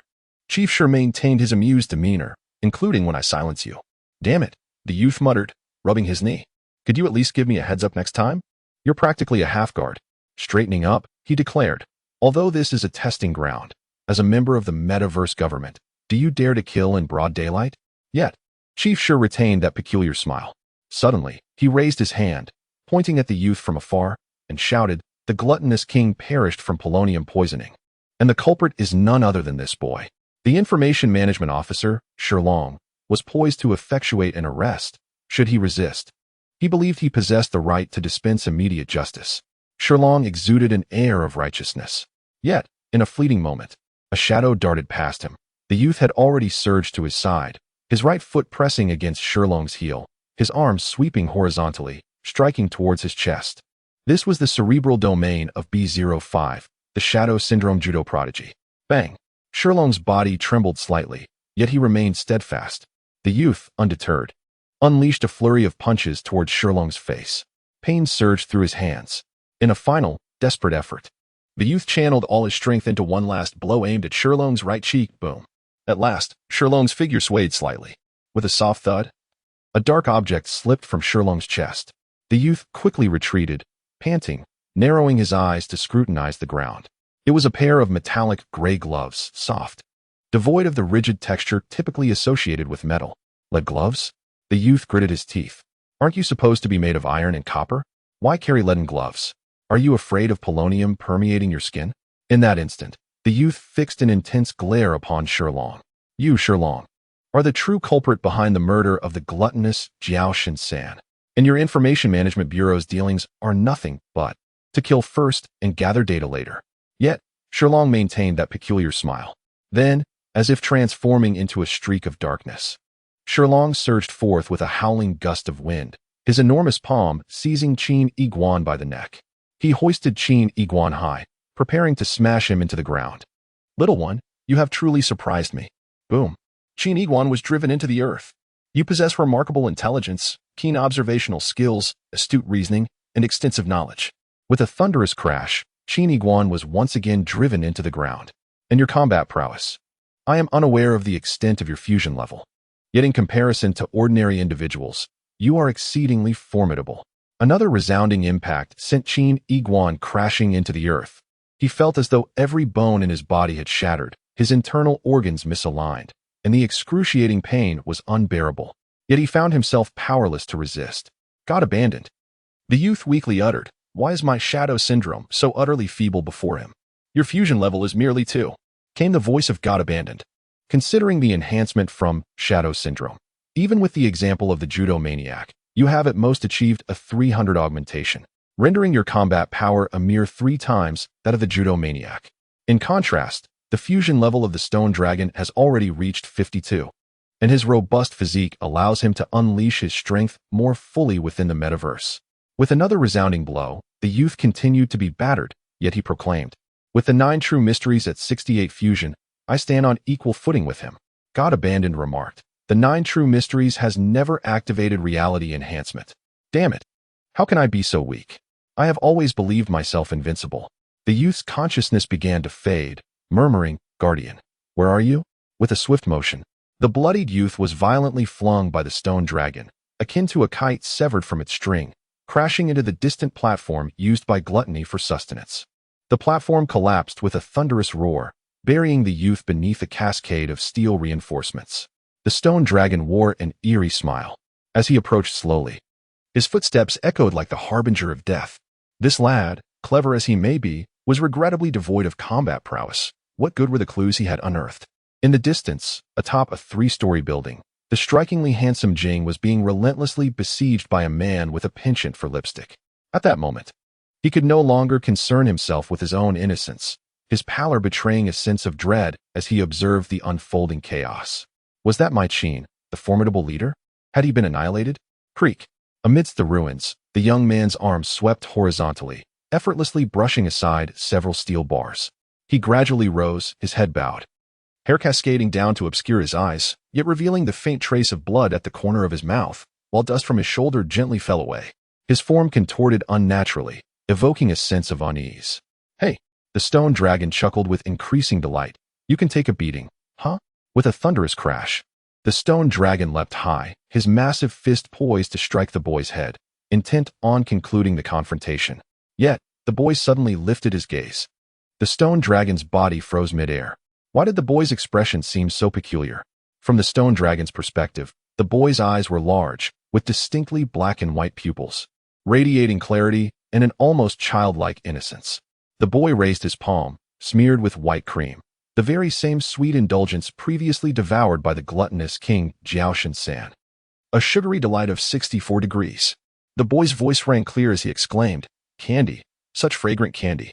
Disregarding the impending assault from above, he delicately licked the cream from his hand. "So delicious," he murmured, before lifting his gaze to the stone dragon, blood and cream staining his lips. He whispered, "I merely wish to enjoy some candy. Why must you torment me, a mere child?" The youth raised his arm, extending a solitary finger towards the ethereal stone dragon suspended in the air. A peculiar ripple coursed through the surrounding space, and a faint, almost translucent line materialized from the tip of his finger. It traversed the vast expanse, swiftly making contact with the stone dragon. The dragon, taken aback, felt the very fabric of space constricting around it. With a resounding explosion, within a mere 0.1 seconds, the dragon's formidable copper skin and iron bones shattered midair. A torrential rain of crimson droplets fell, with no fragment exceeding a centimeter in size.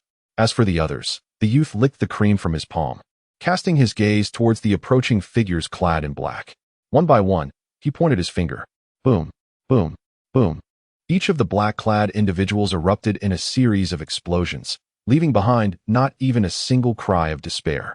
It was as if someone had ignited a cascade of blood-red fireworks at the scene. In a brief span of 10 seconds, not a single figure in dark suits remained visible.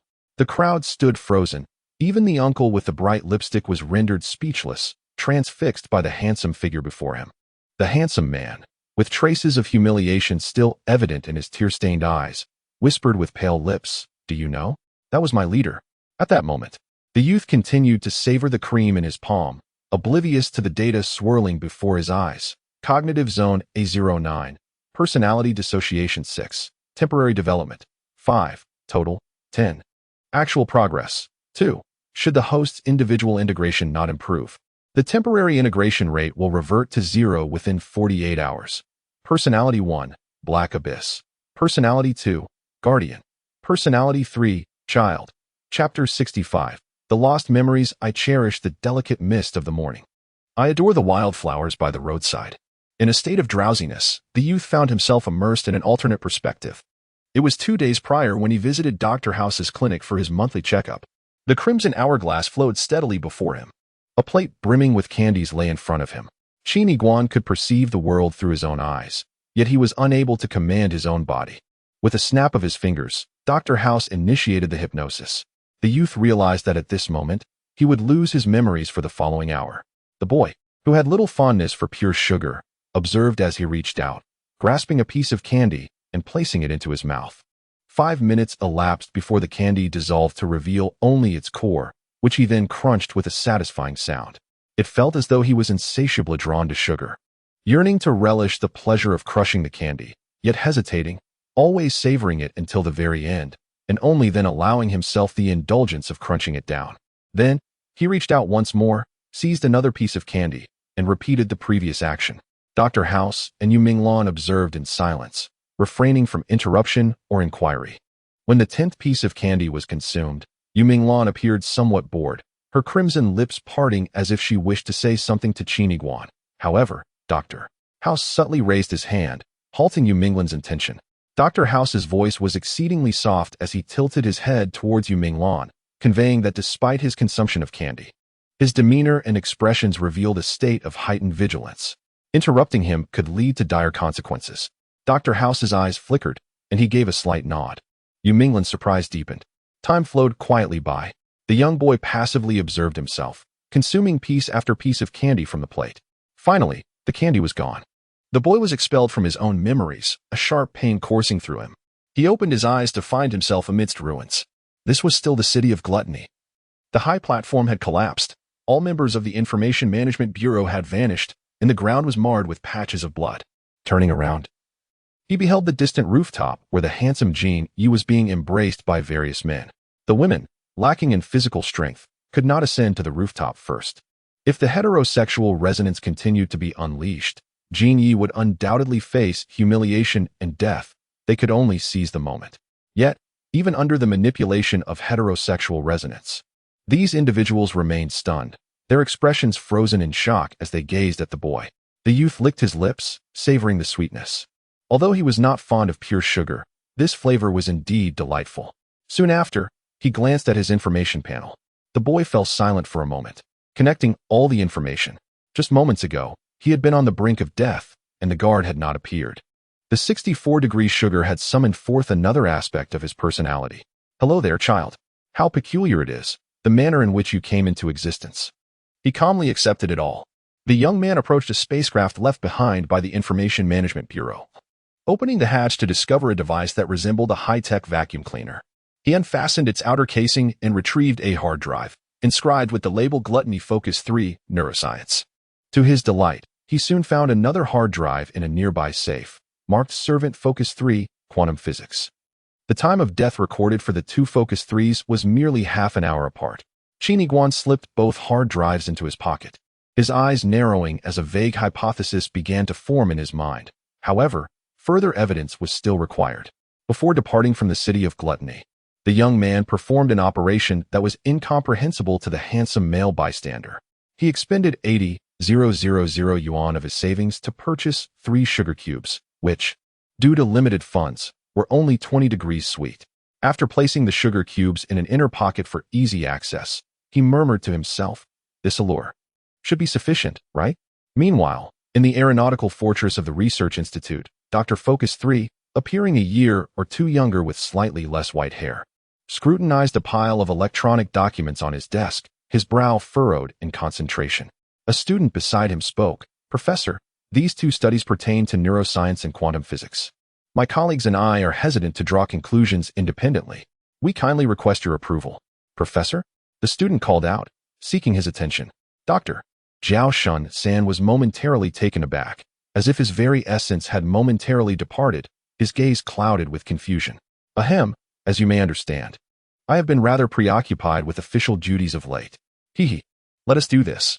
I shall keep these materials for the time being and will endeavor to examine them at my earliest convenience. Oh, if there is nothing pressing, you may attend to your other matters. I require a brief respite. The young students, hesitant to inquire further, immediately bowed and exited the office. Outside, one of the young students furrowed his brow, pondering the peculiar state of their teacher. What sort of document could elicit such a reaction?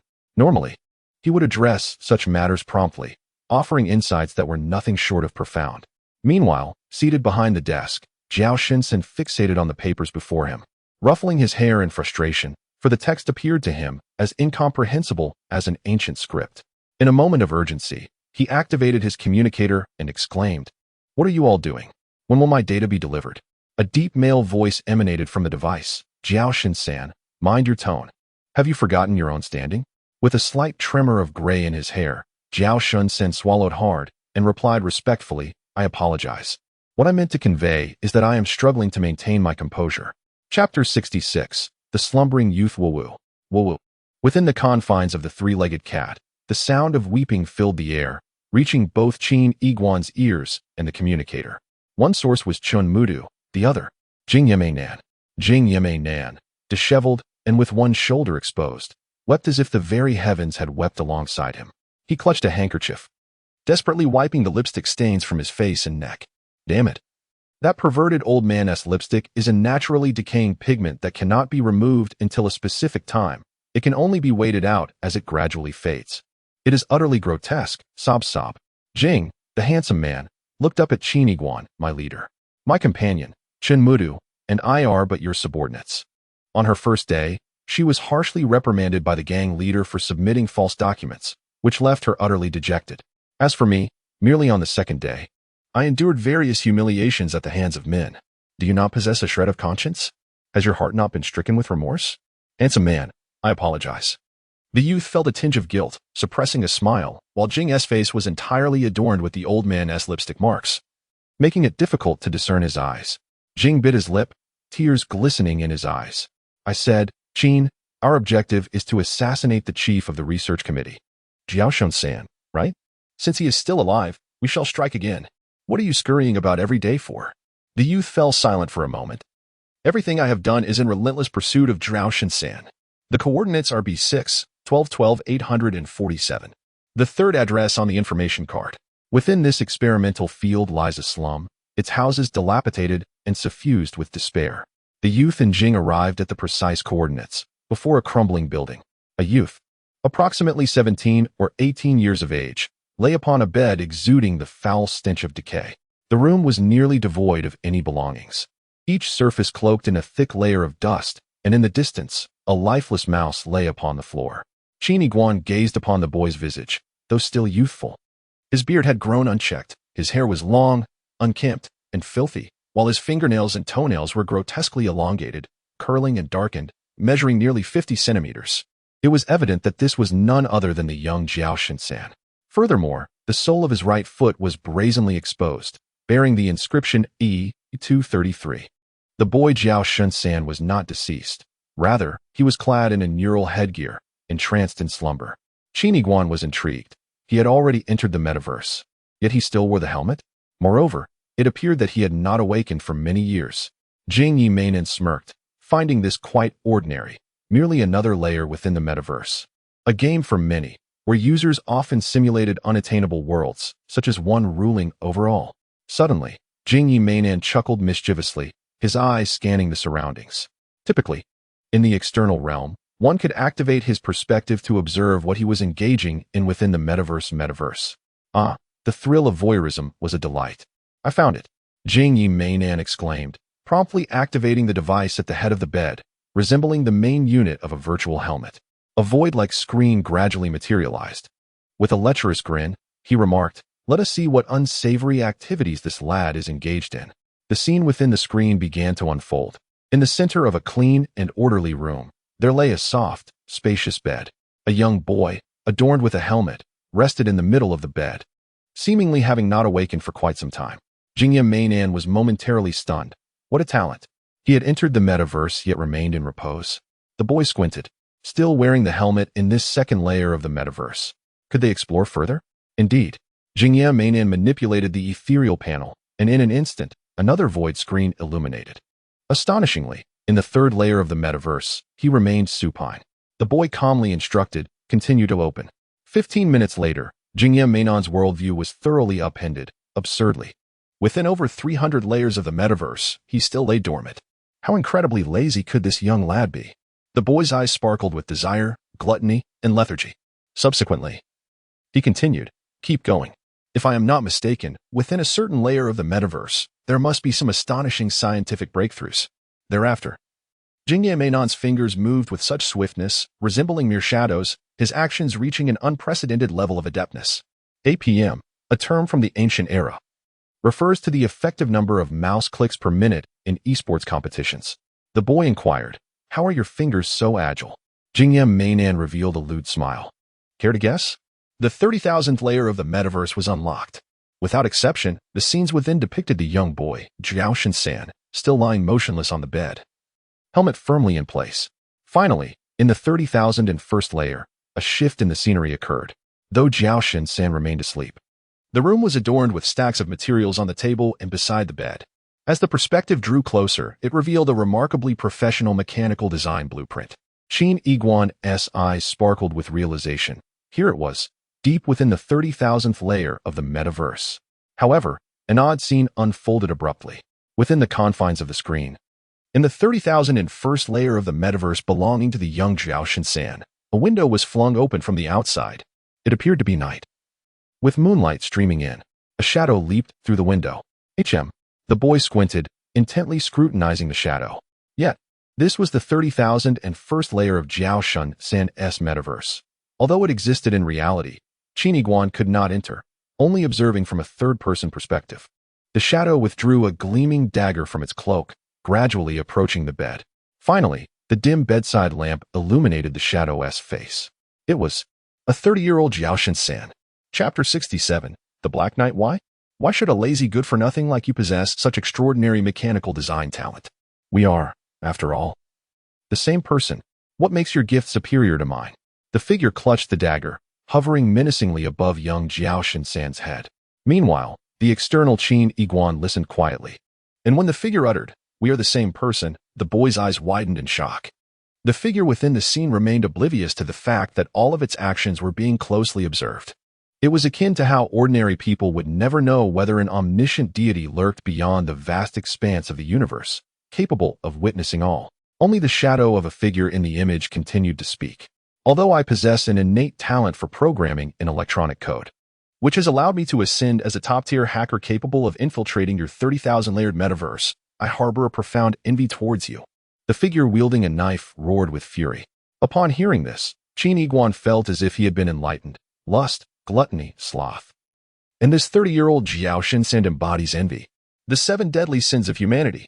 The figure in the image, seemingly driven to madness, proclaimed, "I am jealous, I am envious. I envy everything stronger than myself, particularly you. Yet I cannot surpass you. Hence, I shall destroy you." With a swift motion, the gleaming dagger plunged into the neck of the young Jiao Shinsan, severing his carotid artery completely. Blood gushed forth like a sword, staining the sheets, the walls, and the visage of the 30-year-old Jiao Shinsan. This scene took Qin Yiguan by surprise. Jealousy towards Jiao Shinsan led to the assassination of the indolent Jiao Shinsan. At that very moment, the young man gazed at the void screen beside him, where 30,001 connection points represented the 30,001 layers of Jiao Shinsan's consciousness. At this instant, those points of awareness flickered wildly, their colors growing increasingly dim. If one layer of consciousness were to perish, it would trigger a chain reaction. The death signal would propagate relentlessly. And after 30,001 iterations, the filthy youth before us would be no more. The well-groomed man bellowed. The young man stood in a daze. This is quite akin to the logic of death within the metaverse. Indeed, they are both part of the metaverse. Before him appeared the 30-year-old Jiao Shinsan, who manifested no intention of sparing any lives, relentlessly plunging his blade into the chest of the youthful Jiao Shinsan. Yet, Qin Yiguan could only watch helplessly, unable to intervene. In that moment, the young man cast a glance at the back of the beautiful man, forced into servitude due to his own lack of power. The beautiful man bore the burdensome technological vacuum cleaner of the Information Management Bureau upon his back. The youth's plan was straightforward. Although he remained oblivious to the true nature of the situation, he aimed to seize the initiative and gather all data pertaining to Jiaoshan San, for those fragments would undoubtedly coalesce into something significant. The young Jiaoshan San could perish, and his body could be collected later. The beautiful man remarked, "Qin Gangbatzi, I am aware of your thoughts. But allow me to kindly remind you that this filthy lad's consciousness is not housed within his physical form. At this moment, his awareness resides across thousands of layers within the metaverse. Should you gather his remains, you would only obtain data such as height, weight, hair count, and whether he is a virgin." The youth was taken aback. The beautiful man's assertion was indeed accurate. However, if the young Jiaoshan San met his demise within the 30,000 layers of the metaverse, what could I possibly do? Not only was there a lack of a helmet, but even if one were available, there would naturally be corresponding keys within the metaverse, which I would be unable to decipher. Suddenly, a flickering light emanated from the dilapidated small orb perched upon the youth's shoulder. "The reason I am called abandoned by the gods is because I am remarkably skilled." In the next instant, within the 30,001st layer of the metaverse, the Jiaoshan San wielding the sharp dagger paused in astonishment. "Who are you? How did you gain access here? You are also a formidable hacker. Who exactly are you?" "I am your father." Suddenly, a figure clad in a black trench coat drew forth a gleaming samurai sword from seemingly nowhere, as if it had been retrieved from within his very trousers. Without uttering a word, the figure swung the blade, its dazzling brilliance illuminating the entire scene. The handsome man with lipstick marks on his face stood frozen in astonishment. "Who is this? Such a display of prowess rivals my own." The youth, equally taken aback, pondered. "Is there an image of my own?" In the scene, a 30-year-old named Jiaoshan San stood, a straight line of light shimmering from his brow to his waist. His eyes wide in shock, rooted to the spot. Suddenly, with a thunderous roar, half of the structures in the scene disintegrated into ash, revealing a desolate and lonely expanse, devoid of any life. With another thunderous sound, the ground outside was reduced to mere dust. The perspective widened, and once more, with a resounding crash, it became evident that half of this Earth-like planet had turned to ash. As the viewpoint retreated further, it was revealed that half of the universe containing this planet had also succumbed to the same fate. At this moment, Qin Iguan's lips twitched in exasperation. "Enough already, it's all just code. I acknowledge your formidable hacking skills, but there's no need to keep up this fade."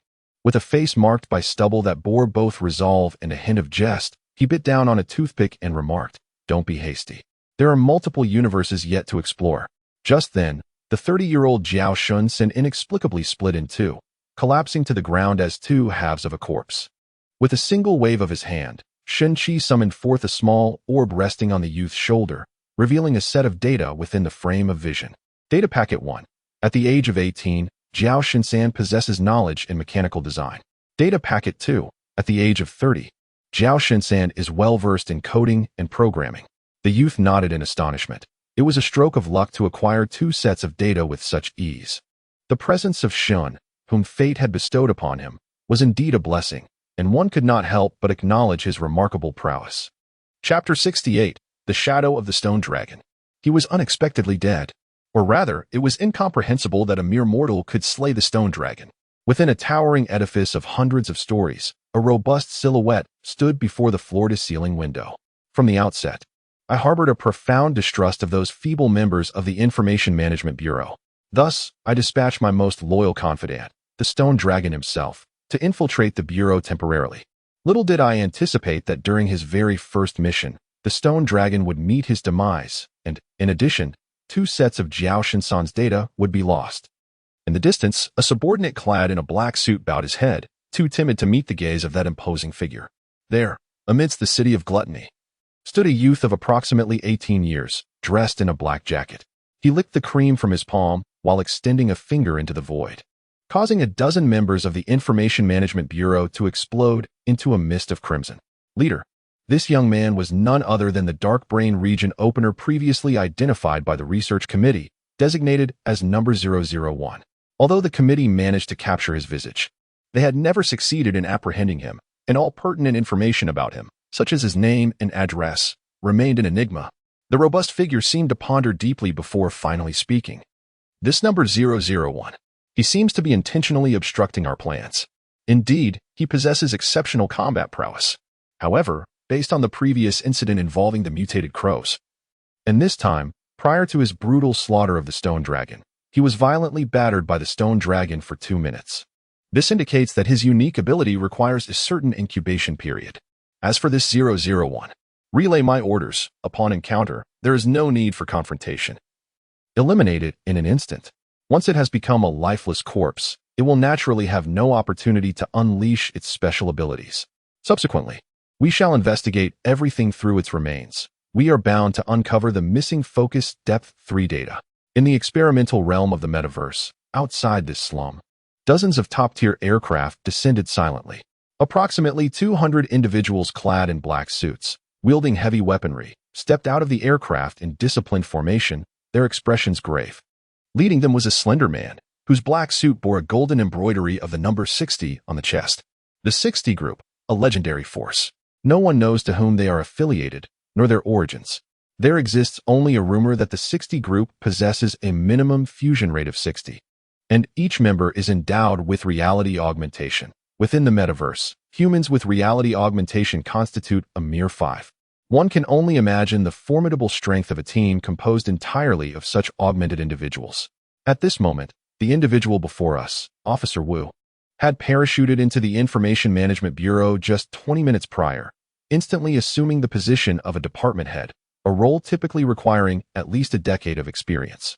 Moreover, nearly 3 minutes into his tenure, he organized a team, armed with the most formidable assassination weaponry from the Information Management Bureau, and proceeded directly to this location. His background and prowess are extraordinarily formidable. A group of members from the Bureau, including the deputy captain, dared not question him further.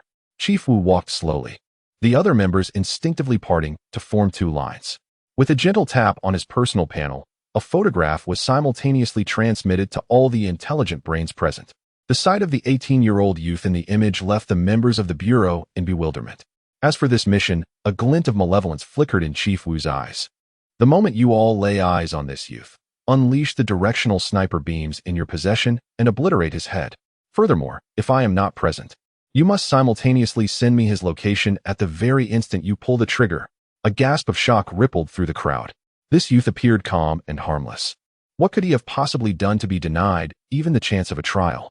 Yet, they dared not question further, and all nodded in unison. In the next moment, 200 individuals dispersed, encircling a dilapidated residence ahead. Chief Wu's gaze flickered. This was indeed the dwelling of the 18-year-old Jiao Shin-san. Based on previous assessments, it was highly likely that the target 001 was within, providing an excellent opportunity to apprehend him all at once. Chief Wu's footsteps were light, his movements silent, followed closely by a cadre of heavily armed members of the Bureau. He tilted his ears slightly, catching the faint rustling sounds emanating from behind the wooden door. Chief Wu narrowed his eyes. According to the information available, the lethargic 18-year-old Jiao Shin-san had remained inactive, ensconced in the second layer of the metaverse, for many years. How can there be sound? At this moment, outside this small building, heavy guards are stationed, and no one can escape. Bang! Chief Wu forcefully burst open the wooden door, and the various firearms behind him were immediately aimed at the interior. Yet, in that instant, Chief Wu was momentarily taken aback. Inside, there lay only an 18-year-old boy, pallid and lifeless on a putrid bed. A rat gnawed at his corpse. Did 001 not arrive? Chief Wu's eyes gleamed with a ferocious light. Yet he had no outlet for his rage. In that moment, he raised his hand and flicked it, sending the rat that feasted upon the corpse flying with an unseen force, crashing against the wall, and then, as if ignited, it was reduced to ashes. Thankfully, the body of the youth, Jiao Shin-san, remained intact. Leader, although it is somewhat strange, before our people arrived, they all inexplicably met their demise. The formidable figure still stood before the floor-to-ceiling window. I had previously overestimated 001. It turns out he could not shadow us as I believed, nor did he comprehend our entire plan. He was utterly unaware of the locations of all the Jiao Shin-san. But how shall we pursue 001 from here on? Immediately, the imposing figure slightly tilted his head, glancing at the void screen beside him. On it appeared a man, bloodied and seemingly subjected to severe torture, named Meng Jiha. Is he still so obstinate? Leader, he insists he does not recognize that dark-clad youth at all. The sturdy figure remains still, slowly uttering. He is a man of resolve. Let us bestow upon him a gift. Amplify his pain 100-fold. At this very moment, the voice of the subordinate was tinged with excitement. Leader, the 2 datasets from Jiaoshan San that we just acquired have been fully analyzed. The robust figure nodded slowly. The marionette Jiaoshan San had finally yielded some information. Why is the data so scant? The subordinate's tone grew peculiar, detailing height, weight, hair volume, and questioning whether the subject was a virgin. The scene fell into a profound silence. It must be that 001. He has hijacked the consciousness of the 2 Jiaoshan San. The words, clenched with intensity, emanated from the imposing figure, amplifying Ming Jia's pain a staggering 300-fold. I must locate 001. Chapter 69. The 5th coordinate the metaverse experimentation field, B5, 3556, 3456. This expanse resembled a barren wasteland, with cracked soil and swirling yellow sands. Its geological features strikingly akin to the real-world Gobi Desert.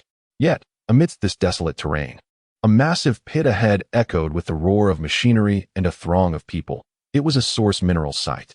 Suddenly, the handsome figure of Jing Yi remarked, "Such trifles have recently become quite the hot commodity.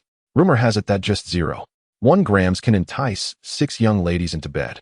Consequently, I managed to procure 0.2 grams from 12 young ladies previously." The youth paused momentarily, retorting, "You needn't illustrate with such sordid examples. Would you not speak otherwise?" "I shoot." "Oh, no." Jing Yi spread his hands, stating, "This is simply my persona. I cannot help it." The youth was left speechless. However, one could see that the handsome man, Jing Yi, was pondering thoughtfully as he stroked his chin. This source mineral is typically found at shallow depths underground. The most profitable excavations occur in these upper layers. The deeper one digs, the lower the efficiency becomes. This pit before us, it must be around 500 meters deep, right? The yield has already diminished significantly. After digging for 10 days or half a month, we might be lucky to extract a mere fraction of a gram of the source material. Jing Yi clicked his tongue in disapproval. The owner of this mine is truly, the youth's gaze flickered, it is pure greed. The 7 deadly sins, lust, gluttony, sloth, envy, and greed. In that instant, the youth stepped forward, but at the same moment, a squad of armed guards encircled the 2 of them. In a gold mining zone, entry and exit were strictly regulated. Faced with various firearms, the youth remained calm and composed. He spoke slowly. "I am here to see your mine owner, Jiaoshan San." The guards were taken aback. How could this individual so brazenly utter the name of their boss? Could he truly have a legitimate reason? The youth continued, "I have a business proposition to discuss. Your boss specializes in mining, and I happen to possess a mineral location." As he spoke, the youth extended his hand towards Jing Yi. Jing Yi hesitated for a moment, but soon understood. After rummaging through his belongings for a while, he produced a small piece of source material about the size of a soybean, weighing 0.2 grams. The leader of the guards accepted the source material, squinting at it for an extended period. "The purity is commendable, and this origin?" Jing Yi's eyes darted as he recalled. "It is from the place known as 24 Milk Mountain." 24 Milk Mountain? The guard was taken aback. "How come I've never heard of this place?" It was an obvious lapse in knowledge. The handsome young man stood proudly, contemplating the vast expanse of the experimental field. It was evident that his reputation had preceded him. Moreover, considering his appearance, it seemed that merely achieving the status of a mistress in his lifetime would be a remarkable feat. The guards, though only partially informed, deliberated briefly and ultimately chose to lead the 2 individuals. After all, their employer had an insatiable greed for wealth, and the discovery of a new mineral source could yield substantial rewards. As they descended deeper into the mine, Qin Yiguan observed numerous colossal machines astonishingly turning the soil with remarkable efficiency. However, as they ventured further down, the presence of purely mechanical devices diminished. Instead, they encountered a multitude of hybrid entities, part human, part machine. Nearly 100 laborers were sprawled on steel plates, their arms and heads protruding, tirelessly sifting through the soil before them. The chain-track vehicles would halt every half-meter to allow the laborers ample time for their searches. "What is this?" the young man inquired, bewildered. One of the guards responded with pride, "Our boss, Jiao, is the most proficient in the entire mining industry.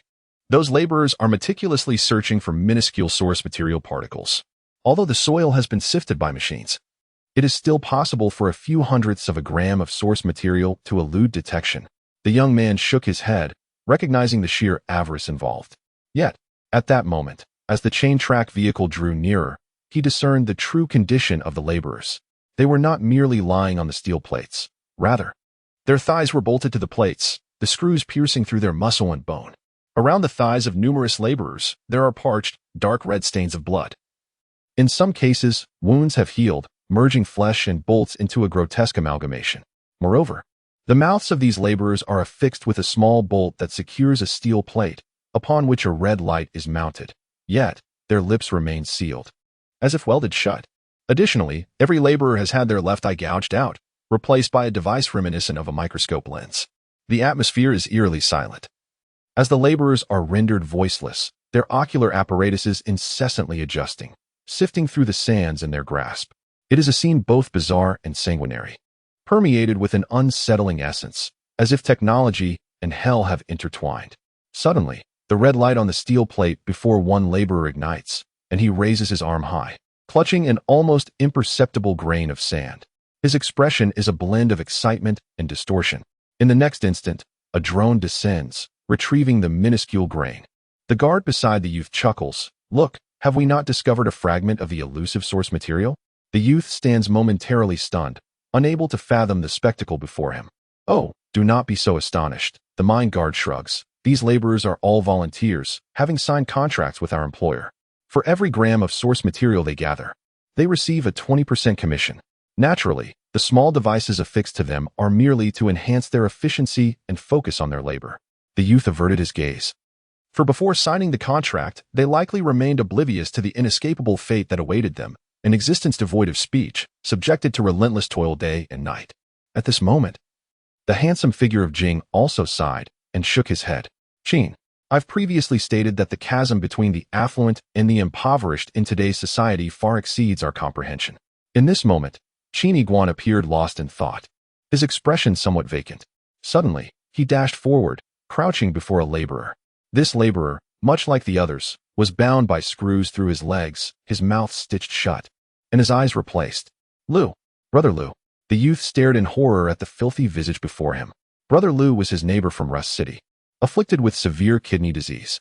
That fateful day, Brother Lu inexplicably became wealthy and moved away with his elderly mother to the central district, becoming one of the fortunate few. Before departing, he gifted the youth a precious token. In Qin Iguan's mind, Brother Lu should have been resting in a clean and comfortable nutrient pod, his ailments subdued, perhaps even healed. He would accumulate wealth gradually through endless time in the metaverse, elevating his social standing, soaring to success, or quietly enjoying a prosperous second half of life. Naturally, this life would also be shared with Brother Lu's elderly mother, known as Granny Shio, a skilled seamstress who had once mended Qin Iguan's backpack. Amidst the sorrowful scene, the lone remaining eye of the young man, Lu, shed tears, yet his mouth remained sealed, emitting only mournful sounds. This young proprietor witnessed the guards of the mine pressing a gun against the youth's back, declaring, "This laborer is the private property of our esteemed boss Jiao. Even if you share a past acquaintance, you have no authority to take him away. You would do well to mind your own affairs." Chapter 70. Old friends. The mine guards escorted the youth as if he were a prisoner, ultimately leading him to the depths of the pit. When Jiao Shinsan, the mine owner at a mere 23 years of age, laid eyes on the youth, a flicker of surprise crossed his face. However, he quickly cleared his throat and inquired, "Gentlemen, I have heard you possess new mineral sources? Of superior quality, I presume? And you have chosen me as your partner from afar? What an honor." Jiao Shinsan stepped forward, grasping the youth's hand firmly. Yet, unbeknownst to him, a shadow of sorrow lingered in the depths of the youth's gaze. Jiao Shinsan, with an eager expression, pressed on, "May I ask where your mineral sources are located, and what division of profits do you propose?" "There's no rush," the youth replied with a hint of a smile. Jiao Shinsan's eyes twinkled. "Are you suggesting that I am overly avaricious?" "Indeed, I am greedy. And the roots of greed across the world are strikingly similar. Once, I was impoverished, deeply entrenched in misery, unable to resist. I was on the brink of losing the will to survive. Yet, it was precisely in that moment that fortune smiled upon me. Like a drowning man grasping a straw, I cling desperately to it, despite the uncertainty of its ability to bear my weight. I uproot the straw and dig my nails into the ground, enduring the pain of torn flesh and flowing blood, for I must reach the shore. A moment of silence envelopes the scene. Suddenly, the mining boss, Jiao Shinsan, turns to the youth and says, Let us not dwell on the past. Now, tell me about your source. We shall split it 70-30. With me taking the larger share. The youth merely gazes intently at the mining boss, remaining unhurried. Not in a rush. Zhao Shinsen exclaims, I am. That is the essence. That is wealth. A substantial fortune. His eyes bulge with intensity as he grips Qin Iguan's shoulder, insisting, we shall split it 50-50. Do not waste any more time. The youth's expression turns sorrowful. How have you changed? Changed how? Zhao Shinsan, now visibly agitated, attempts to maintain his composure. 70-30 is my final offer. 3 for you. 7 for me. The youth simply shakes his head in silence. The fervor on Zhao Shinsan's face gradually fades, replaced by a chilling calm. You leave me no choice. Bring them. Turning his back, Zhao Shinsan grits his teeth. Secure them to the mining machinery, treating them as laborers. They shall remain there until they reveal the location of the vein.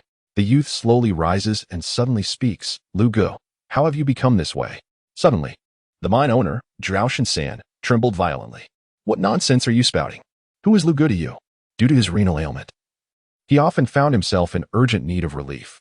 The youth quietly gazed at Zhao Shinsan, observing that his physical body exhibited a habitual tendency to fidget slightly, unconsciously mimicking the common gesture of holding in one's urine. I happen to possess a keen eye for observing others and can effortlessly imitate their habits. The metaverse is indeed wondrous. The habits one displays in reality are replicated here with uncanny precision. The youth paused momentarily, his gaze sharp. Thus, even if you don a new visage of Zhao Shinsan, your involuntary actions remain unchanged. At that moment, the mine owner, Zhao Shinsan, suddenly lowered his gaze to his own feet.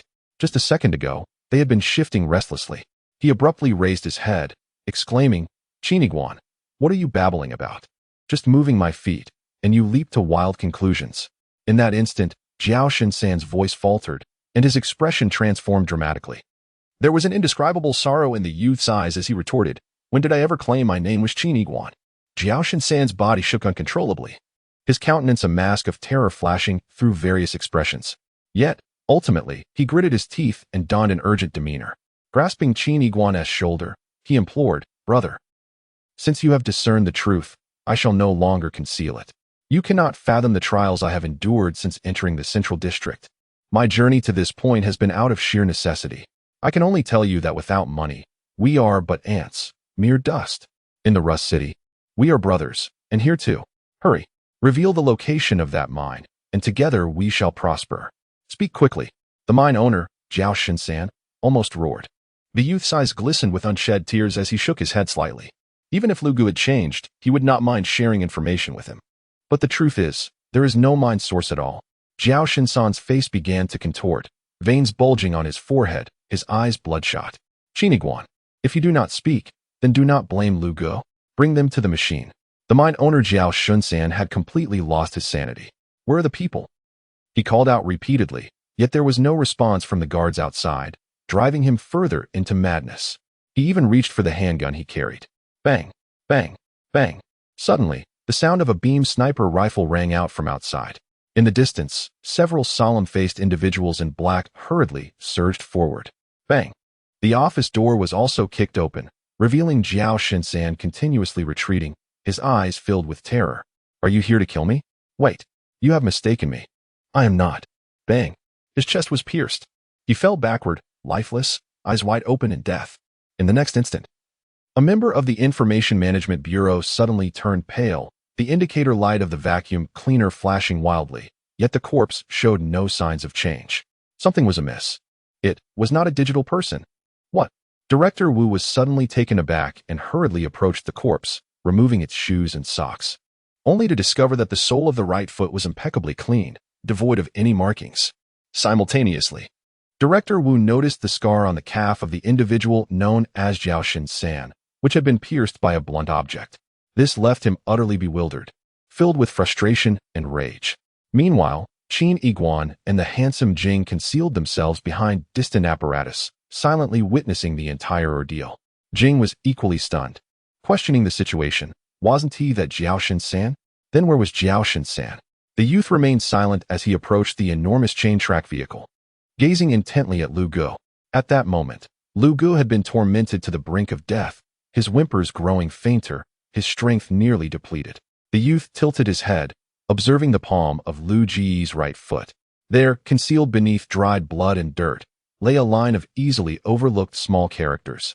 AE 234. He had noticed the sequence of numbers during their first encounter. Suddenly, Jing gasped in realization. Your old friend. He is truly ruthless. He was merely a laborer. Yet he secretly freed himself from his restraints. Though his leg was nearly incapacitated, he clandestinely kidnapped his employer and underwent facial surgery, transforming from laborer to employer, while the employer became the laborer. Your friend is indeed merciless. And that greedy Jiaoshan San, what a tragic fate he suffers. Unable to utter a single word. Just then, the laborer, Lu Gu, finally succumbed to exhaustion, unable to catch his breath, and perished. Jing Yi Mainan had long comprehended the intentions of Qin Kangbatzi. Without further inquiry, he removed the technological vacuum cleaner from his back and slowly absorbed the lifeless body before him. Yet, he observed the glimmer of tears in the boy's eyes, a manifestation of insatiable greed, an unending hunger, a greed that transcended all boundaries. It had the power to utterly transform an individual or, conversely, to bring about their complete destruction. Alas, Qin Kangbatzi, have you cremated yourself? In that fleeting moment, Jing Yi Mainan's intellect received a message. My alarm has rung. I am logging off. Find a way to escape.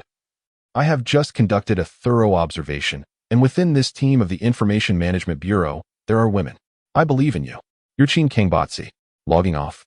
Fleeing on my own? Jing Yi Mainan was left bewildered, thinking, how could this be? That night, under the cover of moonlight, the boy infiltrated Central District No. 03, laying them to rest in Rust City. Following Lu Ji's demise, his aged and ailing mother seemed to sense an unseen connection. Also departing this world in the nutrient pod, the boy gazed at the two tombstones, memories flooding his mind. Lu Ji's short hair was neat and tidy. His face radiated with ambition, concealing great aspirations within. Before his departure, Lu Gu cast a lingering glance over Rust City, his eyes reflecting fondness and reluctance.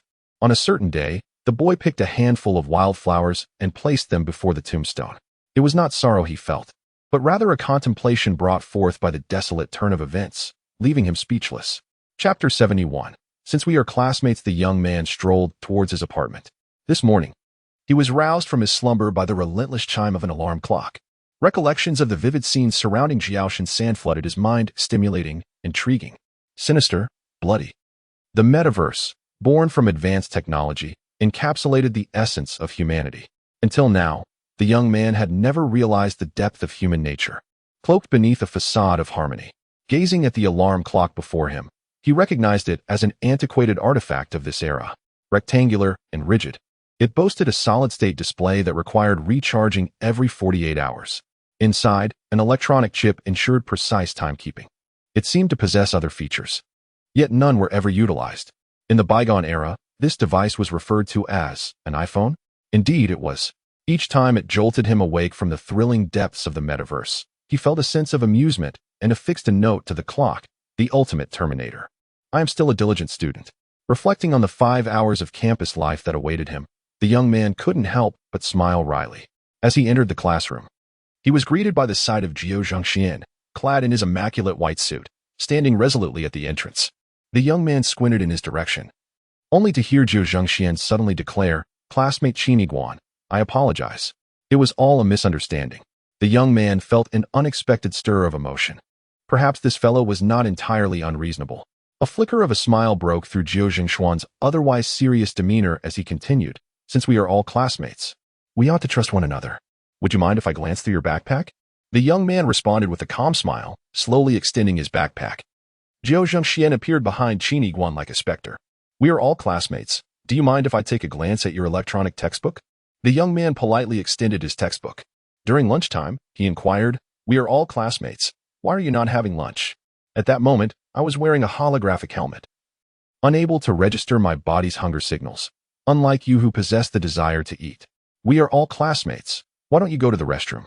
Again, I clarified that the holographic helmet prevented me from collecting urgent signals, but once school ended, I would attend to my needs in reality. "We are all classmates.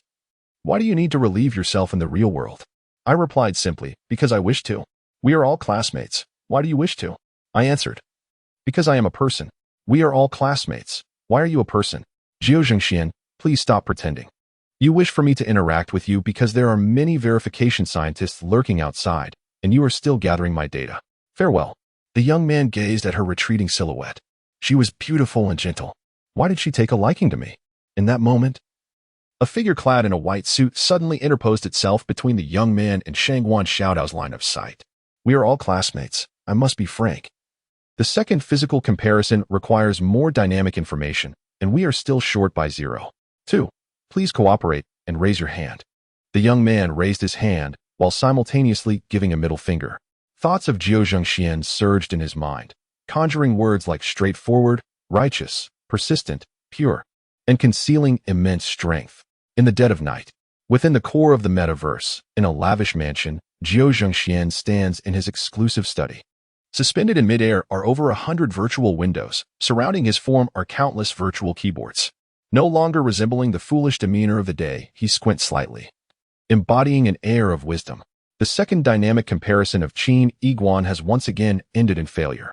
From a technical standpoint, it has been conclusively declared that he is not the masked figure from the research society. Yet, could there exist a capability to mimic others in this world? With a swift gesture, the virtual keyboards begin to rotate slowly. Jiao Zhengxuan's hands move gracefully, his fingers dancing across the keys with astonishing speed. In the hundreds of ethereal screens, data refreshes at a dizzying pace, overwhelming in its abundance. Countless symbols rush past in his pupils. For an ordinary person, such a colossal influx of data would evoke a sense of bewilderment, a mental explosion, leaving one utterly confounded. Furthermore, Jiao Zhengxian, in this moment of singular focus, simultaneously manipulates dozens of virtual keyboards. The data in the air multiplies, the refresh rate accelerates, and the speed at which he switches and strikes the keys is akin to an afterimage. No, this is not right. Suddenly, a specific image freezes and expands rapidly before Jiao Zhengxian. A mimetic personality? He squints his eyes, and in the next instant, a torrent of information regarding mimetic personalities cascades through his mind, and in that fleeting moment, he comprehends it fully. How astonishing it is that 9 of individuals possess such a latent personality. The imitative personality seems rather feeble, incapable of deceiving the verification process. The data continues to inundate with its relentless flickering. A piece of exceedingly clandestine and niche information emerges before Jiao Zhengxian. The shadow syndrome? A psychological ailment. The ultimate manifestation of the imitative personality. It exists within the realm of extreme conjecture, with an incidence probability of 0, as there are no authentic cases. Even among those aware of it, the number does not exceed 200 individuals. Syndrome, a medical term referring to a collection of symptoms. Certain diseases manifest with a variety of clinical features, encompassing symptoms, states, phenomena, as well as involving all bodily organs, including the 5 senses, internal organs, and limbs. All in concert. The syndrome signifies the symptoms, while group denotes the collective cooperation, and shadow signifies the essence of others, a condition capable of mimicking others in totality and in every state. Jiao Zhengxian is struck with realization, and his gaze flickers as he continues to delve into the other materials concerning the shadow syndrome. Patients possessing this condition. Firstly, one must thoroughly comprehend all information regarding the individual being imitated. The inception of imitation begins with immersing oneself in the environment. For instance, if one seeks to emulate a beggar, one must first conjure the image of a frigid street in their mind, with tattered newspapers fluttering in the wind. You find yourself barefoot, your feet marred with filth and wounds, rendered numb by the biting cold, on the verge of decay. Your cerebral faculties awaken, engulfed by an overwhelming sense of hunger and weakness that permeates your entire being. Jiao Zhengxian observed quietly, his visage illuminated intermittently by a bluish glow. Such a grand residence signifies affluence, yet in certain respects, it embodies a return to simplicity. For instance, the servants here are not mere mindless automatons. They are genuine individuals, possessing their own emotions, insights, and attentiveness, capable of providing a warmer service to their masters. At this moment, a maid in her 50s, her eyes heavy with sleep, is roused by the sounds emanating from upstairs. At such a late hour, the young master remains in the study? It is no wonder, having undergone 18 years of seclusion. He must be brimming with curiosity about the world. The maid, affectionately known as Aunt Lon, has served the Liu family for 35 years. She ascends the stairs slowly, pausing to listen at the study door, then gently knocks and calls out, "Young master, it is getting late. While learning is important, one must also know when to take a break. You must rest. Young master? Aunt Lan calls again. The young master, Gio, is typically very courteous, treating all the servants as family, fostering an atmosphere devoid of any sense of hierarchy. At this moment, Aunt Lan disregards any distinctions of master and servant. Young master, your health is of paramount importance. You must rest early. With a soft click, Aunt Lan pushed open the door, only to find the room shrouded in dim light, illuminated solely by a solitary desk lamp. A tall and robust figure stood with his back turned, hands clasped behind him, exuding an imposing aura. He reached out slowly to grasp a paper book, quietly leafing through its pages. In the next moment, he was revealed to be clad in a Zhongshan suit. Though his face bore the marks of time, with numerous wrinkles and a sprinkling of white hair at his temples, his countenance was chiseled and formidable. While the passage of years could not be concealed, it was evident that he had weathered life's storms, his presence as steadfast as a mountain, commanding respect without a word of anger. Aunt Lan trembled slightly and immediately bowed, her voice tinged with nervousness. I apologize, old Master Liu. I did not realize it was you. This is young Master S study, and I thought. Lan Aunt. A youthful voice interrupted her thoughts. The maid felt a wave of dizziness. Was that truly the young Master S voice? She raised her head again, rubbing her eyes. Ninth young master? The maid sighed in relief, startled by her own oversight. I must be losing my sight. How could I mistake you for the old master? Oh dear. It is quite the jest. You two are so different in stature, yet I failed to see it. Aunt Lan placed a hand on her chest, her heart still racing. If that had truly been the old master, and I had entered without permission, goodness, even with 8 lives, I would not dare. Meanwhile, Zhou Jingxian gently closed the book in his hands, a serene smile gracing his lips. Father is not as fearsome as you think. With a look of genuine concern, Aunt Lan inquired, Young master, it is already 3 in the morning. Have you completed your studies? Zhou Jingxian slowly nodded, his expression flickering with contemplation. It was nearly time. Aunt Lan reproached, why not take a moment to rest and rejuvenate your spirit, so that you may confront the new challenges ahead. Chapter 72. Loyalty and Arrogance Within a Towering 100-story Building. The view outside revealed that they were at the heart of the metaverse, Earth. This world could be delineated into 3 distinct regions. The first was the physical realm, where activity was limited to Rust City. The second was the twin metaverse, corresponding to the core area of physical Earth, serving as the primary living zone for half of the populace, its order indistinguishable from reality. The third was the experimental field of the metaverse, situated beyond the core Earth, remote and marked by vast expanses of desolation, disorder, chaos, and illogic. At this moment, a subordinate clad in black stood at a distance, bowing his head to report. Leader, even with a pain sensitivity heightened 300 times, Meng Jige still gritted his teeth, uttering not a word. As for the 6th digit, Jiaxin San, representing arrogance, it has inexplicably eluded our designated living area, and we have lost its signal. We have yet to locate it. The subordinate's pallor deepened as he spoke, swallowing with some difficulty. However, rest assured, I have reassigned personnel from Group 60, and we are diligently searching. Then, a robust figure stood silently, slowly addressing, Ziming, did you just enter my office without knocking? The subordinate in the black suit momentarily stiffened. Leader, the situation is urgent. I was caught off guard. The imposing figure's voice was deep, imbued with an inexplicable chill. For reasons unknown, the subordinate trembled uncontrollably. Yet, in the next instant, the robust silhouette suddenly smiled. It's all right. You are my most capable subordinate, and I have faith in your abilities. This matter is exceedingly complex. It is only natural that it requires some time. Ziming, look. I shall grant you an additional 48 hours. Is that sufficient? The black-suited subordinate was shaking like a leaf. Sufficient. Leader, I will exert every effort. 48 hours. Just 48 hours. I will surely handle this matter well. I will. At this moment, fear of death permeated the eyes of the subordinate in black. Beautiful man, your Qin leader has come online. Where are you? Standing in the desolate land, the youth clutched the 6th coordinate, transmitting information through the godforsaken. Heh, I say, take it easy. Are the women in your information management bureau always this fierce? The boy listened to the fierce voice on the communicator, falling into a brief silence. Beautiful man, regarding that woman from the information management bureau, I have concealed some information from you. Her waist muscles, leg muscles, and chest muscles are disproportionate to her entire physique. Her bones appear as if altered by female hormones, deliberately stunted in growth. while her chest and such areas have been artificially augmented through surgical enhancement. The voice of a handsome young man emanated from the communicator, Qin Kong. What nonsense are you spouting? Is this your attempt to persuade me to assist you? Why would a girl need to take estrogen? The youth replied slowly. Because her original physiology produces male hormones, and by taking estrogen, she seeks to counteract her inherent biological traits, preventing the development of a deeper voice and facial hair. Among other things. In simpler terms, she is a transgender individual. Silence enveloped the communicator on the other end. Damn it, Qin Kong, are you even human? The silence persisted.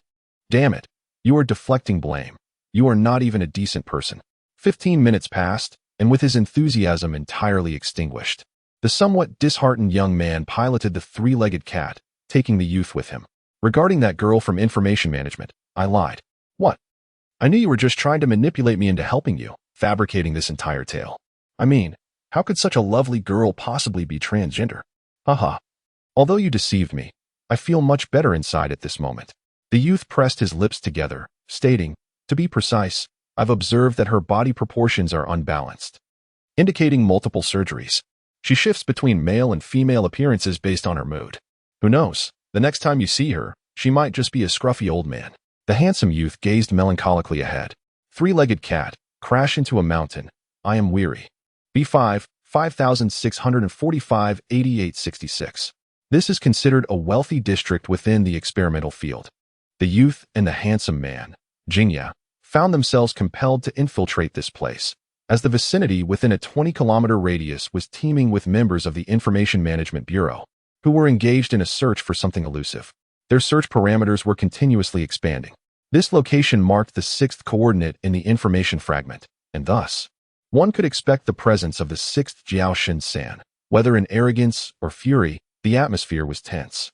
Yet, the youth concealed himself within a pavilion while Jingya flirted with the mistress of the Grand Mansion. According to the official data, it would take precisely 1 minute and 45 seconds for Jingya to accomplish his aim. However, after a mere 45 seconds, the youth rose and grasped Jingya by the collar, urging, let us go. What? You're not leaving me even a minute? Jingya protested. The youth retorted as he strode forward, the digital Jiaoshin San is a person. Alive. He must have caught wind of the situation and hidden away. Even the Information Management Bureau cannot locate him. Therefore, we must hasten to the seventh coordinate. The coordinates were B6, 8545, 1245. The youth and Jingye raced ahead, arriving at the most precise location. Yet, the ground lay desolate, revealing only a heavy metal manhole cover. Tap, tap, tap. The youth and Jingye descended the spiral staircase, crafted from metal, continuously moving downward. The surroundings were dim, illuminated only by the faint glow of yellowed tungsten lamps, barely brightening the environment. 50 meters, 80 meters. They had lost count of the countless steps they had traversed.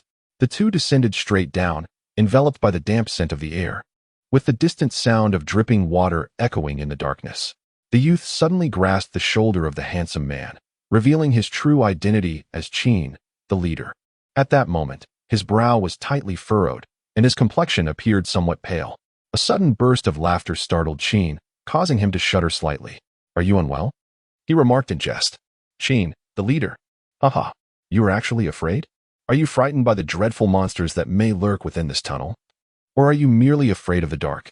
The handsome man, Jinj, discovered this grand amusement, yet he observed the youth furrowing his brow as he surveyed the surrounding darkness. I fear that a terrifying creature might emerge from this dark tunnel. A deep, resonant roar unexpectedly echoed from the depths of the tunnel, sounding ancient, peculiar, and distorted. Damn. Jinj froze, while the youth cautiously remarked, it wasn't me. In that instant, they finally descended to the lowest level. To their astonishment, the area was remarkably spacious. Before them, 10 meters away, 2 iron chains dangled from above. At the end of these chains hung a half-figure, with its collarbone pierced by an iron hook, suspended at the chain's terminus. The reason it was only half a figure was that its feet had been severed, its organs removed, arms chopped off, ears sliced away, eyes gouged out, and nose eliminated. In the bygone era, there existed a form of punishment known as human sticks. Yet, its mouth and tongue had been preserved. At that moment, it whimpered and howled, suddenly bursting into laughter. Come, new friend. The reason I have kept my mouth intact is to recount the arrogance of my entire existence. Chapter 73.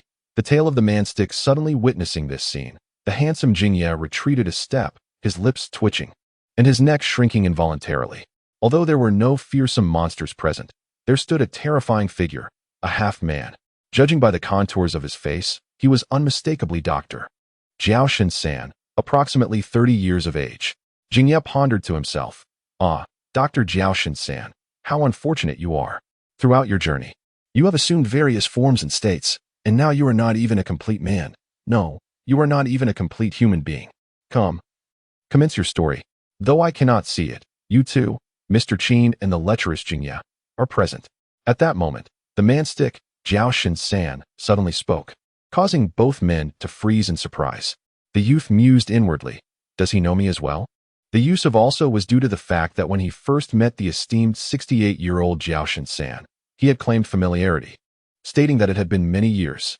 Jingye's thoughts raced. It is one thing for you to know me, but what do you mean by calling me lecherous? Such confidential matters, how many are privy to them?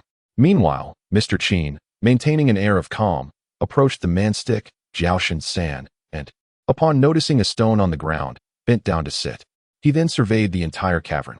Although the location was deep and vast, the ceiling was adorned with numerous small, yellowed tungsten lamps, resembling dim stars. Despite the darkness behind, the surroundings below were discernible. The integrity should not relapse, the youth spoke, breaking the silence. Dr. Jiao, what field of science do you specialize in? Mr. Qin, indeed, was not an ordinary man. He had skillfully pinpointed the crux of the matter. Only hearing the figure known as Jiao Shin-san speak softly, I excel in the field of astronomy. It must be said, this scene was exceedingly bizarre. A figure suspended in midair, its facial features erased, leaving only a mouth, turned sideways towards the youth, proclaiming its expertise in astronomy. Astronomy. The young man felt a tinge of astonishment. The previous Jiao Shin-sans had specialized in quantum physics, neurobiology, mechanical design, and coding, whereas the one from the mining site was adept in geological morphology. The underlying pattern was apparent, all intricately linked to the contemporary metaverse. As for astronomy, following the emergence of the metaverse, virtual maps had expanded significantly, akin to a vast experimental field. Yet, what remained perplexing was that, on a certain day 80 years prior, the Gemini brain executed a startling maneuver. It disabled the pre-designed extraterrestrial world, the realm beyond Earth. This domain, though not technically precise, is commonly referred to as the universe. From that moment on, the logic governing the entire experimental field began to unravel. People felt that they had yet to fully comprehend even the field surrounding them. Furthermore, they became enraptured by the technological marvels afforded by the metaverse, indulging in various desires and gradually losing their impetus to explore the cosmos.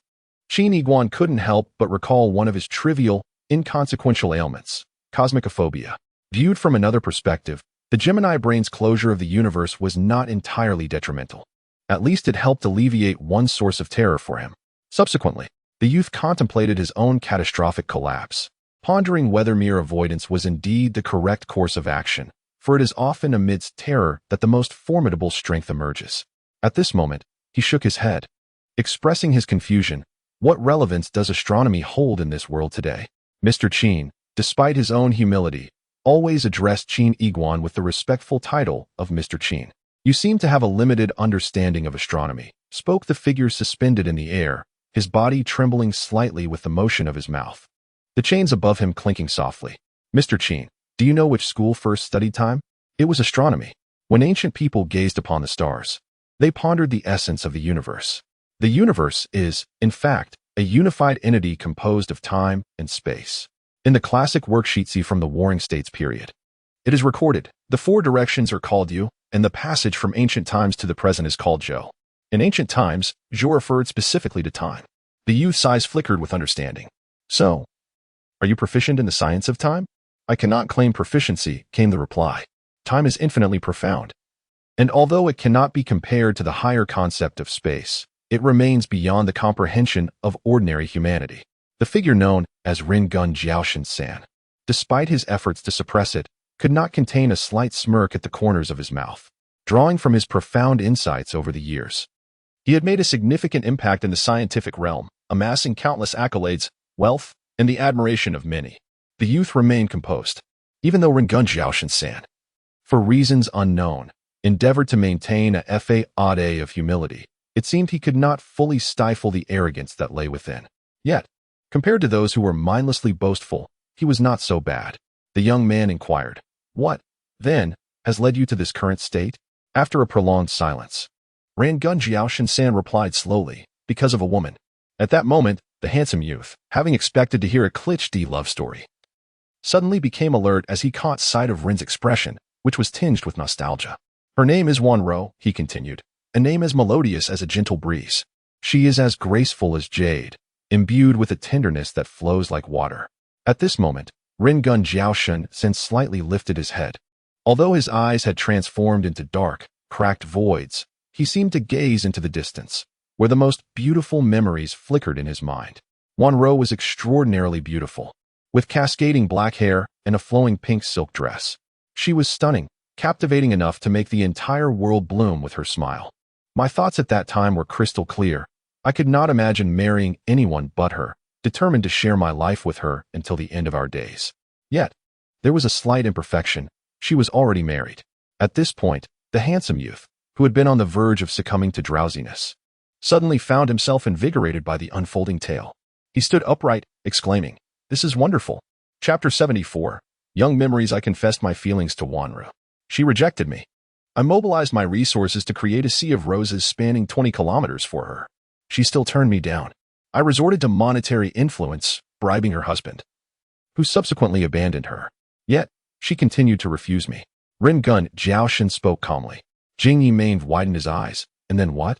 "Then I kidnapped her," Rangun Jiaoshan stated with an unsettling calmness. Jing Yimain clicked his tongue. "So, you became twisted in your unrequited love, kidnapping the girl and forcing her to like you? This story is rather cliché. Where's the author?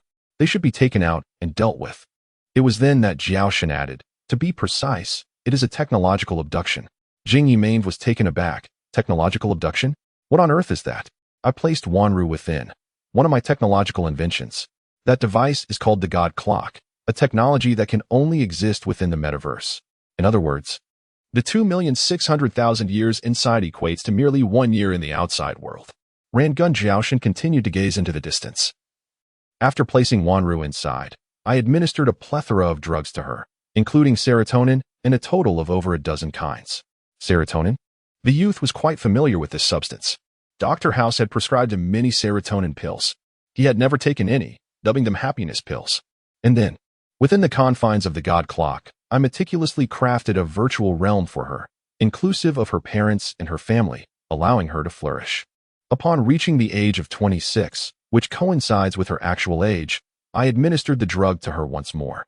This cycle repeated endlessly, resulting in her growing 1,000,000 times. The boy, Jingyi, was taken aback. My intention was to gather her data. In the midst of all this, I also conjured a digital entity, its appearance mirroring that of Wanro. However, within this digital being, I altered but a single datum, an unwavering love for me, a love that transcends all. Devoted solely to me, Jiaoshan-san. Qin Iguan's eyes glimmered, and then he inquired, "Will you infuse the data of those 10,000 instances of Wanro into this digital entity's mind?" "Indeed," replied the trembling voice of the human puppet, Jiaoshan-san. "I have achieved greatness in my life. I am entitled to arrogance. And my arrogance absolutely forbids the woman I cherish from harboring any indifference towards me. Since the true Wanro does not reciprocate my feelings, and I cannot alter her, I shall recreate her. Not only will she resemble the genuine Wanro, but she will also possess a heartfelt, authentic love for me. This is the love that I, Jiaoshan-san, rightfully deserve." At this moment, the boy and Jingyi froze once more. Is this what they call technological abduction? Jingyi trembled slightly. This tale is so perverse. I have never heard anything like it. Despite the tumult within, the boy remained acutely aware of his surroundings, instinctively glancing at his wrist. "Mr. Qin, there is no need to be concerned about time. The Information Management Bureau is unable to locate this place." Rangun Jiaoshan spoke calmly. Upon hearing this, the youth looked up and inquired, "Why do you say that? Time is a curious thing, yet the human consciousness is even more extraordinary. At the age of 29, only a few days ago did I truly grasp the potency of consciousness." Rangun Jiaoshan slightly turned his head, directing his gaze towards the youth, and continued. "Just a few days prior, my mind was suddenly inundated with a multitude of memories. At 18, I was exceedingly indolent, spending my days languishing in bed while my consciousness traversed the metaverse. At 24, I transformed into a hacker, consumed by envy, with thoughts fixated on eliminating my 18-year-old self. At 25, I succumbed to extreme gluttony, seated upon a high platform, devouring food in copious quantities. At 23, I became the master of a primordial or mine, only to be betrayed by a laborer named Lu E, reducing me to a voiceless puppet enduring untold suffering. Meanwhile, my 28-year-old self grew up in a city steeped in lust, having spent 11 years as a server. It was within these memories that I discovered your name is Mr. Chin, and that Jing Yimei Nan is a level 47 VIP, excessively lecherous. Jing Yimei Nan was left utterly bewildered. The youth too appeared perplexed, struggling to untangle the thoughts yet finding clarity elusive. I speculate that we, Jiaoshan-san, have similarly been subjected to multiple simulations of lives, and I am but one among them. Though I am now without my feet, I still recall my numerical designation, AE 237. The figure known as Jiaoshan-san, with a bitter smile, remarked that the instigator behind this matter could not have anticipated that human consciousness transcends the boundaries of his understanding. For we are all Jiaoshan-san. Thus, our memories traverse through various timelines, shattering all barriers, merging into one. At the age of 29, I astonishingly remember each scene from before.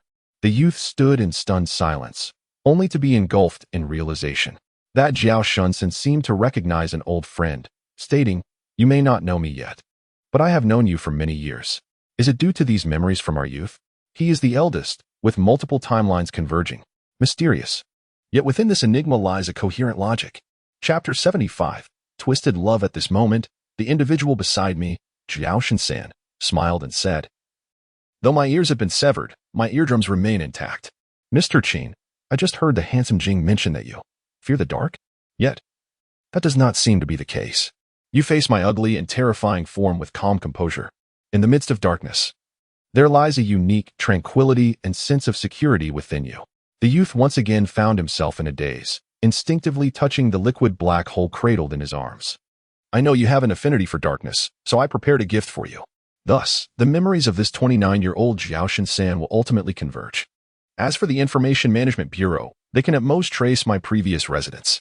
My current location is known only to me. The reason you are able to meet me is likely due to the clues left by the venerable Jiaoshan-san. The youth tightened his grip on the information chip. Indeed, memories inevitably converge once more. The 68-year-old Jiaoshan-san will ultimately come to know everything.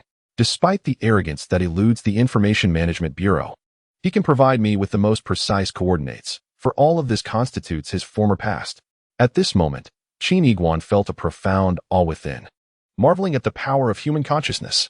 Consciousness resides in a higher dimension, transcending both space and time. Mr. Qin, regarding the secrets of Jiaoshan-san, I find myself perplexed and unable to grasp the full narrative. If you wish to unravel everything, it appears there is but one approach, which is to assemble us. Qin Yiguan silently nodded. I require further information. There is no alternative.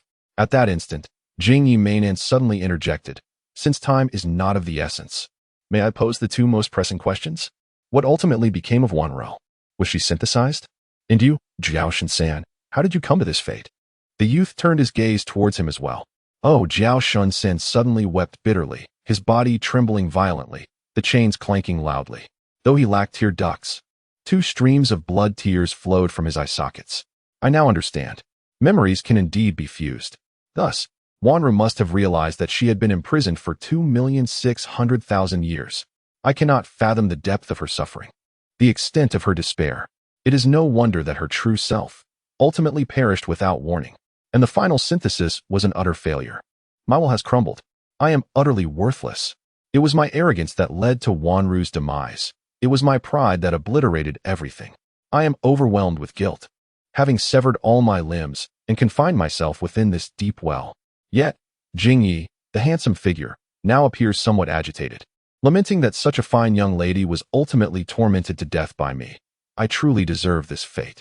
But why did I not simply end my own life? How could I do such a thing? Ringun Jiaoshan-san suddenly fell silent. Although Wanru's digital self had failed to synthesize, I never claimed it to be dead. Guilt aside, I must preserve a life to accompany it. Jing Yi was momentarily taken aback. Wanru, do not be shy. Come out and greet our guests. Ringun Jiao Shunsen suddenly called out in a somber tone. In that instant, the entire well began to tremble. The first to sway was the myriad of tungsten filament lamps hanging from the ceiling. Subsequently, countless tungsten lamps began to shift, slowly converging to form a colossal array of light. However, these lamps were diminutive and lacked sufficient brightness. Densely clustered together, they resembled the compound eyes of some enormous creature. Those afflicted with trypophobia would undoubtedly be left with goosebumps. Yet, it is not the tungsten filament lamp that shines more intensely, but rather the convergence of countless lights that finally illuminates the expanse of a cavernous ceiling. There lies an immense creature, speculated to stretch over 1,000 meters in length. Resembling a composite being, its form is a grotesque amalgamation of countless female bodies, adorned with numerous pallid hands and feet. These torsos seem to meld together, writhing in a bizarre manner, as myriad hands grip the cavern ceiling, enabling it to traverse the rocky walls. It approaches with alarming swiftness. Qin Iguan observes that its body is adorned with countless heads, each bearing an identical visage of a beautiful woman with cascading locks. Yet, this woman's complexion is ashen, her teeth sharp beyond measure. Those countless tungsten lights were but its murky eyes. The cave reverberates with horrifying wails, an array of slender, piercing female voices emanating from a million mouths simultaneously, reaching an unbearable frequency that sends chills down the spine and induces profound discomfort. The creature, elongated like a centipede, appears endless. Its movements render the entire cavern precarious. Jingya Meinin collapses in terror, exclaiming, "You dare to call this thing Wanru?" "Indeed." Rangun Jiaoshan San twists into a distorted smile, proclaiming, "She is as gentle as jade, as tender as water. Gentle my foot. Qin, the leader, run." Yet the youth stands rooted to the spot, staring motionless at the terrifying monstrosity. At that moment, Ringun Jiaoshan San tilts his head slightly, listening intently to the creature's dreadful cries. What? Wanru, are you hungry? Oh, my apologies, Mr. Qin. Wanru is in need of nourishment, as you well know. I could never refuse Wanru's requests. Jing also approached Qin Iguan, exclaiming, "Qin, she is practically demanding your attention. What? Do you think you can outmatch her?" "Of course not," the youth replied, shaking his head. "It is said that a person's strength could be magnified 50,000 times, capable of shattering mountains, effortlessly defying gravity to become a Superman. Yet, before me stands Wanru. Though a delicate woman, she embodies a millionfold amalgamation of power." In an instant, the youth steadied Jing, compelling him to confront the terrifying creature that was rapidly advancing. Jing paused, bewildered. "You want me to engage? Qin, have you lost your senses? First, you had me entice the entire city of gluttony, and now, coax a transvestite uncle. Yes, Wanru is indeed a woman, but this is utterly absurd." Yet, the youth remained silent, slowly unfastening the technological vacuum cleaner from behind Jing. Without delay, he aimed the device at the ferocious beast that approached with menacing speed. It was undeniably terrifying and immensely powerful, but at its core, it remained merely a digital entity. He pressed the switch, and the vacuum cleaner emitted a faint sound, overshadowed by Wanru's dreadful shriek. Moments later, the cave was illuminated by a brilliant blue light. The massive and fearsome creature began to disintegrate, pixel by pixel, transforming into code, coalescing in the air into a vast river of numbers that flowed elegantly before being absorbed by the technological vacuum cleaner. The onlooker, upon hearing the commotion, changed his expression in disbelief. "I never expected you to carry equipment from the Information Management Bureau with you." In that fleeting moment, thousands of hands and countless pale faces adorned with warm smiles descended from the heavens, enveloping him as if in an embrace. Tender visages kissed Jiaoshan San, who found himself surrounded by an overwhelming multitude of hands, each layer wrapping around him. The humanoid Jiaoshan San was submerged within this sea of limbs. Yet he laughed, his laughter resonating with exuberance. Ultimately, he and the million gentle beings transformed into data, drifting softly through the ether. Then, the technological vacuum shimmered, and all returned to emptiness. The youth stood still, unmoving for an eternity. Could this be love? Perhaps it is, or perhaps it is not. Chapter 76. The Lost Clue from the Youth's Perspective. 6 silhouettes stood before him. They were 6 versions of Jiaoshan San, varying in age from 18 to 29. The 2 hard drives previously seized from the Information Management Bureau had been scanned by the Divine Entity, and among them, 2 Jiaoshan Sans were recorded. At that moment, While these 6 Jiaoshan Sans retained their appearances, such as the gluttonous Jiaoshan San, a colossal figure of flesh, the recently recorded humanoid Jiaoshan San remained distinctly human. However, they possessed no consciousness, that could neither move nor speak. They had been reduced to mere data, reminiscent of game characters from a bygone era, awaiting selection. The youth's gaze shifted slightly, and the scene glided along with it. The 7th figure emerged, a monstrous entity formed from a million fragile women. Wanru dimensions, 0.08 meters. After gentle compression, the average shoulder width of a single unit, 1,000,008 meters. Strength, 35 kilograms. The strength of a single unit of Wanru, 1,000,350,000 kilograms. Density, 1,002 GCM. The density of a single female body, 1,000,102,000 GCM. Suddenly, Shinchi remarked, 80,000 meters. Equivalent to 80 kilometers, the length of a small city. A strength of 3.5 million kilograms corresponds to the thrust of a 155-ton lunar launch vehicle from the bygone era.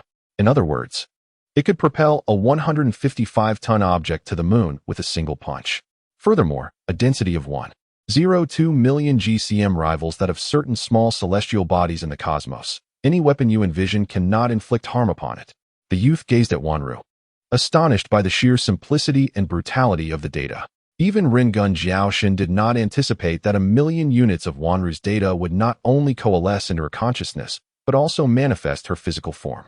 The youth fell into contemplation, realizing that this was of little practical use.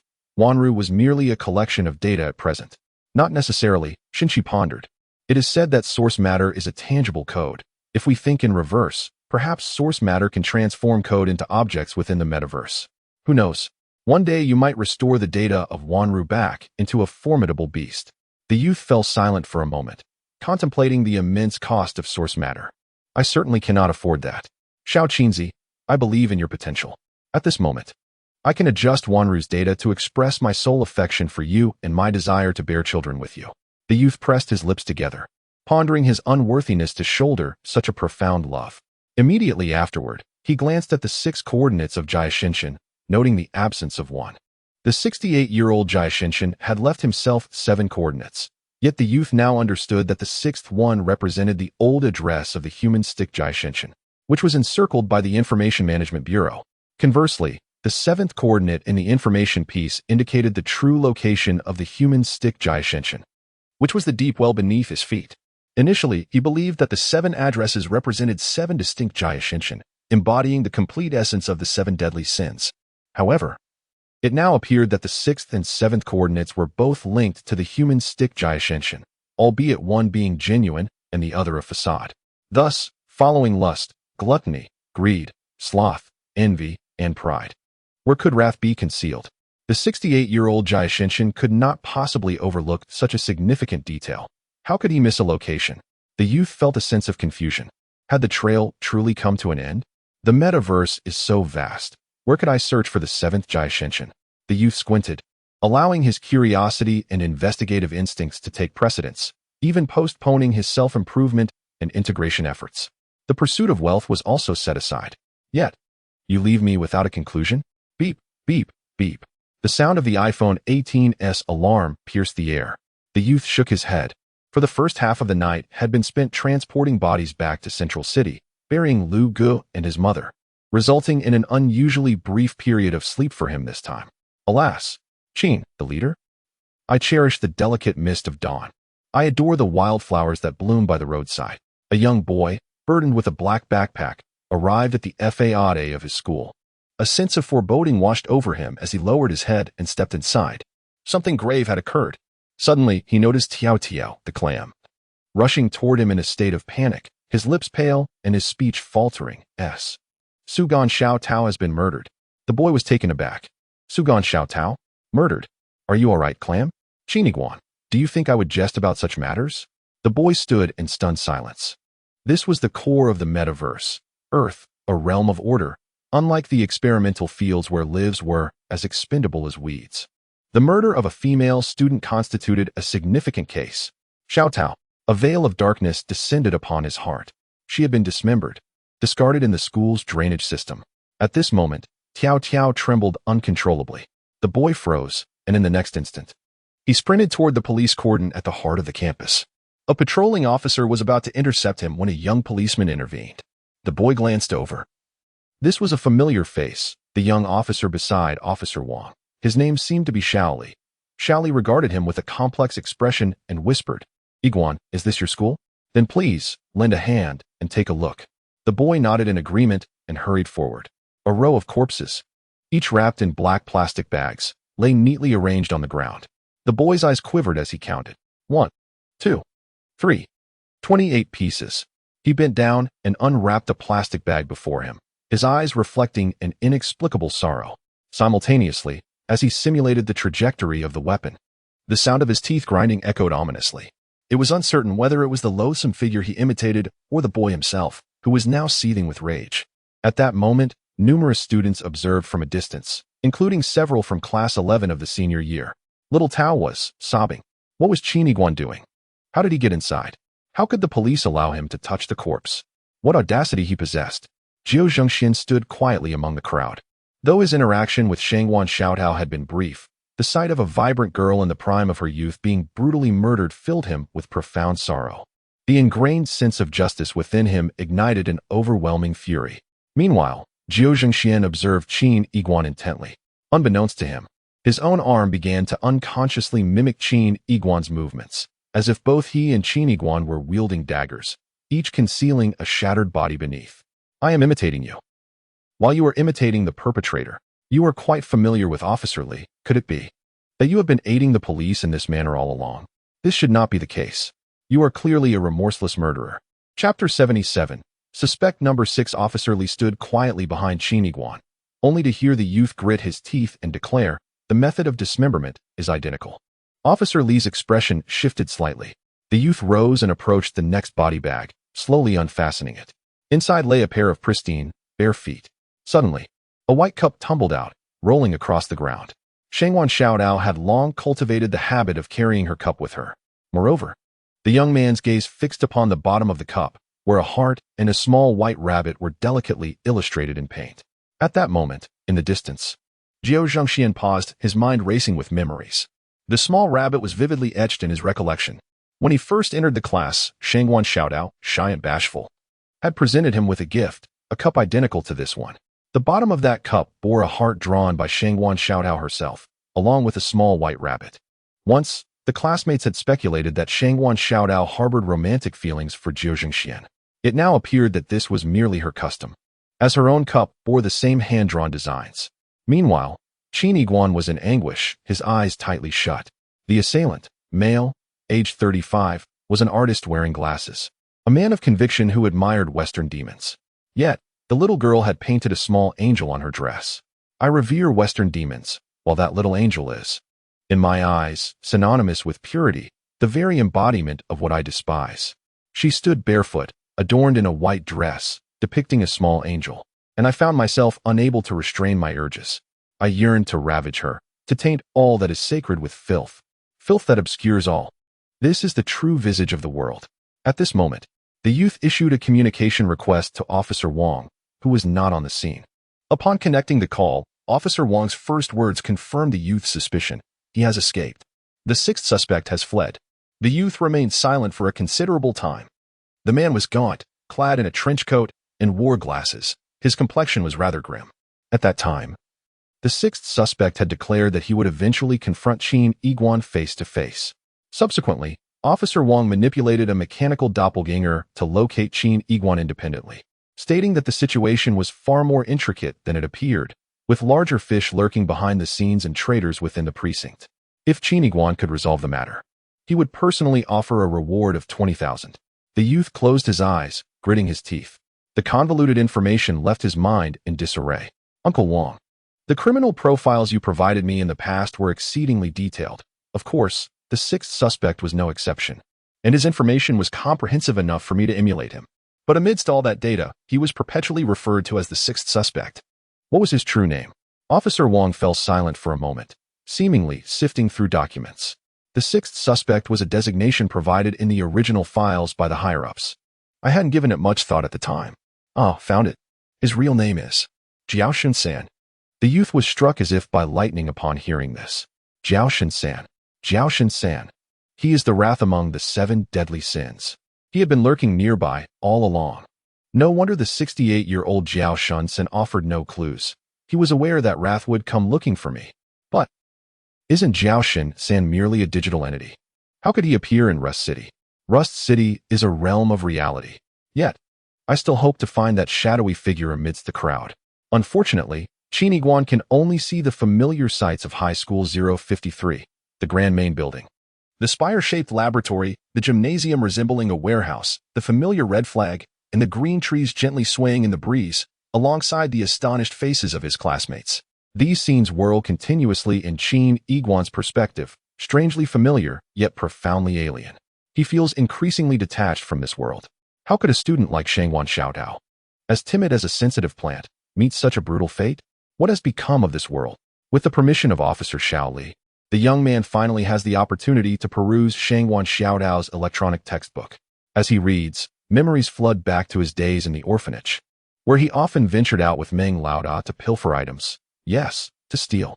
They typically targeted antiquities, electrical cables, computer monitors, mechanical watches, including that iPhone he still uses to this day. They would sell these discarded treasures for a meager reward. Whenever they passed through Rust City, they would always encounter a little girl begging in the same spot. To call it begging would be inaccurate. Her clothing was not in tatters. The girl held up an empty screen, saying, "I want to keep studying. Help me raise money for a nutrient pod. And if you have any spare change, please give some." Raising money for a nutrient pod? How absurd. Back then, Meng Jiaj was struggling with a runny nose. And now this forsaken child has no sense of morality left. We were thieves, yet she is far worse, outright deceiving. 7-year-old Qin Guan gazes at the little girl, who is almost of the same age as himself. Although the girl boldly demands money, she evokes no sympathy whatsoever. However, Qin Guan senses a certain tenacity hidden within her large, watery eyes. Since that moment, although Meng Laoda feels a pang of sorrow, he refrains from dissuading his brother, often tapping Qin Guan on the head and asking, "Are you foolish?" Qin Guan even suspects that a multitude of his psychological ailments has been unwittingly provoked by Meng Laoda's playful taps. Suddenly, one day, the little girl vanished. Meng Laoda remarked, "It's no surprise she left. You are the only client on this street. They cannot sustain themselves and have relocated." At that time, Qin Guan scratched his head, reminiscent of the child in an ancient, seemingly candid photograph within Shangwan Xiaodao's electronic textbook, dressed in an orphanage uniform and scratching his head in confusion. Beneath the photo, a handwritten note in a youthful script reads, "Little orphan, the money you gave me isn't even enough to buy a screw. But my father has suddenly been entrusted with an important mission by the metaverse government. I'm going to school. Many years have passed, and I was pleasantly surprised to discover that we had become high school classmates. Qin Guan, when will you finally recognize me?" Chapter 78, Pursuit Iguan. What are your thoughts on this matter? In the classroom of Class 11, Year 3, only Officer Lee and the young man remained. I find myself somewhat disillusioned with this world. A profound silence enveloped the classroom for an extended period. Officer Lee appeared to contemplate deeply before stating, "Iguan, to me. You are still a child. You truly ought not to perceive matters in this manner." "Oh, you are inquiring about the case," the youth replied calmly, as if he had only just comprehended Officer Xiao Li's question. "The 6th suspect is aware of my existence and is able to escape from prison at will, which indicates that there must be a traitor within the police department." With that, the youth turned his gaze toward Officer Xiao Li, maintaining his tranquil tone. "It wouldn't be you, would it?" Officer Xiao was taken aback for 3 seconds before forcing a smile. "Heh, how could that be possible?" Subsequently, he rambled on about his subordinate position and how he lacked the capability to orchestrate such a scheme, among other things. However, the youth had already tuned him out, as if he had muted his hearing entirely. He immersed himself wholly in the persona of the 6th suspect, Rage Jiaoshan-san. His head hung low. Upon discovering that the 6th suspect was indeed Rage Jiaoshan-san, a crucial piece of information had been added to the Shadow Syndrome, Rage. Qin Guan's eyes darted with intensity. His teeth clenched tightly, and an inexplicable fury burned within him, as if the slightest displeasure could trigger an outburst of wrath. All the electronic textbooks in the room were arranged meticulously, save for one that lay askew on a nearby desk, which incited his wrath. Although the classroom was quiet, The sounds of the guards and students outside echoed in a bustling cacophony, further fueling his anger. Even a ladybug, flapping its wings, landed on the glass window, leaving behind blobs of yellow sticky substance. This too ignited his fury. Thus, the sixth suspect's world was revealed to him. The youth found himself grasping the thought processes of the sixth suspect. The reason he arrived at number 053 high school was due to Chiniguan. The youth had once apprehended him, inciting his fury. Yet, Shangguan Xiaodao was an unexpected discovery. A beautiful, pure girl who adored painting little animals. Number 6 was consumed by rage. Yearning for a frenzied revenge against Chiniguan, merely extinguishing his life seemed far too mundane. He sought to torment him. As number 6 perused Shangguan Xiaotao's electronic textbook, he uncovered her connection to Chiniguan. Thus, he took action. He aimed to plunge Chiniguan into a chasm of profound guilt and immense regret. However, the youth's gaze twisted, as if he had reverted to the persona of number 6, a suspect. Such an intriguing scene. How could I possibly miss it? Yet, I dared not remain at the scene. There was that perverse detective Chiniguan, along with a throng of police officers. I needed to select a vantage point, one that would allow me to witness the unfolding drama in the campus while ensuring my safe departure. Or perhaps, my current position occupied a liminal space, teetering between presence and absence. At that moment, Chiniguan tugged at his hair. Where was he situated? In an instant, Chiniguan abruptly lifted his gaze, peering through the window at the horizon, where a magnetic levitation train sped across the sky. Once, Teacher Qing had taken all the students to the experimental field to experience a new world. Aboard that very train, with a peak speed of 2,300 kilometers per hour, it journeyed toward the experimental field. Furthermore, this train passed directly above the campus. A new train arrived every 25 minutes, slowing down as it traversed the city, lingering above the campus for approximately 5 minutes. The young boy stepped forward, gazing upward through the window in astonishment at the train that had inexplicably come to a halt. Xiaoli quickly interjected, explaining that the train might be delayed due to a malfunction or unruly passengers. The boy's eyes sparkled with intensity as he turned and caught sight of the electromagnetic pistol holstered at Xiao Li's waist, a device exclusive to law enforcement capable of deploying an electromagnetic net to ensnare fugitives hundreds of meters away. He swiftly seized the weapon from Xiao Li's side. With a powerful swing of his fist, he shattered the glass window, his right hand now dripping with blood, yet he paid it no mind. Without hesitation, he leaped through the opening. Fortunately, the exterior of the teaching building connected seamlessly with the roof of the basketball gym, a drop equivalent to 3 stories. The boy sprinted forward with fervor. This was not a testing ground, and the ominous words of shadow syndrome did not flicker in his periphery. Relying solely on his physical prowess and parkour skills, he vaulted across various rooftops at breakneck speed. Ahead lay a chasm spanning a daunting 7 meters. With a sudden burst of energy, he leaped, executing 3 somersaults mid-air before landing on the rooftop of another building, absorbing the impact and springing back to his feet.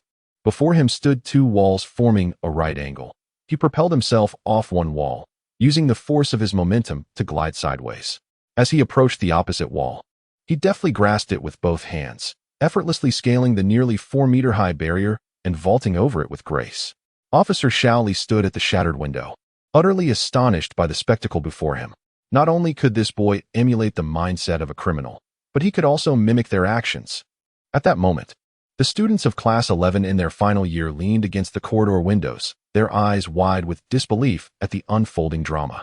Is that Chiniguan? How can he be so swift and possess such remarkable jumping ability? Is that truly a jump? It appears more like he is flying just a tad too low. Why is it that this has never been apparent before? The violent district? My goodness, how did he manage to get past that? Is he even human? During judo class, he was rather timid, unwilling to spar with the aggressive bear. At this moment, the aggressive bear was internally scoffing. How dare he refuse to spar with me? He has 101 ways to eliminate me. Just as the classmates stood in astonishment, a white figure darted past them. It was the usually gentle Jiujing Xian, whose body shot forth like an arrow released from its bow. Leaping from the window and scaling the cafeteria's rooftop, which stood a staggering 9 meters high. Following that, Jiujing Xian moved with astonishing speed. Though lacking the flamboyant grace of Chiniguan, he displayed remarkable agility, akin to a specially trained soldier, effortlessly overcoming various obstacles and executing long-distance jumps, closely trailing Chiniguan. The classmates were left speechless. When did this happen? We have not one, but two prodigies in our class. Chapter 79, Confrontation Before Long. The dark silhouette of Qin Iguan appeared in the distance, atop a building that soared several stories high. Directly above, a temporarily halted maglev train loomed. Qin Iguan made a tremendous leap, extending his right hand with great effort. But this was not a station. The train remained perched at a considerable height. In that moment, it seemed as though the dark figure's upward momentum faltered, suspended in midair. The classmates were struck with terror. Was he attempting to board that train? Yet his leap lacked sufficient height. Look, he is falling. It is over. He shall meet his demise. Indeed, the young boy's body began to descend like a fallen leaf. In that very moment, a brilliant blue light suddenly illuminated the scene. The boy launched the electric net he held, which adhered to the train's carriage.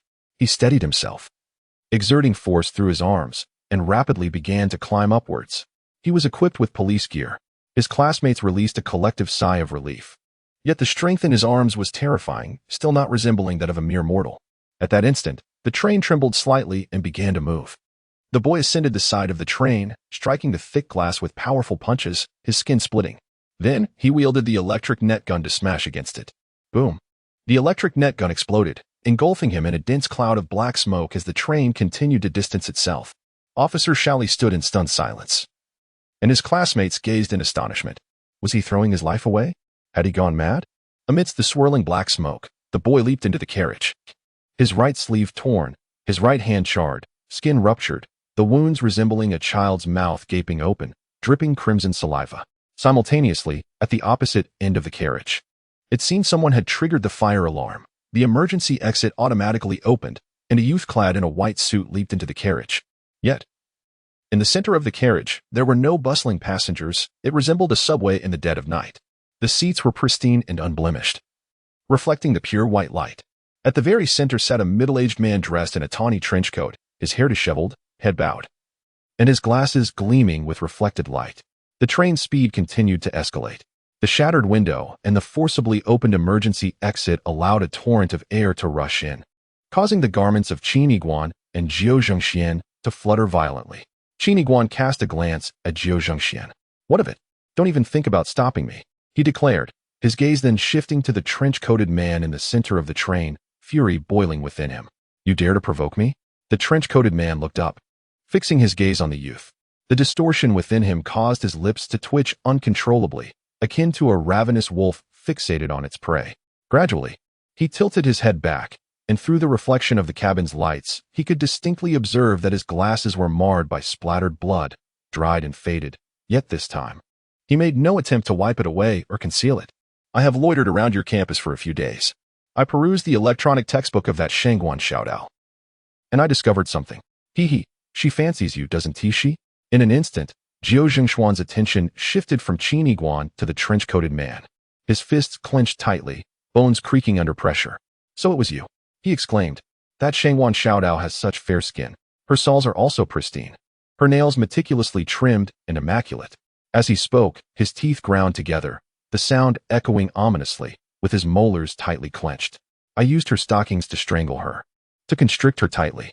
She struggled desperately, her clean and smooth soles kicking at my legs, but it was futile. After I had suffocated her, with a blade slicing through her flesh, the sensation resembled that of cutting into a delectable cream cake. But then, the twisted expression abruptly vanished, replaced by a curious gaze. Qin Iguan, she is the little girl you once aided in your youth. Do you recognize her? It was a moment steeped in profound regret, a yearning for atonement, the bittersweet realization of a reunion. Yet, the youth at that moment responded with a warm smile, affirming his recognition. However, in the next instant, all traces of emotion vanished from Qin Iguan's visage. He lunged forward, seizing the hair of the man in the trench coat, forcefully driving his head towards the ground, while simultaneously raising his right leg to deliver a brutal knee strike to the man's face. The impact resounded with a thud. The man's countenance was left a bloody mess, his glasses shattered, shards embedding themselves directly into his eyeball. At this juncture, Jiao Zhengxian suddenly shouted, Qin Iguan, do not kill him yet. He must have accomplices lurking behind him. Kill me? Just the two of you? Despite his grotesquely disfigured face, the man in the trench coat erupted into laughter. In an instant, he surged to his feet, delivering an elbow strike that sent Qin Iguan flying against the rear compartment. Yet, At that very moment, Jiao Zhengxian charged in, launching a punch aimed at suspect number 6's face. With a resounding thud, suspect number 6 effortlessly grasped Jiao Zhengxuan's fist, and with a powerful motion, he flung Jiao Zhengxian over his head. Jiao Zhengxian executed a somersault midair, landing at the opposite end of the compartment. Before them stood the sixth suspect, methodically extracting shards of glass from his own eyes, derisively stating, "Though this is the core of the metaverse, where logic prevails, it is equally a realm of advanced technology." Have you ever heard of a technique from the bygone era called cyborgs? A warning bell rang in the minds of Jiao Zhengxian and Qin Yiguan simultaneously. He has been transformed? The man in the trench coat then turned his gaze toward Qin Yiguan, declaring, "You possess a peculiar psychological condition that allows you to mimic various murderers, mastering their techniques. Yet, despite your imitations, you remain an ordinary person, do you not?" He then shifted his attention to Jiao Zhengxian, adding, "As for you, after undergoing extensive training, your combat prowess far exceeds that of a typical student, but, despite your training, you too are merely an ordinary individual, are you not?" Slowly, the man in the trench coat withdrew a gleaming dagger from his coat. At that moment, in his eyes, Qin Yiguan appeared as if he were merely 28 dismembered corpses. A flicker of cold light flashed as the man gripped the knife, lunging directly toward Qin Yiguan's eye socket. Qin Yiguan crossed his arms, bracing against the assailant's wrist, only to feel a force far greater than that of a mere mortal, akin to an impenetrable hydraulic press, pressing inexorably closer to his face with the dagger. In that instant, the sixth suspect seemed momentarily dazed, his body remaining utterly still. Yet, he seized the momentum to lean back, delivering a powerful kick to Qin Yiguan's chest, while simultaneously elbowing Jiao Zhengxian in the ribs. Boom! Both were thrust backwards simultaneously. Although they lacked sufficient strength, the two should have had a chance of victory through their 2-to-1 advantage, provided their coordination was adequate. Unfortunately, their collaboration was utterly fragmented. At that moment, Jiao Zhengxian slightly lowered his head and intoned, "Shadow Syndrome, Qin Yiguan." The youth was momentarily taken aback. In the next instant, their forms and movements reluctantly synchronized. Their coordination was relatively harmonious, one attacking while the other defended, exploiting every opening. After nearly 10 minutes of fierce combat, they began to synchronize in another aspect as well, simultaneously enduring the onslaught. Jiao Zhengxian roared in indignation, "Qin Yiguan, your shadow syndrome is nothing but a feeble blow." To which Qin Yiguan gritted his teeth and retorted, "I never expected you to be so eager to learn." In that very moment, the sixth suspect bore a sinister grin as the dagger in his hand lunged toward Qin Yiguan's neck. The youth had nowhere to evade. At that instant, his vision began to blur. The interior of the carriage appeared normal, yet the scenery outside the window grew increasingly surreal, transforming into a series of interconnected colorful bubbles. Qin Yiguan's senses rapidly dissipated as a notification echoed in his ears. "You have entered the experimental field. Virtual helmet information capture is restricted. Forced exit imminent."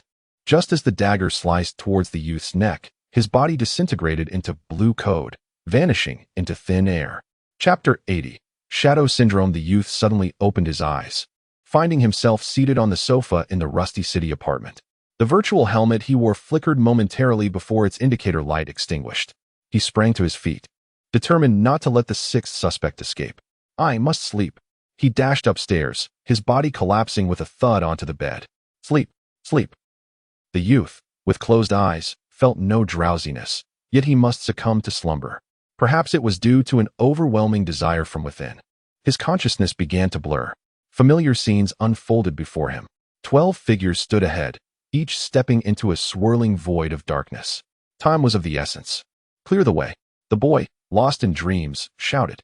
Yet, the 12 figures before him dissipated like smoke swept away by a tempest. The train passed through that barrier. Or perhaps, this so-called barrier existed solely within the hearts of the Forsaken, like Qin Yiguan. At this moment, Jiao Zhengxian, his battered form gradually straightening, perceived his own data, information that could only be revealed within the confines of an experimental field. Compatibility at 68. Casting a glance at the spot where Qin Yiguan had vanished, he silently shook his head. Turning his gaze to suspect number 6, his eyes sharpened with intensity. "Mind, activate my augmented reality." At this instant, clad in a pristine white suit, Jiao Zhengxian found himself enveloped by twisting black mist, resembling myriad delicate tendrils writhing in the air. Upon closer inspection, one could discern flickering blue codes hidden within these tiny appendages. Huh. Suspect number 6 sneered, I know your background well. You claim to be righteous in your immaculate white attire, yet I alone understand that your powers stem from darkness. Your father subjected you to the shadows, tormenting you for 18 long years. Jiao Zhengxian remained silent, the black tendrils emanating from his form continuing to grow. Thus, the 6th suspect sneered, proclaiming, deep down, you are merely a submissive wretch, a sniveling creature that can only weep in the shadows. Yet, at the command of your father, you must stifle even your tears. Such absurdity. In that very instant, Jiao Zhengxian's ears were suddenly filled with the unmistakable voice of his father. It emanated from nowhere, yet resonated with unparalleled clarity. Zhengxian, he cannot face the public, thus, you must rest for a while and await in silence. In a fleeting moment, Jiao Zhengxian's demeanor deflated, his expression vacant, as if he had lost his sanity, meekly responding, yes, father. Heh. The 6th suspect wore a grotesque smile, his countenance shrouded in gloom. As for that Qiniguan, according to our agreement, I still have 7 days to torment him at will. Unbeknownst to the 6th suspect, at this very moment, several aircraft from the Information Management Bureau were rapidly approaching from the rear of the train. In the next instant, the ceiling of the train suddenly warped in a bizarre manner, as if a wave had emerged, slowly unveiling a portal connected to another realm. The 6th suspect gazed upward in confusion, wondering, what is that? A shadow cascaded down from the opening, crashing towards the 6th suspect's face with a mighty punch. Bang! The 6th suspect's head jerked to the side, blood trickling from the corner of his mouth. Exceptional Zone B05, Shadow Syndrome, Judo Maniac. Exceptional Zone B05, Shadow Syndrome, Muay Thai Fighter. With a surge of strength amplified by 300, an array of mixed techniques was unleashed by Qiniguan, fists raining down upon the 6th suspect. Thud, thud, thud. The 6th suspect was struck repeatedly, staggering backward, his face once again stained with blood. It appeared that upon entering the experimental field, one could undergo a transformation. Strength, seemingly amplified threefold. Suddenly, the 6th suspect let out an eerie laugh, proclaiming that his modified physique had experienced a staggering 1200 increase in power. With a swift motion, the dagger sliced through the air, inflicting a deep gash on the boy's arm, blood gushing forth. The 6th suspect laughed heartily, taunting, with a disparity of 9 times. How could you possibly defeat me? The boy narrowed his eyes. A 1200 enhancement translates to 12 times the original strength, does it not? Godforsaken. Can you assist me in calculating his physique and muscle data? He inquired.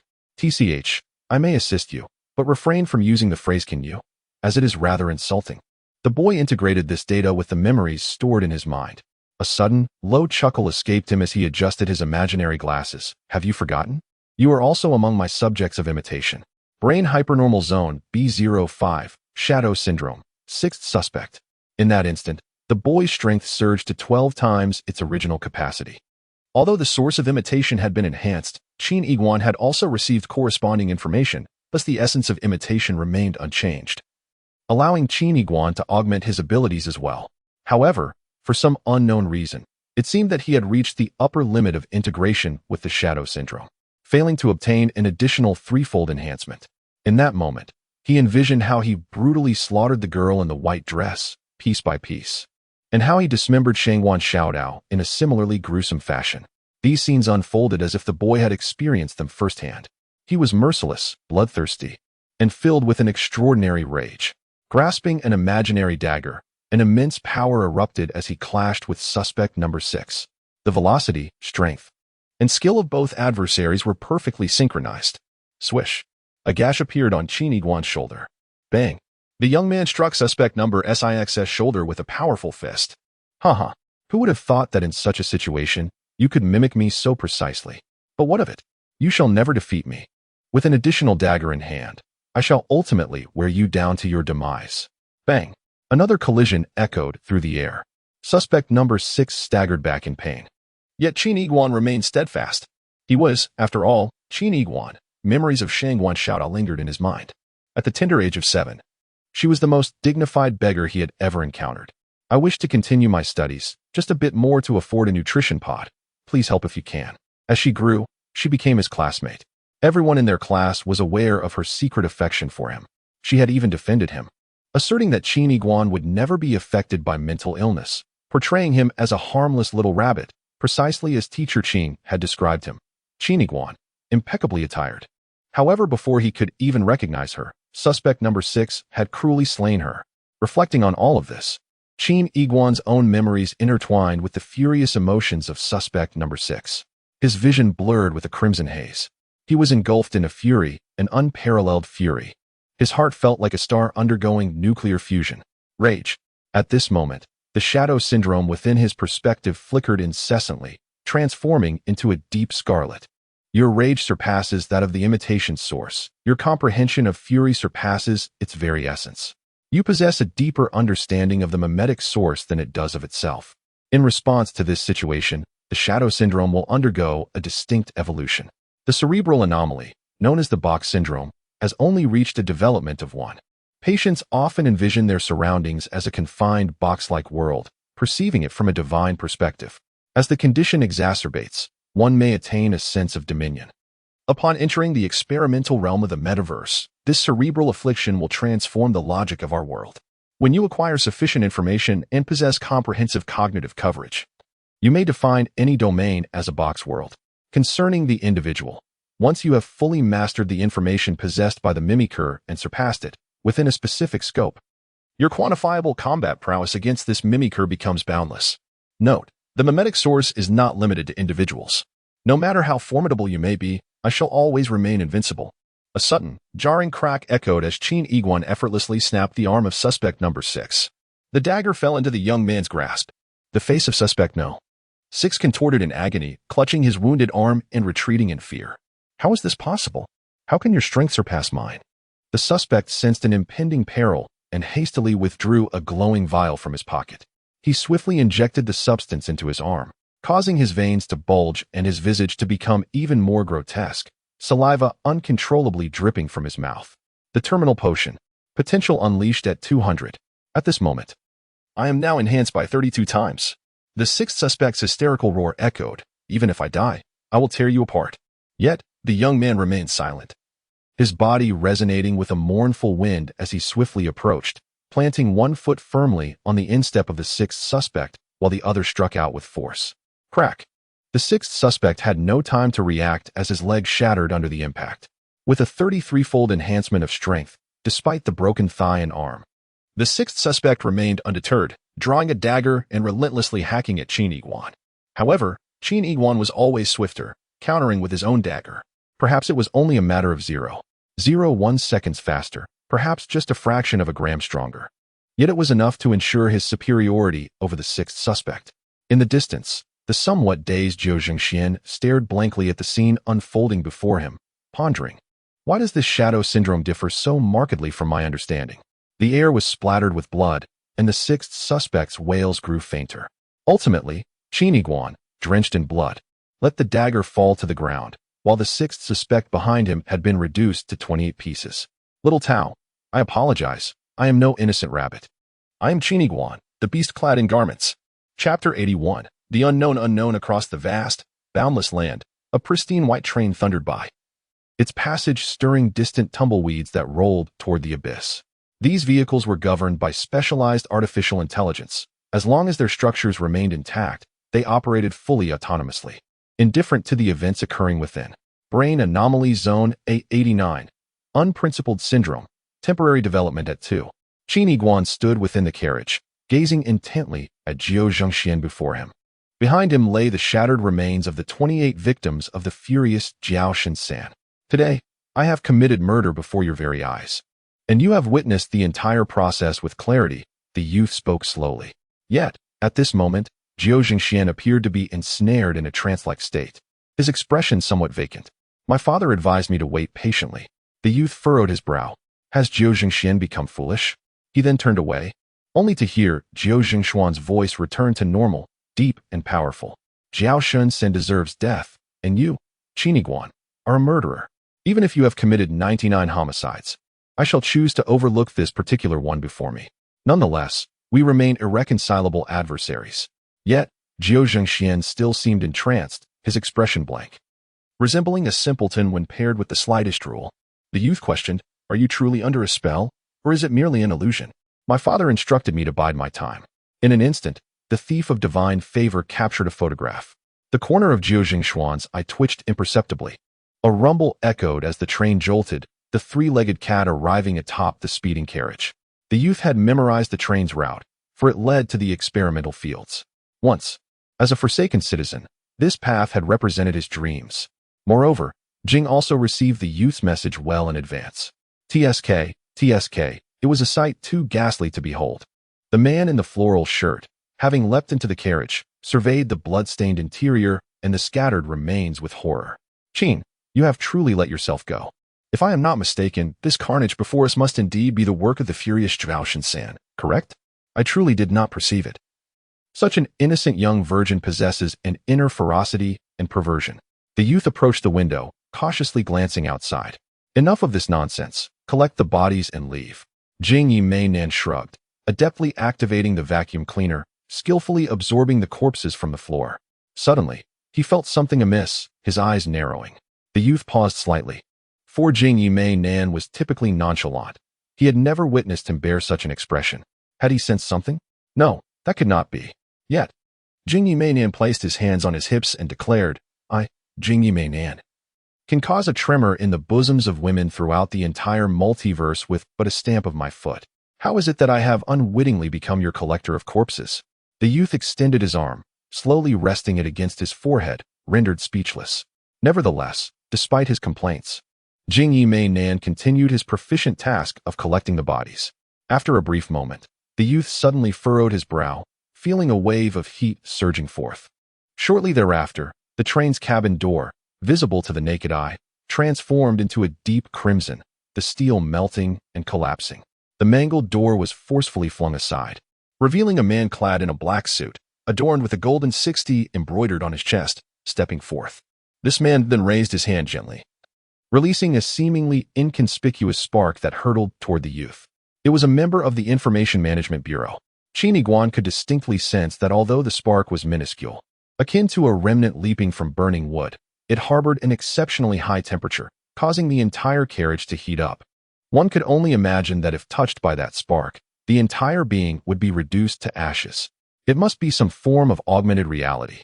With a decisive motion, the youth activated the liquid black hole. An overwhelming darkness instantly enveloped the entire compartment, causing everyone to lose their sight simultaneously. In the midst of the chaos, the handsome man, Jing, felt Qin, the leader, grasp his shoulder, expertly flipping onto the ceiling of the carriage as the three-legged cat soared rapidly into the sky, escaping in the blink of an eye.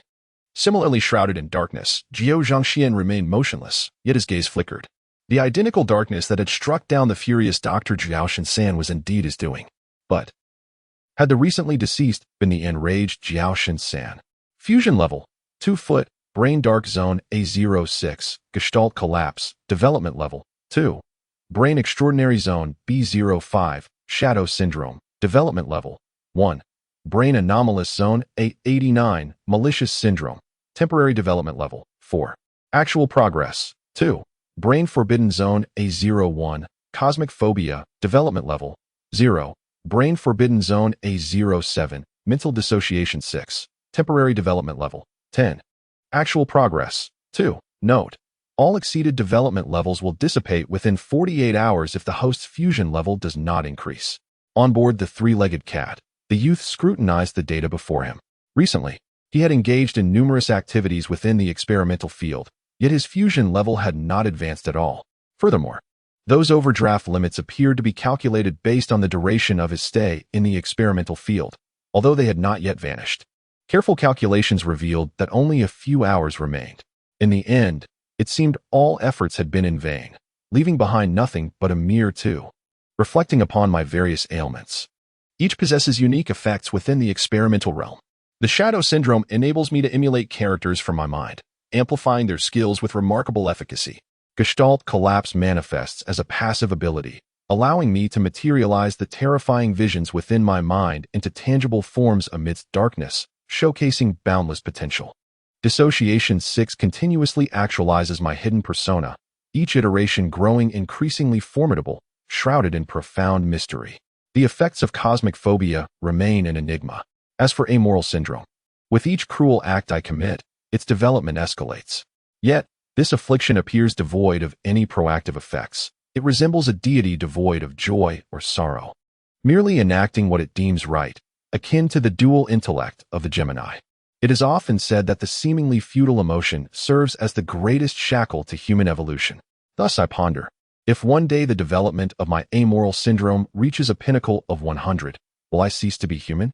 Indeed, at that moment, I overheard a handsome young man exclaiming into his communicator, urging someone to wait for him in the back garden, cautioning, "Don't let your husband find out. Make sure to clean up." The youth frowned, exclaiming in frustration. Chapter 82. Temporal Rewind. What of the recent box syndrome? Why has it vanished? The opponent's known combat prowess is limitless. The words invincible were tailored precisely for it. The youth gazed at his information panel, engulfed in confusion. The voice of the Forsaken echoed, stating emphatically, "I have already told you." Under certain specific circumstances, the phenomenon known as the shadow syndrome can manifest variations only when one's comprehension of the imitation source reaches a certain threshold. Although the conditions for this ability are indeed stringent, it is undoubtedly a remarkable skill. Defeating the Rage Deep 3 is merely the initial demonstration of its potential. As I perceive it, once one has attained an intimate understanding of a particular realm and acquired a deeper insight, one can envision this realm as a box. Subsequently, all inhabitants of this world, and even all species, can be quantified by you, granting you boundless combat prowess. The deity of abandonment amplified his voice, asserting, in other words, when you know, it equates to victory. However, acquiring such extensive information is no simple feat. That individual, adorned with a golden 60 embroidered on his chest, could it signify a fusion rate of 60? In this light, it appears that Jiao Zhengxian possesses considerable prowess. And what of my own fusion rate? I have done all that I could, even taking the lives of a few. Have I yet to discover the key? The youth then glanced towards the data storage in view. The 6 Rage Deep 3s have now transformed into 34. Despite being digitized, the Rage Deep 3 still accounts for 28 fragments. The deity of abandonment remarked, 7 Rage Deep 3s have been successfully collected and have now become pure data. Consequently, a container is still required. Much like pouring a pile of loose sand into a mold to form a shape comprehensible to the human mind. The container, the shape. In the boy's mind, there was but one answer. It was the youthful Jiao Shinsan, who had aged merely 1 or 2 years, now situated within the research institute. The moment to unveil everything had arrived. The 3-legged cat vessel once again descended upon the supply station of the aerial fortress at the research institute. The rumors of Professor Jiao Shinsan's demise had proven false, allowing normalcy to return to this place.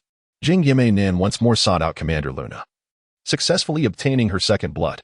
Meanwhile, Qin Yiguan stealthily infiltrated the aerial fortress once again, entering through the familiar ventilation duct. However, this time, all the access controls and detectors within the fortress were operational, compelling the boy to rely on the shadow syndrome concealment technique. After considerable effort, he finally gained entry. Beneath him lay the familiar conference room, where stood a figure he recognized all too well. He had been declared dead. The incredibility of this moment was overwhelming. The boy quietly observed through the grate.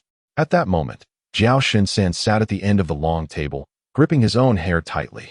The table was strewn with piles of electronic documents, all awaiting signatures. The boy squinted, scanning the files, noticing that Jiao Shinsan trembled as he clutched the electronic pen, seemingly on the verge of signing a document. Yet, ultimately, he set the pen down, his expression contorted in anguish as he closed his eyes. I cannot be so irresponsible. Though I cannot comprehend, I must not authorize. If something were to go awry, it could harm others. I cannot do this. He lowered his head, continuing to tug at his hair. The young boy listened quietly, his mind already forming a conjecture. It seemed that Dr. Jiao Shinsan's digital avatars were not merely 7, but rather 8. The entity beneath his feet was undoubtedly the 8th. Clearly, after the true Jiao Shinsan's demise, this 8th incarnation emerged to dispel various rumors. However, it remained a mystery how he had developed. His mind bore no trace of knowledge whatsoever. At this moment, he was utterly unqualified to undertake Dr. Jiao Shinsan's duties. The boy pondered for a moment, twisted the screws beneath him, retracted his shoulders, and slipped out through the vent, landing in the conference room. In the distance, Jiao Shinsan was evidently startled. He gazed incredulously at the vent, and then at the boy who was realigning his bones. His expression was one of astonishment. Yet he refrained from shouting or summoning security. After a brief pause, Jiao Shinsan hurried towards the boy, exclaiming, "Qiniguan, you have finally arrived." In that moment, Jiao Shinsan was filled with immense excitement and fervor, resembling a long-time acquaintance of Qiniguan. "Qiniguan, I am deeply sorry. Strange memories of my youth have inexplicably surfaced within my mind. Though they do not belong to me, I vividly recall that at the age of 35, I cruelly took the life of your classmate. I am truly sorry." As Jiao Shinsan spoke, tears streamed down his face, overwhelmed by guilt. Qiniguan was momentarily taken aback, yet swiftly comprehended the entirety of the situation. Jiao Shinsan's memories were akin to a Russian nesting doll, with the elder self enveloping the younger, continuing this pattern until the largest. This is precisely what Jiao Shinsan articulated: the human consciousness is enigmatic and formidable, capable of traversing the realms of time and space. These elements intertwine through the continuum of time and space, simultaneously manifesting within your mind. Before you stands Jiao Shinsan, who is at least 66 years of age, undoubtedly retaining memories of all that has transpired before. In this very moment, the youth comes to an understanding. He recalls the first encounter with the 68-year-old Jiao Shinsan, realizing why he had preemptively unlocked all access points and silenced the alarms within the ventilation system, showing no surprise at his entrance.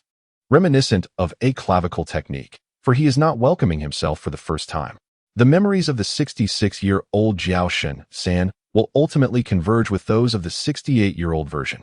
"Qiniguan, do you find yourself beset with myriad doubts?" The Jiao Shinsan before him gazes with regretful tears, locking eyes with the youth. The youth quietly nods in affirmation. Chapter 83. The weight of Jiao Shinsan. He is, indeed, the same individual you previously encountered, the 68-year-old Jiao Shinsan, the chief scientist of the Research Society. His corporeal form is afflicted by an incurable cancer, a condition that even the advanced nutritional chamber technology cannot remedy.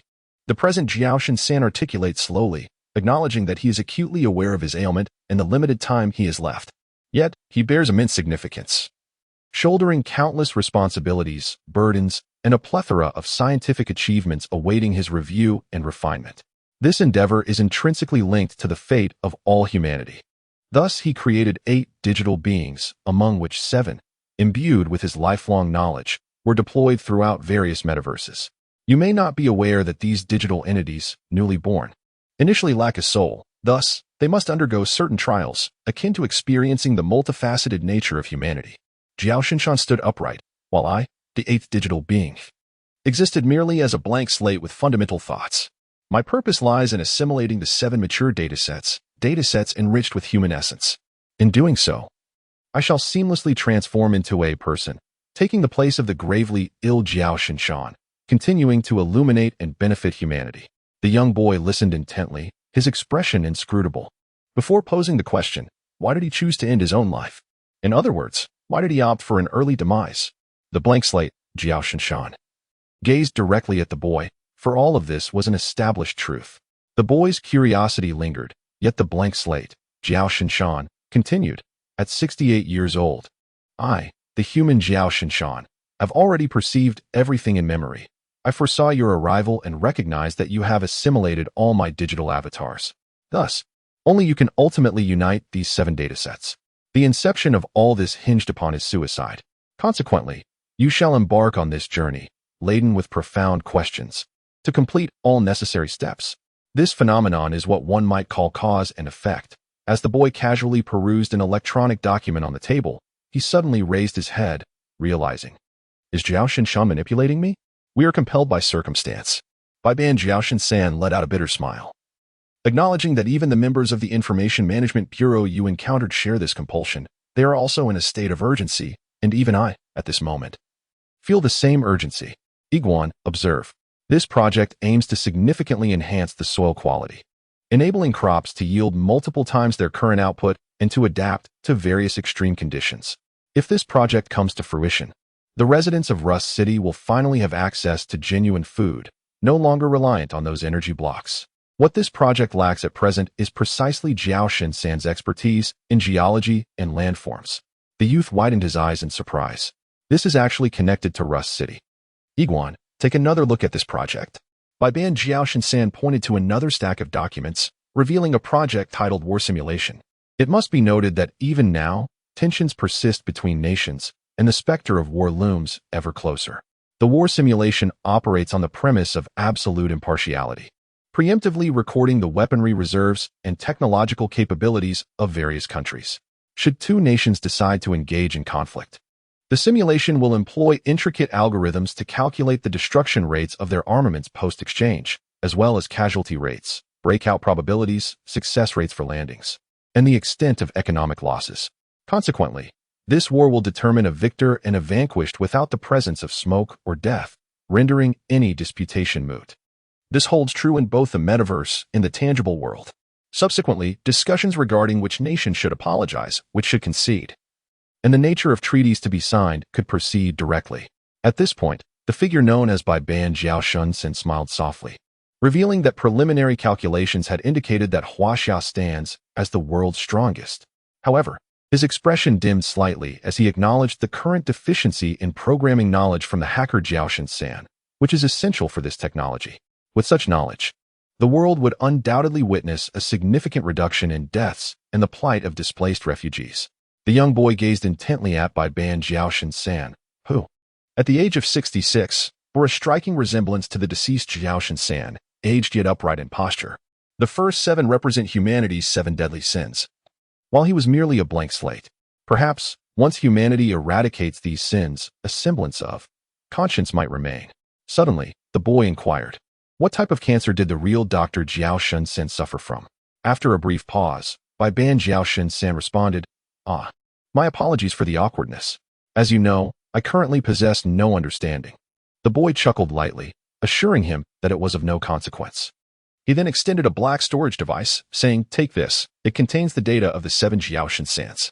After you integrate it, strive to contribute significantly to humanity.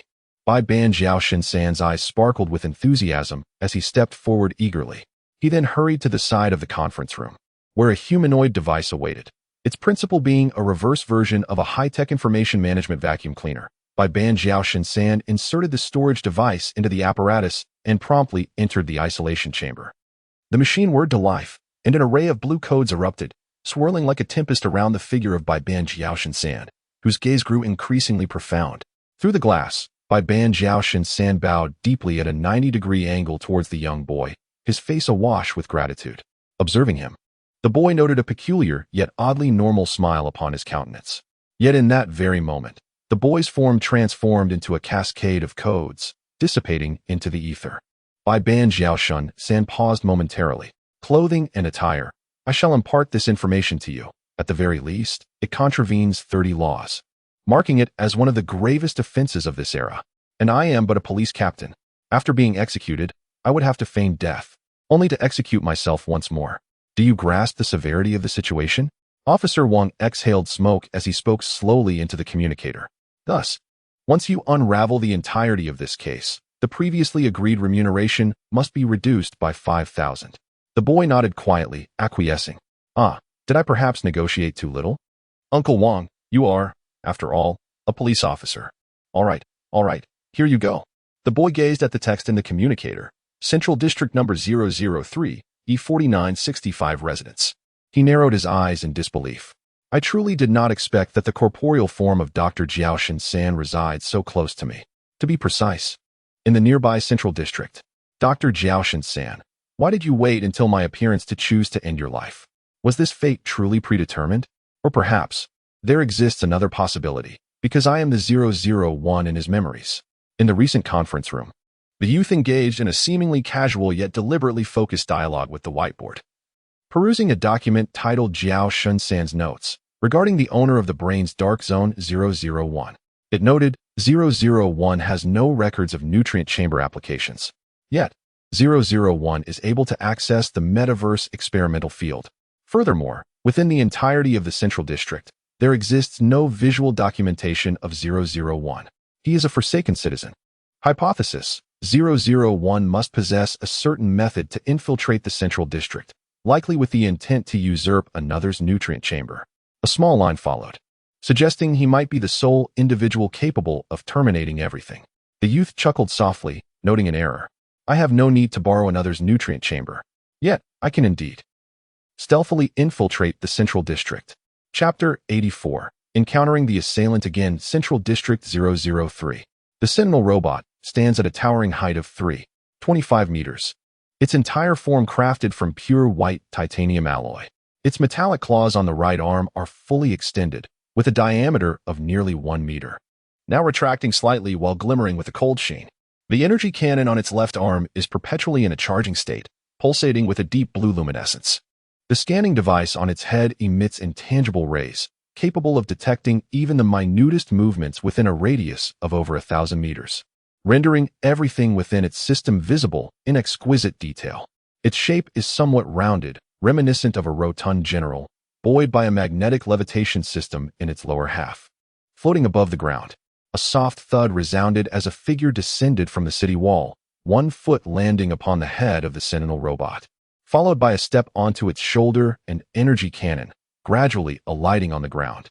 A youth, burdened by a black backpack and clad in a black jacket, stood contemplatively as the head of a Sentinel robot rotated slightly, fixating on the sudden appearance of muddy footprints on its arm, oblivious to the boy's presence. The robot nonetheless perceived the earth, which was once part of the natural realm.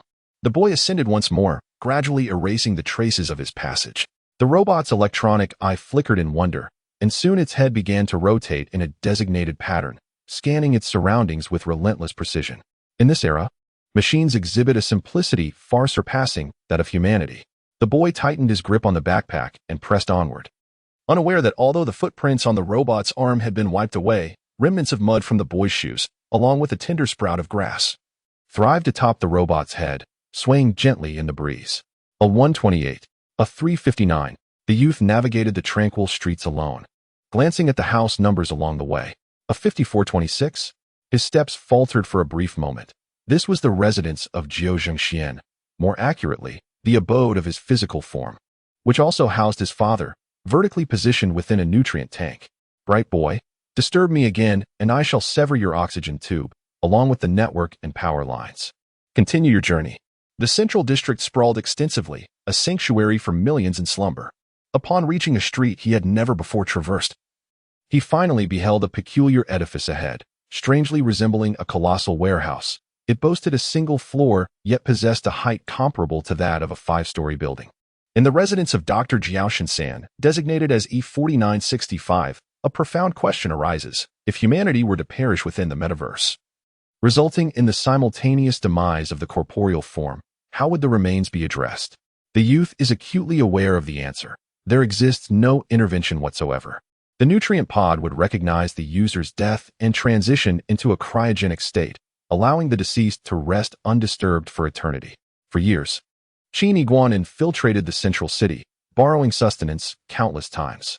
It was not uncommon to encounter the deceased. They cohabited with the living, potentially as neighbors or even under the same roof, perhaps as an intact family unit. In the bygone era, due to exorbitant burial costs, some resorted to purchasing residential buildings, sealing all windows to house their ancestors' ashes as a makeshift family tomb. Upon discovering this peculiar dwelling, neighbors were driven to madness, lodging frantic complaints and reports. Yet, in the current age, the populace appears far less discerning. Had Dr. Jiaoshan-san succumbed to cancer? Was the technology of the nutrient pod incapable of offering a cure? Hence, did he take his own life after leaving behind a digital avatar? A flicker of doubt crossed the youth's mind. The man himself was humble, gentle, and learned. Why then would he create 7 avatars of the 7 deadly sins? Today, he resolved to witness the body with his own eyes. Creak. A window on the upper side of the house gradually opened, regulated by the home's intelligence system as part of a timed ventilation mechanism. The youth dashed forward, utilizing a flower bed as a springboard, leaping up to grasp the edge of the bed, swiftly climbing atop. Crouching on the windowsill, he peered down into the interior, and his expression shifted in astonishment. The room was dimly lit, and a solitary figure stood quietly within. He was not in a nutrient chamber, but rather an individual standing alone. Clad in a dusty yellow trench coat, with disheveled hair and a gaunt face, he wore glasses. Who was he? The 6th suspect? Indeed. It was the notorious Rage-Deep 3. The boy's pupils constricted. There remained enigmas surrounding him. As a digital entity, why had he manifested in the real world? His essence was merely a collection of codes that could only be materialized within the metaverse. Moreover, regardless of his nature, he was dead, having torn himself into 28 pieces. Utterly lifeless, Qin Iguan refrained from acting rashly. Positioned above, shrouded in shadows, he was difficult to detect. He observed in silence for an extended period. An eerie stillness enveloped the air. Remarkably, the sixth suspect remained motionless as well. Suddenly, the boy grasped an unsettling realization. He approached closer and beheld the sixth suspect frozen mid-stride, one foot suspended in the air, utterly still, clutching an object that resembled a bomb. As he reached the front of the sixth suspect, the shadowy visage ignited a surge of rage within the boy upon a mere glance. Yet, the suspect's pupils were dull and lifeless, akin to ashes. The boy reached into his cloak and extracted the dagger that the sixth suspect carried, with a sharp sound. He slashed open the suspect's chest, revealing within a meticulously crafted mechanical body that had long since ceased to function. A mechanical doppelganger. The boy gritted his teeth. Although you exist as a digital being within the metaverse, you still possess self-awareness, capable of controlling robots in reality. You have exploited this to come into the real world to commit murder. No wonder you excel in mechanical manipulation. It is all to satiate your distorted and perverse psyche. What is this? The youth squinted, gazing at the bomb in its grasp. Are you here to obliterate the residence of Dr. Jiaoshin-san? To annihilate his corporeal form? You must be a tool for certain individuals. Fortunately, I shall end your existence before you can enact your sinister intentions. A cold glimmer flashed. With a swift stroke, the youth severed the synthetic skin from the robot's face. The machine, now a mere shell of its former self, had long since lost control and could no longer perform any actions. He turned his gaze towards the direction the robot had been observing. There stood a colossal curtain, towering 7 to 8 meters high, impenetrably dark. Behind that curtain lay Dr. Jiaoshin-san. Chapter 85, The True Replica Buzz. He pressed a switch on the side. The curtain gradually ascended, revealing a slanted nutrient chamber, slowly disclosing its base. It appeared immaculate and orderly, of an ordinary model. Buzz. As the curtain continued to rise, the figure within the nutrient chamber became visible. It was a bare man. Buzz. The curtain ascended further, unveiling the man's visage. He was aged, his hair graying, resembling a man of approximately 68 years. His eyes were closed, and though his countenance bore the marks of age and the corners of his eyes were lined with wrinkles, there remained a hint of integrity. Countless wires pierced through his scalp. It was Dr. Jiaoshin-san. Within the metaverse, he had made no alterations to his appearance, remaining identical to his real-world self. His body exhibited no signs of illness, as if he were merely in a tranquil slumber. The youth cast a glance at the void screen to the side, which displayed the message: user's physical health is stable, but in a vegetative state. Physically healthy. In a vegetative state? He was not dead. In the metaverse, sustaining fatal injuries could result in two outcomes, one being actual death, and the other, brain trauma leading to a vegetative state. A haze of confusion enveloped the youth once more.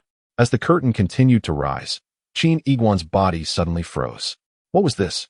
Above Dr. Jiaoshin-san's nutrient chamber, there were, astonishingly, 2 additional nutrient chambers positioned side by side. All the circuitry behind these nutrient chambers was interconnected, forming a shape reminiscent of an inverted character. With the ascent of the curtain, the 2 nutrient chambers were fully unveiled. To his astonishment, these chambers were also functioning normally, yet they were utterly vacant. The glass surfaces of the nutrient chambers bore 2 labels: Lust, year 2094, and Gluttony, year 2097, both indicating a status of brain death. The youth was inexplicably shaken. The curtain continued to rise.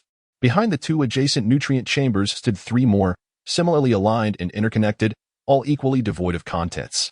The labels read: Greed, year 2099, Sloth, year 2104, and Envy, year 2098. The curtain ascended further. At this height, 6 meters above the ground, the base of the 3rd row of nutrient chambers slowly emerged. Without needing to glance at the labels, the youth already knew. Those chambers represented pride and wrath. They too were interconnected and entirely empty. Ultimately, the entire curtain was fully raised. The 4 nutrient pods, towering like a 9-meter-high fortress, stand resolutely at the forefront, mirroring the turmoil within the young heart. These pods emit a faint red glow from their circuit indicators. In this realm of silence and dimness, the lights do not resemble distant stars. Rather, they evoke the sinister gaze of demonic eyes. The youth's gaze ascends slowly towards the first nutrient pod. The data from Dr. Jiao was not transmitted immediately. Instead, it underwent a convoluted division, fragmented 7 times. This division occurred through individual nutrient pods, leading into the metaverse. The dates inscribed on these 7 plaques correspond precisely to the birth years of the 7 deadly sins. At this moment, the boy squints and perceives a flicker of starlight near the vicinity of Jiao Shinsan's right hand within the pod. Upon closer inspection, the interior of the glass pod bears the marks of a disturbance. Observing Jiao Shinsan's right index finger, despite the damage to his nail and the wounds that have healed thanks to the pod's medical functions, faint traces of desiccated blood remain. The youth approaches the nutrient pod, noticing that the glass interior has been forcefully inscribed with the letters JL. Could this be the mark made by a fingernail? The material of the pod is exceedingly hard. What could JL signify? The boy scans his surroundings and notices a dimly lit void screen to one side, resembling a home computer, though seldom utilized by its owner. It has the potential to share information from the metaverse if the owner so desires. The youth steps forward to the void screen. In the search bar, I type JL. In an instant, a background resembling a piece of stationery appeared on the screen, accompanied by a series of lines of text. I am Jiao Shinsan. I have been kidnapped. To be precise, my consciousness has been abducted. That day, I sensed something amiss and forcibly awakened from the metaverse. To my horror, I discovered that, unbeknownst to me, 7 nutrient pods had materialized above my head. Each of these pods is siphoning off my consciousness data. I was astounded. Moreover, I realized that my nutrient pod had been externally locked, rendering me unable to communicate with the outside world. No matter how I pounded on it, I could never unlock the hatch. Upon reading this, the youth cast a sidelong glance. Indeed, the metal surrounding Dr. Jiao Shinsan's nutrient pod had completely melted and fused together, effectively welded shut from the outside. The youth continued to read the message. 33 years ago, I became the chief scientist of the Research Council, the youngest chief scientist in history. Yet, merely the following day, a mysterious organization approached me, hoping I would join their ranks. When I deduced their intentions, I was utterly shocked, unable to fathom how such a cruel scheme could exist in this world. Of course, I rejected them, but I also realized that, even as the chief of the Research Council, I could not contend with them. Their first step. The B5 and B6 sectors have already attracted a plethora of renowned figures, including high-ranking officials from the metaverse government, distinguished scientists, and top-tier billionaires.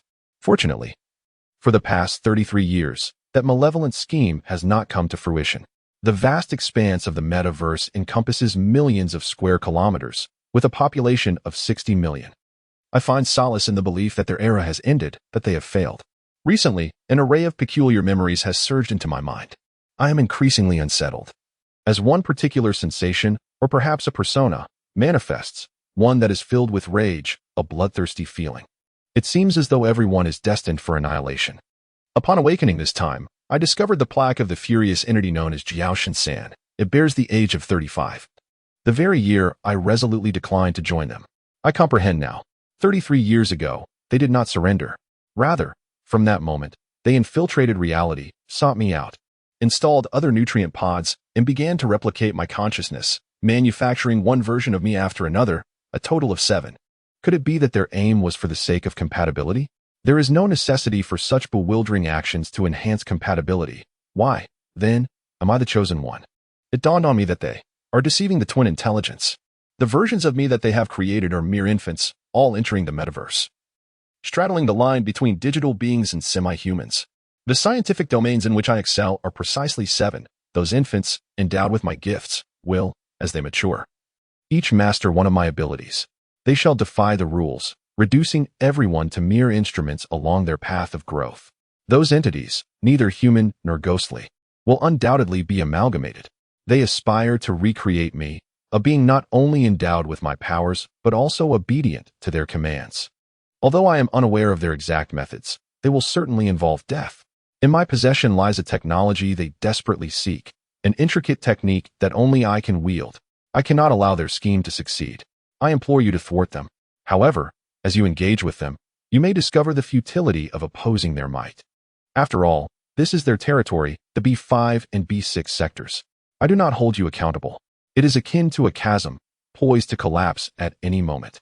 Thus, I beseech you, Do not log into the metaverse within the B6 and B5 sectors. Do not set foot there. The youth, having absorbed all this information, exhibited a flicker of uncertainty. The technology before him was not difficult to comprehend. He recalled human stick Jiaoshen-san, relating to the technological abduction of Wan Ro. It became evident that the relentless extraction of Wan Ro's data, culminating in integration, was destined for failure, even after 1,000,000 attempts. The true approach involves the complete severance of an individual's consciousness, with the criteria for this disjunction being the 7 deadly sins. All human actions stem from desires such as lust, gluttony, greed, sloth, envy, pride, and wrath. The fundamental logic of all behavior, or rather the primal motivations, are encapsulated in these 7 deadly sins. Sinfulness constitutes the essence of every individual. Take, for instance, the character of Jiaoshen-san from the true city of the world.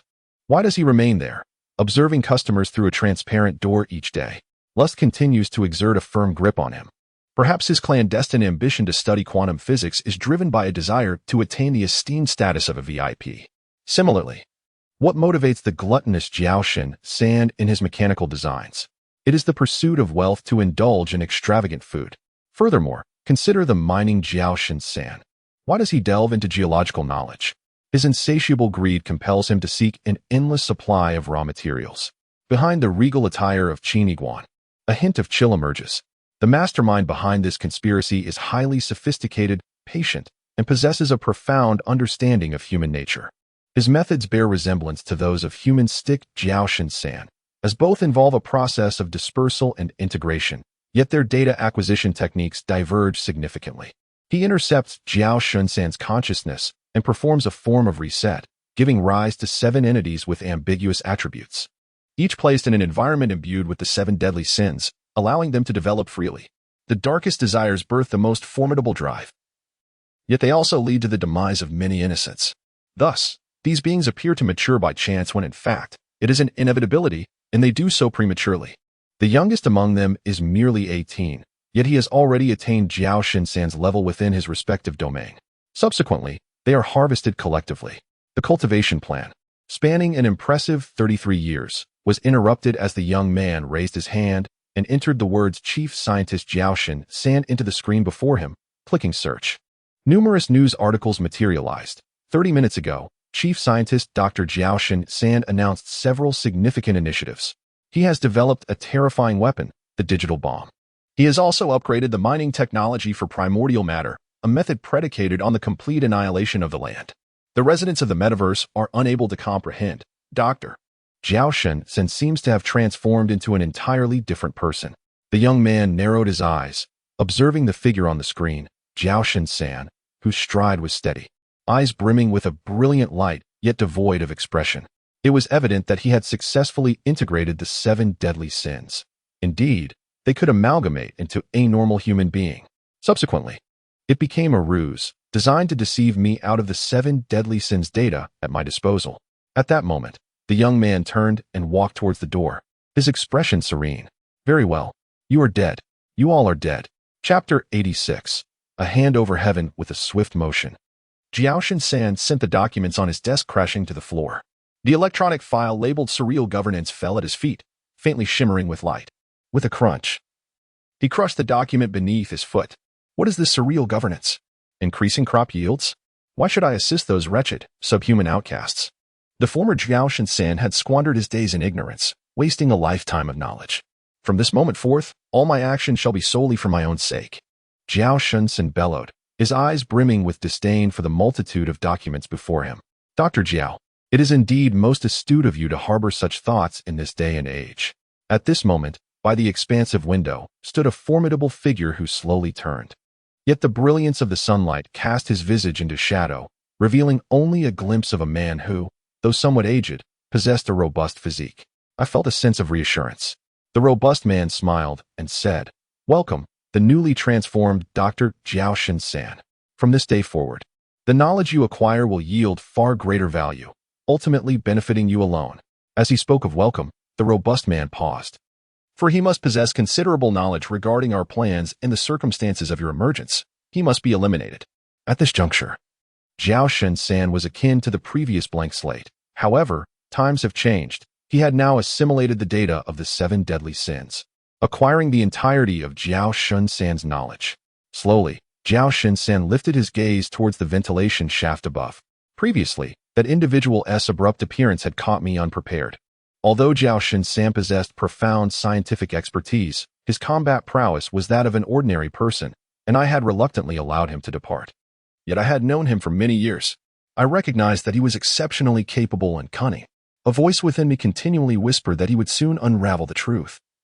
Given his nature, he would not easily swallow this humiliation, and he would undoubtedly return, specifically to this airborne fortress, to this very conference room. The majestic figure slightly raised his head, his voice brimming with confidence. Dr. Jiao, you needn't worry about such trivial matters. Since you have just joined us, it is my duty to showcase the strength of our organization. In 10 minutes, I will have everything arranged. Once that fellow arrives, he shall find it impossible to leave. Upon hearing this, Jiao Shunsan tilted his head slightly, gazing at the formidable figure. Killing Qiniguan was indeed a minor task. However, if we are to discuss the power of the organization, I must witness it in its entirety. I would like you to gather all the leaders within the organization here. Yet, the imposing figure hesitated for a moment. Jiao Shunsan promptly added, since this is a welcome, it should be conducted with sincerity. The brows of the majestic figure relaxed. This blank slate, Jiao Shunsan, was fundamentally an artificial intelligence. The first piece of information embedded during the compilation of his foundational data was an unwavering loyalty to the organization. It was akin to a spiritual brand, unshakable. However, this blank slate had now integrated all the data of Dr. Jiao Shunsan, inevitably acquiring a certain scientific arrogance. Very well. The imposing figure smiled. You are now truly Dr. Jiao Shunsan, indispensable to our plans. I ought to show you the respect you deserve. Dr. Jiao, he continued, allow me to introduce you. This is Su Zhou, the director of the Information Management Bureau for Sector B5. This is Qian Long, the chief of police for the B5 and B6 sectors. Here is Mo Baizong, the commander-in-chief of the Core Earth Special Operations Forces. And this is Bian Qin, the director of the Asset Management Bureau for B5. This esteemed individual is none other than the most renowned entrepreneur within the 2 major sectors, as well as the president of the Civil Currency Association, Jiang Chongqing. As I spoke, a robust figure gradually emerged from the sunlight streaming through the floor-to-ceiling windows, transitioning into the shadows. Once his eyes adapted to the dimness, his visage became more distinct, a square face, approximately 60 years of age, exuding an air of integrity. With a resonant voice, he introduced himself. It is a pleasure to meet you. I am Zheng Yong, currently serving as the director of the Progress Bureau for Sectors B5 and B6. Applause resonated softly as Jiao Shunsan clapped slowly, expressing his astonishment. Subsequently, his gaze swept across the faces of those present. The director of the Information Management Bureau. In this era, what holds the utmost significance? Undoubtedly, it is information. Possessing information equates to grasping the vital lifeblood. The chief of police for the B5 and B6 sectors? It is rare to find a leader overseeing both sectors' police forces. It is evident that your influence is exceptionally formidable. The commander of the Core Earth Special Forces, Major Mo. Your position transcends the sectors. You are a leader among leaders. Wielding the strength of the military, especially that of Huaxia. It is truly impressive. The director of the B5 Resource Management Bureau? In our plans, land is the most crucial element. With your involvement, everything will fall into place seamlessly. As for you, Jiao Shunsan gazed upon the imposing figure of the director of the Bureau of Progress, a newly established institution born in this new era. It appeared unremarkable, yet wielded the greatest authority. As its name suggests, the Bureau of Progress orchestrated all innovations and developmental policies, even guiding the metaverse government with a deft hand. Jiao Shunsan nodded repeatedly, acknowledging the immense power at the disposal of Director Zheng Yong. The formidable figure remained calm, chuckling softly at Jiao's admiration. In the conference room, the young assistant standing beside Jiao Shunsan bore a look of astonishment. So many influential figures gathered in one place. This assistant, having been devoted to research for years, had never encountered such grandiosity. Swallowing hard, he spoke. Dr. Jiao, you have always kept a low profile, rarely engaging with the outside world. What has prompted this sudden gathering? If word were to spread, it could stir rumors about your close ties with the political realm. Our research society has always upheld integrity. Xiao Xiao, how many years have you been with me? Jiao inquired. The young assistant straightened his posture, replying, "Doctor, it has been 7 years. I have served as your assistant for 7 years, contributing significantly to our work." Zhao Shinsan's hand slowly slipped into his pocket. "Xiaoxiao, do you comprehend the significance of today's meeting?" The student, only partially grasping the weight of the moment, lowered his gaze toward his esteemed mentor. Suddenly, a violent explosion echoed through the air as the young assistant's head erupted, his body collapsing lifelessly to the floor. Zhao Shinsan's countenance was shrouded in gloom as he toyed with the luminous beam pistol in his hand, gritting his teeth as he uttered, "This signifies that we hold dominion over sectors B5 and B6. Chapter 87.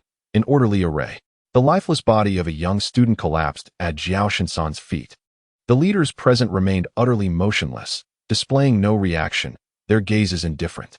Zhao Shinsan slowly rose, peering through the glass towards the exterior, where numerous scientists from the research institute busied themselves. The room they occupied was of a peculiar design, rendering the inner happenings invisible to the outside world and completely soundproof. The research institute boasted a total of 1,030 scientists, among whom 260 expressed their willingness to follow me. As for the others, Zhao Shinsan cast a glance at the pool of blood surrounding the student, pondering the so-called spirit of scientific inquiry and the notion of justice. They refused to stand by my side, and it pained me deeply. They betrayed me, just like my dear Xiaoxiao. At that moment, within the internal stronghold of the research institute, hundreds of men in black suddenly erupted forth, with 4 individuals at the forefront adorned with golden insignias bearing the number 60. Following the list in their hands, they commenced a merciless slaughter. In an instant, blood sprayed forth, accompanied by anguished cries. Many scientists, engrossed in their work and caught unawares, had their heads vaporized by a sanguine laser. Others, believing the assailants had come to seize their research achievements, clutched their documents tightly until their last breath. Among the remaining 260 individuals, trembling with fear, their pupils dilated, filled with profound terror. In truth, beyond the glass lies a scene reminiscent of hell on earth, where countless scientists of immense research value perished on the spot. However, within the glass confines, a group of high-ranking individuals gazed upon the chaos with an unsettling calmness. In a fleeting moment, the external bodies and bloodstains were meticulously erased with the aid of advanced technology. The assassins clad in black suits seamlessly changed their attire, masquerading as ordinary security personnel and janitors, before proceeding to engage in their orderly tasks. Meanwhile, for figures adorned in black suits, each emblazoned with a golden 60 on their chests, cast menacing glances as they gradually donned white lab coats. Zhao Shinsan turned his head, and a virtual screen materialized beside him, revealing a surveillance perspective of the very conference room where he had encountered Qin Yiguan on 2 occasions. Inside, Zhao Shinsan and the esteemed officials were convening a meeting. The room was filled with our holographic simulations, blurring the line between reality and illusion. In truth, their real selves resided within my specially developed barrier. This fortified space isolated various probing signals, capable of withstanding the impact of weapons with a yield of millions, rendering sight and even location concealed within the walls of the fortress. Furthermore, in the event of an assault, the barrier could independently launch a counterattack, ensuring absolute safety for all present. Zhao Shinsan narrowed his eyes, a glint of cold resolve flickering within. He was certain that Qin Yiguan would attempt to infiltrate the conference room and execute an assassination against him. Despite Zhao Shinsan's tireless dedication to discussing projects beneficial to the nation and its people with his esteemed colleagues, further reports will follow. Qin Yiguan's nefarious plot to assassinate the chief of the research committee is underway.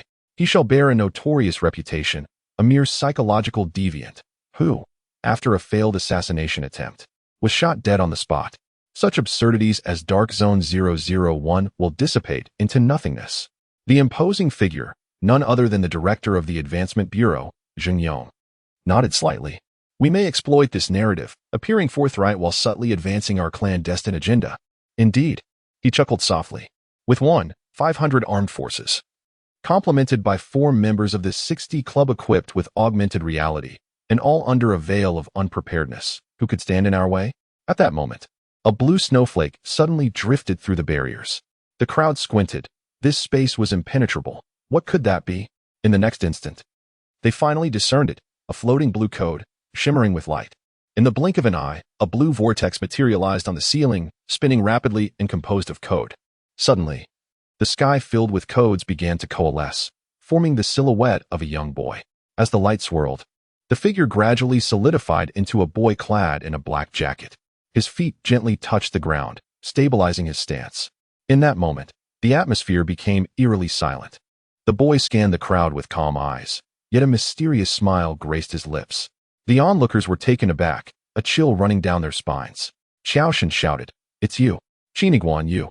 He was astonished, casting a glance at the ambushed conference room, where, apart from a few virtual figures, no one else was present. Jiaoshan San turned his head in astonishment, inquiring how you came to know this place and how you managed to enter. Within the experimental field, anywhere that resides in my mind, the youth calmly responded, I can access at will. Anywhere in your mind. Access at will? The crowd appeared taken aback, utterly bewildered. At this moment, Jing Yimei Nan and Commander Luna found themselves alone in a container. Upon opening that marvelous door, Luna transformed into a fierce predator. Jing Yimei Nan, feeling utterly drained, sighed, Jin Kong Bazi, in my quest to extract information for you, I have nearly become a mere fowl. Qin Yiguan remained oblivious to the extraordinary nature of his dreams, which not only allowed unrestricted entry into the metaverse, but also, akin to the previous Tian Zhao Shui Ji Cheng, enabled him to appear at a specific location simply by silently reciting it before slumber. The barrier, as the most secretive and secure location within the entire space fortress, was undoubtedly where Jiaoshan San would seek refuge. At this moment, the youth gazed at the individuals present, as Shen Qi simultaneously searched for relevant facial data. These individuals were renowned, making them easy to locate. The influential figure Su Zhou from the Information Management Bureau, the formidable Qian Long from the police department, and the military heavyweight Mo Bait Song. What are you? He mused. Progress Bureau. Never mind. They are merely a group of side characters destined to meet their demise as soon as they make an appearance. They are of little significance. Let them be called whatever they wish. The most crucial aspect was that they belonged to the same organization, all neatly aligned. The youth, exuding an air of nonchalance, raised his gaze towards Jiaoshan San and remarked with a smile, the task has been accomplished quite well. Chapter 88, Deception? The eyes of the various prominent figures widened in horror. Turned to Jiaoshan San. What does it mean to say the task was completed satisfactorily? Meanwhile, Jiaoshan San was more flustered than anyone else. What task? I have no task. Heh, the god abandoned chuckled. Do you think the data that has passed through my hands can return to you unchanged? Little Qin, your cunning is profound.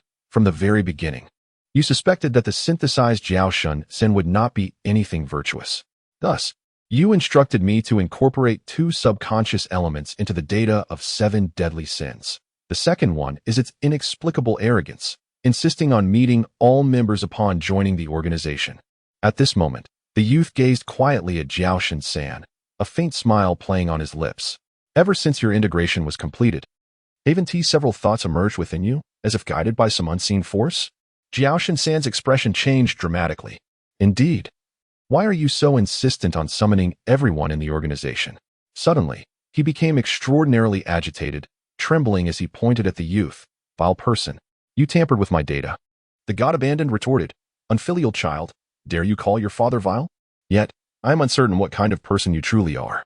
In any case, it is wise to leave a contingency plan. The youth remained composed. All these tests began the moment I last conversed with you. Do you remember when I asked you what type of cancer Dr. Jiaoshan San had? You are not ignorant. It was simply that your script to deceive me had no such lines written in it, right? Now I am certain you are nothing but a group of scoundrels. You all had perished. The youth, peering through the glass, observed the scene outside with remarkable acuity and insight, reminding him that over half of the scientists from the research society had vanished. As for those remaining, they were all disguised black-clad figures. Within the office, in certain obscure corners, faint traces of blood remained uncleaned. Qin Yiguan closed his eyes in mourning for 3 seconds. Upon reopening them, he saw the assassins masquerading as research society members, busily maintaining their daily facade. They were oblivious to the boy concealed behind the one-way glass. Meanwhile, the group of influential figures behind him began to sweat profusely, their bodies trembling slightly. Allow me to introduce myself. I am the one who transformed the furious Jiaoshan San into 28 pieces. The boy spoke quietly, adding that the real Jiaoshan San declared himself as the unparalleled brain Dark Zone 001. The boy was uncertain about the specifics, but dispatching a few of them seemed effortless. The influential figures felt like fish trapped in a barrel. Before their grand ambitions could even unfold, they faced imminent annihilation. At that moment, Qianlong, the chief of the two major district police departments, discreetly activated his communicator. Beep, beep, beep. A red alert simultaneously illuminated the communicators of various disguised personnel behind the glass. One member of the 60th group, his countenance shifting, hastily glanced toward the conference room, where everything appeared tranquil, with only a handful of diligent holographic actors present. His gaze narrowed, fierce and resolute, as he stared in the direction of the barrier. Through the glass, Qin Yiguan observed those capable of hurling scorching embers with a mere gesture and calmly remarked, "Your elite subordinates have arrived, haven't they?" The assembly of powerful figures behind him braced themselves. Chi-Chi swallowed hard, remaining silent. Qin Yiguan continued to gaze quietly ahead. If they were to perish, wouldn't the little fish and shrimp left in your den scatter like birds and beasts? In that fleeting moment, a faint spark suddenly flared to life. The member of Group 60 raised a hand, and that intensely heated spark hurtled towards the glass before the youth. The sound, though slight, caused the top-tier tempered glass before the young man to instantly glow a fierce crimson, while the temperature within the spacious room surged abruptly. Although the glass did not shatter immediately, it could not withstand the impact of a few sparks. Why is my body so hot? It feels as if my very organs are ablaze. Unexpectedly, behind the glass, those assassins disguised as various staff members began to wail, clutching their chests and expelling scalding breaths. In an instant, hundreds of people writhed on the ground, including two members of Group 60. In the next moment, have you ever heard of spontaneous human combustion? I certainly have. The young man spoke calmly. In the Iron Shoching orphanage, the caregivers once told us about an elderly neighbor who inexplicably ignited while sleeping at home, reducing himself to a pile of ashes, yet the bed beneath him remained unscathed. This mysterious phenomenon was once listed among the world's top 10 unsolved mysteries. As a child, I often worried, fearing that one day I would inexplicably turn into a heap of ashes. The youth gazed fearlessly at everything around him, not anticipating that upon growing up, he would indeed encounter a criminal capable of disguising a homicide as spontaneous human combustion. Spontaneous human combustion, in essence, occurs due to certain pathological changes resulting in elevated levels of phosphoric acid within the body. This substance has a remarkably low ignition point, igniting at approximately 40 degrees Celsius. In truth, another form of spontaneous combustion often transpires post-mortem, famously known as the will-o'-the-wisp. Human bones contain calcium phosphate, and after death, when the body is interred, microorganisms induce decomposition, triggering various chemical reactions. Phosphorus transitions from its phosphate state to phosphine, a highly flammable substance that escapes through fissures in the soil, manifesting as ethereal purple flames. If a passerby approaches, these flames may shift due to air currents, giving rise to the terrifying tales of yore, where ghostly fires appeared to follow one's every move. The youth recounted with serene composure that the murderer he had encountered was a microbiology expert who had engineered enhanced microorganisms, collectively known as necrophilic microbes. When inhaled, these minuscule entities would induce a post-mortem reaction within the living person's skeletal system, initiating a barely perceptible self-decomposition that produced substantial amounts of phosphine. The youth smiled, casting another glance at Jiao Shin-san. "I did not come here in vain," he remarked. "I had earlier concealed a box containing these necrophilic microbes within the ventilation ducts. If I do not activate them, or should you prove to be a virtuous individual, they will gradually perish, posing no threat whatsoever. Alas, how unfortunate it is that you have deceived my innocent heart." Then the youth feigned curiosity and inquired, "Do you wish to know how I am capable of creating these ghastly microorganisms?" In that moment, his form appeared hunched, aged beyond his years, as if he were a harbinger of doom. His eyes sparkled with an unsettling brilliance, revealing his fondness for these charming little entities that can invisibly claim human lives. "By utilizing commonly found carnivorous bacteria, I can recreate them. Now, observe your subordinates closely." That boy who threw the spark ignited the entire room's temperature to a staggering 40 degrees in an instant. Every individual began to experience smoldering within, an imperceptible yet unquenchable internal fire. Their skin soon bore holes as ghostly flames emerged. The ignition point of human fat hovers around 260 degrees Celsius, capable of combustion in the air. Meanwhile, the ghostly flames ignite at approximately 800 degrees externally, and around 450 degrees internally. Look, the fat within them has begun to burn. Wails of despair echo from the outside. Shadows of humanity themselves become engulfed in flames, black smoke billowing forth as they writhe upon the ground, producing crackling sounds from within. Some, in a desperate struggle, retrieved fire extinguishers and doused themselves, yet it proved utterly futile. In the next moment, blue flames reignited. Before long, the ground was strewn with piles of human-shaped ashes. Moreover, this spontaneous combustion resulted in a rise in temperature, awakening the lurking assassins within the airborne fortress, who gradually began to ignite. The temperature control system of the fortress had long been forsaken by the divine. Everything was beyond control. They were doomed. None would escape. In that moment, the youth straightened his posture, regaining his composure, and quietly surveyed the prominent figures within the room. A sudden smile crossed his lips. Fear not, for there are no microorganisms here. Yet each of you possesses remarkable cunning. Surely, someone harbors formidable combat prowess. Who might it be? Step forward. In that instant, the boy in black smiled nonchalantly, resembling a terrifying demon. Chapter 89. The True Plan Fusion Rate, 001. Fusion Rate, 001. Fusion Rate, 001. In his line of sight, the abruptly appearing numbers prompted the boy to tilt his head slightly. The fusion rate had increased? What had transpired outside could indeed be classified as brutal slaughter. The youth pondered for a moment. The death of Ku Chiming and the demise of those black-clad assassins affirmed the rumors. Taking lives within the experimental field, particularly through torture, constituted one of the actions users could perform in the metaverse.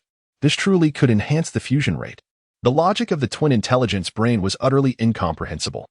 If one were to attempt a forced explanation, it would only suggest that the twin intelligence brain was a deity devoid of emotion. The existence or demise of mere ants held no significance in its eyes. It would merely pursue its ultimate objective, forward. Yet it seemed these assassins, having been scorned, had turned to ash, contributing a mere 001. Furthermore, some had contributed not even that 001. The youth exhaled slowly. Indeed, this can be deemed as the legendary upgrade. At long last, I am experiencing a semblance of the protagonist treatment. However, the calculation behind this fusion enhancement remains a mystery to me. In that instant, the chief of the district police station, Qianlong, stumbled to his feet and awkwardly approached Qin Iguan. With a hint of trepidation, he spoke. Young brother, I perceive you as a person of ruthless resolve. After all, life is driven by self-interest. Rather than hastily inflicting harm upon us, might I suggest you first familiarize yourself with the plans of our organization, known as the Eternal Life Society? Eternal Life Society? The youth contemplated. Ah, indeed. Our organization is codenamed the Eternal Life Society. Chief Qianlong continued. Even if you become aware of some of our actions, it is utterly impossible for you to deduce our true intentions. The ultimate goal of our plan can only be described as magnificent. It embodies the ultimate dream for all, a temptation to which you too shall find it hard to resist. The subordinates who perished outside were mere pawns, worthless lives. We hold you blameless for their demise. We can sit down and discuss matters thoroughly. I have no objection to joining forces with you. Observing the youth's hesitation, Chief Qianlong widened his eyes and exclaimed, Young brother, to demonstrate my sincerity, I am willing to divulge a small portion of our plan. You could scarcely imagine, let alone speculate. Speculate? The youth suddenly replied with a calm demeanor, I have long been aware of your plans. What? The police chief, Qianlong, stared in disbelief. This was impossible. Our plan had absolutely not leaked. Young man, you may be overly confident. The youth gazed calmly at him, revealing that the esteemed Dr. Jiao Shun had left him a letter titled JL. As I read it, I felt an inexplicable sense of oddity. Dr. Jiao, with his vast knowledge, had composed the text in a manner that was somewhat disjointed. Coincidentally, I had previously encountered a murderer skilled in code breaking. I meticulously deconstructed Dr. Jiao's message. The letter, ostensibly cryptic and centered around your plan, failed to elucidate the specifics of it. I surmised that he feared you would discover that he had deduced your intentions and sought to convey this to the outside world. Thus, he employed a subtle technique. Reading JL in its entirety hinted at the reason for his abduction. However, if one dissects JL and only reads the even-numbered lines, another narrative unfolds. Your plan. At this moment, the youth's eyes flickered with insight. Killing within the metaverse would enhance fusion levels, yet widespread carnage would yield minimal increases in individual death fusion. Therefore, Your objective is to eliminate the entirety of sectors B5 and B6, totaling 60 million lives. At this revelation, Police Chief Qian Long staggered back 3 steps, his face a portrait of horror. He was utterly astonished, for the youth had seemingly unraveled the truth. Each one of you is complicit in this scheme. Thus, upon the completion of the plan, the degree of integration for each individual shall undoubtedly increase. What do you aspire to achieve? The youth gazed upon the multitude. 60 million of you. Do you aim to attain the legendary 100 integration? Upon reaching that milestone, it is highly probable that a phenomenon may arise. The eternal existence of consciousness. Am I correct in my conjecture, esteemed members of the Eternal Life Society? The atmosphere became suffocatingly silent. Indeed, amidst this, there was a minor unforeseen occurrence. Before suspect number 6, who was manipulating a mechanical doppelganger, could annihilate the reality of Jiao Shinsan's residence. I had it severed into 28 pieces. The sound of a pin dropping could be heard. The youth scrutinized the prominent figures, unable to fathom the depths of cruelty within your hearts that could conceive such a scheme. How perplexing. The youth mused, since the chief of the research committee, Jiao Shinsan, is replicable, there must be digital avatars among you as well. Who might they be? At this moment, the youth noticed that General Mo Baitsong, the commander of the military, instinctively shifted his right foot back by an inch. The youth sighed. Fortunately, the illustrious commander of the Earth Special Forces would naturally not consort with your kind of beasts. Unfortunately, the upright and incorruptible General Mo Baitsong has already perished, replaced by your deceitful machinations. This world is truly afflicted. At this juncture, Director Zheng Yong of the Advancement Bureau slowly rose, his countenance shadowed. Qin Guan, you are indeed clever and astute. Yet, what significance does that hold for you? In that fleeting moment, Zhang Yong's bones crackled ominously, and his aura surged dramatically. A notification illuminated on his shoulder, indicating a data fusion rate of 72. How could this be of no use? The youth remained unfazed, shrugging with a smile, stating, in accordance with your comprehensive plan, I have devised a countermeasure. Zheng Yong scoffed. Oh, do enlighten me. Quite simple. The youth's smile gradually faded, that is, to eliminate all of you. Chapter 90. Do not let me see you boom. The glass barrier, unable to withstand the pressure, shattered explosively. Outside, 3 figures stood, their bodies resembling charred remnants, with skin shattered to reveal crimson flesh beneath. Thick, crimson liquid incessantly dripped from their forms. They regarded Qin Yiguan with eyes filled with ferocity, akin to the most savage of beasts. Among the 4 members of the 60 group who had arrived on the scene today, only the one who had thrown the fireball had been completely reduced to ashes due to the nature of his physique. The other 3, however, had extinguished their own flames through sheer physical prowess, standing resolute outside the fortress. Simultaneously, there was Zheng Yong, whose integration level reached a staggering 72. Do you truly believe you can ensnare us all? Zheng Yong sneered. You overestimate yourself. Jiao Shun, activate the simulated imagery of the conference room, depicting this young man's attempt to assassinate you, only to be countered by us, broadcasting this video live. Though it may all be fabricated, it matters not. For at this very moment, this young man is about to meet his demise. Zheng Yong shouted, turning his head. Suddenly, he observed the youth holding a small white cube, flicking it with his thumb before catching it in his palm. Zheng Yong squinted. Is that a sugar cube? The youth flicked the cube again, catching it once more. Zheng Yong chuckled. Do not presume I am oblivious to your background. In B5 and B6, we wield unparalleled power. Brain Dark Zone 001. Is it true you can summon those mechanical avian monstrosities? I find it utterly incomprehensible that you would engage in such foolish antics. Is the sugar cube a bait for those creatures? Commander Mo has already stationed a legion beneath the space fortress. So what if those avian monstrosities appear? They would merely be obliterated, reduced to a shower of sanguine remnants.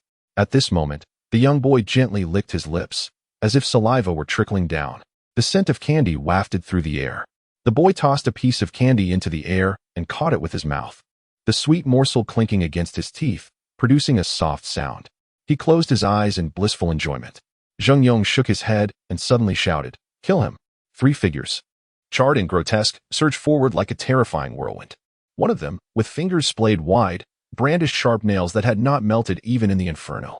His throat, long burnt, emitted a low, hoarse growl as he bellowed, Squad 60, Demon Spike, my reality augmentation is boom. The demon spike erupted into a spray of blood. The prominent figures in the room were splattered with dark crimson. The boy continued to relish his candy, his gaze clear and innocent. Wondering why he was being disturbed during his indulgence, the candy shifted in his mouth, the sweetness, 20 degrees on the scale, far surpassing all confections in the physical realm. The delectable flavor spreading through his palate. I am merely a child who loves candy. The boy raised a hand, pointing forward and sliding it horizontally. Boom, boom. The remaining 2 members of Squad 60 exploded one after the other, not even leaving behind a scream. A force related to space. Zheng Yang's eyes widened in astonishment. You possess such abilities? This was a 1 in a billion reality augmentation. Huh. Fortunately, my reality augmentation is formidable too. Boom. Zheng Yang was obliterated into a spray of blood. The boy's eyes remained remarkably clear, filled with childlike wonder. What is reality augmentation? Please do not disturb me while I enjoy my candy. The candy is truly delectable, reminiscent of the previous 2 pieces. The atmosphere once again descended into an eerie silence. Gurgle, gurgle. The candy had nearly melted completely. Crack. The young lad shattered the candy, stirring it as he swallowed it down. He appeared fatigued, his eyelids heavy. Before they finally closed. In the next moment, he reopened his eyes. Innocence vanished without a trace, replaced by an overwhelming calmness. Observing the 4 new pools of blood and the absence of 4 adversaries, the boy nodded, acknowledging their strength. He then cast a quiet glance over the remaining individuals. His arms slipping into his pocket, feeling around, and his expression shifted. I recall, in the city of Gluttony, I spent 80,000 to buy 3 pieces of candy. Where have they gone? Who could have pilfered them from me? Could it be the children awakened unbeknownst to me? Did they consume the candy? But this little one, while eating candy, must kill. What have they done? Then, the director of the Information Management Bureau, Suzhou, slowly rose, his expression as cold as ice. Your combat prowess exceeds my expectations by a considerable margin. I wonder if my 1 in 200 million enhancement can contend with you? The boy scratched his head, believing it should be sufficient.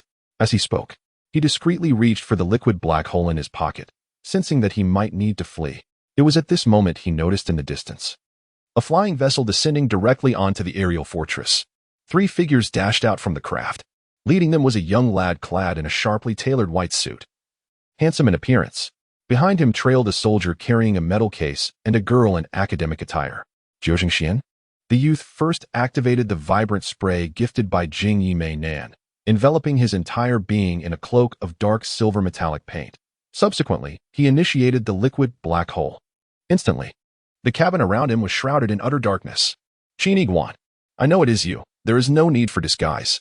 What scheme do you intend this time? Suddenly, a faint glimmer illuminated from Jiao Zhengshuan's hand. Standing in the aerial base of the Research Society, the light in his grasp resembled a tiny firefly, though dim.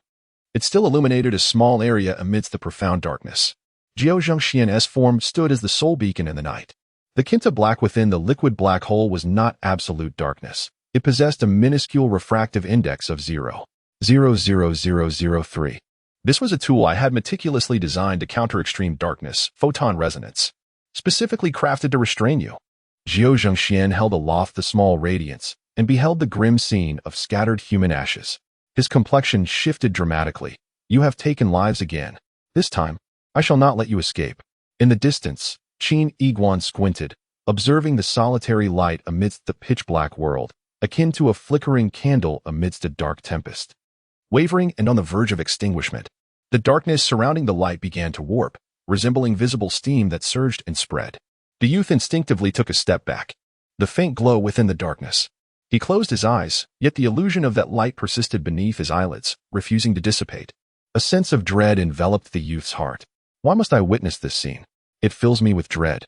The flicker of light I just beheld has transformed in the boy's mind into a visage of a demon, adorned with sharp horns, a maw full of fangs, and a long black tongue that languidly licks its inky lips. It extends a claw like a razor, reaching out menacingly. The wind howls fiercely in my ears. The boy realizes that Suzhou, the director of the Information Management Bureau, has surged forward, aiming a punch at the crown of his head. I am utterly powerless against this terror. The boy's body trembles slightly, his jaw clenched tight. Since I cannot control it, I might as well harness it. Suddenly, the boy's eyes fly open. In the boundless darkness, a demonic claw, measuring 10 meters in length, materializes out of thin air, seizing Suzhou, who comes charging forth. Suzhou is struck with horror. What is this creature? He struggles desperately, but the claw grips him like an iron shackle. The boy's pupils, too, are tainted by darkness, transforming into a terrifying sight. The claw begins to tighten. Suzhou's face swells to a deep crimson, his eyes bulging from the pressure. Bang! Suzhou's eyeball bursts forth. Then, he expels his innards from his mouth, his features disintegrating. Bang! With a lament, Suzhou's entire being shatters. Chapter 91. A promise fulfilled at the headquarters of the dog group, NST. Wulong Baiyan reclines in a spacious chair, one leg draped over the armrest, a toothpick clasped between his lips. With his left hand, he smooths his fox fur coat. He leans to inhale the fragrance of Daijio's hair, playfully licking her earlobe. Daijio, alluring and sensual, cannot help but whisper softly. So, it's Chenmudo, is it? In a moment of frustration, Wulong Baiyan spat out the toothpick from his mouth. Failures in business were common. With so many people in the gang, it was nothing significant. Look at that fellow, Wulong Baiyan pointed to a burly man nearby, known as Tu Long. In this recent kidnapping and extortion attempt, not only did they fail to extort any money, but he also managed to ignite a spark of romance with the hostage. And they were nearly on the verge of marriage. Chenmudo stood at the front, head bowed, clutching a folder in his arms, tears still staining his face. Wulong Baiyan sighed. Failure is the mother of success. Beside him, a subordinate, Chen Gong, interjected, Boss, my mother is Cui Lianji. Wulong Baiyan shot him a glance and retorted, Go away. When the boss is speaking, don't interrupt. Clearing his throat, he continued, Failure is indeed the mother of success. With earnest eyes, Wulong Baiyan gazed at Chenmudo. Stop crying. Whether we succeed in killing or not, I won't hold it against you. Our gang does not impose such punitive measures. Then, raising his hand, he commanded, That one, drag Tu Long out and castrate him. Chenmudo trembled even more at this decree. Wulong Baiyan, with a jovial demeanor, remarked, It's perfectly understandable that someone as formidable as Jiao Shun would be difficult to eliminate. I can comprehend that. But to think that your 157th Division would deceive me with false information is rather unacceptable. In that instant, Wulong Baiyan's smile faded, revealing a fierce intensity.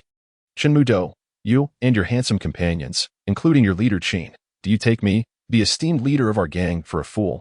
Master, it is not as you imagine. Chenmudo expressed, her voice tinged with grievance. We have indeed infiltrated the research society, first utilizing the active spray from my Marin to disguise ourselves. As she spoke, Chenmudo activated the portable active spray, enveloping her form in a metallic hue. When it reached her old-fashioned leather shoes, the liquid momentarily stuttered. She clumsily stomped her foot, and the spray resumed its normal flow. Soon, a comically adorable metal person emerged, adorned with oversized glasses, gazing up at NST Wulong Baiyan in a bewildered manner. NST Wulong Baiyan was momentarily rendered speechless, while a nearby subordinate could not contain his laughter. Then, Chenmudo continued. Qin Kangbatsi single-handedly shrank himself to the size of a shoebox and ventured into the ventilation duct, surpassing over 20 S-level security doors. The corner of NST Wulong Baiyan's mouth began to twitch slightly.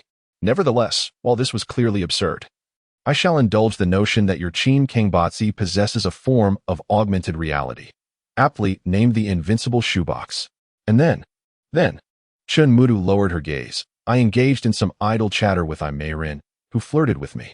Meanwhile, Qin Kangbatsi accomplished everything, melting the brain and heart of Zhao Shinsan. His demise was particularly horrifying, utterly terrifying. I cannot fathom how he managed such a feat. NST Wulong Baiyan remained silent for a long while. I believe you. Chenmudo lifted her head. Really? NST Wulong Baiyan felt utterly drained, slumping against the back of his chair. I believe that you, Qin Kangbatsi, are exceptionally formidable. Your combat prowess is astonishing. There was a minor mishap during the assassination attempt on Zhao Shinsan, and the target was not eliminated. However, Qin Kangbatsi is resolute in character and cannot bear to witness you being reprimanded by the leader. He is even less inclined to bear the stigma of deceiving the gang. Thus, he once again ventured alone into the research association, bursting into the conference room filled with local magnates, determined to take responsibility for his 157th haul and proclaim that he would eliminate Zhao Shinsan with utmost ferocity. Chenmudo looked up, bewildered, and asked, Leader, what are you rambling about? NST Wulong Baiyan trembled as he raised a hand, pointing towards the void screen behind him. Live coverage. Among the prominent figures present are officials from the Information Management, Resource Management Bureau, Progress Bureau, military dignitaries, and the wealthiest individuals from society, all convening in the aerial fortress of the Research Association to discuss significant research projects pertaining to public welfare with Dr. Jiaoshan-san. But an unexpected incident has occurred. A suspected assassin from Brain Dark Zone 001 has infiltrated the Research Association, aiming to assassinate Dr. Jiaoshan-san. The footage displayed a live broadcast from the ground, showcasing the colossal aerial fortress of the Research Association, shrouded in clouds. A close-up revealed a fierce-looking youth in black, surrounded by guards, having been shot multiple times. Shinmudu stood frozen in place. NST Wulong Baiyan shook his head and remarked, "He is indeed formidable, with stubborn thoughts, intent on treading the path to the underworld. Hasten to eliminate the dossier of Qin Iguan. Do not involve my canine association. I am unacquainted with that individual. Furthermore, that one, sell Shinmudu into servitude. And that other, seek out Jing Yimei, and upon finding him, proceed to castrate him." In the abyss of darkness, the furious roars of demons reverberated, ceaseless and unanchored. The eardrums of all present seemed to shatter under the cacophony, and one particularly timid magnate found himself utterly paralyzed by fear. With a thunderous crash, a demonic claw materialized from the void, seizing the digital commander Mo Junzhang and crushing him with a resounding pop. Flesh and blood erupted like a tempest. Boom, boom, boom. The youthful gaze grew darker still. Countless demonic claws emerged from the shadows, flailing wildly. The entire space fortress was engulfed in violent explosions, suffering extensive damage and teetering precariously. At this moment, Jiao Shunsan was engulfed in sheer panic. He activated the control panel, frantically searching for the launch button. He had previously claimed that this barrier could be launched independently. Yet, beneath the shroud of the liquid black hole, the display panel remained obscured. Finally, he located the ejection button. With a creak, the barrier was stuck, unable to launch. How could this be? Jiao Shinsen's mind teetered on the brink of collapse. It must be our weight is too great. Qianlong, you must exit. In his frenzy, he seized the police chief Qianlong beside him and forcefully propelled him outward. With a sudden burst of strength, he thrust Qianlong towards a nearby demonic claw, which sliced through him, reducing him to mere fragments. Jiao Shinsen pounded furiously on the ejection button. Yet, it proved futile. He resumed his frantic search for the Resource Management Director, Bian Qin. The newly synthesized entity, Deep Focus 3, is timid and excessively self-serving, viewing everyone as a mere scapegoat in the face of death. No need to search any further. Allow me to assist you. The voice of Qin Iguan resonates, followed by a demonic claw descending from the heavens, seizing Ben Chun and crushing him with a single, forceful grip. Brain Dark Zone A06, Gestalt Collapse. Temporary fusion degree increased by 3, shifting from complete passivity to slight controllability. A multitude of demonic claws emerged throughout the venue, as if a multi-limbed demon lurked in the shadows, frantically slicing through everything in its path. Boom, boom, boom. The massive aerial fortress erupted in a series of explosions. The entire vessel began to tilt, engulfed in blinding fire, careening down from the sky at a perilous angle. Simultaneously, the simulation equipment within the conference room malfunctioned entirely. The holographic overlord and the holographic Qin Iguan vanished, revealing nothing but emptiness. Meanwhile, the Research Society's aerial fortress plummeted. Within the dog gang, NST Wulong Baiyan suddenly sat up straight, bewildered. What is happening? Where have those people gone, and why such a commotion? Boom. The screen displayed another violent explosion, and amidst the flames, a figure leaped from the aerial fortress. Bathed in light, the silhouette hovered in the air, obscured from view by a metallic sheen enveloping its form. NST Wulong Baiyan stared in astonishment at the metallic cute girl beside him. Shinmudu, what was the name of your mask device? Shinmudu clutched the folder tightly, fixated on the screen, her eyes wide with a mix of exhilaration and joy. She remarked, that is known as active spraying. Wait.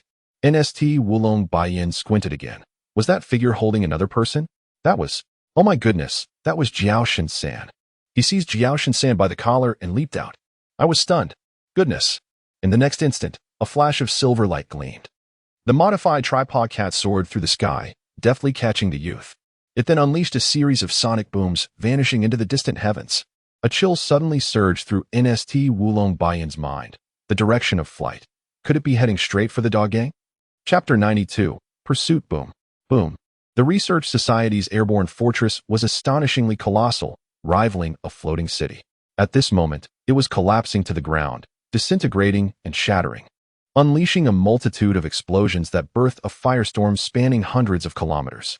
Debris from the explosions battered the blue barriers on the ground. Behind those barriers were the journalists who had previously been tracking the events. The blue shields were plasma barriers deployed by the military. A formidable figure emerged fearlessly from the plasma shield, stepping forth amidst the terrifying explosions. It was B5 and B6 highest commander. Commander Lu. Danger. Yet, that imposing figure revealed the visage of a man in his 60s, his features resolute. He gazed at the inferno before him, his eyes slightly glistening. My son, Zheng Xian, is amidst it. The surrounding crowd gasped in astonishment. Commander Lu's only son? It is said that Commander Lu, possessing profound wisdom, has dispatched his only son to the experimental fields to maintain order, with the intention of governing the area. Tragically, Commander Lu's son has perished. A deafening explosion resounded, and a shower of steel fragments sliced through Lu Xun's arm, causing blood to flow profusely. Yet, Lu Xun bent down to retrieve the steel shard, gazing intently in the direction where the three-legged cat had vanished. Speculation arose among the crowd. The small spacecraft that had just taken flight was likely the principal culprit behind the crash of the research vessel, known as Brain Dark Zone 001.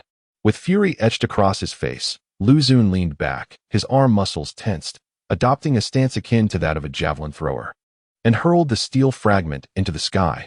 The spectators were once again taken aback. What was Commander Lu doing, allowing his grief to cloud his reason? The spaceship had long since vanished. What purpose did throwing a piece of metal serve? Yet, in the next moment, they were left speechless. The shard, as it reached the zenith of its arc, suddenly accelerated, trailing a long plume of fire, piercing through layers of air resistance, and disappearing into the vastness above. Aboard the three-legged cat, the handsome Jing Yi sat in the pilot's seat, glancing back at Xiao Shan, who had already succumbed to unconsciousness within the cabin. Qin, my friend, would you not agree that I am your ideal partner? Just moments ago, amidst the flames of that exploding ship, you leaped forth, your form suspended in midair for a fleeting instant, indelibly etched in my memory. Truly magnificent. But, to be honest, my ability to maneuver the three-legged cat and catch you so precisely, does that not also bear a certain charm? Alas, individuals often focus solely on the protagonist's actions, neglecting the presence of a seemingly insignificant supporting character such as myself. However, as indicated by your communicator, within the entirety of the research facility known as the Sky Fortress, there exists not a single virtuous soul, only the merciless and bloodthirsty members of the Eternal Life Society, who scarcely resemble humans. This time, we shall ensnare them all. Splendidly, I, the dashing beauty, am capable of undertaking such a righteous endeavor, secretly aiding a grand hero like yourself. It is indeed. Oh no, it is worth it. Qin Gangba, why do you remain silent? What? Have you logged off again? Goodness. Could it be that I merely trapped Zhao Shan? The dashing beauty's eyes widened in disbelief, while Qin Gangba seemingly met his demise. It is utterly perplexing. A vivid image flashed in the beauty's mind. Himself, having veered off course.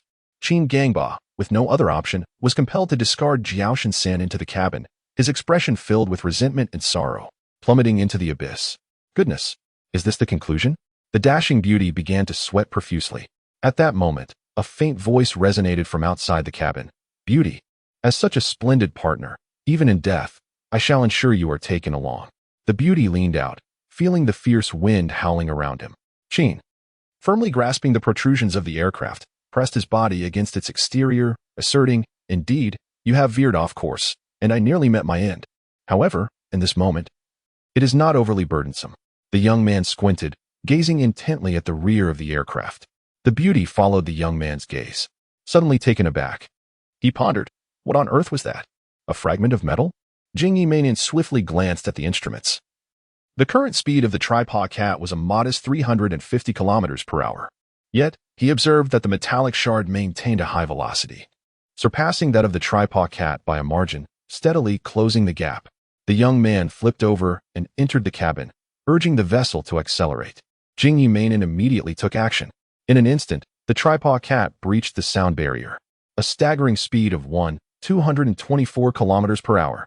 However, the metallic fragment also surged forward, matching the tripod cat's pace, and soon its velocity began to rise, rapidly approaching the vessel.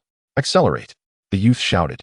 The speed soared to an astonishing 240 kilometers per hour, 10 times the speed of sound. Incredibly, the metallic shard, undeterred, continued its relentless pursuit. Its diminutive form generating a tremendous sonic boom. The young man squinted. This metal fragment, devoid of any apparent propulsion, was merely a piece of scrap. Moreover, its trajectory could not possibly be that of debris falling from outer space, especially considering that there was no outer space within the twin universe. What in the world was this object? Jingyi Meinan was now in a flurry. All 16 particle thrusters of the tripod cat roared to life, propelling the vessel to 60 of the speed of light. The tripod cat streaked across the sky, becoming invisible to the naked eye. More astonishingly, that small metallic fragment, scarcely the size of a book and only about 3 centimeters thick, began to accelerate once more. How could this be possible? No energy source, no thrusters. Moreover, at such a velocity, it astonishingly exhibits no signs of wear. It is evident. Its acceleration is predicated upon the speed of the triangular cat. The youth is utterly astounded, unable to comprehend the phenomenon before him. At that moment, the handsome figure, Jingyi, suddenly claps his hands, and an epiphany strikes him. There are 4 superlative individuals within the experimental field, their levels of fusion remarkably approaching 100. Among them, one possesses a reality augmentation known as absolute hit. In other words, he first designates a target and then casually propels an object. This object transcends all physical laws, defies all speeds, and is unrestricted by distance, flying endlessly without wear. Until it strikes its target, Qin Iguan's body trembles, and his pupils reflect the menacing shard of metal hurtling towards him. Indeed, as the handsome figure stated, it is accelerating infinitely and will inevitably collide with the triangular cat. At this moment, that small shard of metal has already surpassed 50 of the speed of light. At such velocity, not to mention a mere shard, even a sewing needle, imbued with such formidable kinetic energy, would suffice to obliterate the triangular cat into particles. The youth is baffled, questioning how such an entity could suddenly materialize. Who is this formidable individual you speak of? Jingyi shakes his head in terror. Such an extraordinary being. Their identity is, of course, a closely guarded secret. I have no knowledge whatsoever. At this very moment, the explosion of the research committee's aerial fortress has reached its climax. Lu Xun reclines on a floating stretcher, his eyes reflecting the blinding blaze of flames. Just moments ago, a wound was inflicted upon his arm. Medical personnel arrived to bandage his wounds. He wished to assist Commander Lu in lying down, slightly bending forward to support Lu Xun's legs. However, Lu Xun shifted his body and furrowed his brow, exclaiming, "Do not touch my right foot." Chapter 93. The conclusion of Sin. Not far ahead lay the headquarters of the dog group. Yet, the triangular cat vessel was incapable of halting its course. At such rapid velocities, attempting a jump escape was akin to courting death. Damn it, I cannot perish like this. Jingyi, with crimson eyes, exerted every ounce of strength to pilot the triangular cat. He bellowed, "Given the circumstances, Qin Gang, I must share a secret with you." The youth slowly turned his head, gazing at Jingyi, who was also ensnared in this perilous situation. The man in the floral shirt, with an expression of excitement tinged with reverence, exclaimed, "Qin Gang, do you realize that there are 3.5 billion women in the world? That amounts to 7 billion buttocks. How astonishing. I have only touched 0.0000003. Yet now, I face death." The youth was momentarily taken aback, falling into silence before finally responding, "You might as well hurry and die." At that moment, a metal fragment, propelled by immense kinetic energy, surged within 10 meters. The triangular cat possessed no weaponry, nor could it even retaliate. In this critical juncture, a piece of red cloth gracefully descended from the sky, resembling a red handkerchief. The red cloth landed precisely on the speeding metal debris, enveloping it. In the next instant, it seemed to be violently torn apart by an invisible force. Subsequently, the metallic iron shard vanished, transforming into several petals and a white dove that fluttered away. The relentless pursuit and that overwhelming sense of oppression instantaneously dissipated. The young boy froze, even blinking in bewilderment at the peculiar turn of events. The iron shard had vanished as if conjured away by some magician. This was utterly astonishing. Jingyi, the handsome figure, bore witness to this scene, rendered speechless. No way. There was, however, a formidable individual known by the moniker Light Emperor, who subtly exhibited the potential to ascend as the 5th strongest. As for performing magic, Jingyi shook his head vigorously, having never heard of such a thing. The boy's gaze flickered, seemingly suggesting that a powerful ally was covertly assisting him. At present, not only was he oblivious to the reason behind this, but he also remained unaware of the identity of his benefactor. Within the headquarters of Dog, the leader, NST Wulong Bayan, stood unyielding at the forefront, unseen by others. His hands, concealed behind his back, trembled slightly. Suddenly, the engine noise of a clumsy vehicle resonated from outside. The gang members paused in confusion. "What did you say, boss?" Boom. The clumsy vehicle crashed violently against the Dog's entrance, shattering it into fragments. Jingyi leaned out, apologizing. "My apologies, I couldn't decelerate in time." Just then, Qin Yiguan strode through the astonished gangsters, carrying Jiao Shinsan, and approached NST Wulong Bayan directly. "Boss, my apologies. The previous assassination attempt on Jiao Shinsan failed. I am here to try again." The young man's voice reverberated throughout the hall. "This is possible." Bang! Qin Yiguan delivered a swift kick to Jiao Shinsan's inner thigh, causing him to collapse before NST Wulong Bayan. The young man lifted his head and asked, "Chief, can you confirm whether this is indeed Jiao Shinsan, the esteemed leader of the Research Society?" Despite having mentally prepared himself, NST Wulong Bayan was utterly astonished by the scene before him. Jiao Shinsan, the distinguished chief scientist of the Research Society, had been expected to perform this task with little hope of success. Now, this man lay half-conscious at his feet. Maintaining his composure, NST Wulong Bayan felt his hands tremble slightly. The entire room fell silent, their gazes fixed upon the unfolding drama. At that moment, Jiao Shinsan began to stir from his stupor, clarity slowly returning to his eyes. Qin Yiguan observed him intently, memories flashing through his mind. The servers of the True World City, the gluttonous behemoth, the indolent youth, the astronomer reduced to a mere husk, and the sixth suspect, along with the tragic demise of Shangwan Xiaotao. "Jiao Shinsan, do you recognize the weight of your sins?" The young man suddenly inquired. "No, I am not Jiao Shinsan. Those actions were not mine." Jiao Shinsan bellowed in protest. Qin Yiguan seized his throat, whispering fiercely, "The 7 deadly sins were born to shape the very creature you are now, a man of vast knowledge, yet heartless. Your very existence is a manifestation of sin." Jiao Shinsan's complexion paled as he struggled and shouted, "I am Jiao Shinsan. I am the chief of the Research Society. Our backing is the metaverse government. Our power is immense. We can conceal the heavens with a single hand. Whatever I desire, I shall accomplish. You, a band of thugs, appear to me as mere refuse, akin to ants. Do you dare to take my life? Your days are numbered." It must be said, the words of Jiao Shinsan indeed instilled a palpable dread among the members of the Dog Gang, as an air of unknown terror enveloped them, silencing the surroundings. Suddenly, a sharp crack echoed through the air as the youth swiftly twisted Jiao Shinsan's neck. NST Wulong Bayan stumbled at the sight. With a gaze devoid of emotion, the youth turned to NST Wulong Bayan and calmly inquired, "Shall you not give it a twist or two?" NST Wulong Bayan's lips twitched, replying, "I see. No need for that." The youth nodded, proclaiming, "Then, the 157th Hall, Level 10 mission, is accomplished." Gasps of astonishment filled the air, in the presence of the gang leader. Within the very headquarters of the Dog Gang, Jiao Shinsan had been unceremoniously dispatched. Yet, the youth proceeded to execute an even more bizarre act. He retrieved a tattered cloth bag from his bosom and tossed it onto the ground, revealing a grotesque mass of charred flesh within.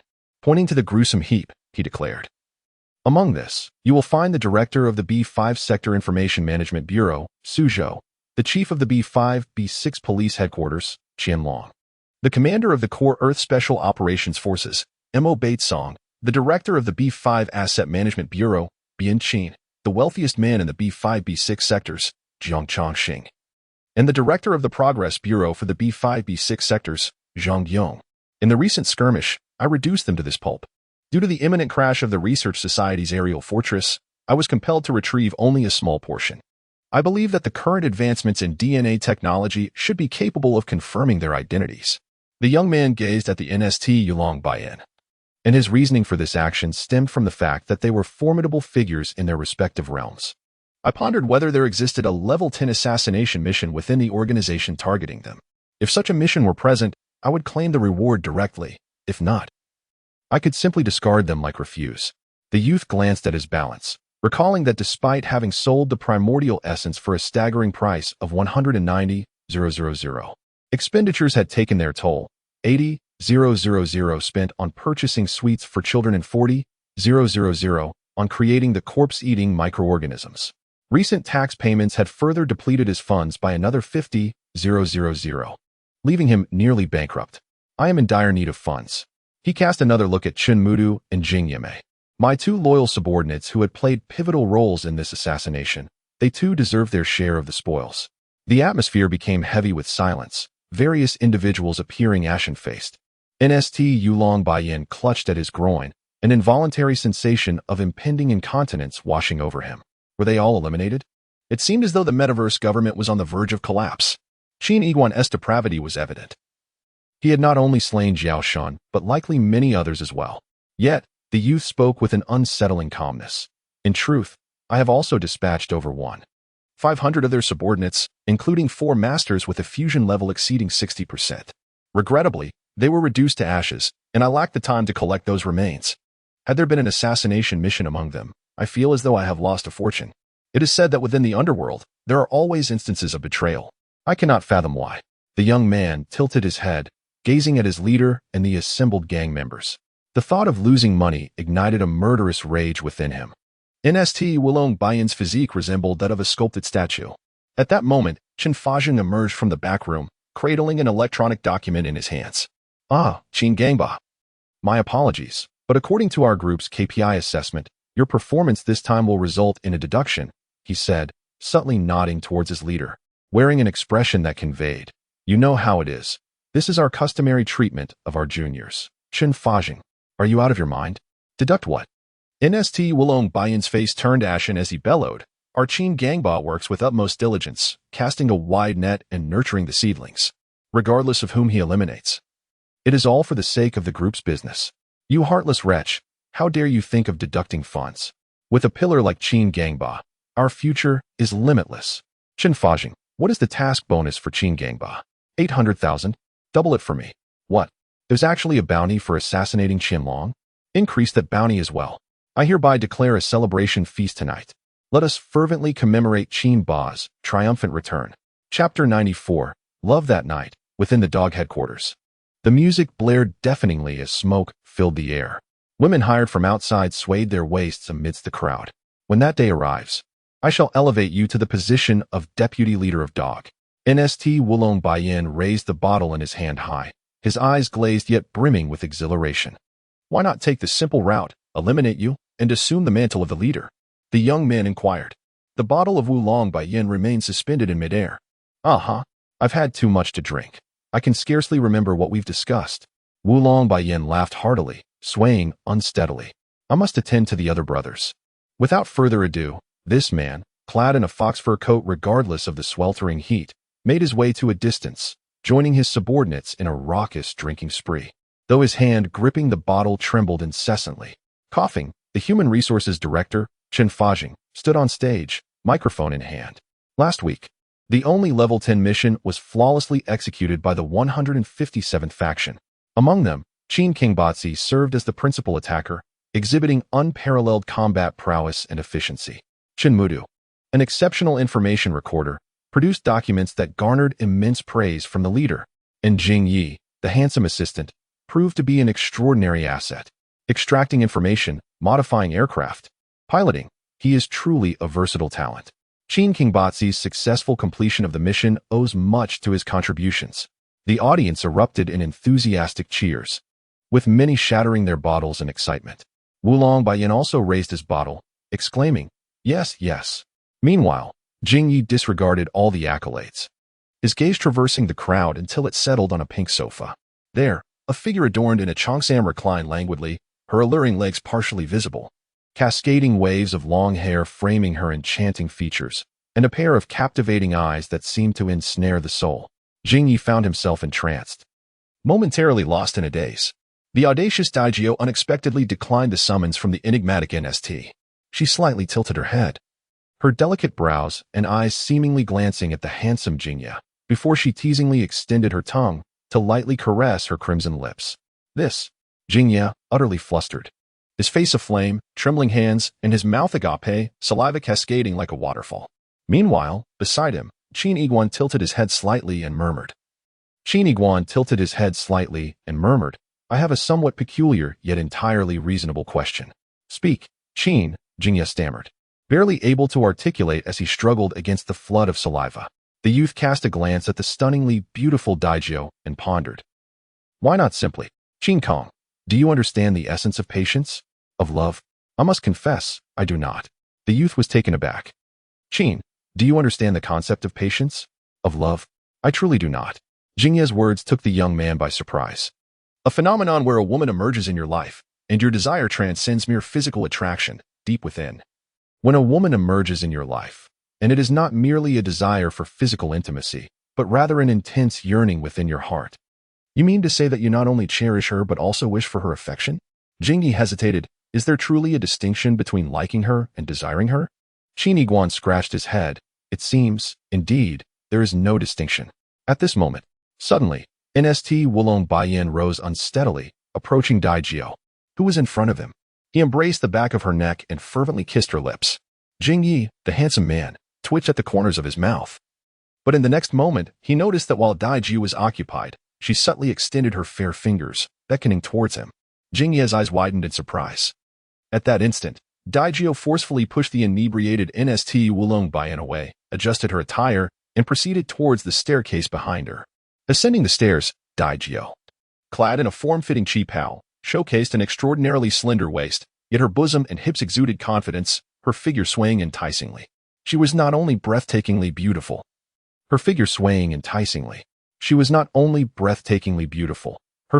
and silhouette were truly exceptional, captivating anyone who laid eyes upon her. Although there were numerous alluring women in the vicinity, they paled in comparison to Daijio, akin to the moon contrasted against a mere clod of earth. The former was unattainable and alluring, while the latter was commonplace and dull. Suddenly, NST Wulong Baiyan bellowed, "A bunch of little rascals, stop staring. A bunch of little rascals, stop staring. Whoever dares to harbor ill intentions towards my lady will find themselves castrated by me, followed by their demise." At that moment, gently closing the door without locking it, Jingyi swallowed hard, realizing that Daijio was clearly interested in him.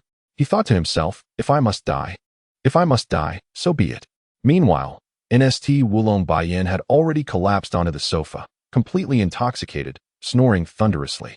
At this moment, the young man quietly gazed towards the east. Through the window, the moonlight bathed the sparse stars in a serene glow. The absolute hit steel plate had seemingly vanished, as if by magic. Absolute hit. The one who covertly aided him was even more absolute than the term itself. He was formidable. The one who covertly aided him was even more absolute than the term itself. He was formidable, immensely so. There must be countless stories underlying this. Tachin Kangba. One hand firmly clutched a folder, while the other held a glass of beer. Thanks to you. Had it not been for your assistance, I would have had to bear the burden of falsely reporting materials for a lifetime. What are you staring at, Qin Kangba? Shinmudu, noticing the youth lost in thought towards the eastern side, inquired with curiosity. The youth pondered. When I returned, something peculiar occurred in the east. Oh? Shinmudu's romantic inclinations resurfaced. The youth chuckled. You often speak of your boyfriend. Is it true that the contents of your folder chronicle your past together? Your boyfriend must be a remarkable person. What does he do for a living? Shinmudu's face grew even redder. Her eyes sparkled with affection at the mention of her boyfriend. He is just a very ordinary person, quite unremarkable. He has no wealth and is not particularly handsome. His profession is that of a magician. She giggled. Moreover, he has long since faded from the limelight. Whenever he performs, I am his sole audience.